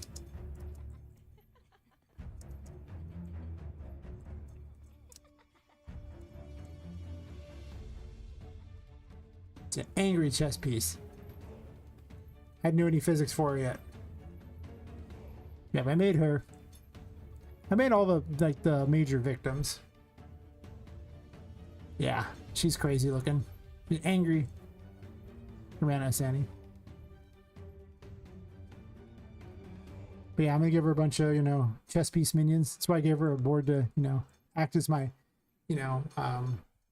concept fight thing. I mean, the concepts are usually really weak. I mean, like, it's just an idea. But yeah, I want it to be on a chessboard. There's gonna be like big chess pieces everywhere in a throne.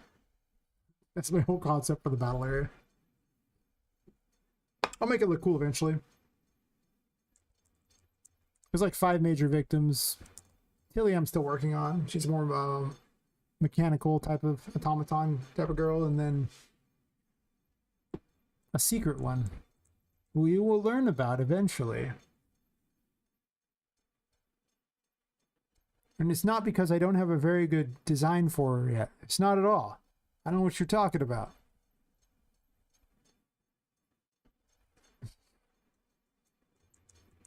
I have some ideas. They have not panned out as much as I want them to yet. I got my concept train in here. Yeah, train. It's way too modern. Perfect. The front thingy is kind of cool, but I have a whole concept areas for this whole place. It's Annie's needs to be put somewhere, not there, obviously. It's gonna be like a little steampunk Toy City thing, and I just have lots of concept stuff everywhere to kind of give you an idea of what it's gonna be. A lot of rooms have nothing in it. Like I said, this area is super concepts. I have the railroad tracks going all the way through the level. You're supposed to open up the gateways so it can go places. So that'll be part of the mechanic of that, because you're trying to ram it into the Red Queen's castle to break your way in. So the concept is the castle's there and you'll have to hit the door with it. So I'll have to make I probably won't make it a circle. It'll probably just be it goes straight to the castle wall, the door. Don't ask why. That doesn't matter. There's no explanations required when your entire story is a bunch of dolls coming to life in the middle of the night and killing each other because of some curse. And then they're just all respawning over and over so they can do it forever. They never truly die. Otherwise, there wouldn't be many of them left, right? One night and they'd all be dead. So, yeah. Anyway, I need a player start. And of course, there's no player start here because would there be a player start there?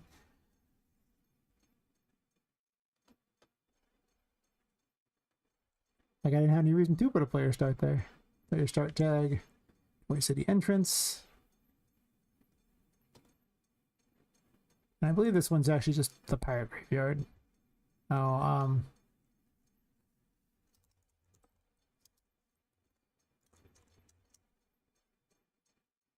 How did I write this? It has to be exact. What the level name is called. I'm gonna change the third level name, but for now, Hidden Fear. That's right. Of course, it's called that.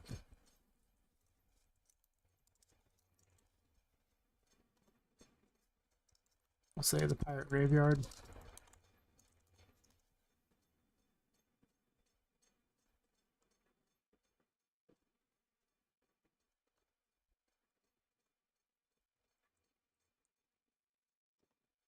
I don't think this will work the way I want it to, but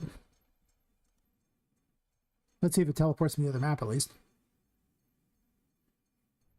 I gotta swap out my earbuds here. They're saying battery low again.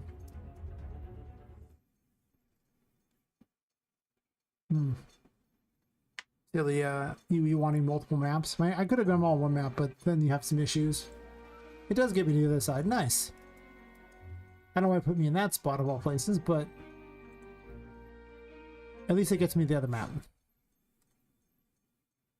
With the wrong game mode, I'm never going to end up in the right location. Well, I mean, I'll random occasionally the right location, but the right game mode is the one that actually can handle the different player start setup.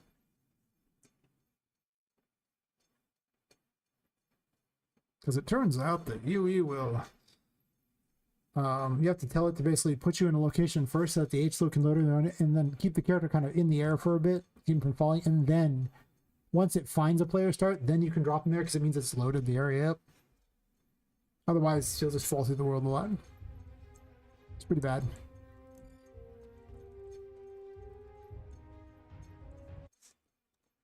Oh, it was actually right there. I left the Toy City key on the ground. Because I knew I wasn't going to probably complete Sally for probably a month or two. The big bosses take a long time. Pretending otherwise is adorable, but they really do. So much testing, so much, unique mechanics. Sally will take less time than Vu because I have a better idea how things are set up. Well, this one only has one player start, but now I could actually go to the third chapter. Yay! Why does it remember all these? I have questions. I don't even have maps on this one, so you wouldn't be able to load maps at all anyway. Well, I would have got to the third chapter, and if I wanted to load up the save and run a few things, I could technically get to the third chapter, but... I mean, I would have got there if the door worked. That's pretty good. That's way more expected than expected, because I thought this chapter was way more broken than that. Some of the things are clearly in the wrong location, though. Let me swap my earbuds real fast. They're saying battery low over and over, and it's annoying. Put the music on.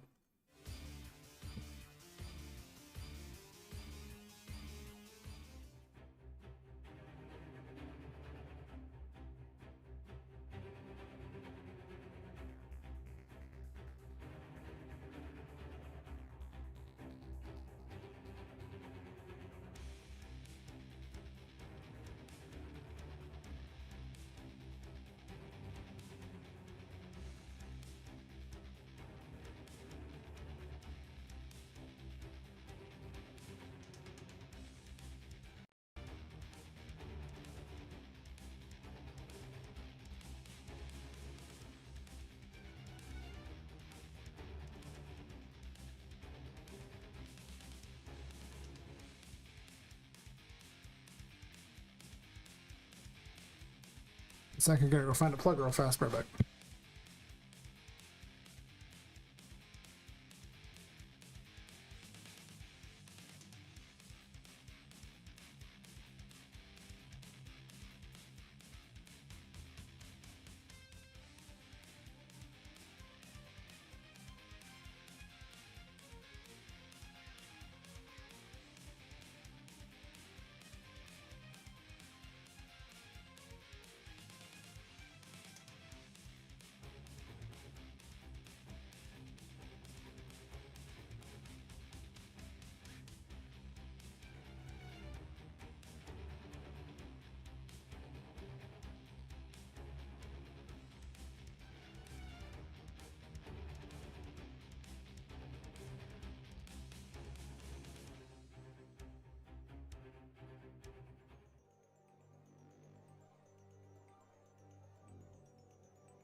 How do I do with it?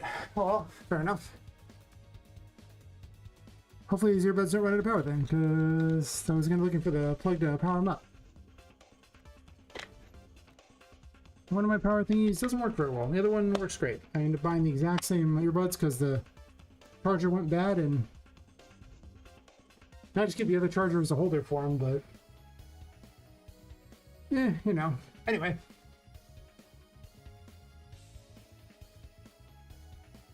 Pardon the wait. Okay. Someone's make some notes here too.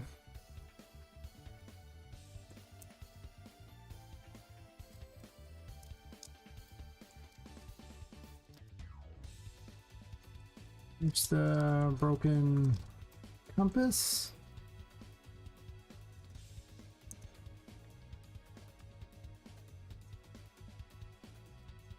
I wonder the Emperor capsule didn't open. Oh. So I'll fix a bug or 12. I don't think I've accomplished that much tonight, but that's okay. Well, actually, these are broken too. Note that too.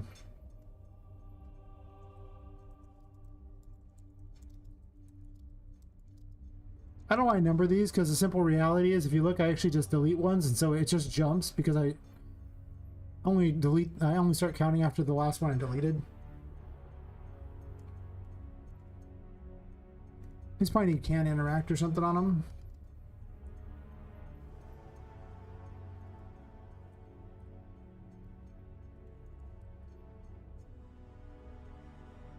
Has those. Oh, never mind. It needs the needs gameplay tags.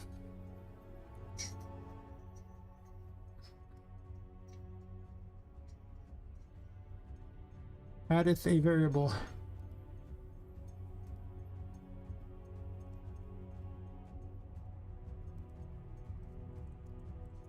Tag container.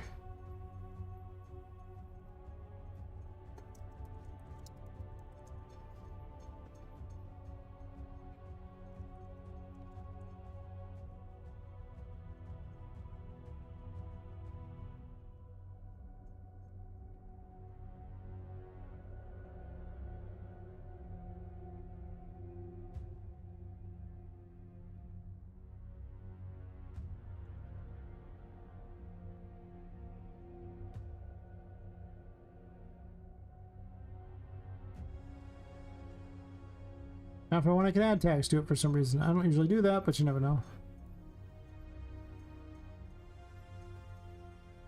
There's more to that. Let me figure out. I forgot how it was. Update gameplay tags.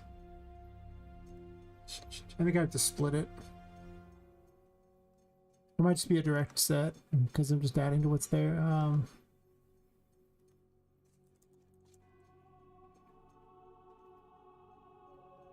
Yeah, it's just direct set.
I think I'm just gonna add this and not bother to add the other. I just need to be able to get them most of the time anyway. I'm not really gonna update them, I don't think. It just adopts the exact same gameplay tag, right? I don't have to add it. Yeah.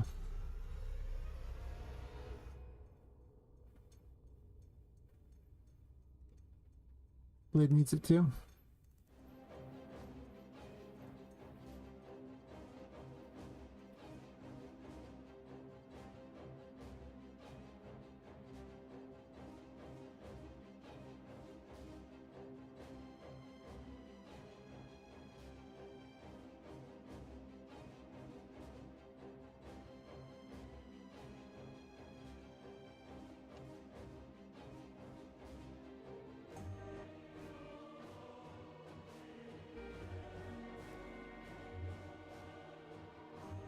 Ah!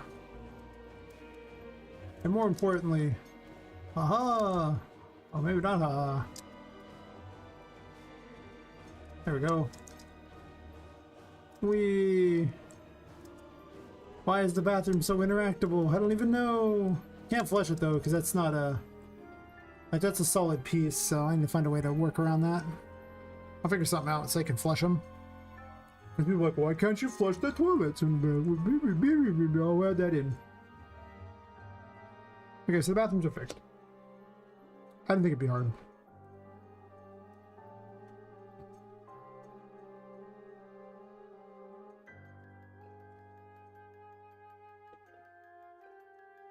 Where do I want a broken compass key?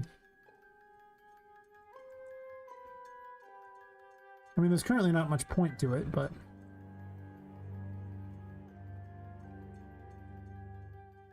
Doesn't mean I don't want one.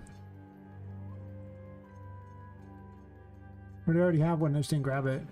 Well, that's just the key to that. That's not this thing.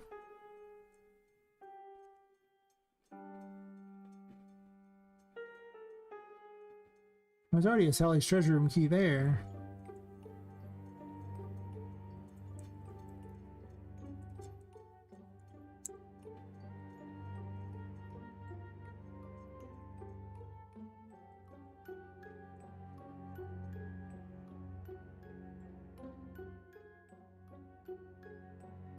Oh, there's something about that. It's annoying. My hair keeps getting super long. It just like, hits me like right in the eye. And it's like, it's just a little bit longer than I want it to be. What's the Don Fluffles prison key? The brig key? Let's probably get rid of the brig key there. So then this needs to be broken compass key.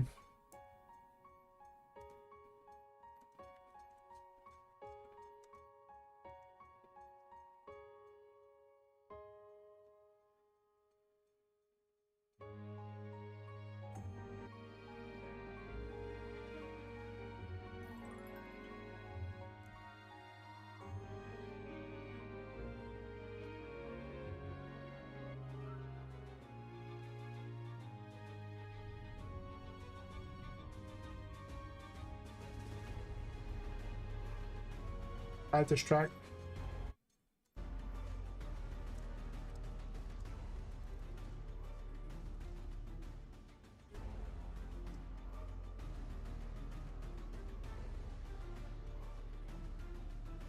I almost want to make it you can throw the silverware at them.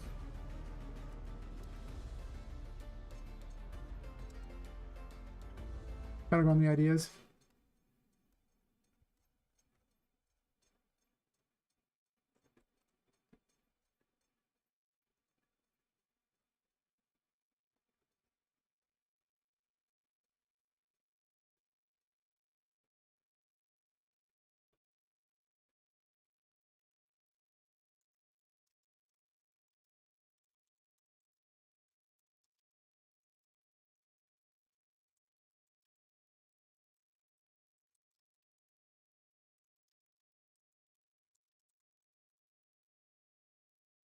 I want to throw them at people.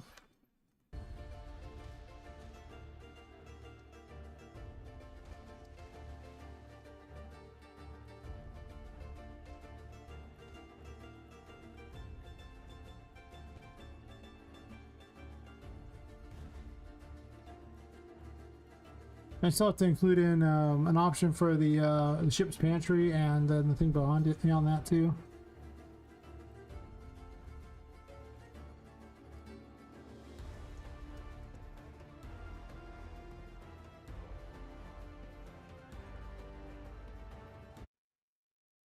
So I really want Sally's treasure key to be given out by Don Fluffles, not the other. Do I actually have a thing given out for me yet? Maybe I do.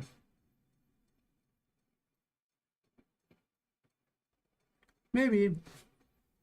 For what it's worth, I actually do have other voodoo dolls I have not used.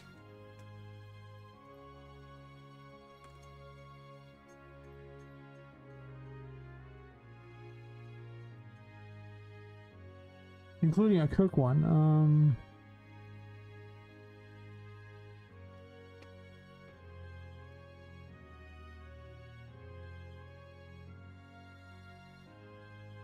Brain Smash, I guess we called it.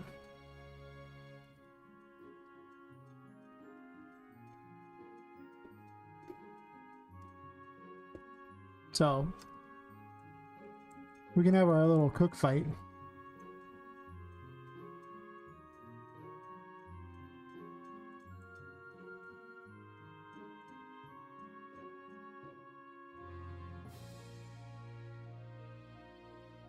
Maybe I'll make all the little side ones, these, like, you know, these voodoo doll things, and just kind of keep the trope for it. Yeah. Actually, the little pot thingies, this thing's movable too, right? Memory serves. The ladle, yeah, the ladle's got its own thing, so you can move it around. In case you want to. For animations.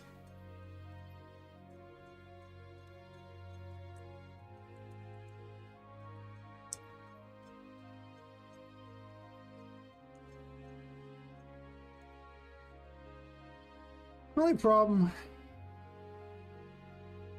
he has to be like an optional boss if I have him like that. Because right now I have it set up that the sunken depths is where you would fight the next boss.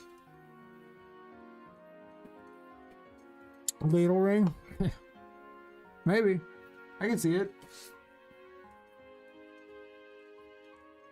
We'll have to see how he goes with that. Like, the problem right now is the Broken Compass is near the end. And I really don't want a boss right before a boss, right? Like, this is the middle of the game. This is not the end of the game. So no, like, boss rush thing. Like, this would be a pointless boss.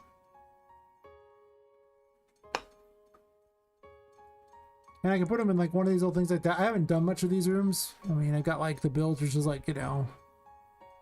I started trying to name things after the ships, stuff like that, and it's like the deepest, darkest, dankest place of the ship, so I figured that would be where, like, the freezer was. Maybe you fight you in the freezer, but for a boss fight you need a lot of space usually. And a flat area, so I don't know sure what I'm going to do about that. This was set up as a concept area that kind of went out of control. But it's more of a concept for how an area could look, not for how an area could be gameplay setup. I think you're supposed to get Don Fluffle's prison key here, and then he gives you Sally's key here. So that's actually the order it should be in. And then with Sally's key, you'd go back to the treasure thing here and open up and get the way to the pirate thing, to the pirate graveyard.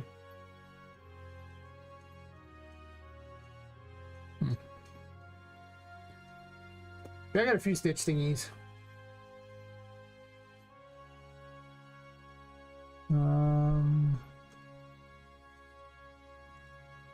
I got this fine gentleman. Let him load up his thing.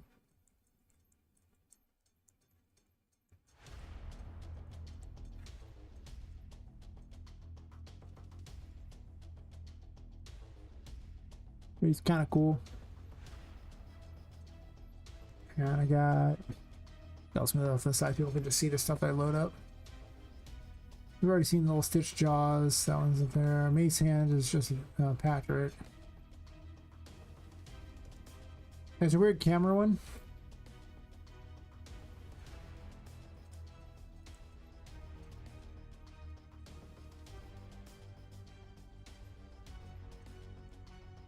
So, got him.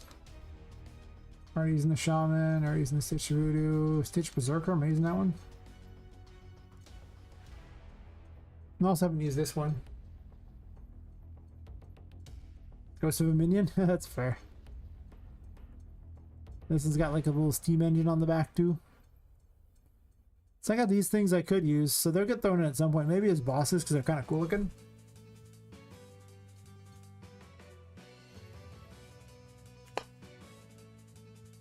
This is like the Voodoo Doll version of Pyramid Head, by the way. I'm just saying, in case you were curious. This is Thimble Head. His little baby brother.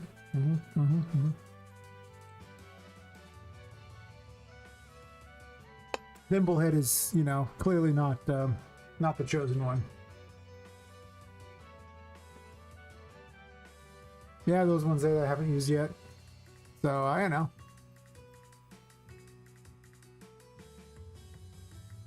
In fact,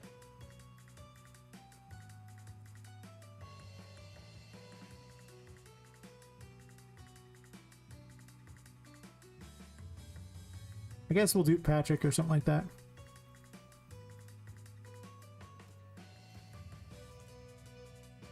Like, Thimble? Is that how you spell it? I can't. I'm terrible at spelling. I might be.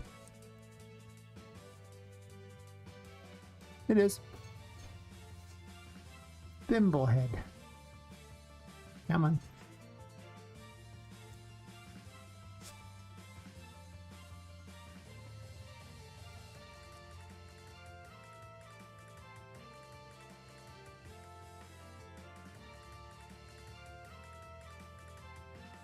Maybe I'll start with the other bosses because they're just kind of cool looking, and I'll just every alternate boss will be one of those guys, and then like the victims will be the major bosses of each chapter.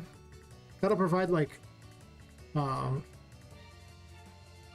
there's like 14 guaranteed boss fights, and then I'll probably have optional boss fights along the way. But there's like the 5 victims, like an intermediate boss in each of those areas. Let's doesn't math out right at all. 3 end bosses as well. I don't know, I'm gonna try to shoot for at least 14 bosses, if not more. Trouble is there's only so much space in this building for bosses.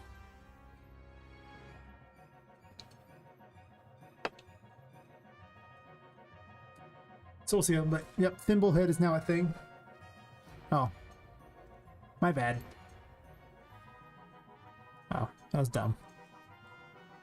I should have opened up Thimblehead.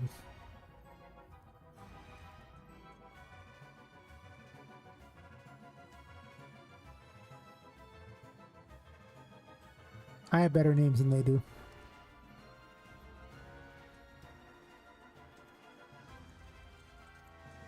I'll just swap this one out.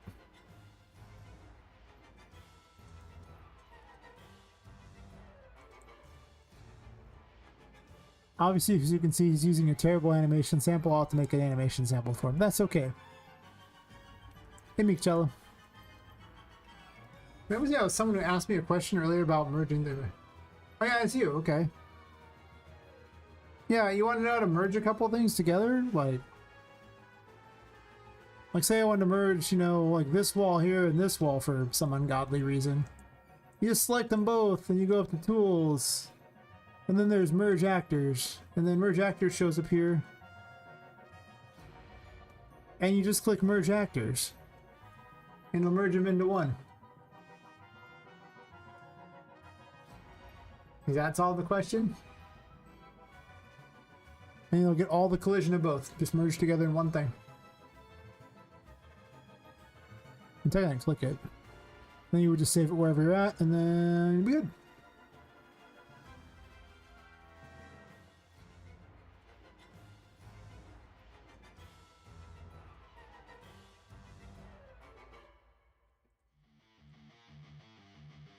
You can also bring up the tool first. And then from here, select a bunch of things you want. And they'll appear in the tool. You can merge anything you want, really. Including entire blueprints, like I would have there.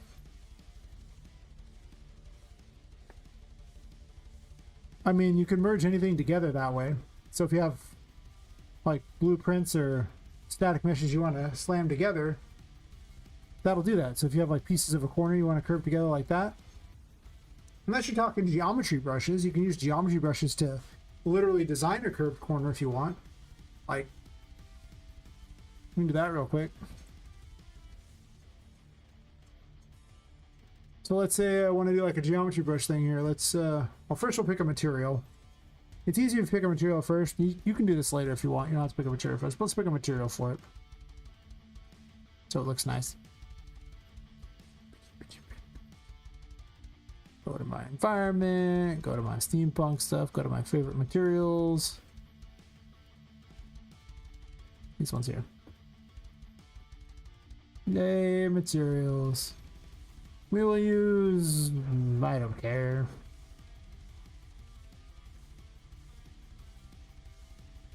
This tile here, why not? Let's use this tile, let's select that. And so what you can do, you don't have to do this, the tile thing first. Let's say I take a box like this. I guess I didn't have the material selected, huh? Whatever, it doesn't matter. Let's make the box bigger. This guys, this is a geometry brush, so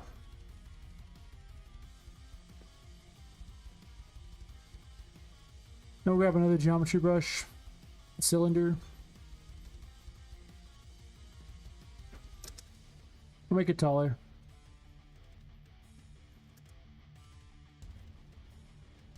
I'm gonna give this 60 sides just so it's more round. Cool. Then mark it as subtractive.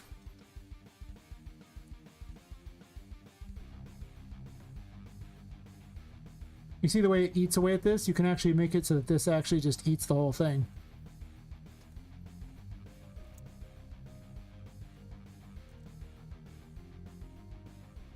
Oops, did I botch something? Don't rotate it, please.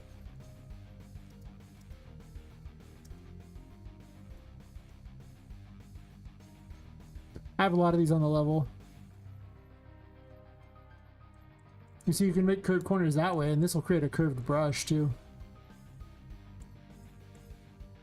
And you can experiment by merging with that, because it's basically just adding positive and negative shapes from the geometry brushes.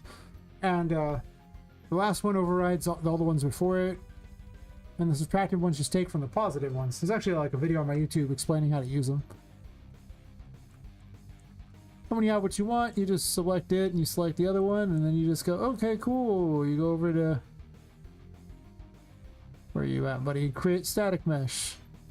I'll just leave it as it is because I'm too lazy to do that. And now it's a static mesh. I have a curved corner. Then you edit it and just add collision to it.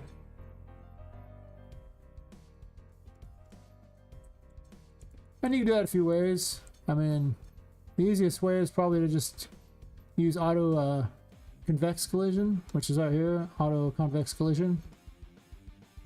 You can view it by going to the eyeball here and typing, hitting simple collision, and that'll. So you set it to some number. I usually go about midway just to test it. Click the button.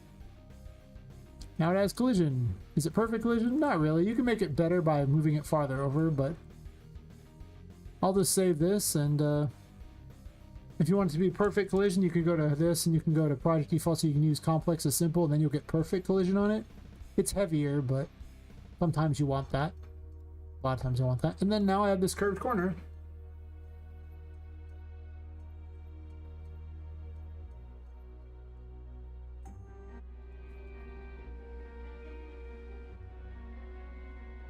See? I can put whatever material I wanted on it too. I didn't bother to, but there, your normal corner and curve here. Sure thing. Glad I could help. Yeah, I made most of this game with like geometry brushes. Geometry brushes are wonderful. They're the best. Also, this is stuck in the ground. Shift end.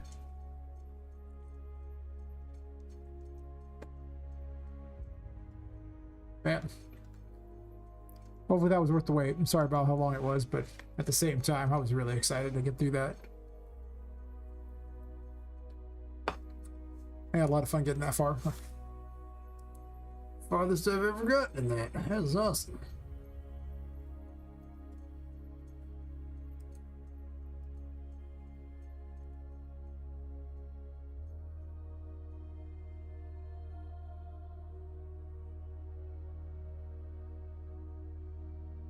so I think I had to make Don Fluffles give that key, but I think I already set it up for him to give the key.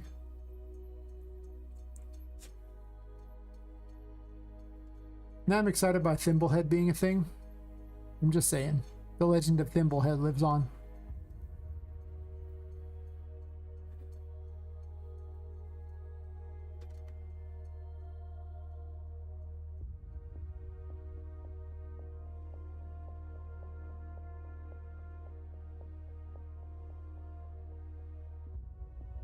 Okay, so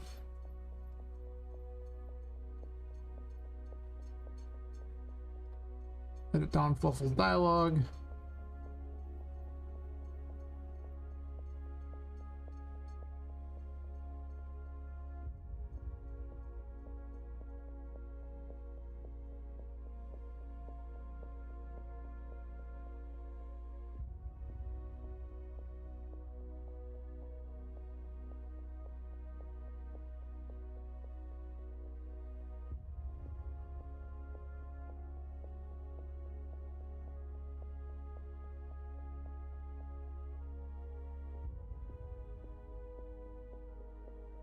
This is right here, but I haven't programmed him anything. We can't find merge tools. Merge actors will merge actors in the world, whatever you have selected.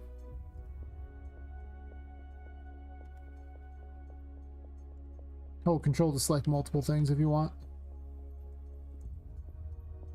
Obviously, I'm not merging all that, but you know. I probably should make a tutorial about that. It's one of the optimization techniques that's really good for purposes of, you know, getting higher FPS, stat level instances, and texture display sizes. Between those three things, it'll improve your FPS so much in your game. Oh, awesome. Glad you found it.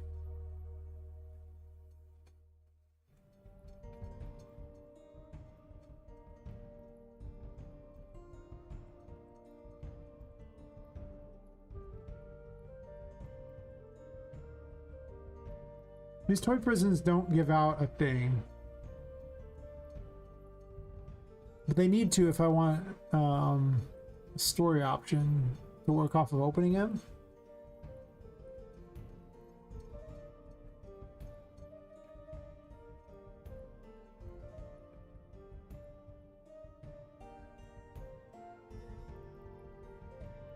I guess I can just put this as a thing in the gameplay tags.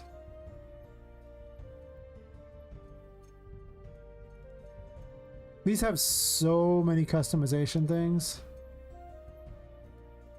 Range spec story reward.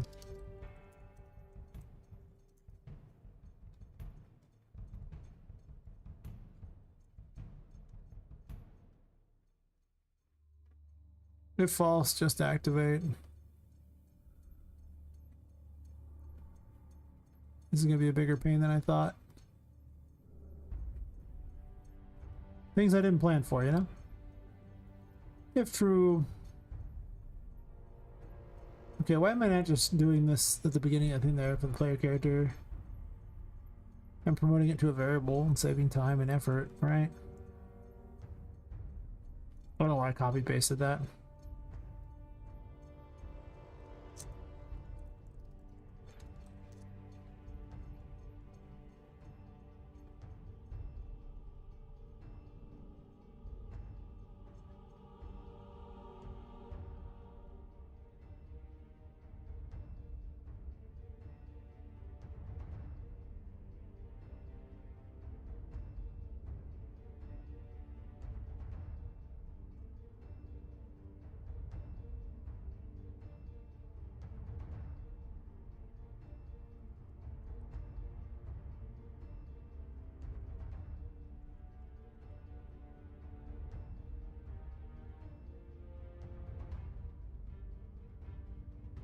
It's instance editable.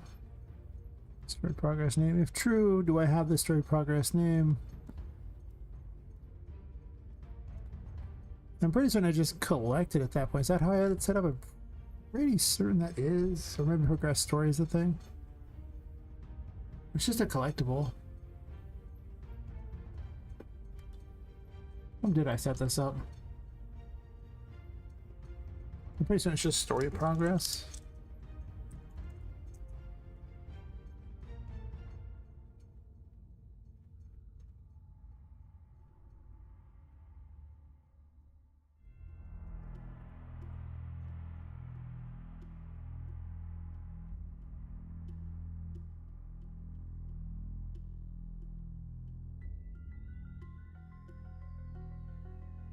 Let's try collectibles.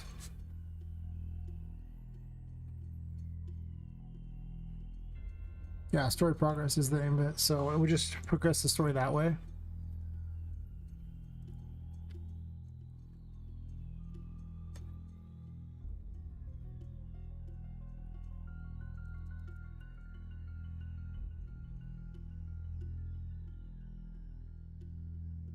Let me check the collectibles. I don't remember which thing I used for this, but there's collectibles everywhere, so one of these will get the job done.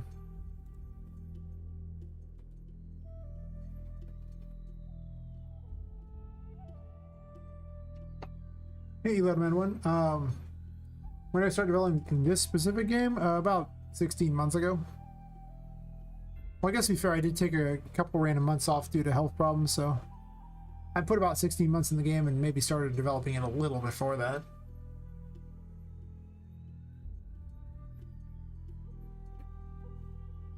So not incredibly long. I'm trying for a 3-year window. A long time. For a game like this, 3-year window that I'm working on is not very long at all.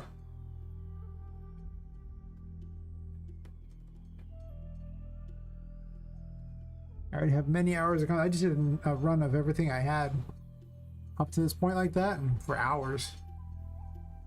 You'd probably have to go back on the stream to see what it was, though. Because I ran it twice tonight. I think I've eaten up about like 6 hours of the stream just running my own game. It's coming along nicely, though.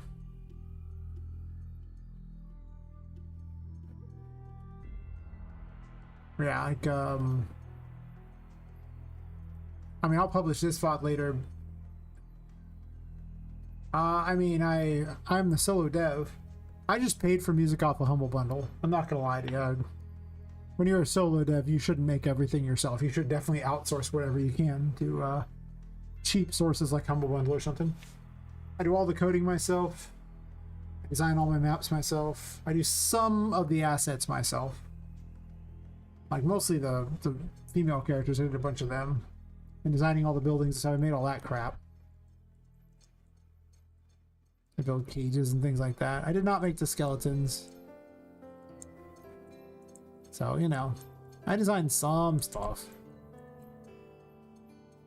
But I am the map guy. I am the only dev on this project. This is the second chapter. Things are not very done on this chapter yet.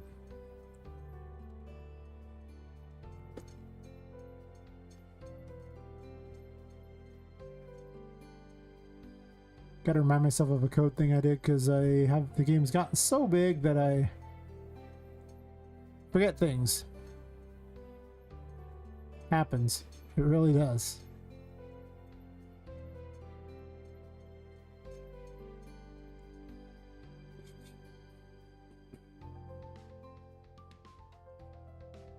Yeah, name of item collected is what it was. I figured that was what it was, but I couldn't remember. I love what I do. It's my dream come true. It's everything I've ever wanted. I mean,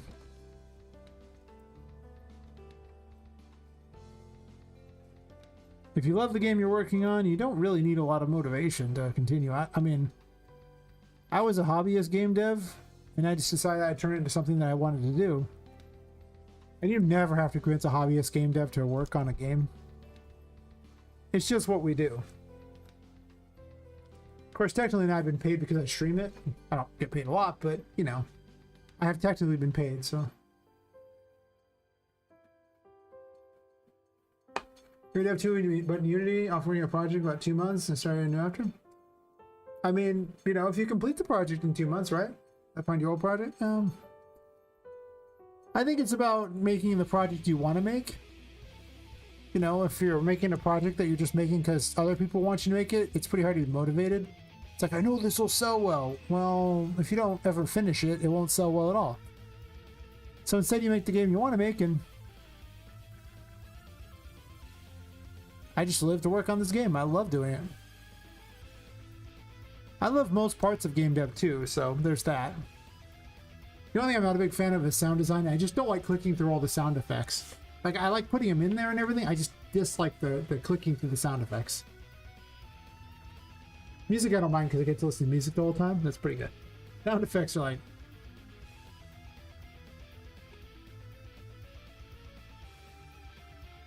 So I tend to like that. I've been holding off on that. Also, writing story. I like writing story. I'm not sure I'm confident the story is going to be... I don't have a lot of proof that my writing skills are great yet, though. You know? So that'll be interesting to see. But I like writing that, so that's not even something I find hard to do. Hoping it'll be great. I keep going back over it to make it better.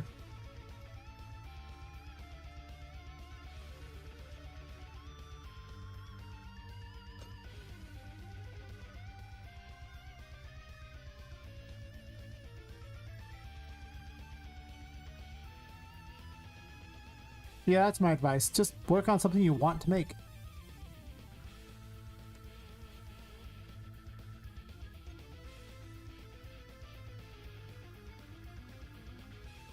Some people just like the concept of beginning new projects over and over.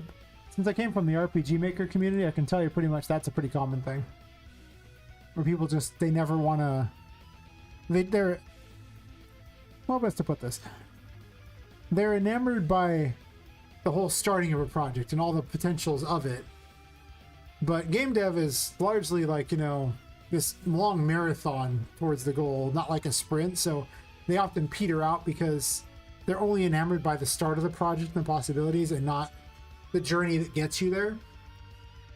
Basically, they want to arrive at the destination, but the destination's too far away, so they give up. I've seen that a lot. And I've thrown away projects too, mostly because they were catastrophes that weren't working out at all. I did recycle code out of them because I'm not silly. I obviously want that. Alright, so I should be able to add the code now. In fact, this game basically arose out of the ashes of the other game anyway. And all the dumb crap that happened with that one.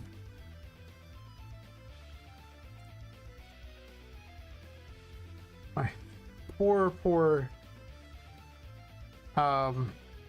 unfortunate other project that it was the dream, but the problem with the dream was it failed the timeline test. You know, the timeline is how long you really have to complete it, and the dream is what you want in your head. And the problem with that, you know, it usually is nothing can ever be as good as it is in your head, so you'll never achieve the true dream. So if you go too far for that, you never complete a game. And then there's the timeline where, you know, it's how long you really are going to spend to take it to complete the game. And if you go too short on the timeline, the game sucks. So it's kind of the balance between the two. And that game just was like the pure dream. Never ever worried about the timeline. And this game is much more grounded. Even then, I think it's not as grounded as it should be.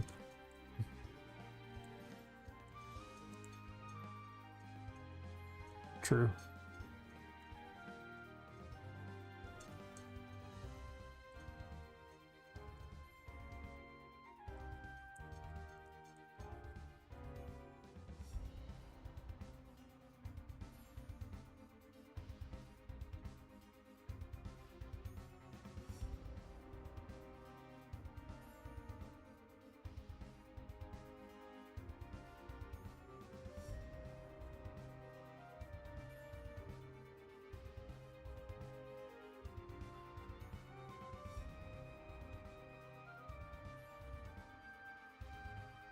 There's no way to really talk to him through the glass, so that's a problem.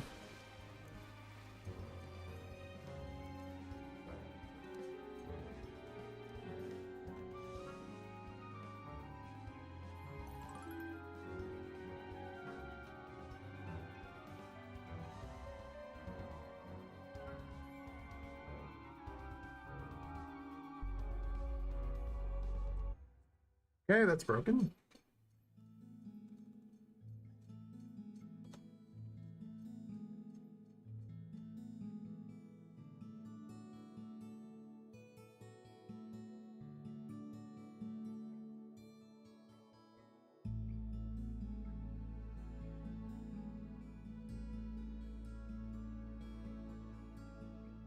I don't need to progress this story because it's progressed by opening the box now.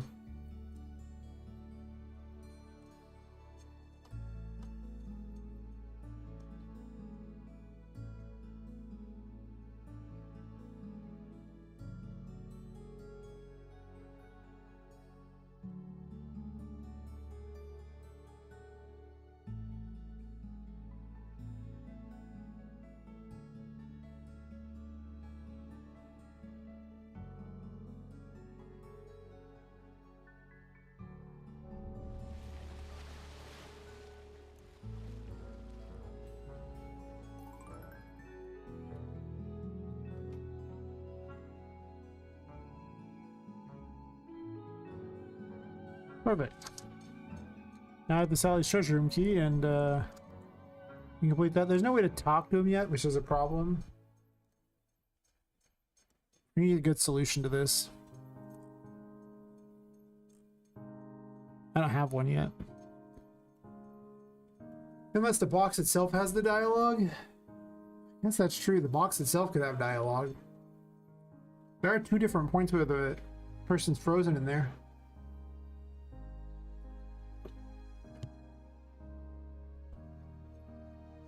Hey, Billy the Yankee. Although I've been learning on religion for a month now, and oh boy, this engine has too many bugs. And my ID writer also versus has many bugs also because of the tool chain for building and whatnot. Are people okay with closing, opening for everything small? You actually all the catch files you include a module? Like what?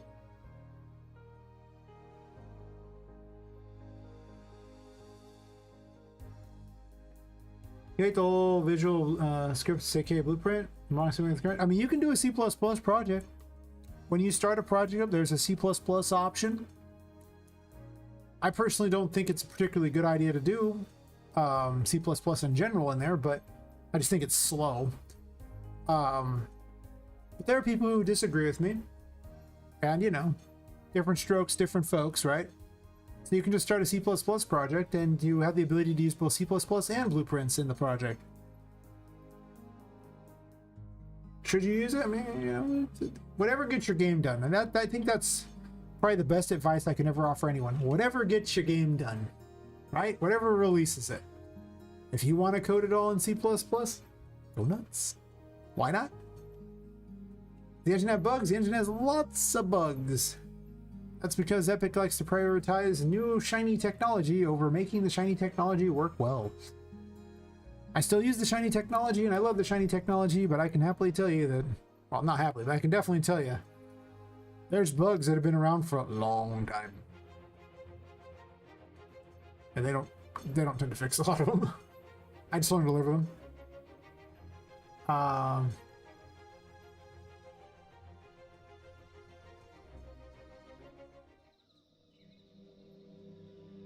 I don't know what you're talking about if they actually delete all the catch files. If you include a module, like what? I don't really include modules, so.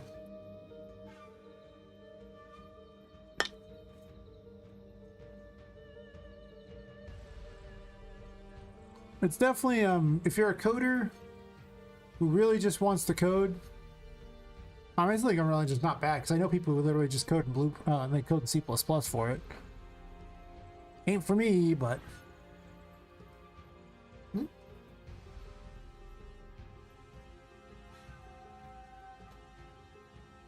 Nothing wrong with it.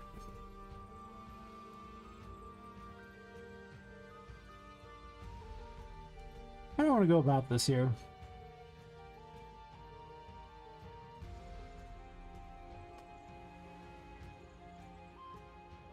I can make it not block visibility, I guess. I wonder if that would work.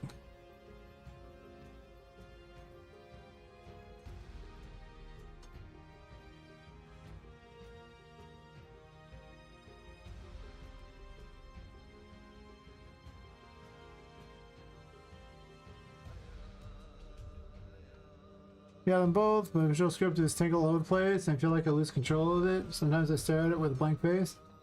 The part is buggy as hell because the reflection system, build system, tool chain is mixed. You know, I don't use the C++ version. I don't know what to tell you on that. I advise against using C++.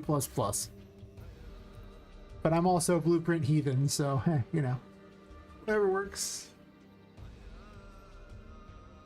I like visual scripting myself. I used to be a JavaScript dev.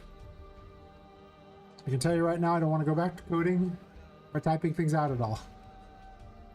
I was also an electrician's assistant, so it kind of reminds me of that too, in a way, combining all the whole nodes. Yeah. Oh, there's an ad break going. Nice.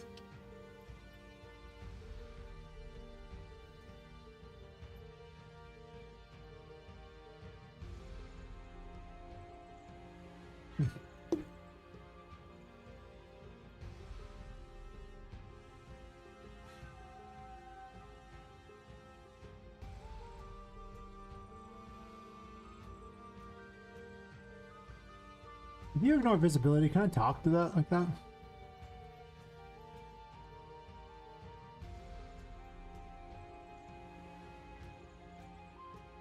No. I can't tell if people have ad break right now because it says 30 some odd seconds for ad break. I know Nexus doesn't, but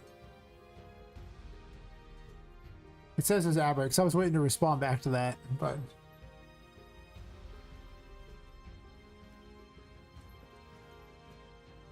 it sounds like it's well,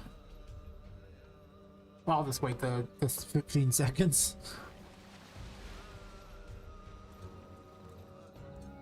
I can just talk to him that way. Beautiful. That is so much code. Okay, yeah, 4 seconds, 3 seconds, 2, 1. Okay.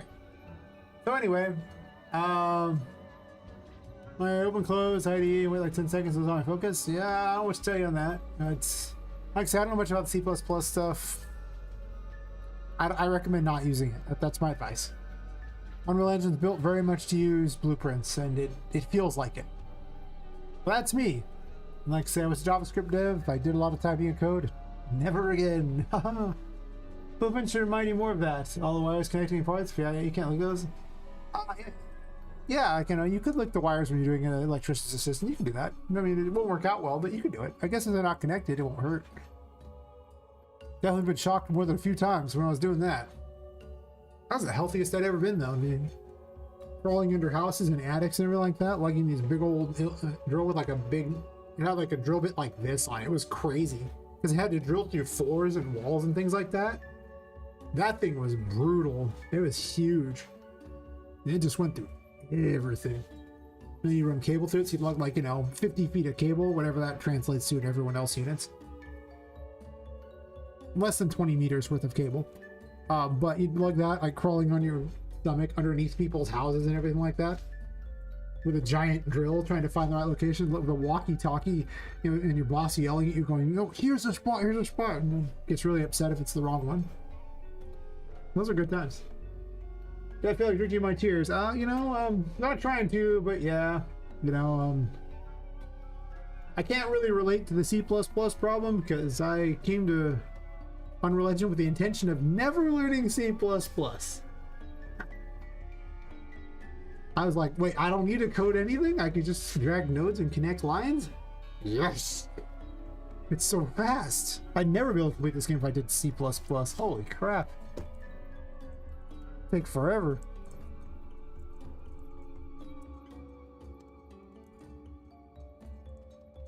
I mean, it's gonna take forever anyway, but take even more forever. Awesome, I fixed that already. Booyah. And now I have the key and that, and I can talk to him through the glass. Perfect. But no, I mean, like, use whatever works for you, right? I mean, like I say, the most important thing is whatever gets the game released, so. I guess my question is, if you're a big Unity dev, why did you switch?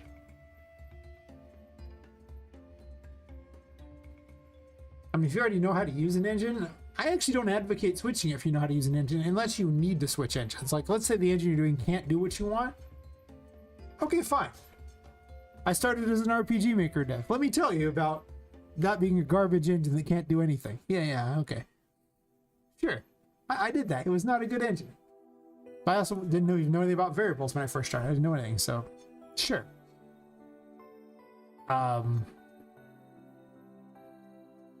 So I had to switch. So I went the only logical choice. I switched to Unreal Engine, right? Because, you know, RPG Maker to Unreal Engine. It's a logical path. Don't worry about it. Don't think about it. It's fine. It's logical. But I mean, if you already know how to use one of the big engines, I don't know why you'd switch. To be 100% honest. Like, I don't think I would switch. I fix this bug here.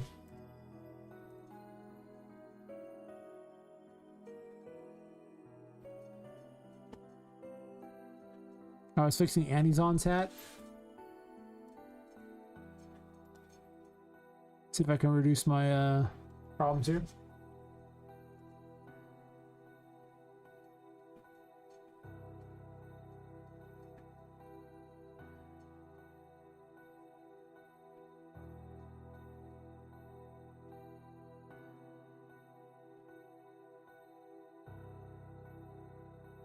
I actually think a lot of people in the game dev space are actually just coders who like to code.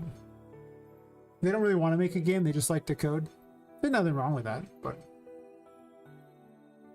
game dev is so many things besides just coding. You have to have so many disciplines to pull it off. And I think a lot of people just want to type out code. And to be fair, I like typing out codes. I mean, well, not typing. I used to like it. Now I like, you know, blueprints, but still, I like coding things. I also like art too, so that helps. And I like game design, and I like basically everything but sound design. I don't even hate sound design, but you know, like I say, it's my least favorite if I had to pick something. It's just stuck in the wall. So is this. No, it's not.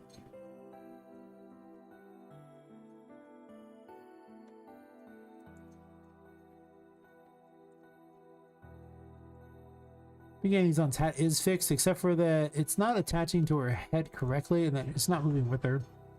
Why? Why this? Should be attaching to her head socket.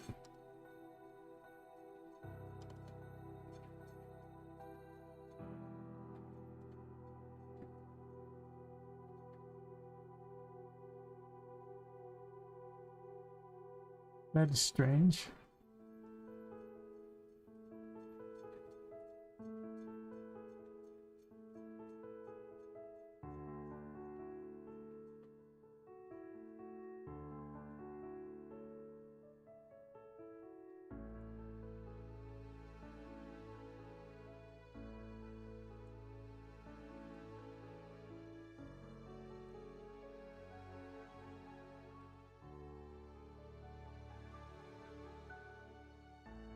Oops.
Maybe movable. I don't understand why it's not moving with her head.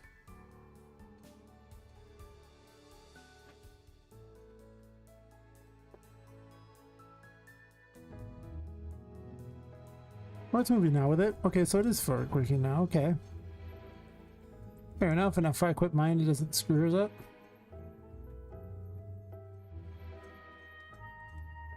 And the big one works.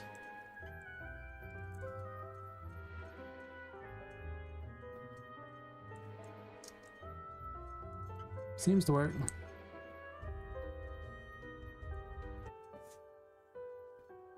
Okay, so that one's done.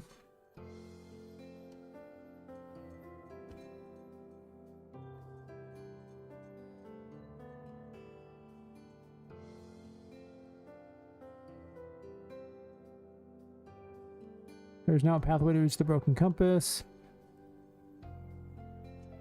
Presents to the other floors, so I can do that real quick.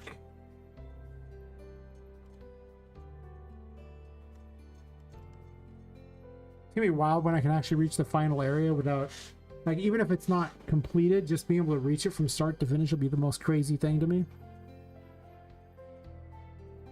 I do have some of the final chapters set up already. Not all of it. That I sometimes do offline so that people don't get spoiled on things. I don't think people want to be spoiled on that, to be fair. Though I could put a thing up that, you know, warns people. It's like, hey, this is going to spoil a bunch of crap. You sure you want to see it? I'm pretty lazy about titles. I don't think I've actually changed my title hardly ever. I just keep using the same title over and over and over and over and over. I can't be bothered. I mean, let's be real here. I know what I'm here about. I know what I'm about. Pretending otherwise is adorable, but I know what I'm about.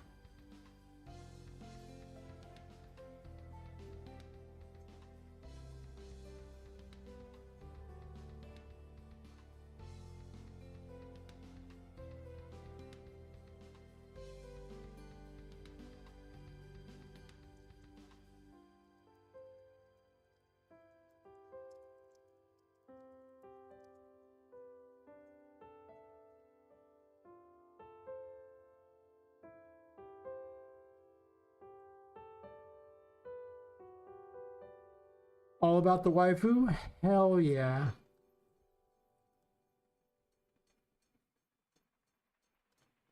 I just got linked this pirate girl waifu. I'm just saying.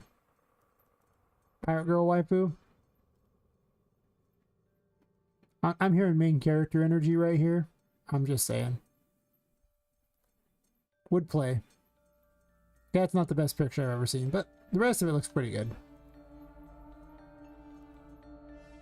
Also, she shows up in pieces. She goes to pieces on you. So I got linked that. She's pretty good. She doesn't match my world at all. But obviously I'm all about redheads, so you know. I like blondes too. To be fair, as long as they're attractive, I like pretty much all women. You make an attractive female character, your game is way more exciting to me. If she's not attractive, I don't want to play her game. It's pretty much that simple. I know what I like. You give me what I like, well, then I give money. You don't give me what I don't like, then I don't give money. I'm a very simple fellow like that.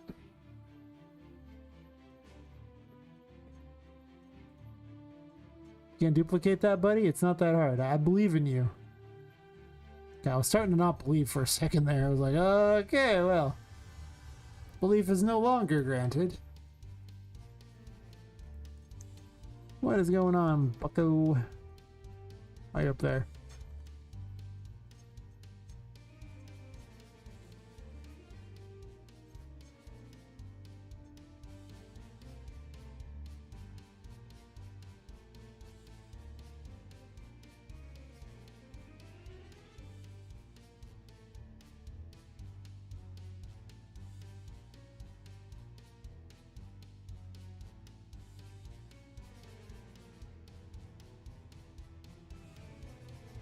I remember Oliver actually a bit.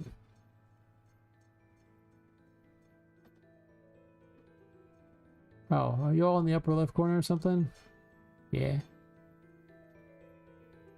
don't know where they're not all centered. But yep, it's about understanding the truth. That's all I wanted. The goods.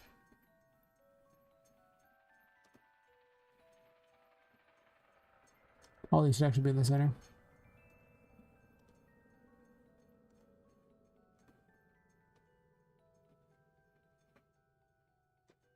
It is wild to watch some people like, I intentionally made her ugly. I'm like, well, why? Why would you do this? I've been going to make Poppet more attractive as I've gone along because, you know, why would you want her to be ugly?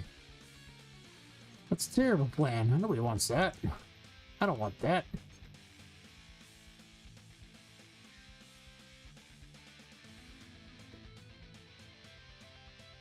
I'm gonna have like 46 each one.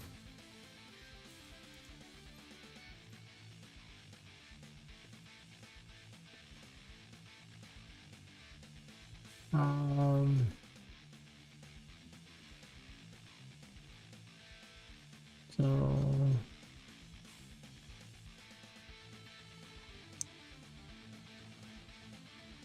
wait, doing it wrong.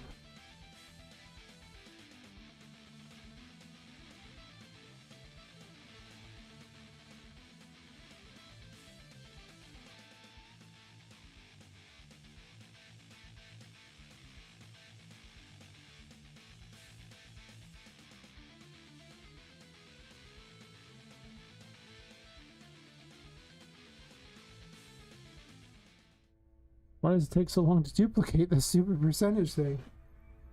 Shouldn't be that hard.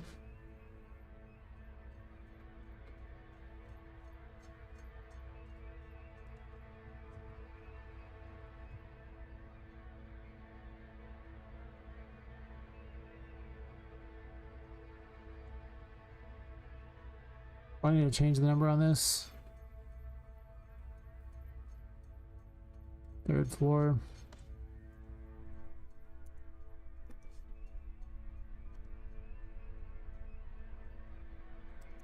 Second floor.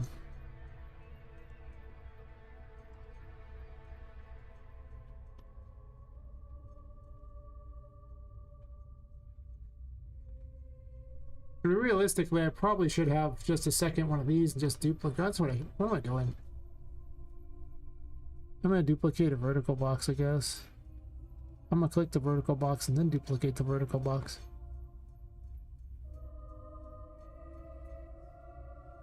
I'm gonna wait 400 years for it to do so. That was like 400 years.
That's kind of problematic. Well, it doesn't have to be. Not really.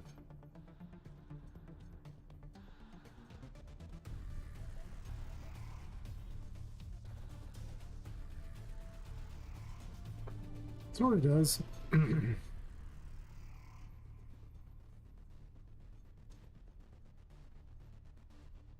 I forgot vertical boxes kind of suck. I probably should actually just have a something else.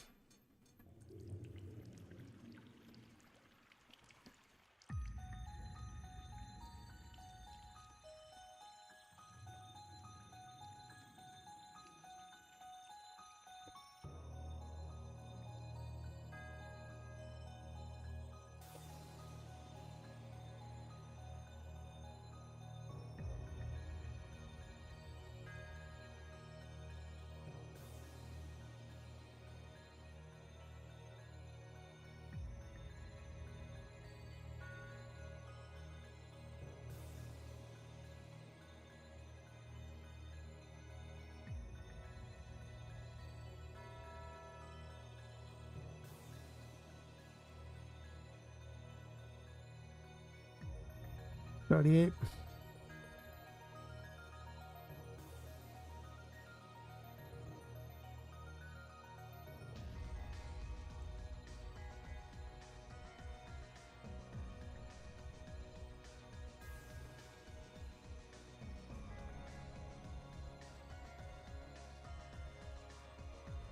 Oh, he's not even fit inside that vertical box. You have to resize the percentage. Okay, that's just a terrible plan.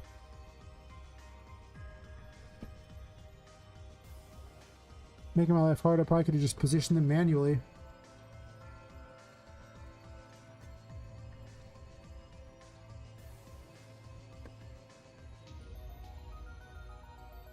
Has a size in the scale box. What's up with that?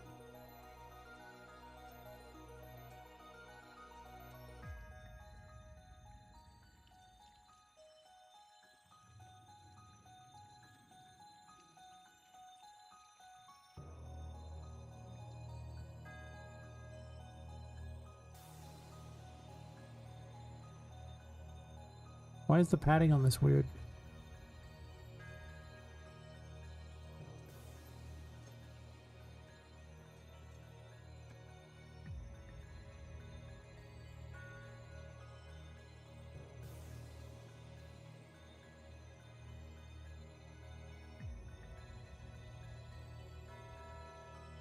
I hate vertical boxes. Why does this one work so much better than that one?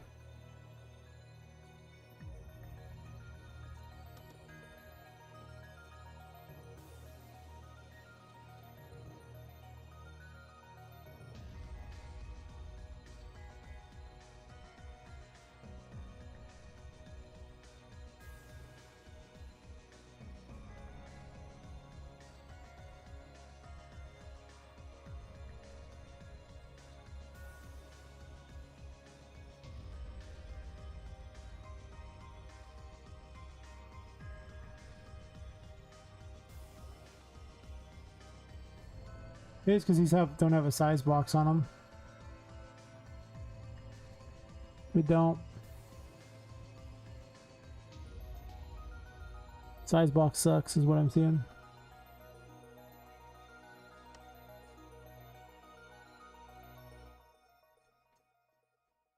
It doesn't size them very well.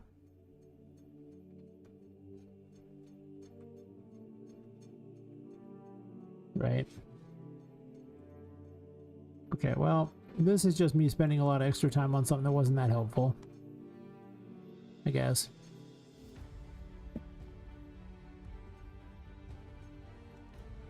Curious about this, the floor select button could actually have the percent built into it, thus saving a lot of time and effort. I actually don't know why I don't have that.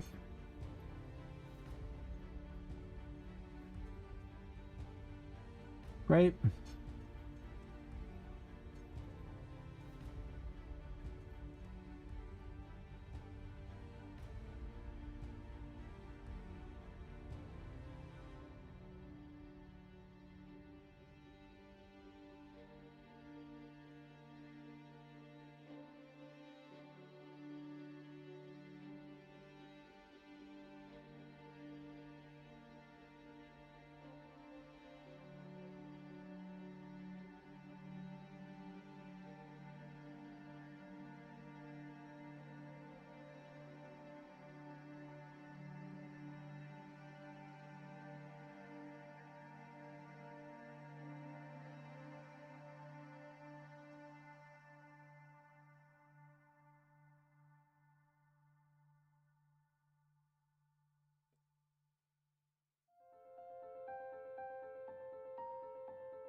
Give me an idea. Actually, it probably potentially have potential there, so it has to be have enough space for all that.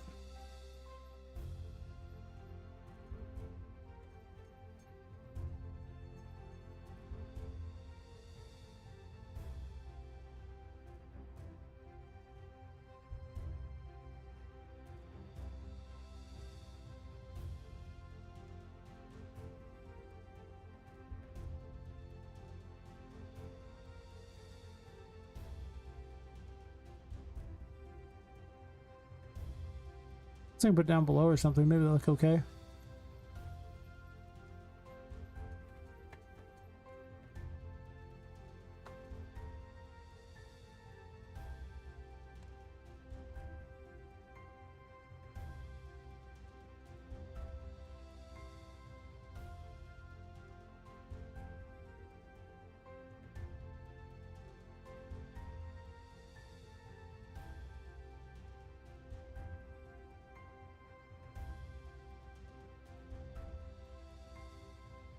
Oops.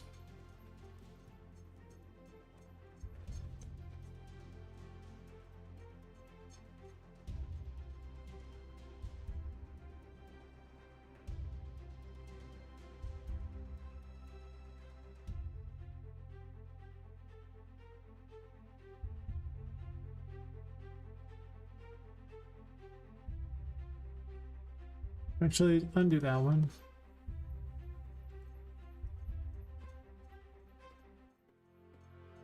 So I can copy it and keep all the numbers. So the numbers are wrong anyway, so I guess it doesn't really matter.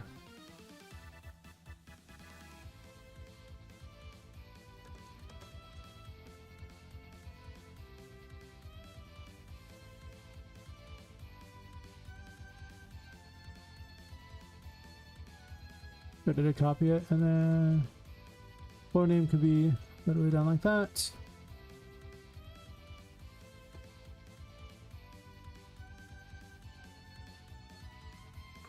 All, wait, what?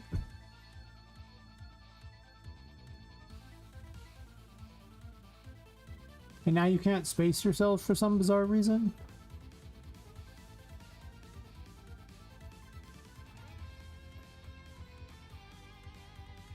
Okay. Probably a different anchor, I guess.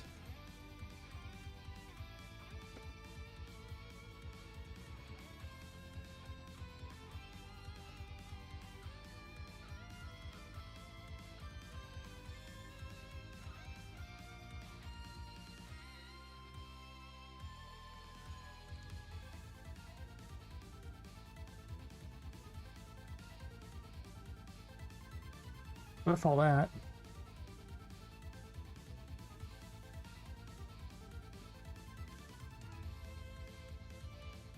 Actually, this already has a name. Button text is a name.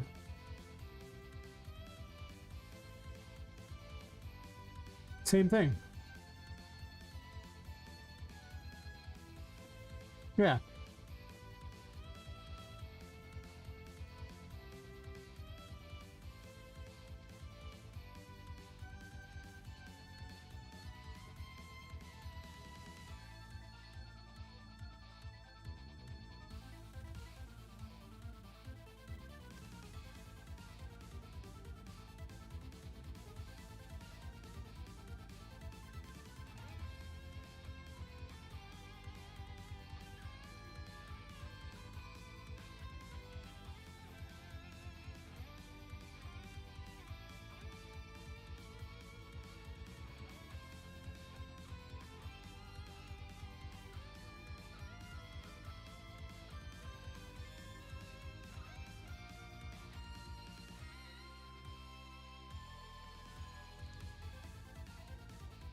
You always need to work twice.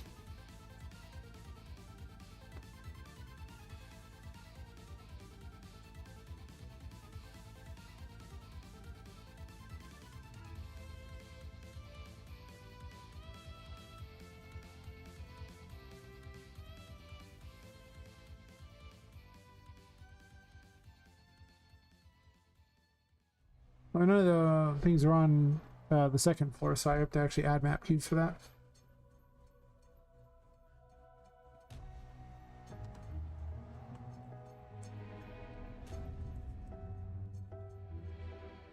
You know, the percentages. I'll probably justify all the others to the left too, so I have a little more space for it. Gives a little more space to do the text on those, I guess. That's probably way better.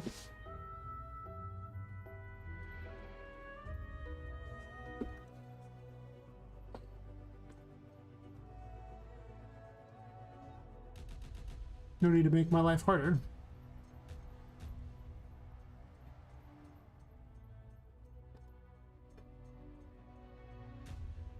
Does have less justification.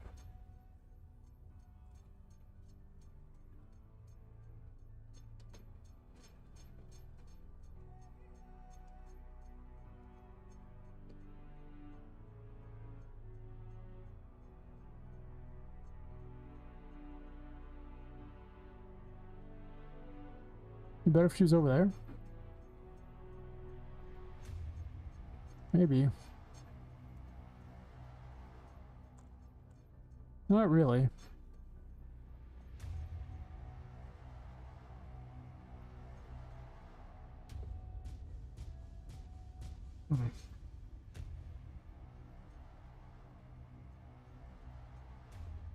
I can pad left a bunch.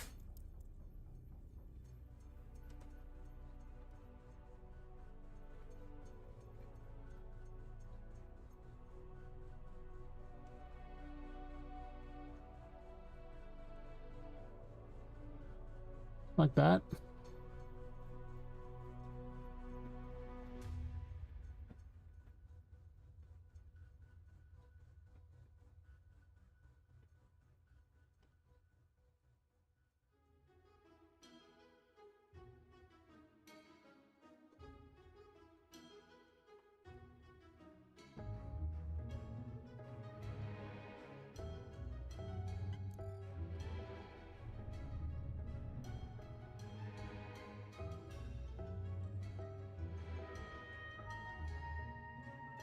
That'll work.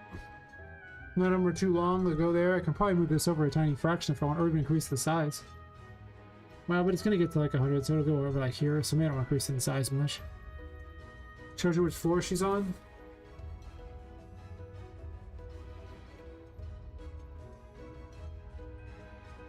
I'm trying to move that over a little bit, maybe.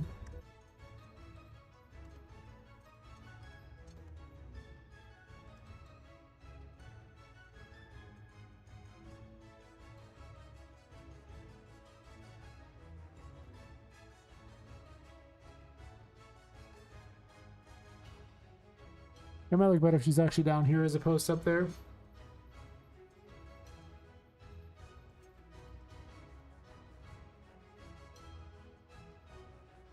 Or potentially behind it, but behind it, you wouldn't see much of her, so I don't know if that'd be better.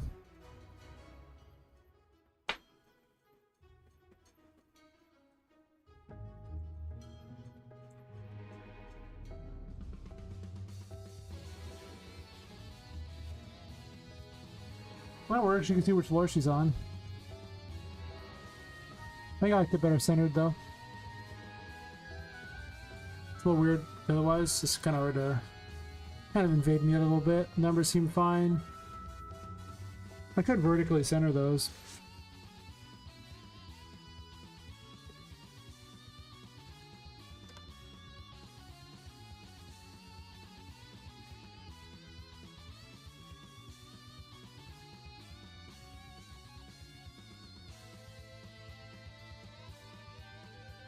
That's interesting. I wonder where that goes down, but this goes up.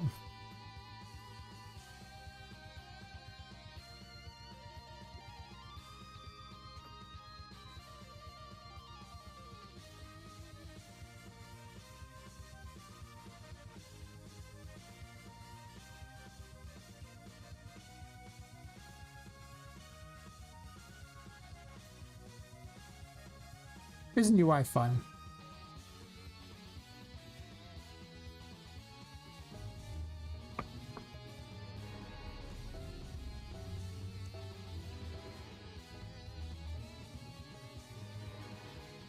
Not too bad. Shows you the percentages like that. I'll have to have a total percent at the bottom too. It's like a map completion. Maybe I'll do the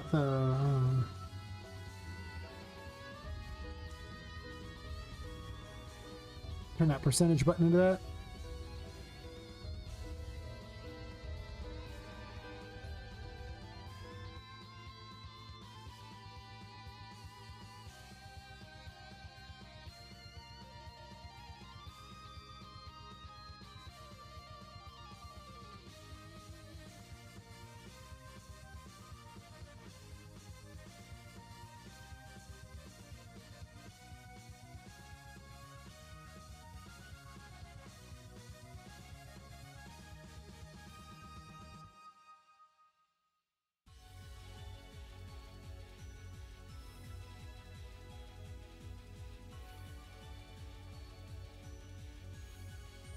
I need a list of all the floor names.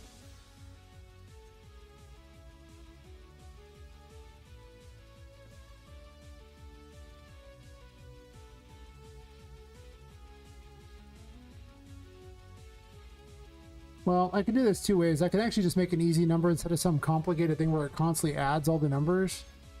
I could just put a total number for all like that and be like, okay, cool. Because I do a 40 foot map, get every value, add them together, and then go here and take the floor names here, go through each of these, appending the thing here to get the information, to get these links, and then add the links together, and then divide it. Or I can just put the total number combined myself and save all that effort. But I don't know what these are going to be later, so I'll probably have to change them. Also, there's not even a sub-basement here yet.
Got a bit of a sneezing fit there.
Just real quick here. Turn that back on.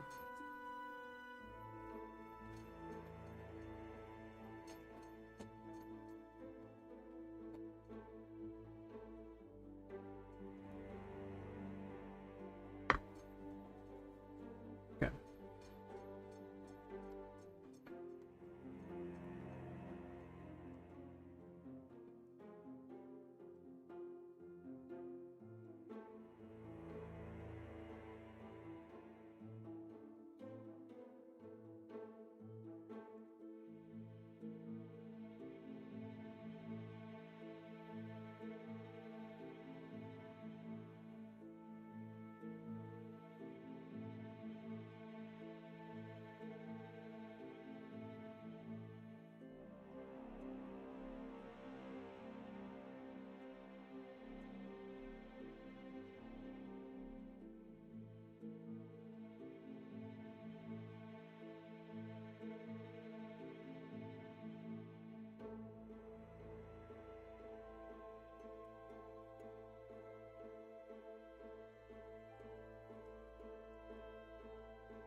No floor name required for this. It's just gonna be all the percents. Let's get these. Get the length.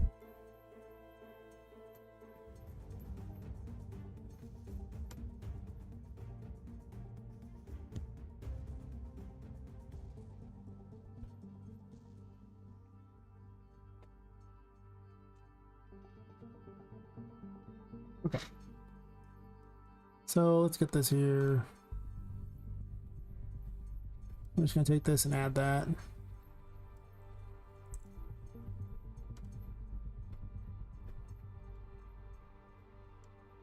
Add it to here. Dump it in here. Connect up.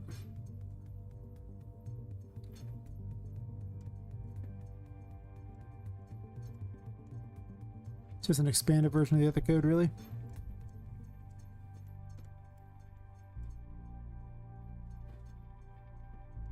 We'll do the same thing.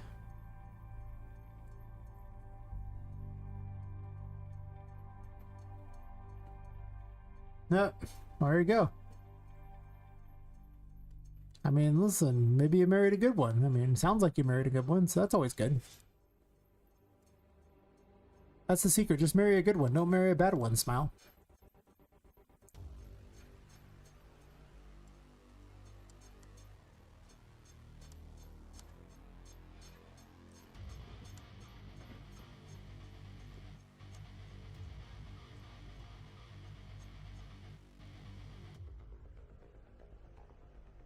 Those are the best ones. Then they never go outside. You don't have to watch them because they're just always indoors. It's genius technology right there.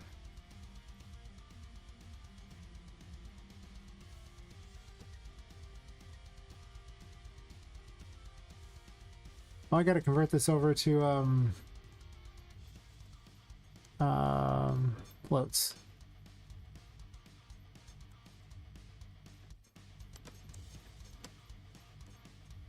Because if it ain't a float, it's not going to work out.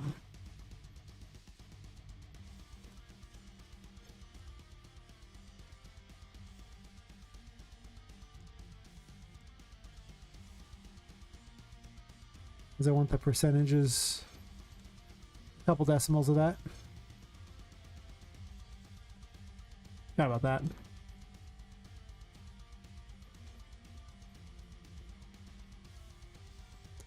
Text to float, sets all this, return node this. Perfect. Let's get the global game percentage.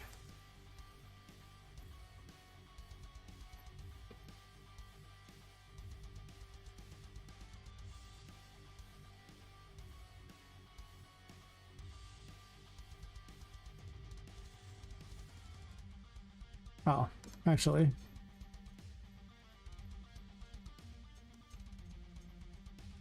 Run that, then this. That should do it.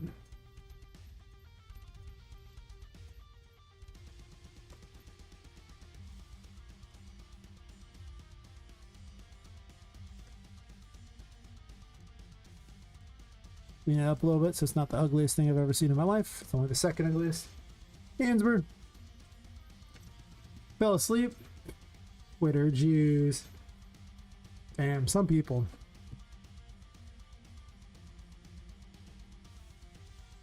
We don't sleep around here. That's weird.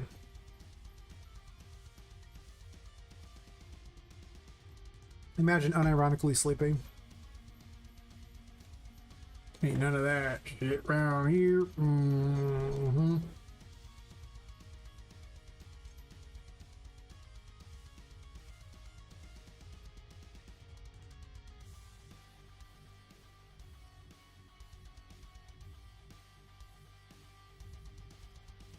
Showing map percentage on here now.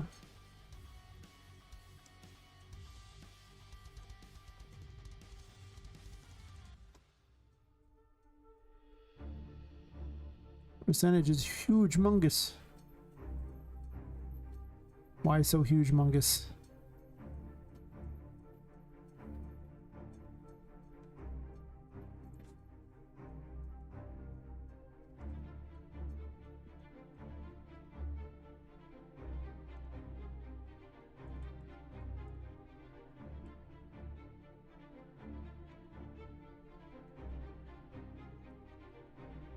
Probably going like another hour and 20 minutes or so, I guess.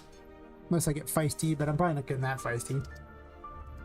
Probably should actually take a bit of a break since I have actually not stood up and walked around for like almost 3 hours or something. So I probably will after this test. Yeah, okay, so the total percentage of 0.2% of the game found at this point. Should go to the 4th floor here.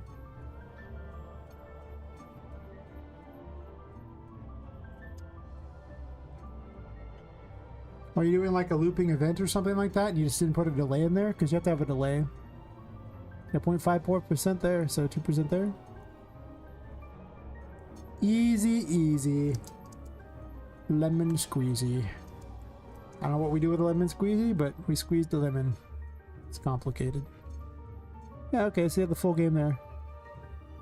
So all that I just ran would be 0.81% of the game. And to be fair, these room numbers are totally wrong. Some of them are way more than others. And they're actually block cubes. They're not like room numbers. They're just actual cubes on the thing. There should be 143 per every one of them. I'm pretty certain that's the number way it works out. No, maybe not actually, because the 5th floor is only certain portions of it, so it'd be interesting to see. Like they're bigger than you think.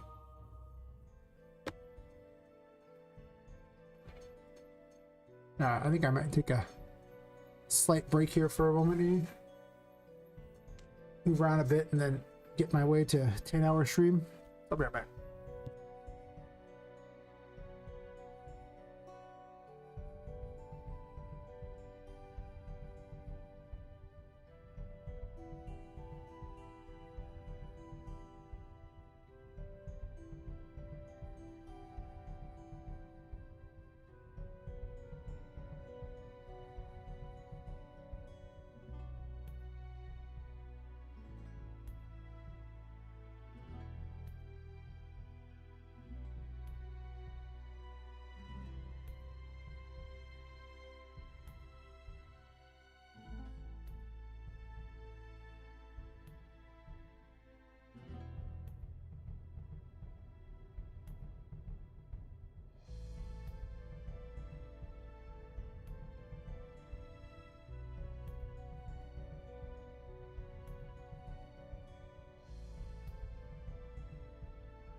Now that I've moved around, literally on an app break. Great, whatever.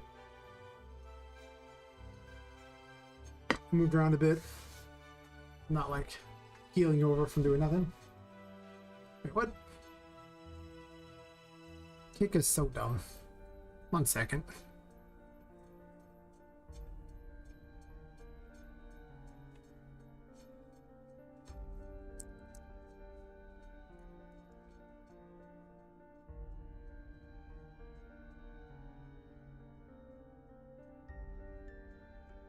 Stupid kick decides to log me out midstream all the time. And then when it logs back in, the audio is enabled on it. So then I have to do that.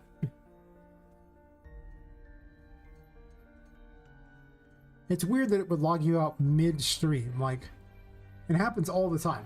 And it's like, but I'm literally streaming to you right now. Why have I been logged out?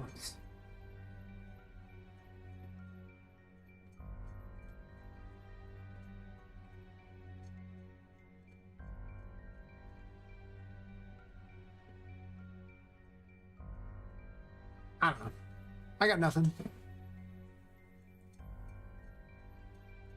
Sometimes there's dumb going on. The percentage works now. I might move the percentage over a bit.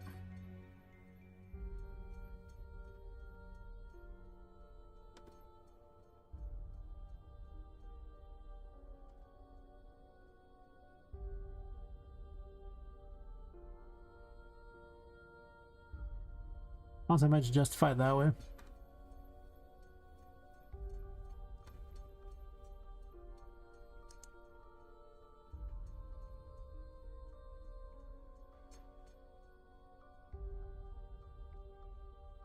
Why do I even have it like that?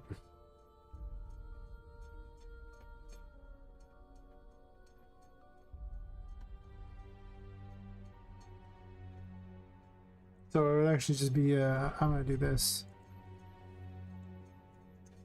instead.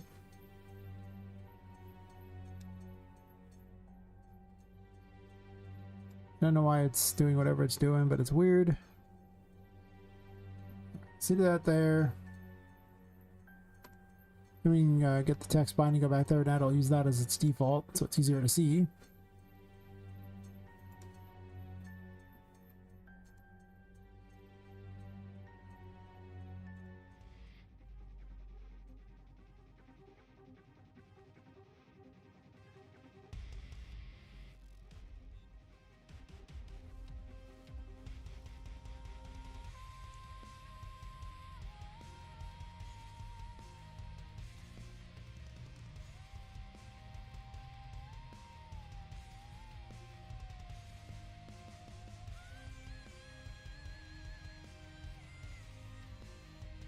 Little map, I guess. I don't know what to call it.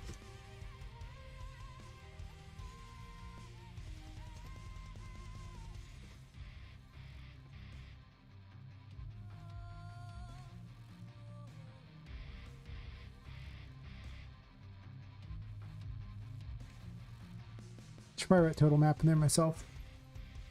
On the other thing there and get the full number.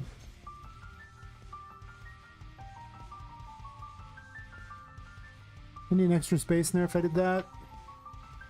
I also wanted some black binded or something. Move these things around because I'm not sure what I'm going to do with the legends thing like that, but I'll probably have the total map percentage, or actually put total map percentage right there. At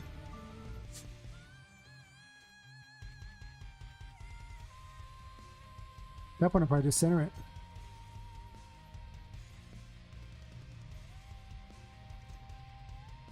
Put a space in there.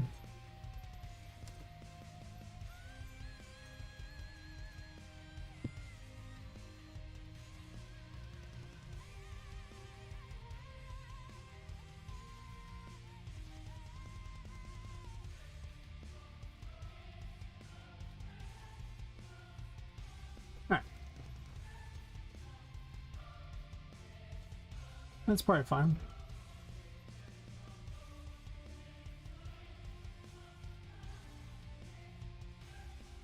I can also grab the thing behind this too.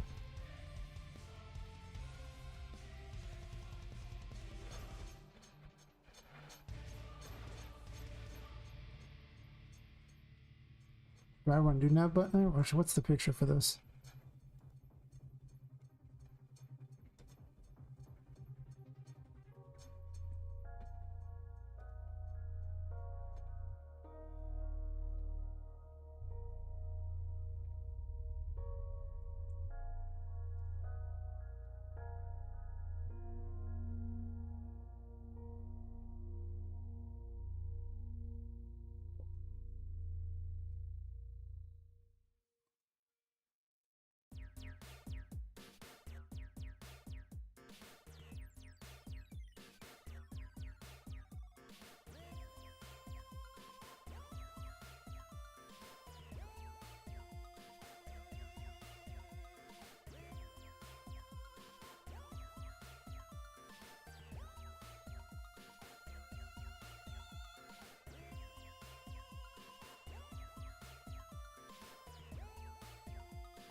We could stuff it in this and see if that was helpful or not.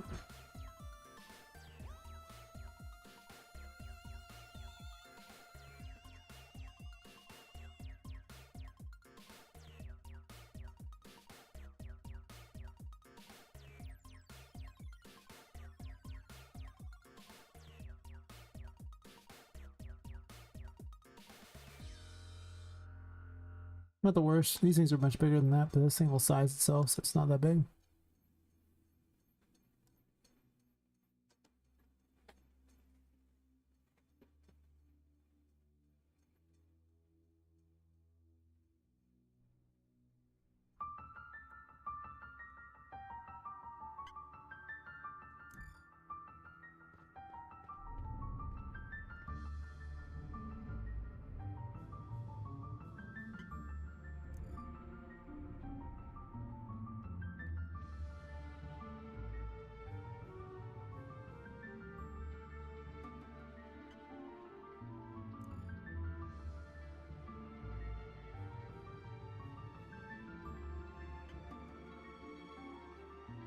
Seems like it's working.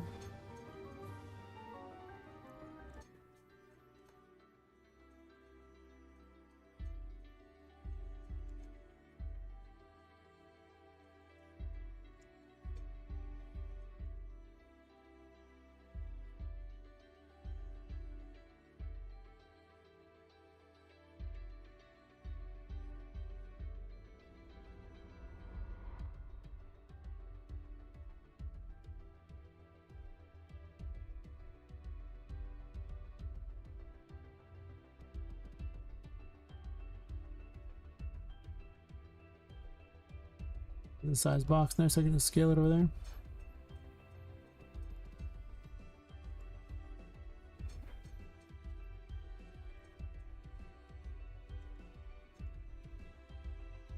know what?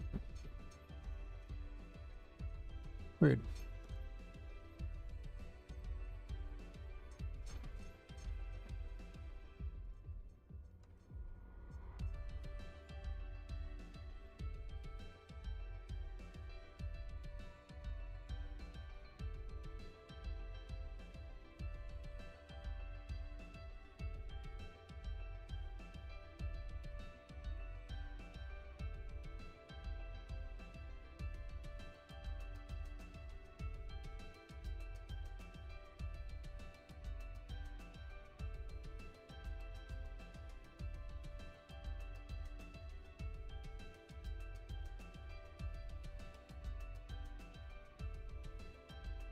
That accomplished very little.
Interesting.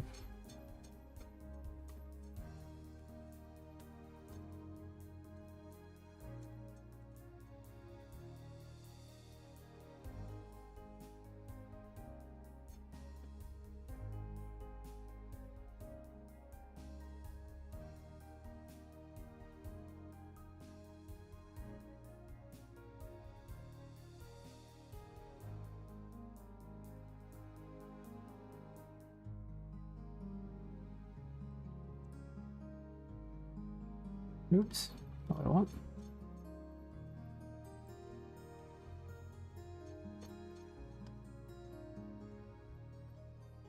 The little size box is kind of obnoxious. Actually makes it harder to place this than I want it to. It'd be like that just to make it work right. It's kind of big. I don't really like that.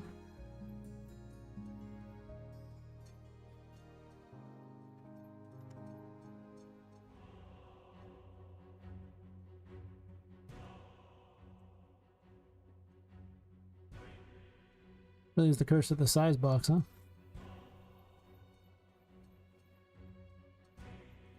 Is it?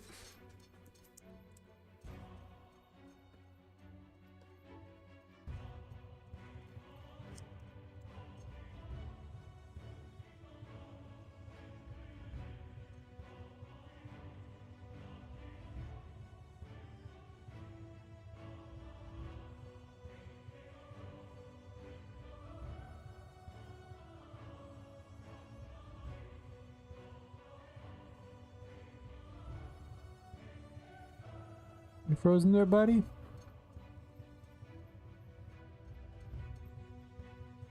Feels like it's frozen. Give it a second. I'd usually reboot the engine long before this, so the fact I haven't done that yet is not ideal, I'm sure. I'm gonna compile and save and then move it again.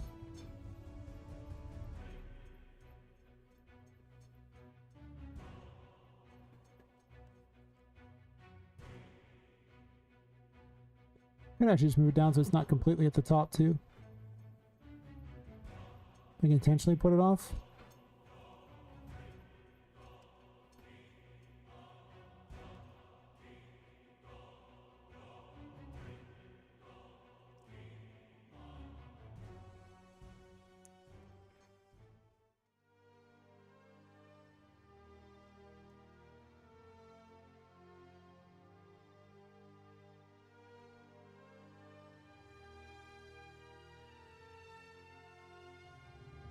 Oops, don't size it, just move it.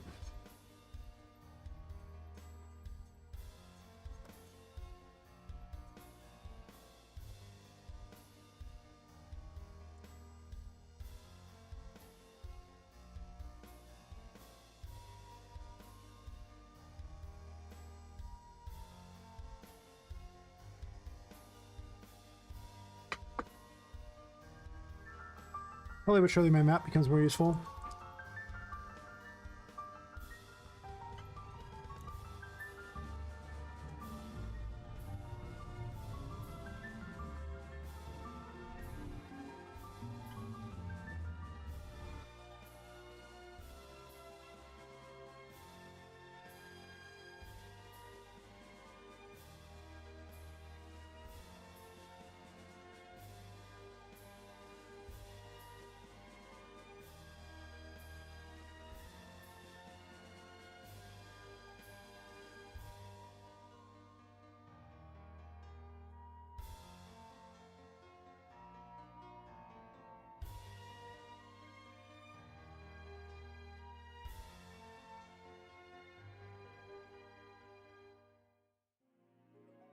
Might be cool with the other text too.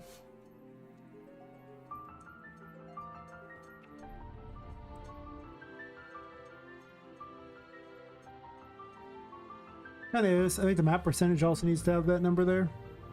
And probably go all the way across too, for that matter.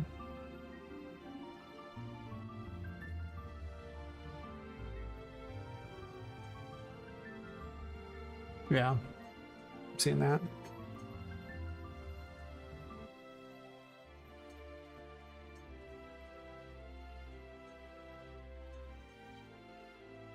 I gotta break that into two if that's the case.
Want it to be wider.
Why am I changing the... Oh, that's not the way I want to change.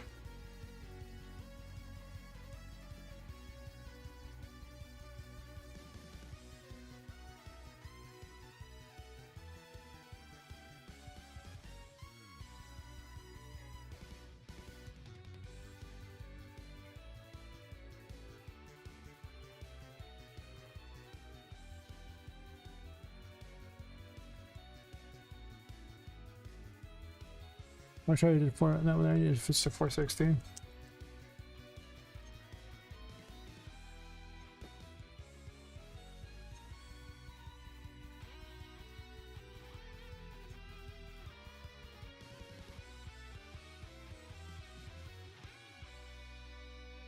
kind of do want to differentiate it from the other ones, though, so maybe it needs to be smaller in general.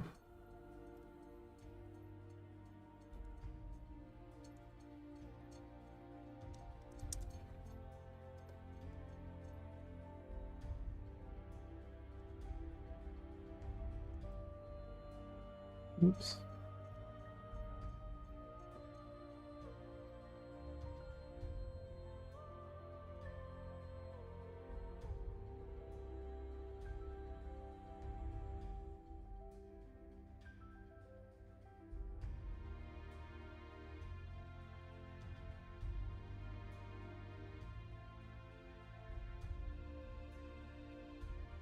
Maybe 80 is better.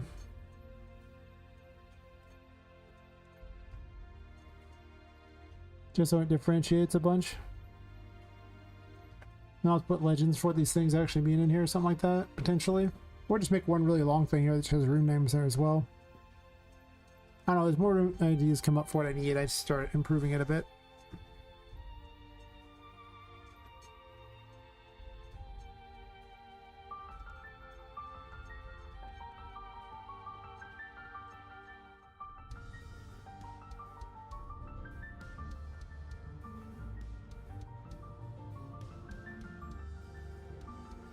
Much easier to read stuff that way.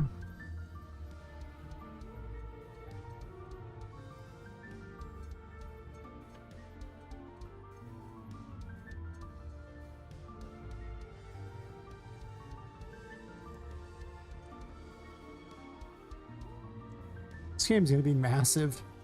Holy crap. Starting to see how massive it is. It's like, huh. Wow. She's like, she kicks high over there. Well, that's an improvement.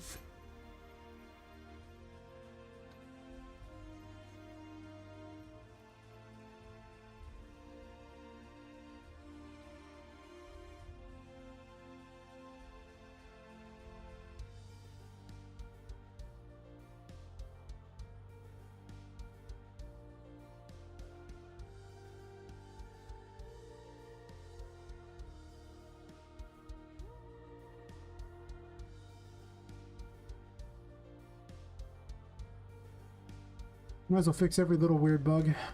Quite a few of those. I picked up 3 subs today. That's cool. On YouTube. I only need 20 more subs on YouTube and I can get the first little monetization. I don't know what that does, but something. And Big Daddy YouTube can help buy stuff for my game, I think. Hopefully. I wouldn't be upset if they did, and that's for certain.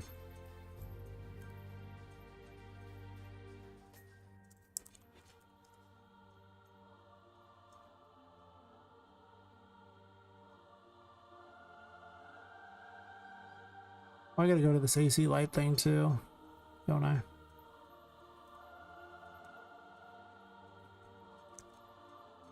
Yeah.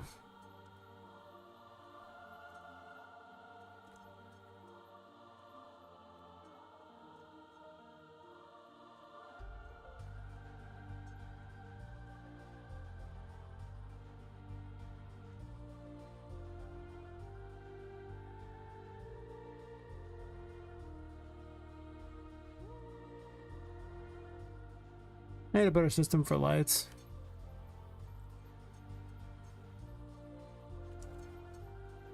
I was trying to avoid a lot of duplicate code, but the reality is I don't think I really saved myself as much time as I was hoping for.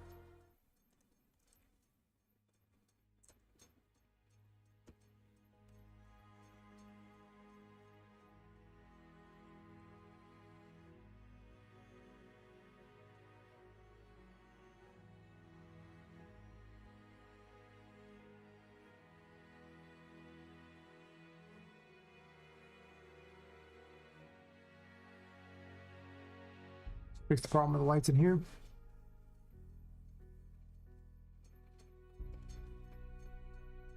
Yeah, I'll probably go to the 10-hour mark and then I'll probably call it.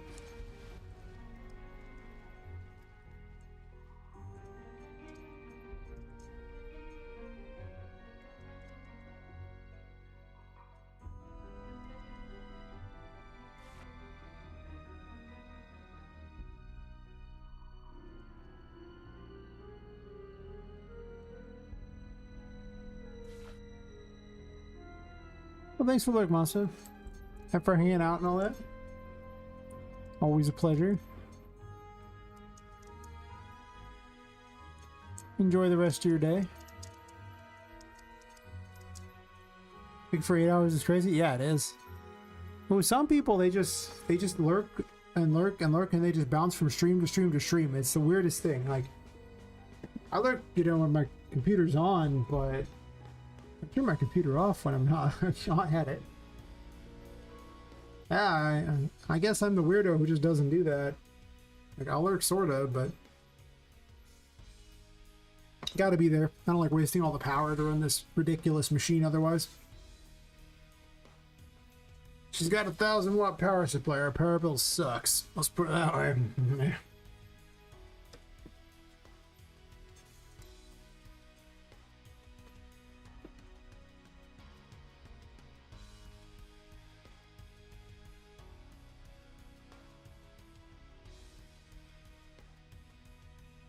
So it's, yeah, I appreciate it, definitely.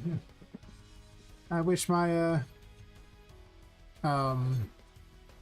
computer was wimpier for that purpose. Yes. What's my build? Catch you later, Masto. Let's see, I have a go over all the thingies for you.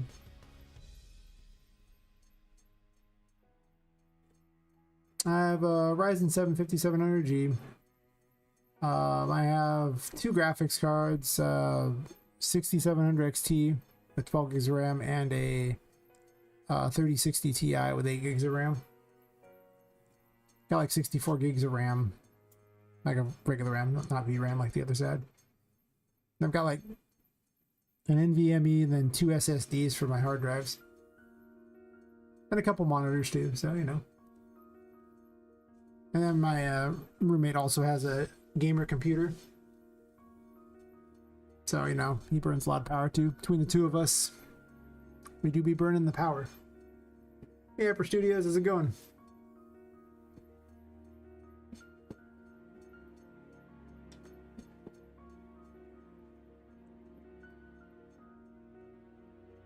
Yeah, decent enough.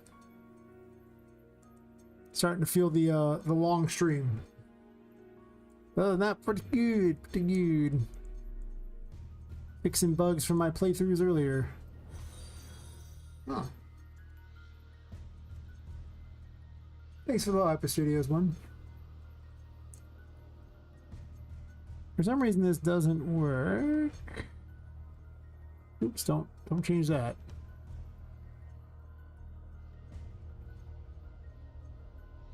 Why? Okay, that's weird.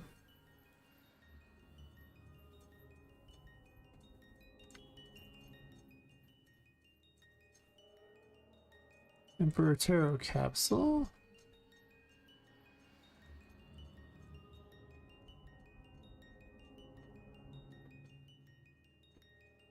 It should be this. I don't see what the problem is there. And then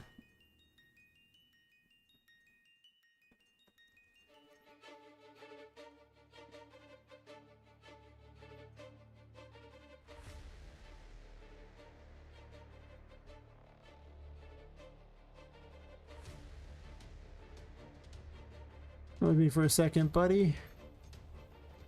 What's your problem, thingy? I'm gonna fix my thing real fast. Being dumb.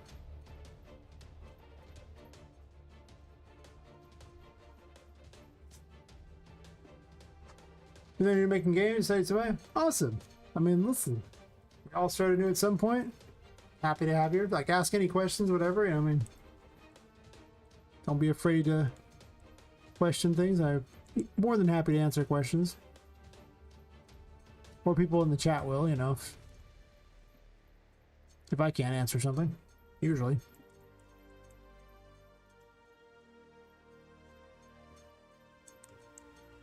So what sort of game you want to make? Let's see. Cat just stretched you through the blanket. Cat 1 Innsbruck 0 is what I just heard.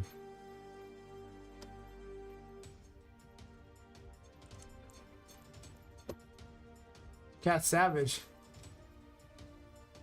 Cat paw has no clip. Uh-oh. Cat's a hacker. You're in the cat tricks. It's like the Matrix, but just for cats. Everyone else is screwed. That time it worked. Why did it not work the other time? I have questions. Well, I guess I'll run from this over to there and back again, just to be certain it works. Weird.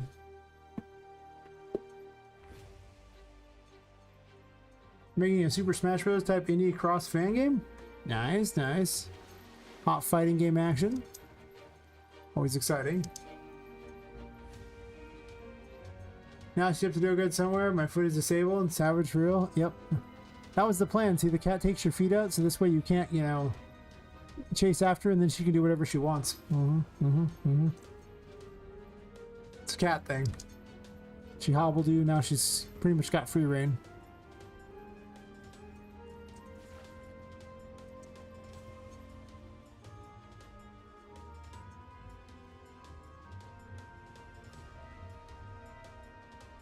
Well, when you say a cross fan game, I'm assuming you're, you know, gonna put a bunch of different characters from multiple games in there.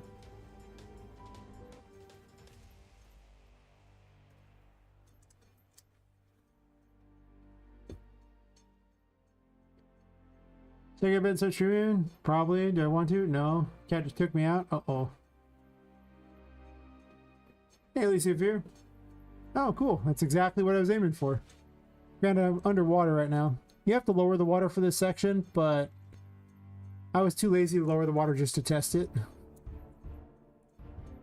I just want to see if the button worked, because the button was broke from earlier. I did a big old test run of like the first 2 chapters of the game, even though the second chapter is like 40% done.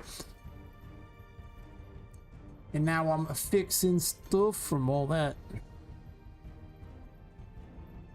Well, the really broken things from that, because they were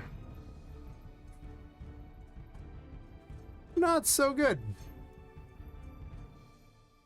Yeah, I've got Cuphead, Shovel Knight, Madeline, the Head, Drifter, and Echo. That's a lot of crossover there. That's a lot of crossover indeed.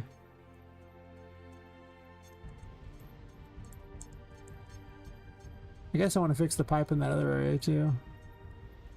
I got a big old list of things. I spent like 6 hours today playtesting my game. So if anyone wants to see that, like, I think the YouTube stream's available of it, and I'll have the stream for this available too. So you can literally just see the full playthrough of this game.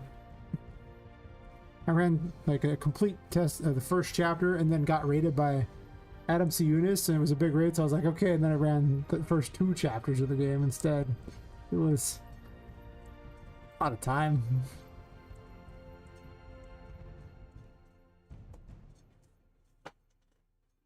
Oh, and Frisk? I also have this problem where cuts take forever to scab, especially my hands. Maybe vitamin deficiency or something? Unless you're getting old. You getting old on me? Is that what I'm hearing? Sound like you're getting old on me. Jeez. Why you gotta be old? Just be young, Smile. Be on mobile and PC? You definitely have ambition, I'll give you that. Though... that's just a lot of ambition. Yeah, so you can fall through the pipe right there. That sucks. Terrifying, get away from me. Freakish monster tug. Oh no! Ads, no! The ads have won. The ads have won. I gotta just redo this pipe then. If oh god, they're all merged together. Or put another pipe there, or some sort of invisible thing that holds you up so you can't fall through. I don't really want to redo all those pipes if I can avoid it. So I think the backup plan is to just simply put something there so you can't fall through. That's fine. You know, I have one of these things over here. I guess I could just squish it. Come with me if you want to live. Squishy, squishy. Let's ghetto this. I don't want to fall through the things here.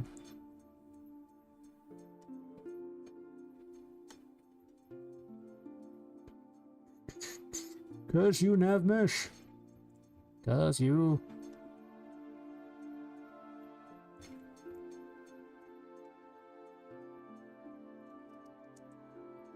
I could have made a quick one there, but this has to be a small thing that you basically can't be falling through.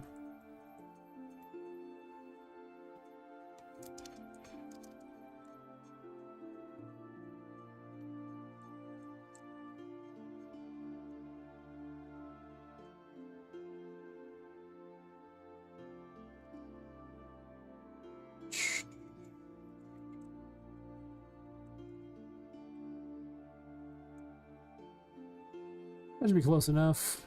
I'm just gonna ram it down into here is this way. Cannot fall through, and I'm gonna jam it into the wall here. Maybe make it slightly wider. This is the duct tape style fix, by the way. It's very strong. Just duct tape it back together. Boom. Done. Of course, they don't really have the same thickness, I guess. Let's see.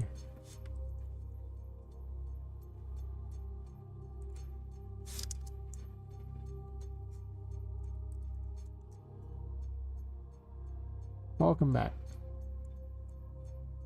The ads have attempted to slay you, but you have succeeded and survived their onslaught this time.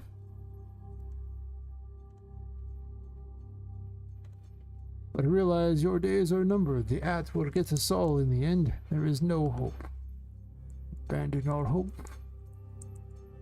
It's like the cat. The cat's in league with the ads too. Winsbur's cat. Just straight up in league with it. Okay, let me try this. All you got for this game so far is content for a Cuphead idle pose. Yeesh. You have some work cut out for you, I assure you. And I can't fall through it now. But this corner doesn't really have much going on, so I kind of want to fix that so it's not like a thing.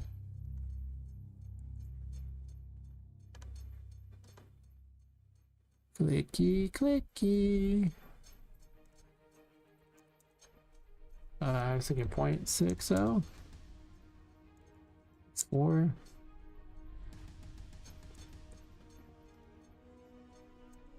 It'd be a lot easier if I just was in, you know, looking at it in the light instead of in the dark.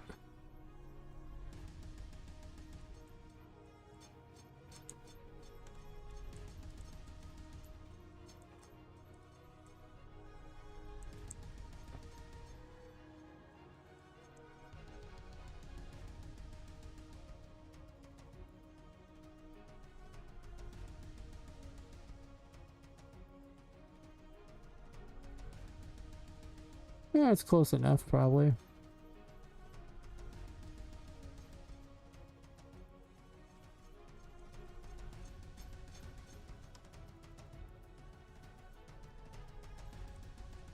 It's good to me.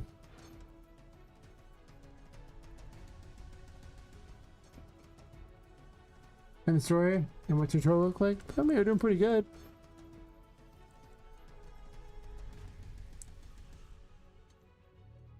Just gotta remember, whatever size you think the project is, it's much larger than you can possibly imagine. But scope is always a fun thing to, you know, figure out as you go. Takes a long time to make a game. And something like Smash took hundreds of people years, so just remember that when you're making it, like, it's a thing. Code in Unity? There you go. I can't really help you with coding in Unity. I don't know anything about Unity, but you know.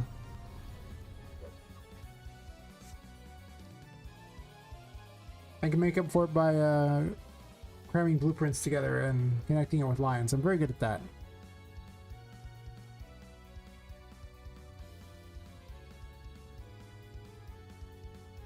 Yeah, no more falling through that pipe.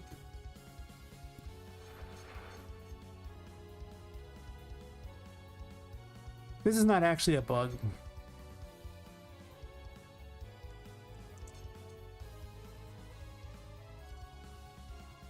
That's just me wanting to make something really neat looking as opposed to what it is.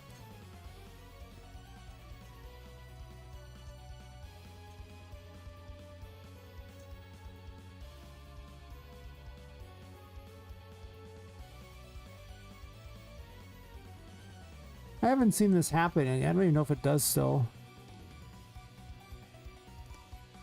I can test it over here on this level though.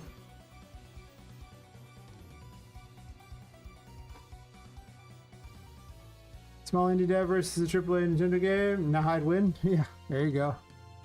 That's the edge you'd have.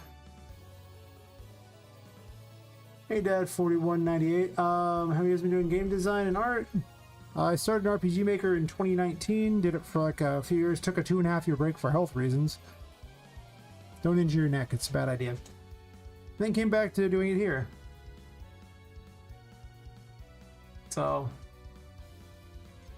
I started in January of 2019. Yeah.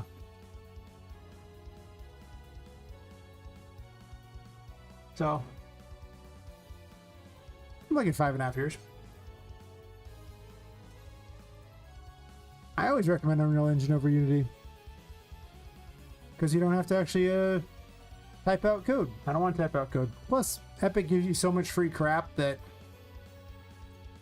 the engine's completely free unless you make over $1 million, and then take 5% of anything over $1 million that you make in a year. So it's free because you're probably not making $1 million in a year off this.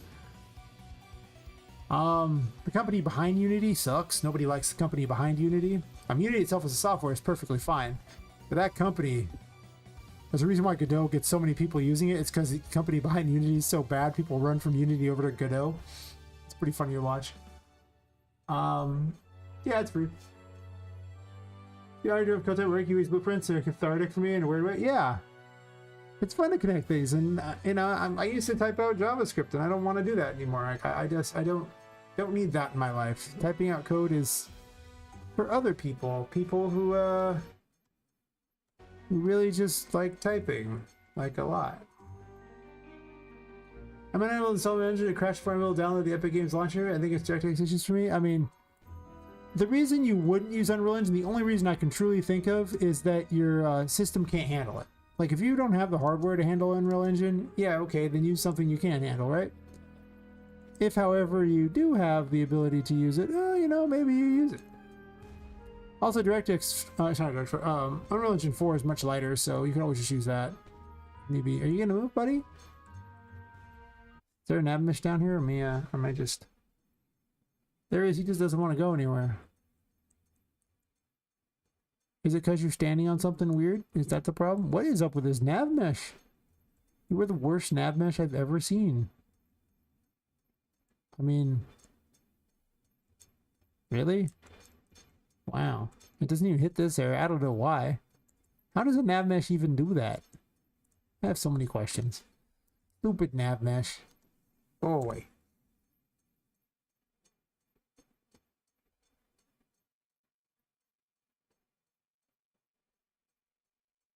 How do I build a game in Unreal? I mean, you're looking at it. Or are you talking to Dad 4198? These are important distinctions.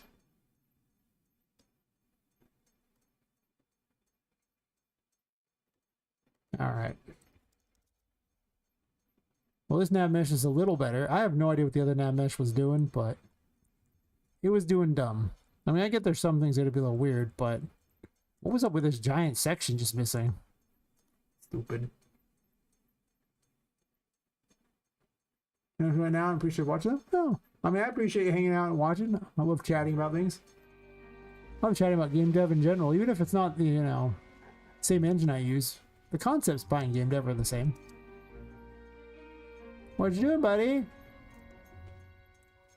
Come with me, buddy. I don't know why you're running in the air. I have so many questions, but I don't really care. I'm trying to test a specific bug here. And that specific bug in this broken area is, will you despawn if you get too far from your spawn point? Come on, come back, come back. Okay, I gotta probably kill some of these things because they're beating the crap out of me.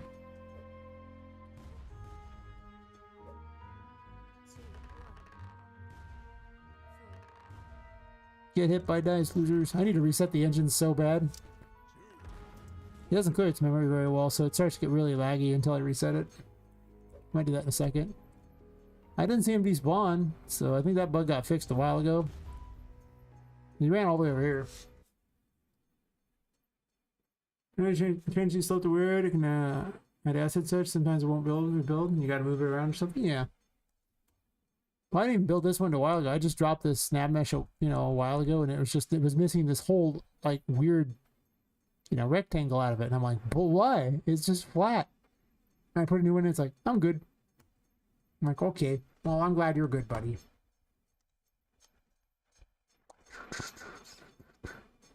I'm gonna reset the engine real fast.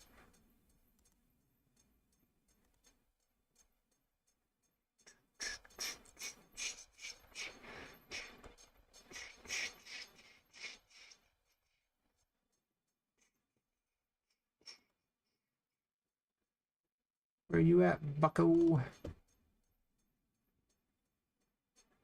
Yoink. Got my little title logo thingy. Eventually I wanted to make a subatomic quantum mechanics game that introduces spirituality into the being. I see. I'm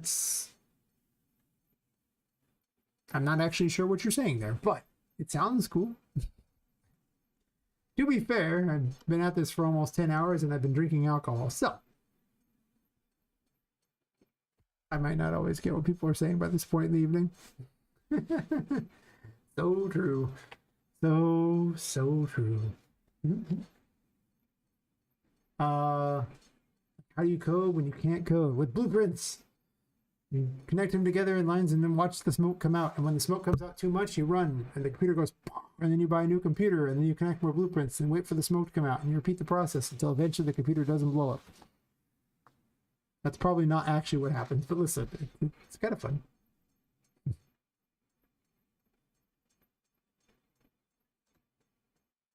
You drag out little blueprints and you connect them with lines.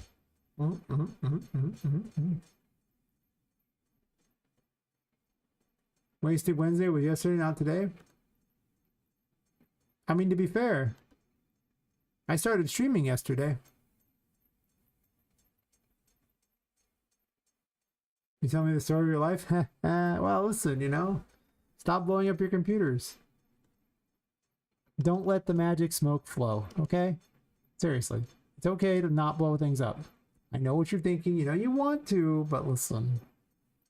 Don't do it. You want to, but don't do it. Resist the urge.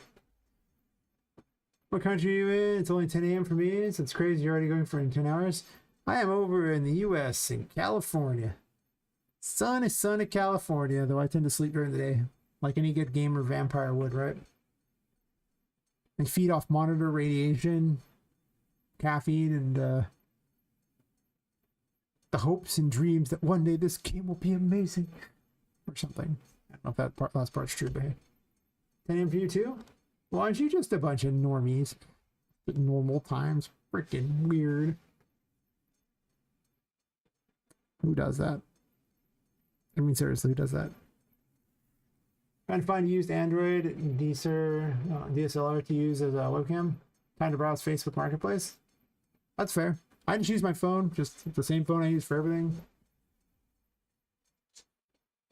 And yeah, because work. Yeah, I have a day job too. Well, I work in the afternoon and evening, so that's why I stream at night, because I could get up in the morning and stream, but I don't really want to do a bunch of code when I first wake up, and I don't feel very particularly creative when I first wake up. I feel creative at night. I've always been a night owl, and it's just weird to me to be up in the morning. In the morning, I would just go outside. I don't think I'd actually do much of a game dev. Watch me on the Samsung Smart Fridge. You should do that. That's amazing. It's quite nice using my phone as a webcam. It's out of reach, so I miss stuff. Oh, I got a little tripod, and I just put it between my monitors, and the phone's just on the tripod. So just in case I can't make it as a game dev, and or a streamer, there's always OnlyFans, right? It's almost the OnlyFans setup. Except for this tripod can actually shrink down to smaller size, but just saying. I gotta have like the little ring light on it too. A lot of streamers use that too, but it's the joke for the OnlyFans thing. One day I'll get to work on my game full time, then I can have crazy sleep schedules. Yeah. I mean, I just work on my game full time and have a full time job. Who sleeps? Sleeps for, the week. Or Super Smash Bros. Game, like game work on Unreal? Heck, Super Smash Bros. Was probably programmed on Unreal, to be fair. So you never heard of metaphysics? I've heard of it, but you know. You have to go into more things like that because, you know, people get into all this metaphysical this and that. It's such a broad topic.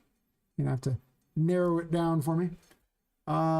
What's more like I miss important notifications? I mean, listen.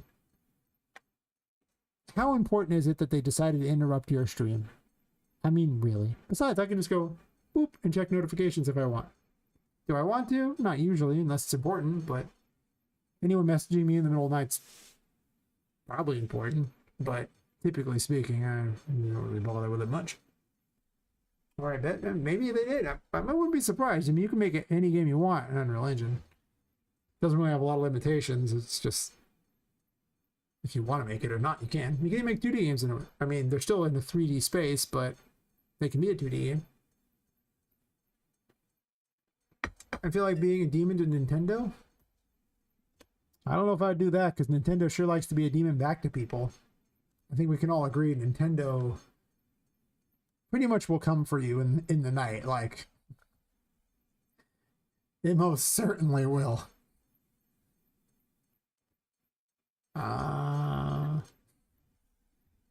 You use the wrong things of theirs, they will sue you. Other companies, they might let you go. Nintendo, oh god. Oh god.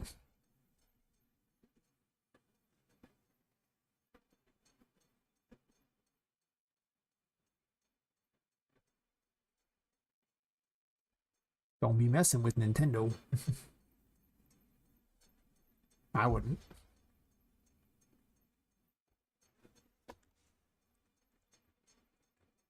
Alright, prep texture, sure, do your thing. Oh, it's so much faster now. Oh my god. Probably gonna go for another... Yeah, we're getting to nearing the end of that stream.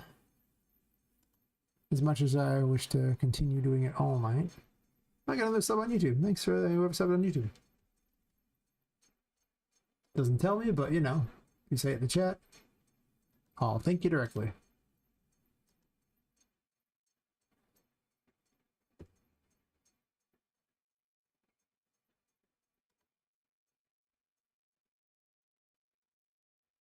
All right, so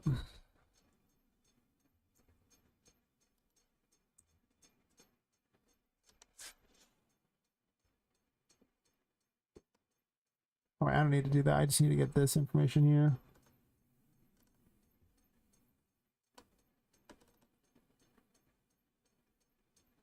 Almost like I should have a loop because instead of it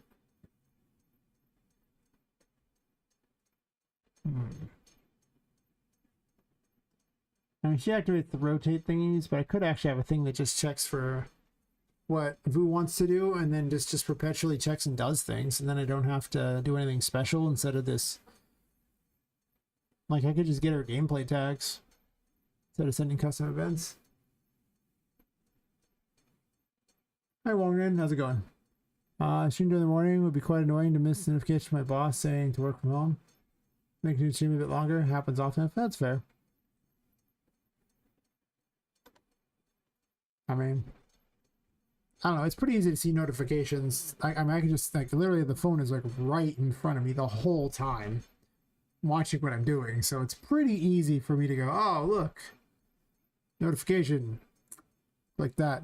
Okay, that's pretty good.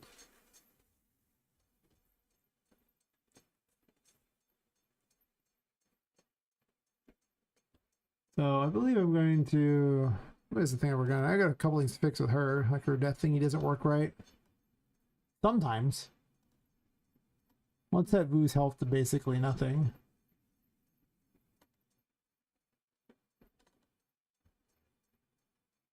Use your rear camera. Front camera is meh. I don't know, my front camera is nowhere near as good as the rear camera, but it seems to work pretty well. I'm just saying, like, most of those cameras are pretty good. It turns out that the, you know, all the countries spying on you, the old FBI thing, they, you know, they like good cameras in phones.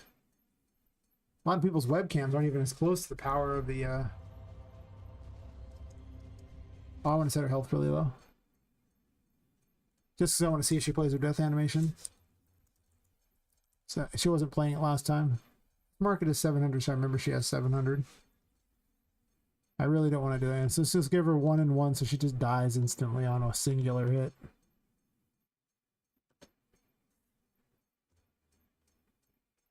I mean, your camera can handle the light better. Yeah, it's probably fair. They can't do anything. It's not their characters. I mean, Nintendo sued Power World because they had a similar mechanic. So I mean, Nintendo's like the worst company. Aha! I will set explosives by her. That'll show her. You're in the ground, huh? Fair enough. What you doing? Did you play your death animation? No. You ain't dead. Why aren't you playing your death animation, huh? Huh? What's up with that?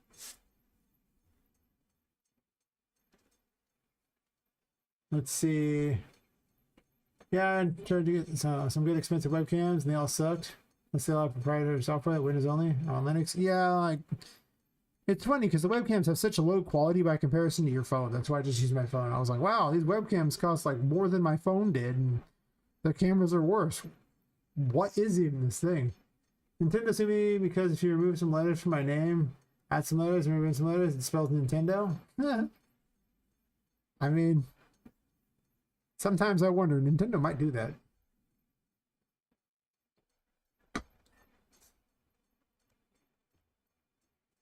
It's best not to question. Just assume Nintendo will sue you.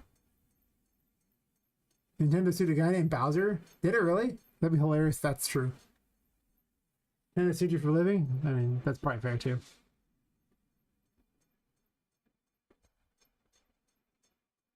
Oh, and she died. She didn't do her thing. Let's see. Back to that there for a second. I got a lot to figure out here. Oh, do I have a death graph? I do.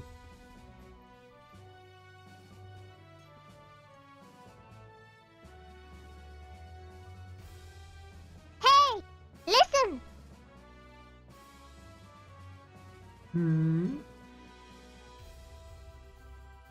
Sue for using the wrong blurb. Oh no! Can also go with the DSLR mirrorless digital camera, which can be uploaded too. I mean, whatever works for you. I just have gone with the cheapest thing possible because there's one thing I've learned is that streaming doesn't really pay a lot unless you're like at the top. So don't spend money if you don't got it. Plus, I'm also a game dev and I want to spend any money I can on my game. So I live as cheap as possible and then funnel any extra money I have towards the game.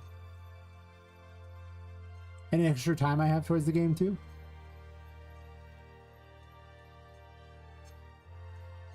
I assume this is where it's failing because the shop item info is wrong or something.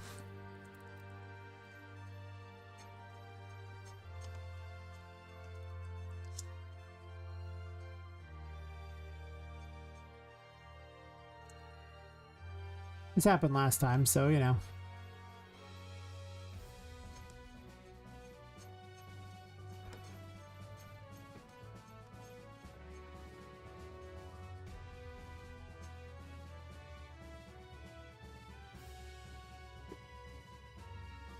What are you looking for use? It's fair. Anything better than Smash because it'd be balanced for the most part? I hope it is. I really do. Never underestimated Nintendo's litigious nature. And yeah, they really did, but not because of his name. It was because he was involved in bypassing anti-piracy measures. Oh, okay, well. I was hoping they sued him because his name was Bowser and not, you know, because he was just being, well, breaking their rules. In the same boat, game takes all my funds. It's like being in a relationship. Yeah, exactly. The only difference is every day I wake up and I'm like, when I go to sleep, I think about this game and what I want to do. With the relationship stuff, whatever. Way less exciting to me. This game is the only one for me until I complete this game. Then the next game will be the only one for me. Yes. Yes, indeed.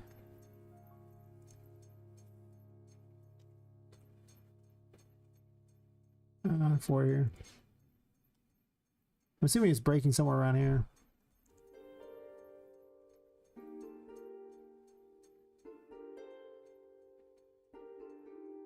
Let's see. 160 for Google Pixel Pro with the screen damage on top. Might actually work. Good. I mean, you only need the camera, you don't need the screen, right? Yeah, this makes a funny story. Yeah, it does. You want to buy the ability to be online?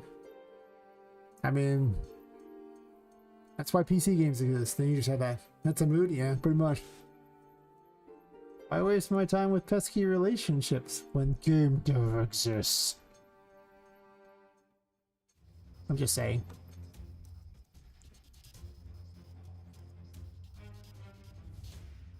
Like, I'm so much less excited by that than I am by game dev.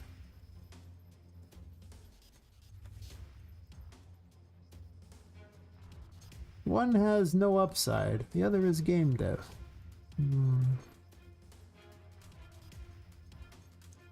We'll see if it even gets this point here. Probably doesn't, but she's breaking somewhere, and I don't want to spend 400 million years running the same test. What's her relationship? I don't know. It's like that outside world thing. I don't know much about it. I've just heard tales.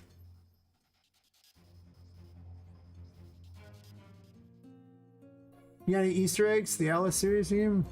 Well, it's not actually an Alice game. It just has some things like that, like some concepts that are the same. I mean, you're playing as a woman who's killed and her soul is stuffed into a doll, and she's trying to escape the Whimsy Wonders toy store, which is like a theme store built into a building where all the toys come to life and try to kill each other. So basically, if Disney built it, it's a small world. So there might be some Alice in Wonderland style things. I do have like a whole lot of weapons, but it's definitely not Alice in Wonderland. I just want to see if she dies here with her 1 health.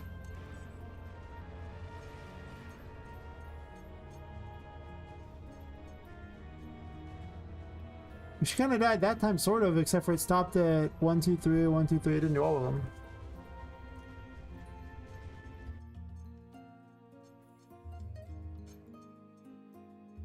Oh, I saw the vanish stuff on too. Let me fix that as well. Voodoo? I get, yeah. I had this working theory that, you know, because like there's a ghost of like a 14-year-old girl who's, you know, kind of running the place, that she would enjoy word puns. So she started naming her dolls funny things. And also dressing them up in funny ways too. So sometimes the same doll will appear later, but dressed up like there's like a pirate area, like with like Neverland later. And some of the dolls have been redressed as pirates because I assume that she would play dress up with them. She even takes the first boss and puts a dress on it, and he shows up later. It's like a little mini enemy instead. Doesn't have all the abilities, but you know. Let's see. Netflix went to me though? Maybe. Yeah, got you some funny Easter eggs. Nice Christmas Souls like, but I put Easter eggs. Oh yeah, I put in Easter eggs of various things. Like I have an Easter egg for, you know, friggin' Annabelle, for God's sakes. Why? Why not? Right over here, I have my Annabelle case.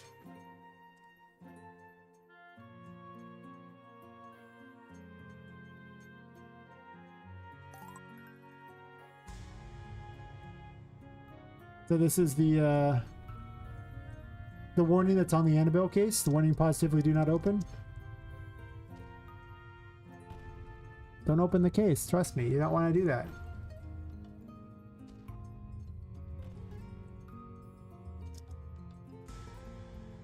I just have strange abilities in this game. Some of them are fun, some of them are weird, some of them are just things. I tell people that this is my... I'm gonna turn this other music off because I don't want to hear this on top of the music. I tell people that there's the legend of Spider Pup, because her name's Poppet, and you see she has a way, like her own web slinging thing, except for it's actually a rope around her neck because she uses tarot cards for abilities, and this is the Hanged Man, so she hangs herself over and over. She's a doll, so it doesn't hurt her because she doesn't breathe. Also, it's not set to fly. I need to get a flying animation. Still, I tell people that she was in, you know, Into the Spider-Verse. She was just really small and you didn't see her in the big Spider-Man scene. But she was by, you know, the foot of the 4th one in the back. So if you looked really closely in that scene, she would have been there. The legend of Spider Pop is real. It's totally not around there. There's this itch page if you want. I haven't updated it in forever. I paid for the Steam page. I haven't got all the graphics together for it yet. Most time people can just follow the stream, or I have a Discord where I kind of keep track of all the stuff. But I can post the other one.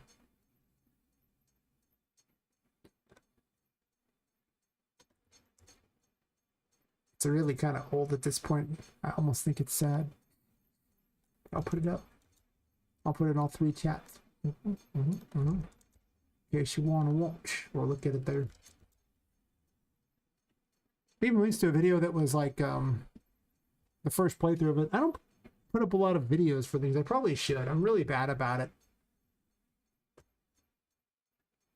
Like I put like a devlog 0, which is just me playing through what I had at the time. I think that was like 3 months ago or something. I put up like 1 short for it. And I mostly just stream making it, and that's how I get people to be interested, or not.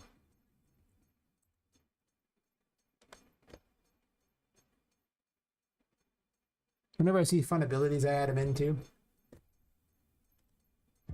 I guess I talk about like the base mechanic of the game, just so you know. So yeah, the game's called Poppet Quest. You're playing as a woman who's killed and her soul is stuffed into a doll. And as I was saying, she's trying to escape the Whimsy Wonders toy store, which is like a theme park in a building. And the main mechanic of the game is if you're in the darkness, you lose your sanity, but you gain curse power, which powers all the dolls. This is just her dodging. Uses up her curse, like that. I'll go stand in the dark for a second so you can see the insanity effect. Because, you know, with a really brief tour, since I've done the tour like twice today, and I'm at almost 10 hours already. But I'm not really that tired yet, so I might continue longer than normal. Gotta get to about 60 for the insanity effect to start triggering, and then look! Insanity. We're going crazy. Oh no! They're everywhere. If your sanity ever hits 0, the curse wins, and that's bad news for you, because the game is over. Mostly gets it back to the respawn. You go back to the light, you gain your sanity back, but you gain no curse power. Yeah, someone in chat suggested that, and I was like, perfect. Yes. Eventually I'll put ones in that make some sense for the game, but a lot of them ones are joke ones. Suggested by Twitch chat. So yes, use the tarot cards for abilities. This is the Fool. It's a giant squeaky toy. I'm gonna go ahead and disable all screen messages, so we don't gotta watch that.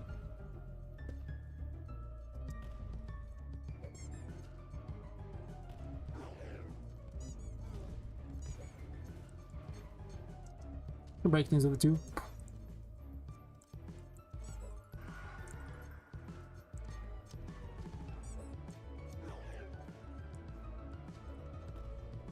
It's actually displaying the little mist thing. Yeah, it's interesting.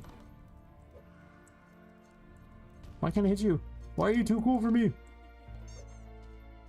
I don't understand. Too cool for me. Come back and fight! Ow. What a jerk. Oh, when your sanity hits 0, the curse wins. It takes you over and the game is over. So don't let your sanity ever hit 0. That's my advice to you. It won't work out. The message will keep... You can actually get the... Actually, just to show earlier, because someone asked, you know, about having... I'm getting a lot of messages on the screen. So I will bring this up. This was earlier. Let's get it on the screen over there. You can get the messages going crazy if you want.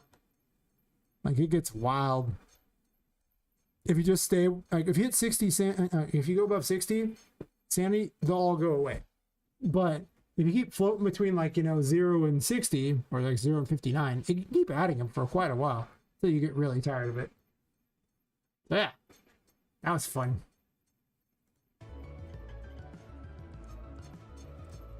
This is the Empress. It's basically Bomberman for all intents and purposes. He places little mushrooms. They currently count to 8. I'm going to change it to like 5 or something. And then they blow up and deal damage to anyone nearby. You, them, you know, whatever. And the blue ones heal.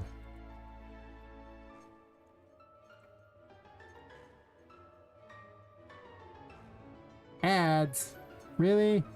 Here I am showcasing some stuff and then it's like ads. Okay. We still doing ads? 45 seconds. I'll give it a minute then.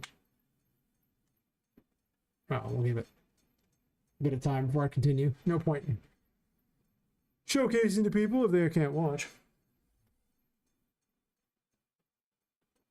I mean, YouTube people can watch if they want, but they're always so quiet over on YouTube. It's weird.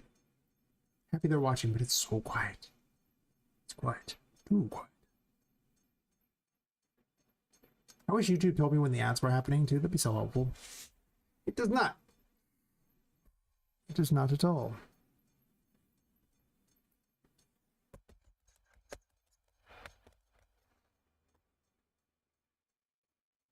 If you gave us an ad on Twitch and they just give you, if I could afford it, if I had this thing called a budget, that would help. So anyway, I don't know if people saw, but the Empress is like basically Bomberman. So it puts out mushrooms, they count to, in this case, 8. They're going to eventually probably count to 5 or something, or maybe just 10. They blow up and deal damage to anything nearby. You, them, whatever. See how you blow some things up.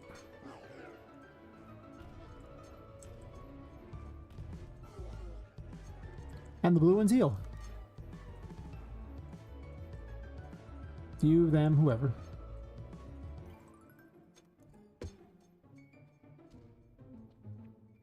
We do this game cooking game soon enough? It'll depend upon if the game does well. It might just be a part 2.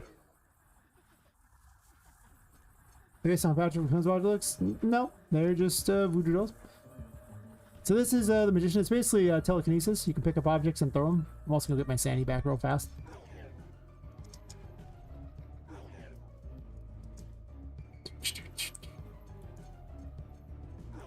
It's got a pretty good range. I can grab from a distance. Well, sort of grab from a distance. The chair's in the way. Stupid chair. You can also create blocks out of nothing. This is a later ability you get. They'll vanish eventually too.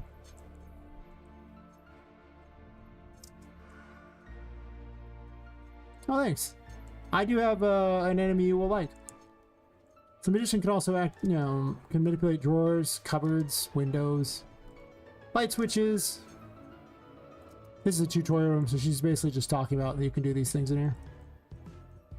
Where's your wand? I have so many questions. The wand should be there. Weapon? I somehow broke that again. Okay. It literally went like 5 hours in a row playing the game and it was perfectly fine. I'm gonna restart it real quick. I don't know what the problem is, but I'd rather continue with a bit of a showcase than do that. What's wrong with you? You literally worked for hours. What in the world? Okay. I know, sure.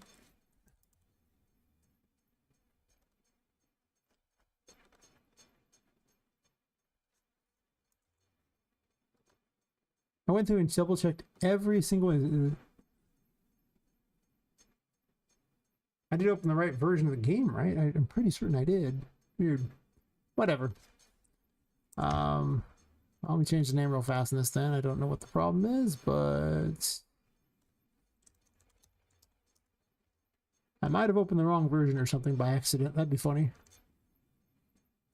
We'll see if everything's broken, then I open the wrong version.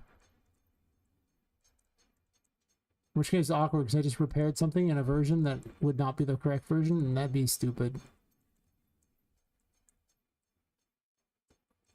Well, actually, I can double check some of these other ones real quick. Huh.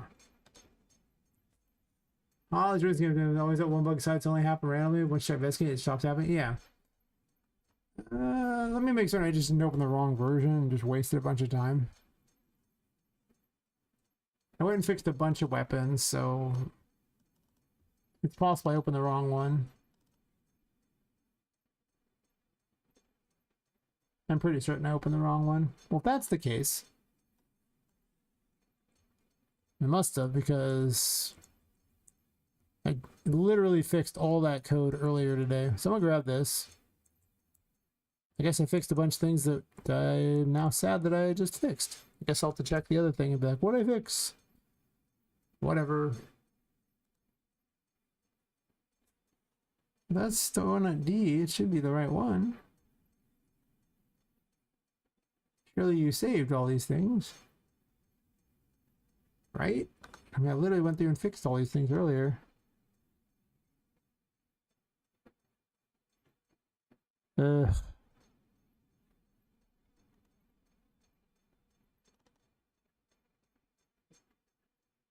That one's fixed. Did I just forget one of them? Maybe? Death Scythe, maybe? This shouldn't be there. Extra hit stuff can be there, that's fine. Huh. Maybe.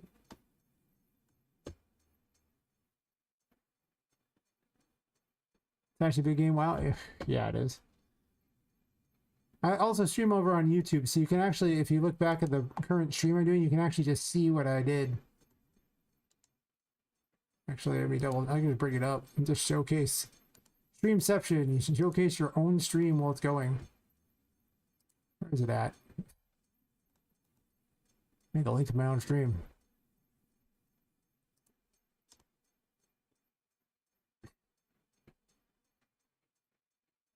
Oh, I just have backup copies of the game. I just made a quick, I closed it and then opened it again for purposes of, you know, speeding the engine, but I have multiple backups, so I could have just grabbed the wrong one. Yeah, I guess I could backpedal here and you can see I was playing through my own game for a while. I don't have to play my game again, you can just see me play it. And where's Patrick at? There we go. Here's the Patrick fight, in case you're curious. I can actually just play it too, for that matter. But yeah, you can see that he looks like a Patrick from SpongeBob. So just in case you're talking about the Patrick one there you go.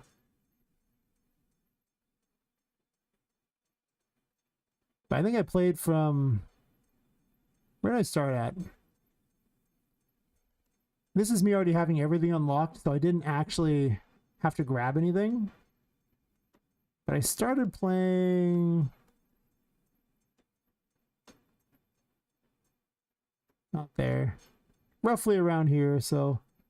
Roughly at like 6:18 or whatever, sure. And it went all the way until...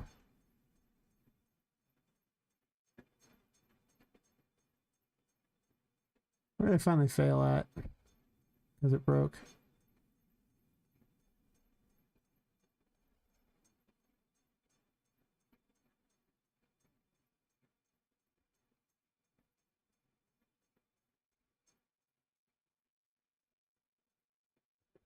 I don't even know where I played it. At least there. I played for over 3 hours.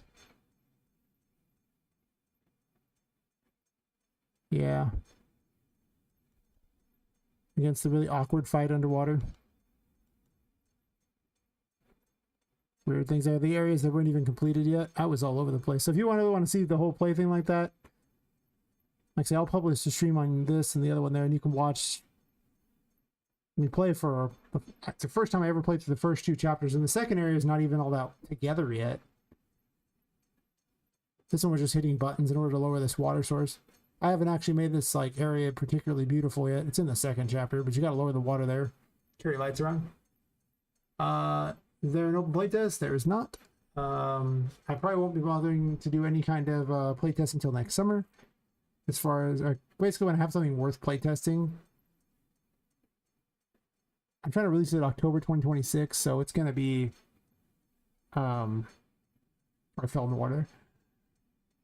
I probably need to have, like, you know, the playtestable version ready by summer 2026. No, this is Patrick. Exactly. Virtual machine trying to give feedback. Nope. I don't have any sort of anything set up for anyone to really mess with other than the stream stuff you can watch and see what I'm working on. It's kind of about it. as far as what I got. I have a bubble on her just so you can see that, you know, she's got the mechanic. If you look at her, she can't move. If she touches you, it kills you, so don't do that. It's the ghost girl that rules the place. She doesn't have the bubble around her normally, but for testing. But yeah, it went on for a long time. Long time. In fact, most of the stream was me playing through the game. Lots of crazy areas to go through. But yeah, we won't watch all of it. You can see there's a lot. There's not even that finished yet. Yeah, I paused it there or something for some reason. Oh yeah, the map. I had a big map completion. Oh, Sally fell underwater. Yeah, right. I started fighting Sally. Sally's not even, you know, ready to fight yet. I'm 16 months in. I've been keeping recordings of it on YouTube, of everything I've been doing. There's literally a playlist. I need to actually add a bunch more to it because the playlist is missing a lot of the streams for it. I have like 196 streams so far for this thing. I've been at it. I've been at it for a minute. Hot minute. Yeah, I go back to the thing that I can put the list for it. In case people want to see it. It started as a paper ZD game, so I will link it.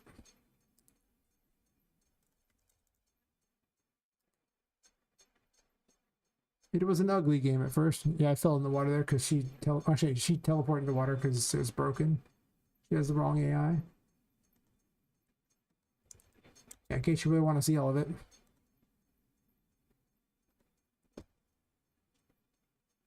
But yeah, I was at it for a long time. There's a lot of game. But yeah, you guys want to watch it? First time I've actually ever played through the first and second chapters successfully without. Okay, the boss I already knew was bugged because the boss doesn't have a. I just stole the AI from the first boss, so it doesn't work right. Because she doesn't have the same battlefield. But other than that, everything worked all the way up to where I could go to the third chapter. Granted, the third chapter portal didn't work, but I successfully jumped through it. Just because the portal doesn't go to the right place doesn't mean anything.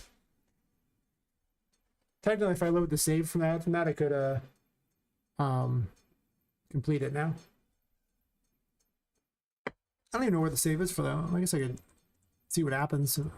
I don't have the right game mode enabled, so if I load this save, it's going to do something weird, but I want to see what happens when I load it, so I'm going to do it. Might as well. I mean, it's kind of late into the stream for me to do much else, so. It was this one here. No, that one there. Would have been better. I don't know how accurate the game time is, to be honest. They dropped me in the grotto, but do this one.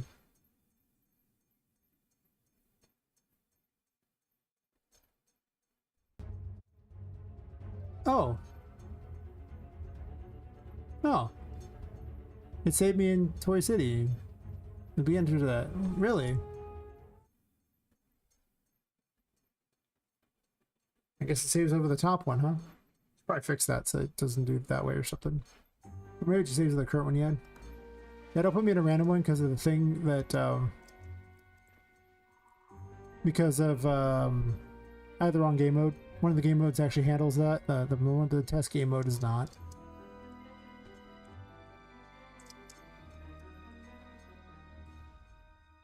But yeah. Thingies everywhere. Woo! So you had to lower the water to get to a secret area, and then from there you had to get the Emperor. Actually, you had to get a key from there, and then you came back around, then you got the Emperor, and then you go in the water. It was complicated. It takes like half an hour to open this door. But I left it open because I'm weird. I don't know. Anyway, I don't really necessarily want to run all the way back through it again. Not this late in the stream.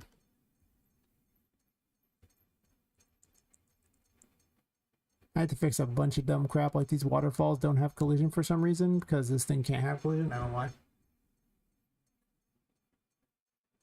But yeah, if you show up like tomorrow or something, because I'll be streaming like 10 hours earlier tomorrow or something like that, I'll do an actual run through it again. Obviously, it's a little late to stream to do a 2-hour run or 2.5-hour, whatever. Hey, 17th Sophisticate. I stream nights. Yeah, I'm Pacific time zone. I usually start at 10 p.m. Pacific. And then I stream until I do not wish to stream anymore. Typically how it goes. It's usually 8 to 10 hours. If I have nothing to do during the day, like during the summer, I have a lot more free time because business is so much worse during the summer, so I kind of stream more often. Problem is you know, I just want to stream all day, every day, but unfortunately life won't let me. It's very sad. Yeah, I stream to YouTube, Twitch, and Kick all at the same time, so I find that the YouTube people, I get a lot of random sleepers. People who are like, they says, I fell asleep during this and I woke up then. So it became this actual, like, you know, like SCP style meme where if you ever fall asleep during, like, you know, watching a YouTube video, you arrive at my stream. And you might think that it's streaming for everyone else, but it's actually just streaming for you. You're really the only one here. You just don't realize it yet.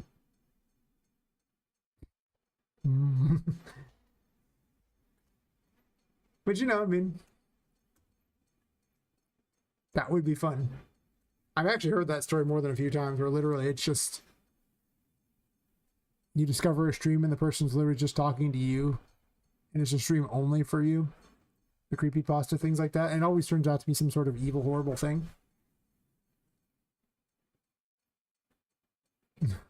Holy shit, when I get a Black Mirror episode. Exactly. I mean, listen. How do you know you weren't always on a Black Mirror episode? Hmm? Just saying. How would you know?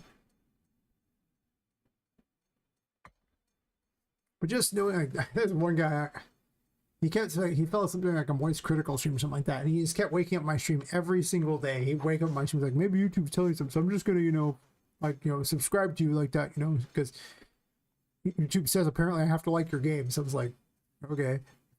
He's like, but you better release it on this day or I'm gonna be so upset. And I was like, okay. Apparently he was not happy when he wakes up. I need like a little coffee, you know, to appear on the screen for every person who wakes up over on YouTube. And they're like, oh, I'm too tired for this. And it's like, just push the coffee button, a little coffee appears for them.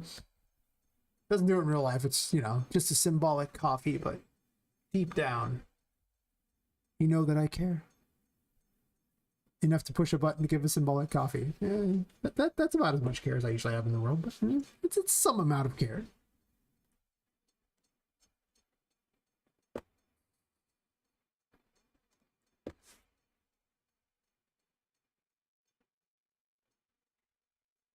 And streaming is so much fun. I would stream all the time. The mind is willing, but the schedule and the body are not as able, you know? See if I fix this problem or not. That one works. Where's your wand at, lady? There it is.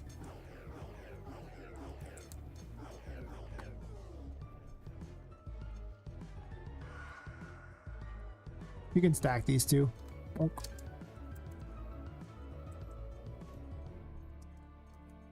Physics means nothing here. Woohoo! This is the latest ability, so therefore it's my new favorite until a new ability takes its place as the new favorite. They do vanish eventually, so you do have to go fast. Gotta go fast. We speed running now.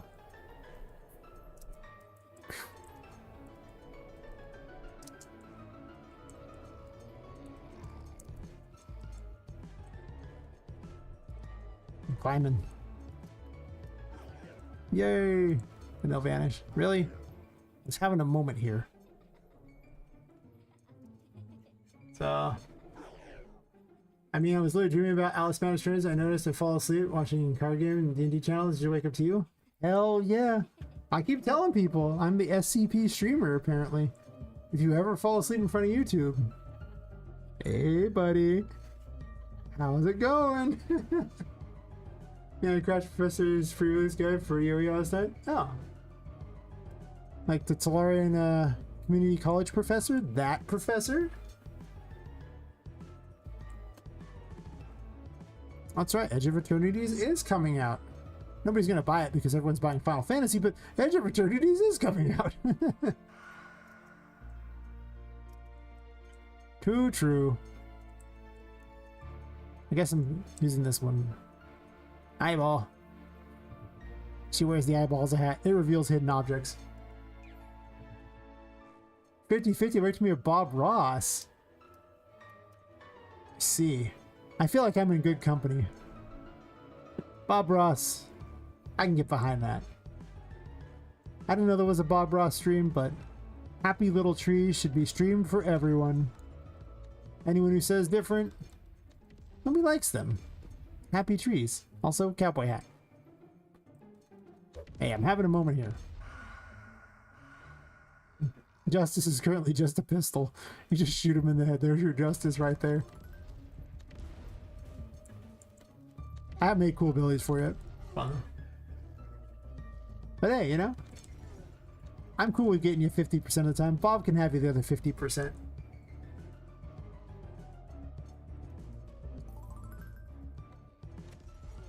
I think my favorite Bob Ross story is currently that he actually had a squirrel that lived in his pocket for like untold months, and he just feed it. And even during, you know, his art things, he just had a squirrel living in his pocket. Like, really? Really? Squirrel in your pocket? Only Bob Ross. I'm taking your buddy out on his first pre-release tomorrow. I'm not as stoked for the new set, but he's a newer player and super hyped for the spaceships. That's fair. I mean, there's probably nothing wrong with Edge of Eternities. It just has the misfortune of being released right after Final Fantasy, where everyone spent all their money. That's really what it is, right? Like, people gonna drop all their money on all the Final Fantasy waifus, and you know, they ain't got money for spaceships. It's fine.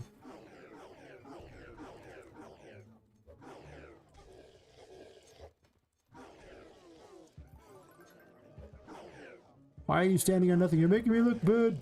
Why are you making me look bad? This thing is so imbalanced. It just gains, whenever you deal damage, you gain that much health. It's just overpowered, obviously. Lifesteal's ridiculous. You just take hits from these low-level enemies. Not from the high enemies, but the low levels, they just die. You get to stay up pocket squirrels? I think we'd all have pocket squirrel. Come on. Why wouldn't you want a pocket squirrel? I train it to attack people. Just out of nowhere, it's like pocket squirrel. It's like pocket sand, but it's a squirrel instead. They expect the pocket sand. Nobody expects pocket squirrel, okay? Like, seriously. You're basically golden if you pocket squirrel them.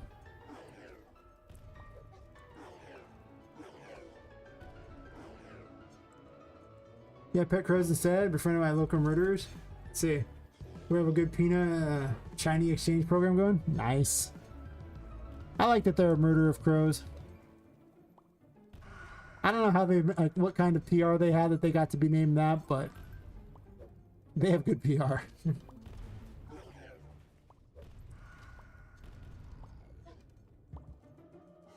I train them to hunt down like random bits of money or something and trade them peanuts for money. They'd probably be very happy. Someone did train a bird to hunt down money, and it's funny because they had a big old, like, you know, drawer full of money from all the money that the bird brought them. I was like, you know, that's not a bad plan. Bird pays for itself after a while. Try to spirit defense, pocket sand, trunk monkey, and pocket squirrel. Hell yeah. I don't know. I want a pocket squirrel as a card for my Chatterbrain deck. Yep. Well, better write Mark Rosewater there. Go to his little blog and be like, I need a pocket squirrel card for my deck. Do it. Make it a thing. Everyone loves pocket squirrel. I don't know if that'll work, but you can try. What's the worst that happens? He goes, nah, man. This is a Wendy's, sir. And you'd be like, well, okay, well, fair enough. But, you know, if he doesn't do that to you, maybe you get it. It's like all the abilities are working.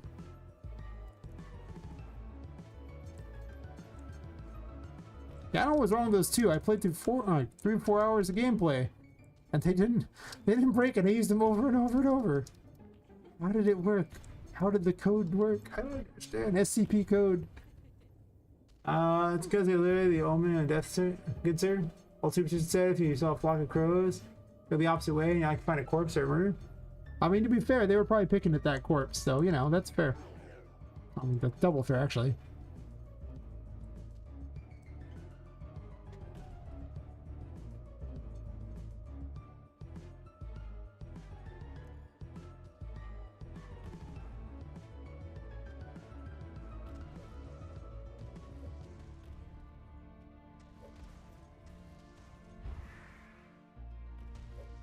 This effect is way too bright. I had to change it up at some point. Maybe choose a different particle entirely. Chunk monkey that throws pocket sand and pocket squirrels? I mean, this is terrifying. I'm pretty certain that we should just, you know, that should just be the new military plan. Drones? Nah, trunk monkey. Pocket sand and pocket squirrels. But yeah, fly those around on drones. Yeah, terrifying. Does it?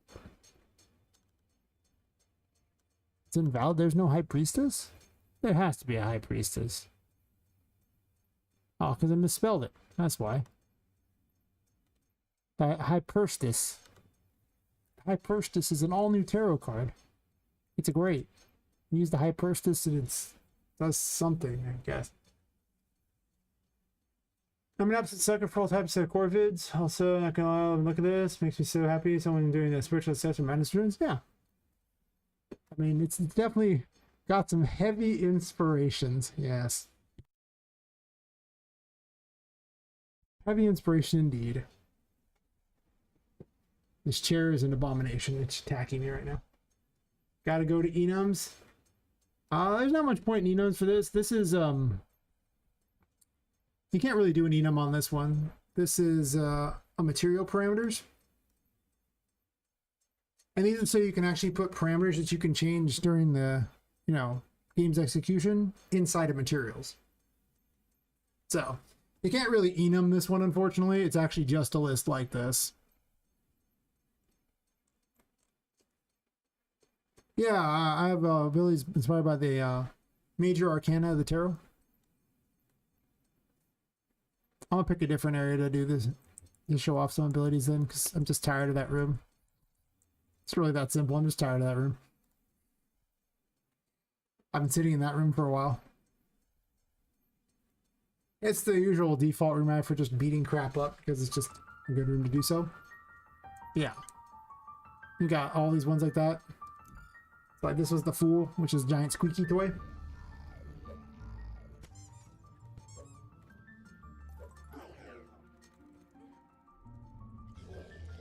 Guess I should have just played the game through again. I don't know if I want to play the game a third time through in the night. I'm already past the 10-hour mark, but yeah, whatever. Oh yeah. And I guess, you know, for the new people, like, the game's called Poppet Quest, and you're playing as Pop, and a woman who's killed and her soul is stuffed into a doll, and she's trying to escape the Whimsy Wonders toy store, which is like a theme park in a building, basically, like that, with toys that come to life at night and try to kill each other because of a curse on the building. And the main mechanic of the game is if you're in the darkness, you lose your sanity, but you gain curse power, which is what powers all your abilities. And if you go back to the light, you gain, you know, sanity, but you don't gain any curse power, so you can't use a lot of abilities. I'll let my sanity run down. This is the Empress. It's basically Bomberman. The blue mushrooms will count up, and then they will heal anyone nearby when they explode, and the red ones will deal damage.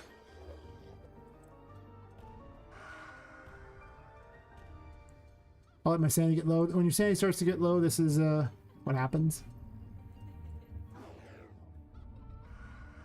if your sanity ever hits 0, the curse takes you over, you lose. Don't let that happen. But you just go back to the light. As soon as your sanity gets above 60 again, they'll all go away.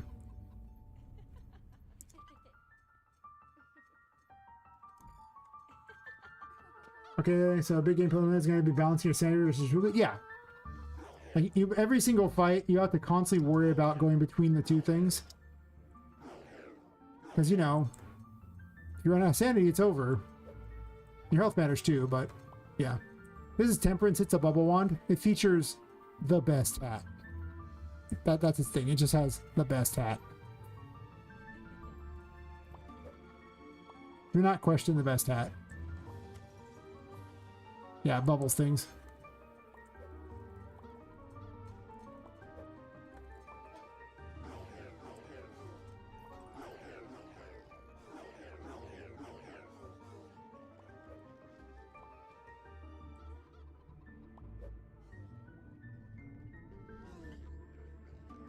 Has another ability I was working on. This ability is terrible so far, but you can actually create little bubbles you can jump on. Or you should be able to, yeah. It's not good yet. Let's put it that way.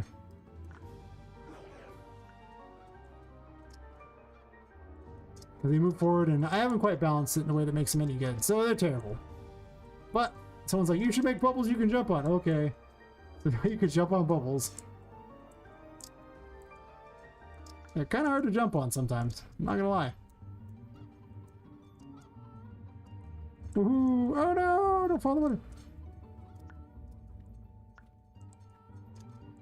There are enemies that emit light, thus you can't gain your curse back around them. There are bosses that can attack lights nearby and turn them on and off, so that's a problem for you too. One of the bosses, like, she haunts the lanterns nearby in the room, and she'll make the lanterns fly away. And you have to use the Hierophant to bring them back. I'll go over some of the other abilities so you can see them. I'll at least do the minor tour, if you will. Mostly just show off some abilities and things. There's a Wheel of Fortune that rolls dice. The white dice heal you based on what they roll, and then the black dice deal damage to things nearby. So you gotta try to land them near things. If you roll badly, it's a terrible weapon. If you roll great, it's a great weapon. Just depends on how good your rolls are. And if the enemy stay under the dice.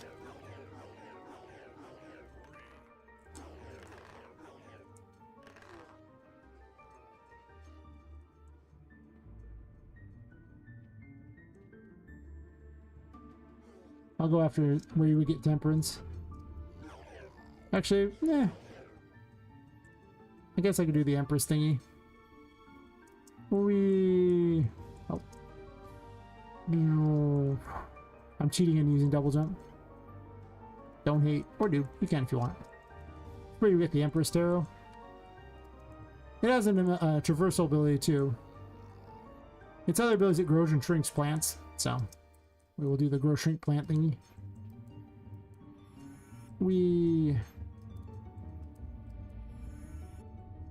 Yay, red plants up. Water actually kills Poppet. There's a thing that protects her from it, the Emperor Tarot. I have every tarot unlocked, so I'm pretty good. Go here. Third man, there's so much you can do in design space. Totally not going to go in. Dice only one. Well, once you get Wheel of Fortune, you can totally do it. I don't know when you're going to get it yet. I think you're going to get it from the super greedy shopkeeper. But maybe not. You start the game by getting the Fool. Then the Magician's given to you, and then after that, eventually you get the Empress over here, then the Hierophant. Actually, no, you get Temperance before the Hierophant. Temperance is purely optional. Then there's extra abilities for them. You have to unlock all the abilities. Like, you only get one ability every time you find a card for them, so you gotta find all 3 cards to get all their abilities. I gave you the first one pretty easily. The second and third, not easy. They're usually hidden behind riddles and things like that. They're where to find the things. Like, you can just luck into it too. You don't have to beat a riddle, but I'll give you like a hint, I guess. Not really a riddle, but it's like, oh, it's sort of like a riddle. So you get an idea of what this coin thingy does. And I'll go to a different area and show off some of the other ones. In fact, I'll go off to here. Why not? You can see the ghost girl, Charlotte.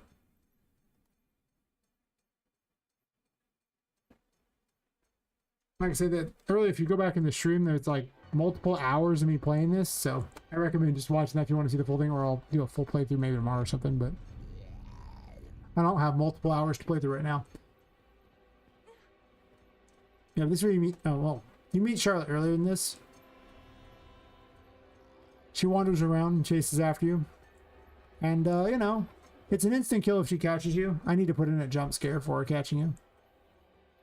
Also, never mind, I need to fix the lettering on that. Woohoo.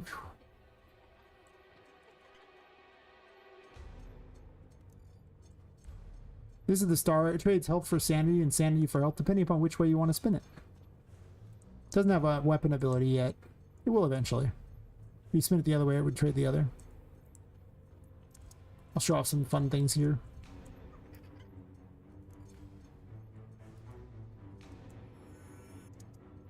Apparently I'm stuck in that.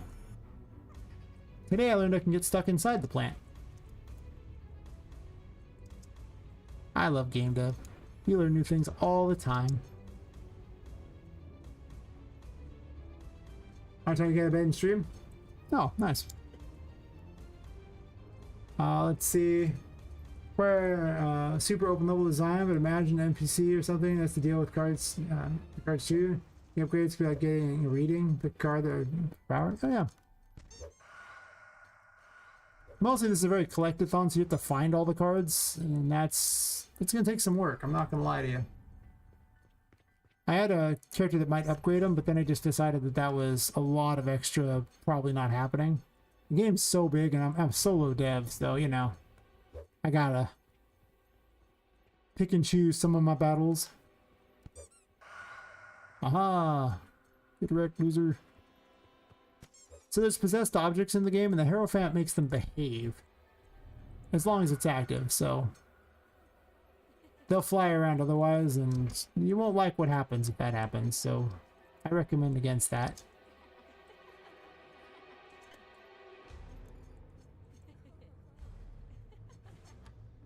That's right. Scope creep is mostly that. Actually, one of them. Mind ties against the TOS thing. First off, like technically in a way, sort of. But I was like watching a nutty thing like that, and he was saying that's like, who's ever gotten banned from it? That's right. Nobody's ever been banned from, you know, combining the chats. But if you look at the Twitch TOS, this is one of the things that's kind of weird is that for the combined chats, they say that Twitch can't have a lesser experience for streaming. So if I don't have Twitch chat combined in, then their chat messages don't show up and their streaming they get a lesser streaming experience. So I can't do that, because then that wouldn't work. But if I combine it, they're like, you can't do that, and like going, so by their own TOS, you could not multi-stream, because chat would always, Twitch would get a less experience either way. So I was like, someone gets banned with it, whatever.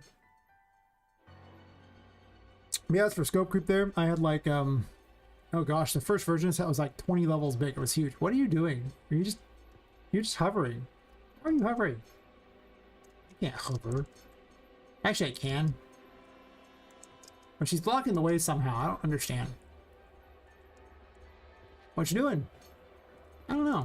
It's weird. I'll run around out here. Pretty much. The rule of it is that, you know, when you multi-stream, you can't give Twitch a lesser experience, so...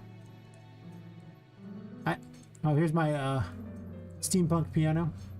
I'm gonna put a music puzzle in for it. At some point. I haven't yet.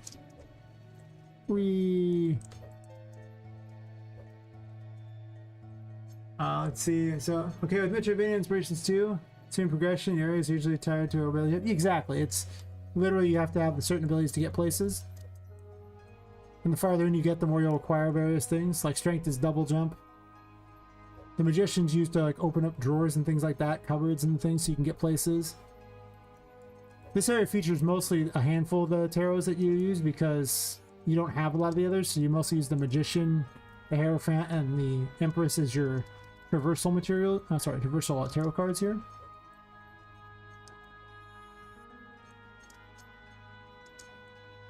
I'm cheating using double jump. It's also mazes. There's movable lights too, so you can grab these light cubes and run places with them, like into this maze here. In case you want to do that. You can also throw at things. And it's a steampunk game, so you can see the outside world. I'll do a quick show you outside. Take this light cube with me. Yay! Look at the city! Don't jump off! Yay! Can't leave the building because the curse is only on the building, but you can look outside.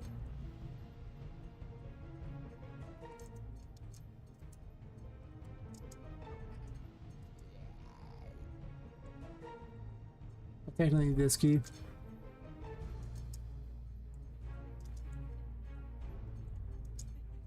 I think I put a secret out here or something. Maybe I didn't. I don't remember.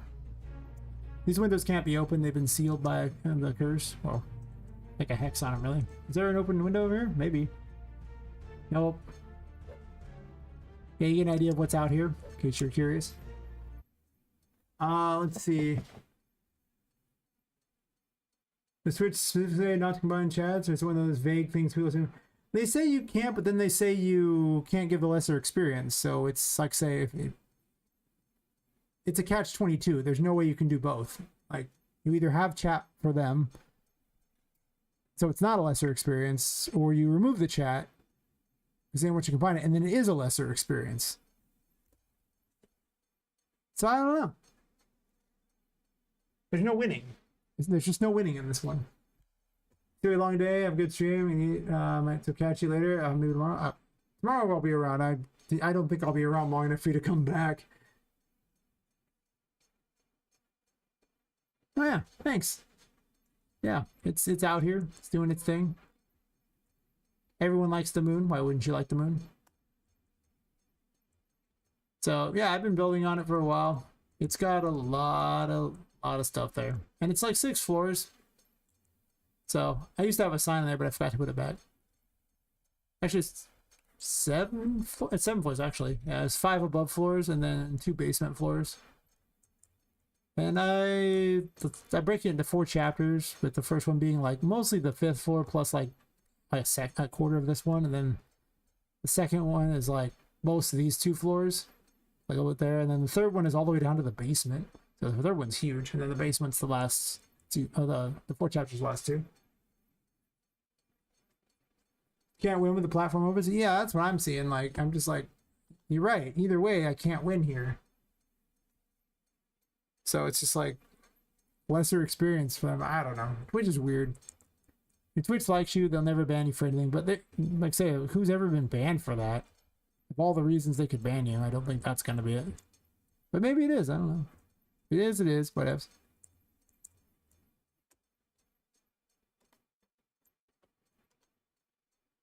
I get ads on Twitch, lessens the experience, they're violating to us. Yep, exactly. Fair enough, yeah. These are fun. I show them off. These are the faces of judgment. They're like, wow, you didn't fix that bug, huh? How long's that bug been there? It's been there for months. Oh my god, really? I can't believe you missed that jump earlier. Man, how many times have you played this? Jeez. Man, you thought that was such a great idea, wasn't it? You wasted all the time. How good was that? It wasn't good, was it? That's right. I literally just want him to whisper, like, you know, mean things about how you played the game. Just the whole time. Just be the worst people ever. They just watch. They don't actually do anything. They just watch. But I thought they were so much fun. I was like, I love them.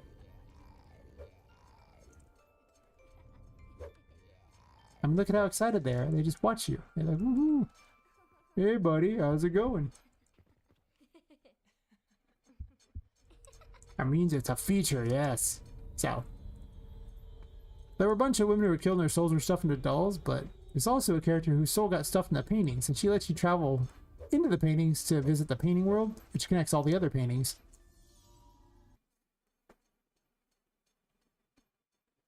It may or may not have a Sabotory feature attached to it later. I don't know. I keep all, you know, going over that and rating. But yeah, every time you unlock a painting, it appears open and you can visit it through here. Damn, baby heads, that's right. They're watching. They know. They're judging you.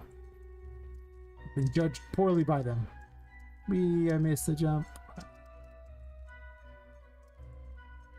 Yep. I'll probably put more things in there. I don't know I'm doing that. This is Tinka, the ghost in the paintings.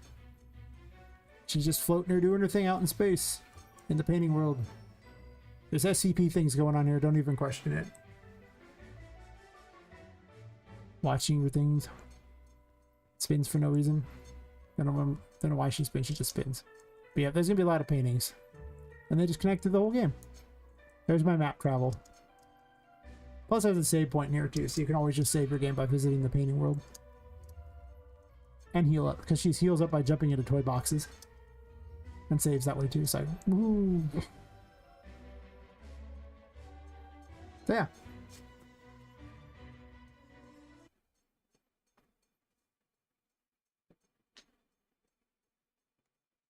R64, but Luigi Prime has breached containment? That's right. There's no escape.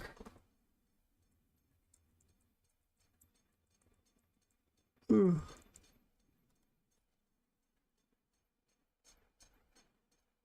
Ugh. I just want to keep streaming, but I probably shouldn't, because I might have to get up and work in like 5 hours. And then I'll be sad. Like, sleep is for the weak. Kinda. About your streaming, well, start streaming, I can raid you. But yeah, I'll probably have to call it relatively soon here. As much as I want to do this all the time. Yeah, if people show up tomorrow, I'll give a bigger tour, go over all like all the abilities and stuff, and all the neat things. Or you could just watch the stream for like that 3-4 hours or something that I actually played stuff. No, that would do it too, but just saying it's probably more entertaining if I talk to you the whole time. I'm gonna say if you ever want some voice acting in the game, in my lungs and my microphone, nice. The biggest problem I have right now is almost every character, well, a lot of the characters are female, because like the toy maker who makes them was originally based on Jack the Ripper, who was just like, oh look, what if Jack the Ripper turned them into toys and then instead of eviscerating them? And Jack had a thing about mostly going after women. So most of the characters are actually female. They're not all female, but there's a lot of them are. It was originally going to be like a 1890s game. Now it's 1920s because a lot of the assets just didn't fit 1890s, and I only had certain assets. But I don't know. Like I say, if you join the Discord or whatever, or keep hanging around when I get to voice acting. I mean, I'll probably do some kind of auditions or figure something out.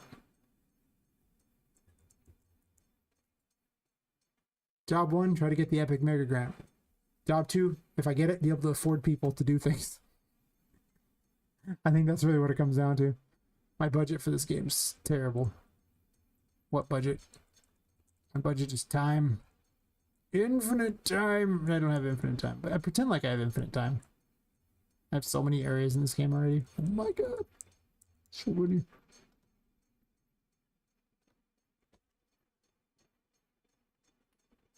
So I Madness feature, the pop-ups, a fun feature, could be recording voices saying, yeah, the plan is actually to have them actually say it, like have the voices like that. So it's just I haven't recorded them yet because, well, I don't know what they're all going to be yet. That's fair. I mean, there's a chance it could happen. Or, pro bono sounds pretty good. Yeah, like it should actually be linked as the comment on YouTube, the top comment there. Pretty certain it is for the Discord. I pinned the comment, so there's a link right there for it. So yeah, I have a bunch of I have to finalize a lot of script and things like that. So that's why I haven't really worried too much about voice acting, because, well, when you're the everything guy,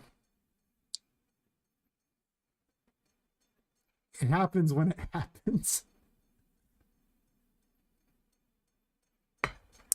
It definitely happens when it happens. That's very true. It's like, I'll get to it. That's why the scene page has taken like a month and I still haven't put it up yet. And why I still need to get things together for the Epic Mega Grant. Too true.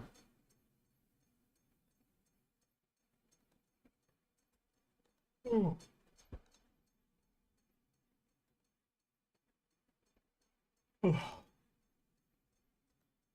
Just waiting for Innsbruck to start up a stream so I can raid him too.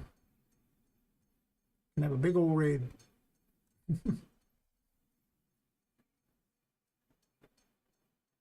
But, well, nice to be able to touch the writer as well.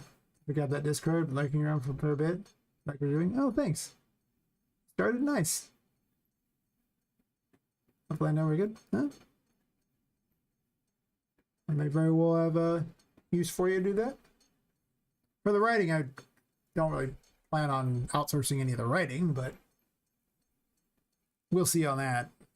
For voice acting, for certain. And whenever people suggest ideas, I mean, you know, sometimes I use the ideas. It just depends. Some of the ideas did come about because Kat suggested it. Kat suggests a lot of good ideas sometimes. And a lot of bad ideas. But, you know, at least they suggest some good ones too. Oh, I can show you like what the boss is going to be for the next area. For the... what the enemies are going to like. You have to break into her castle. I'm making a little chest castle. I haven't finished it yet. But it's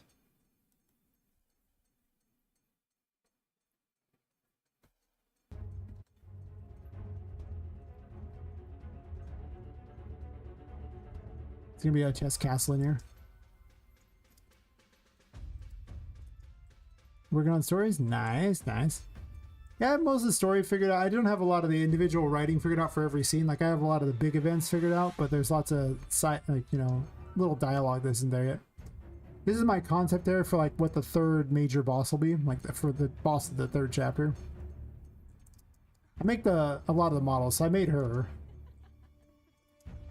She's a chess piece, the Red Queen. Yeah, big old chess piece.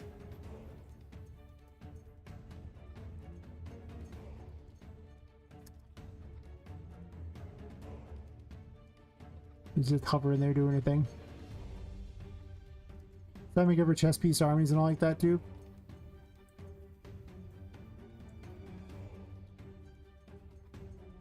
So it'll probably be on a giant chessboard, maybe even this chessboard. I'm gonna mess with it a bit. And I just made giant chess pieces to remind myself that I was gonna put chess pieces later. Yep, got her figured out.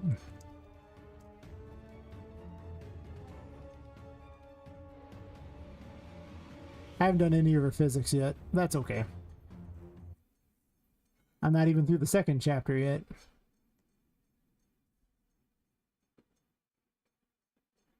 Where I have a pirate doll boss.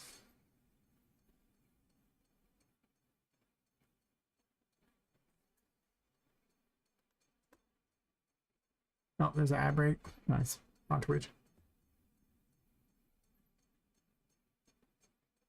Yeah. Hide this thing here. And of course, for the second area,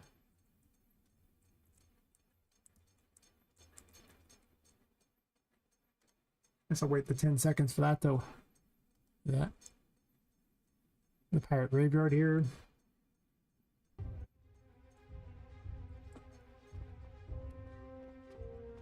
Second area is kind of a Neverland theme.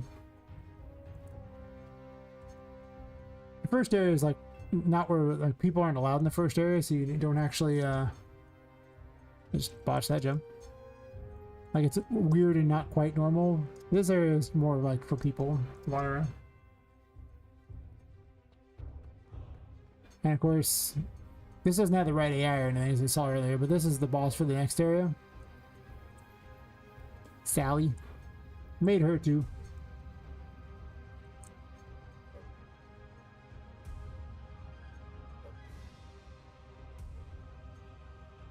She's apparently flying for some reason, I don't know why. She has these lanterns that she'll float away. Well, they're all here. Yeah, she just floats them away.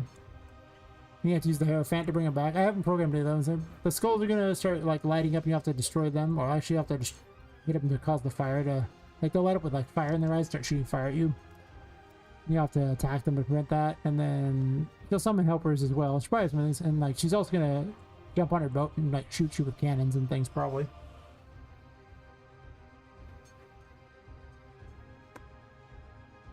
The boss are always bigger than you. Poppet is about 80% the size of your average Barbie doll. So she's real tiny. I don't know what it is for, like, you know, the metric system. Barbie doll's about a foot tall, so it's 12 inches. And Poppet's about, you know, 10 inches tall. Which is not too bad. But you can see this is a curb of the street, so she's not very big. She's pretty tiny.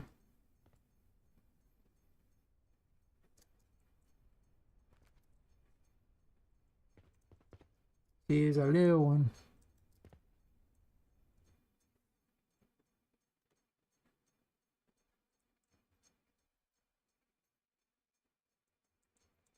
So she's not the biggest doll in the world. So some of the dolls are a lot bigger than her. The bosses are all bigger than her. Because let's be real here. If a boss is your size and it's not like a realistic game, it's kind of lame, right? Like, you know.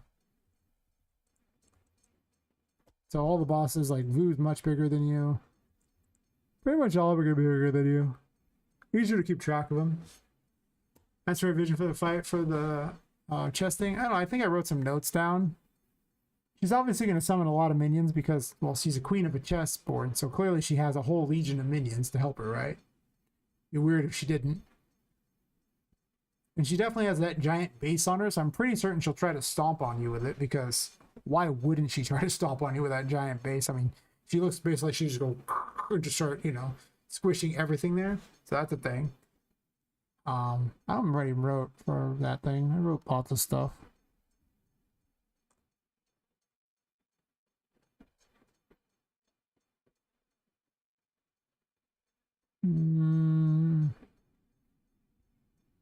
Let's see. Oh yeah, she has a queen's command to like borrow a tarot card from being used. That was an option I thought about. It. Summon chess pieces, sure. Blade traps maybe for off with her head. I don't know. Another castle. Queen moves another moves in a different section of the room, so she moves places. Stomp attack, sure. Wielding a scepter. I haven't given her a scepter yet, but probably will have something like that maybe. Charging around the battlefield because the queen can move, like, you know, in the chessboard she can move really far, so maybe. I don't know about the chess thing trying to block you like chess game. I don't think that's gonna happen, but anytime there's any idea I write it down because you never know.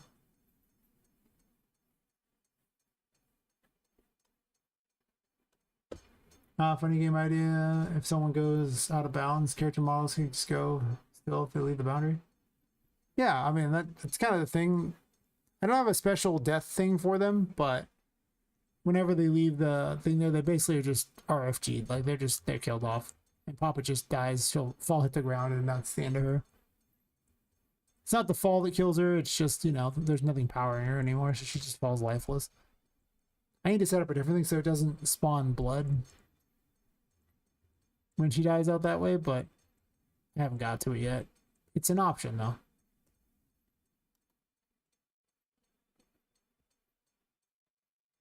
And I'm working on the 4th chapter, but there's not much in the 4th chapter. It is so concepty that it is just... That's a cool portal. It's probably my favorite thing about it. Got a crazy workshop. There's a lot going on here. This doesn't even have the dark things going on. Bring me the darkness. Yeah, down in the basement. This is the favorite room. You have to have the world. Just, I don't have a world tarot out here, really? Really? No world tarot? Huh. Well, let me grab a world tarot or something.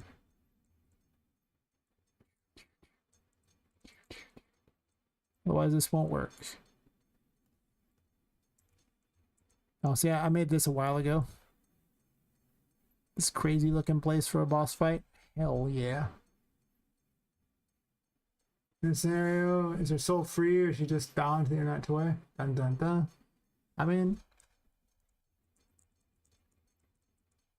who's to say? There are a lot of toys, and you know, some of them are maybe more knowledgeable about things than you are. You're the newest one there. There have been ones who've been there a while, but they all get driven mad for the most part. For the most part. I mean, yeah. Drop this in here. Item name Terra 21.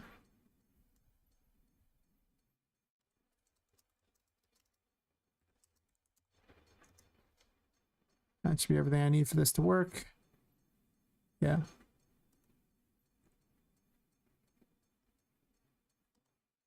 I was building this fortune teller's room.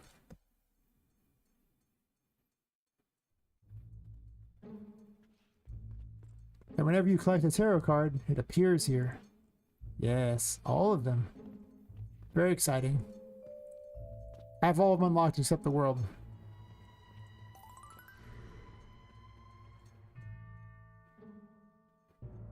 And it creates a portal. The portal doesn't go anywhere yet. I just thought it was really cool.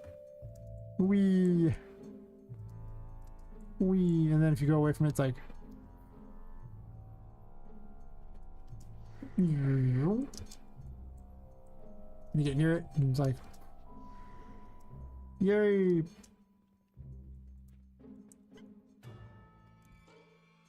Go fly the blimp through the portal. Beep, beep, beep, beep, beep, beep, beep, beep, beep, beep. Blimp, blimp. This is the chariot. It's not even remotely game ready. Let's see. They're show streaming. Nice. So I'll probably raid you in a second here. We'll see how long I go on this first. Let's see. Good job, I'll build this. If you're alright with it, of course. Me and my pal Whippy would like to stream the hell out of it. Nice. Oh, that table? Yeah. Table's great. Yeah, there's gonna be I'll probably end doing the playtest through Steam and everything like that, and then I'll let people join that. And it'll be well, it makes it so that I can easily keep track of what's going on. But like I said, the playable build will happen. I'm not gonna bother to do playtesting until I'm really working for that last stretch to get it to be ready to release. So I'll probably have like a 4-month window to everyone playtest the crap out of it. At least that's the theory anyway. Yep. I got lots going on in this game. Lots. And a super secret hidden area that's going to be added in after all that. And I don't even know what the concept of it is going to look like yet. I have some ideas. Including a pentagram room. That's not the secret area, but you know. I don't know why this pipe is here. I have so many questions why this pipe is here. I don't know. Nothing.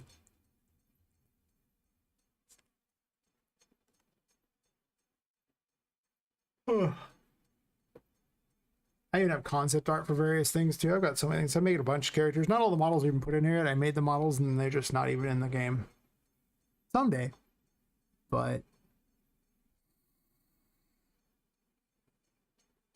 it's going to be a minute. I pretty much pull them in whenever I find use for them. I need basically like 100 enemies or something stupid. And like at least 14 bosses.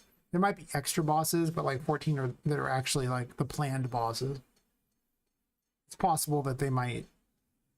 We'll see how much gets added in. It might be like DLC to add additional stuff if the game is popular enough. Because I am trying to have it finished by next October, because it's definitely a Halloween game.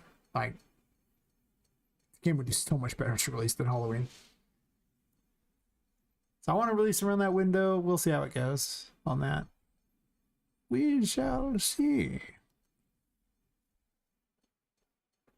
Oh, around. I got the Discord. I'll definitely be around. Nice. Definitely chat with her. It was nice chat with you, mate. Couple matches something and go get the ransom. Nice, nice. Yeah, see you up in the Discord. Thanks for having chat and all that and all the ideas. And I'm gonna pretty much wave goodbye to the YouTube and kick people, and then I'm going to raid out with the Twitch people because I've been 11 hours streaming and I love streaming. I do, but stream. I've done 12 hours before, but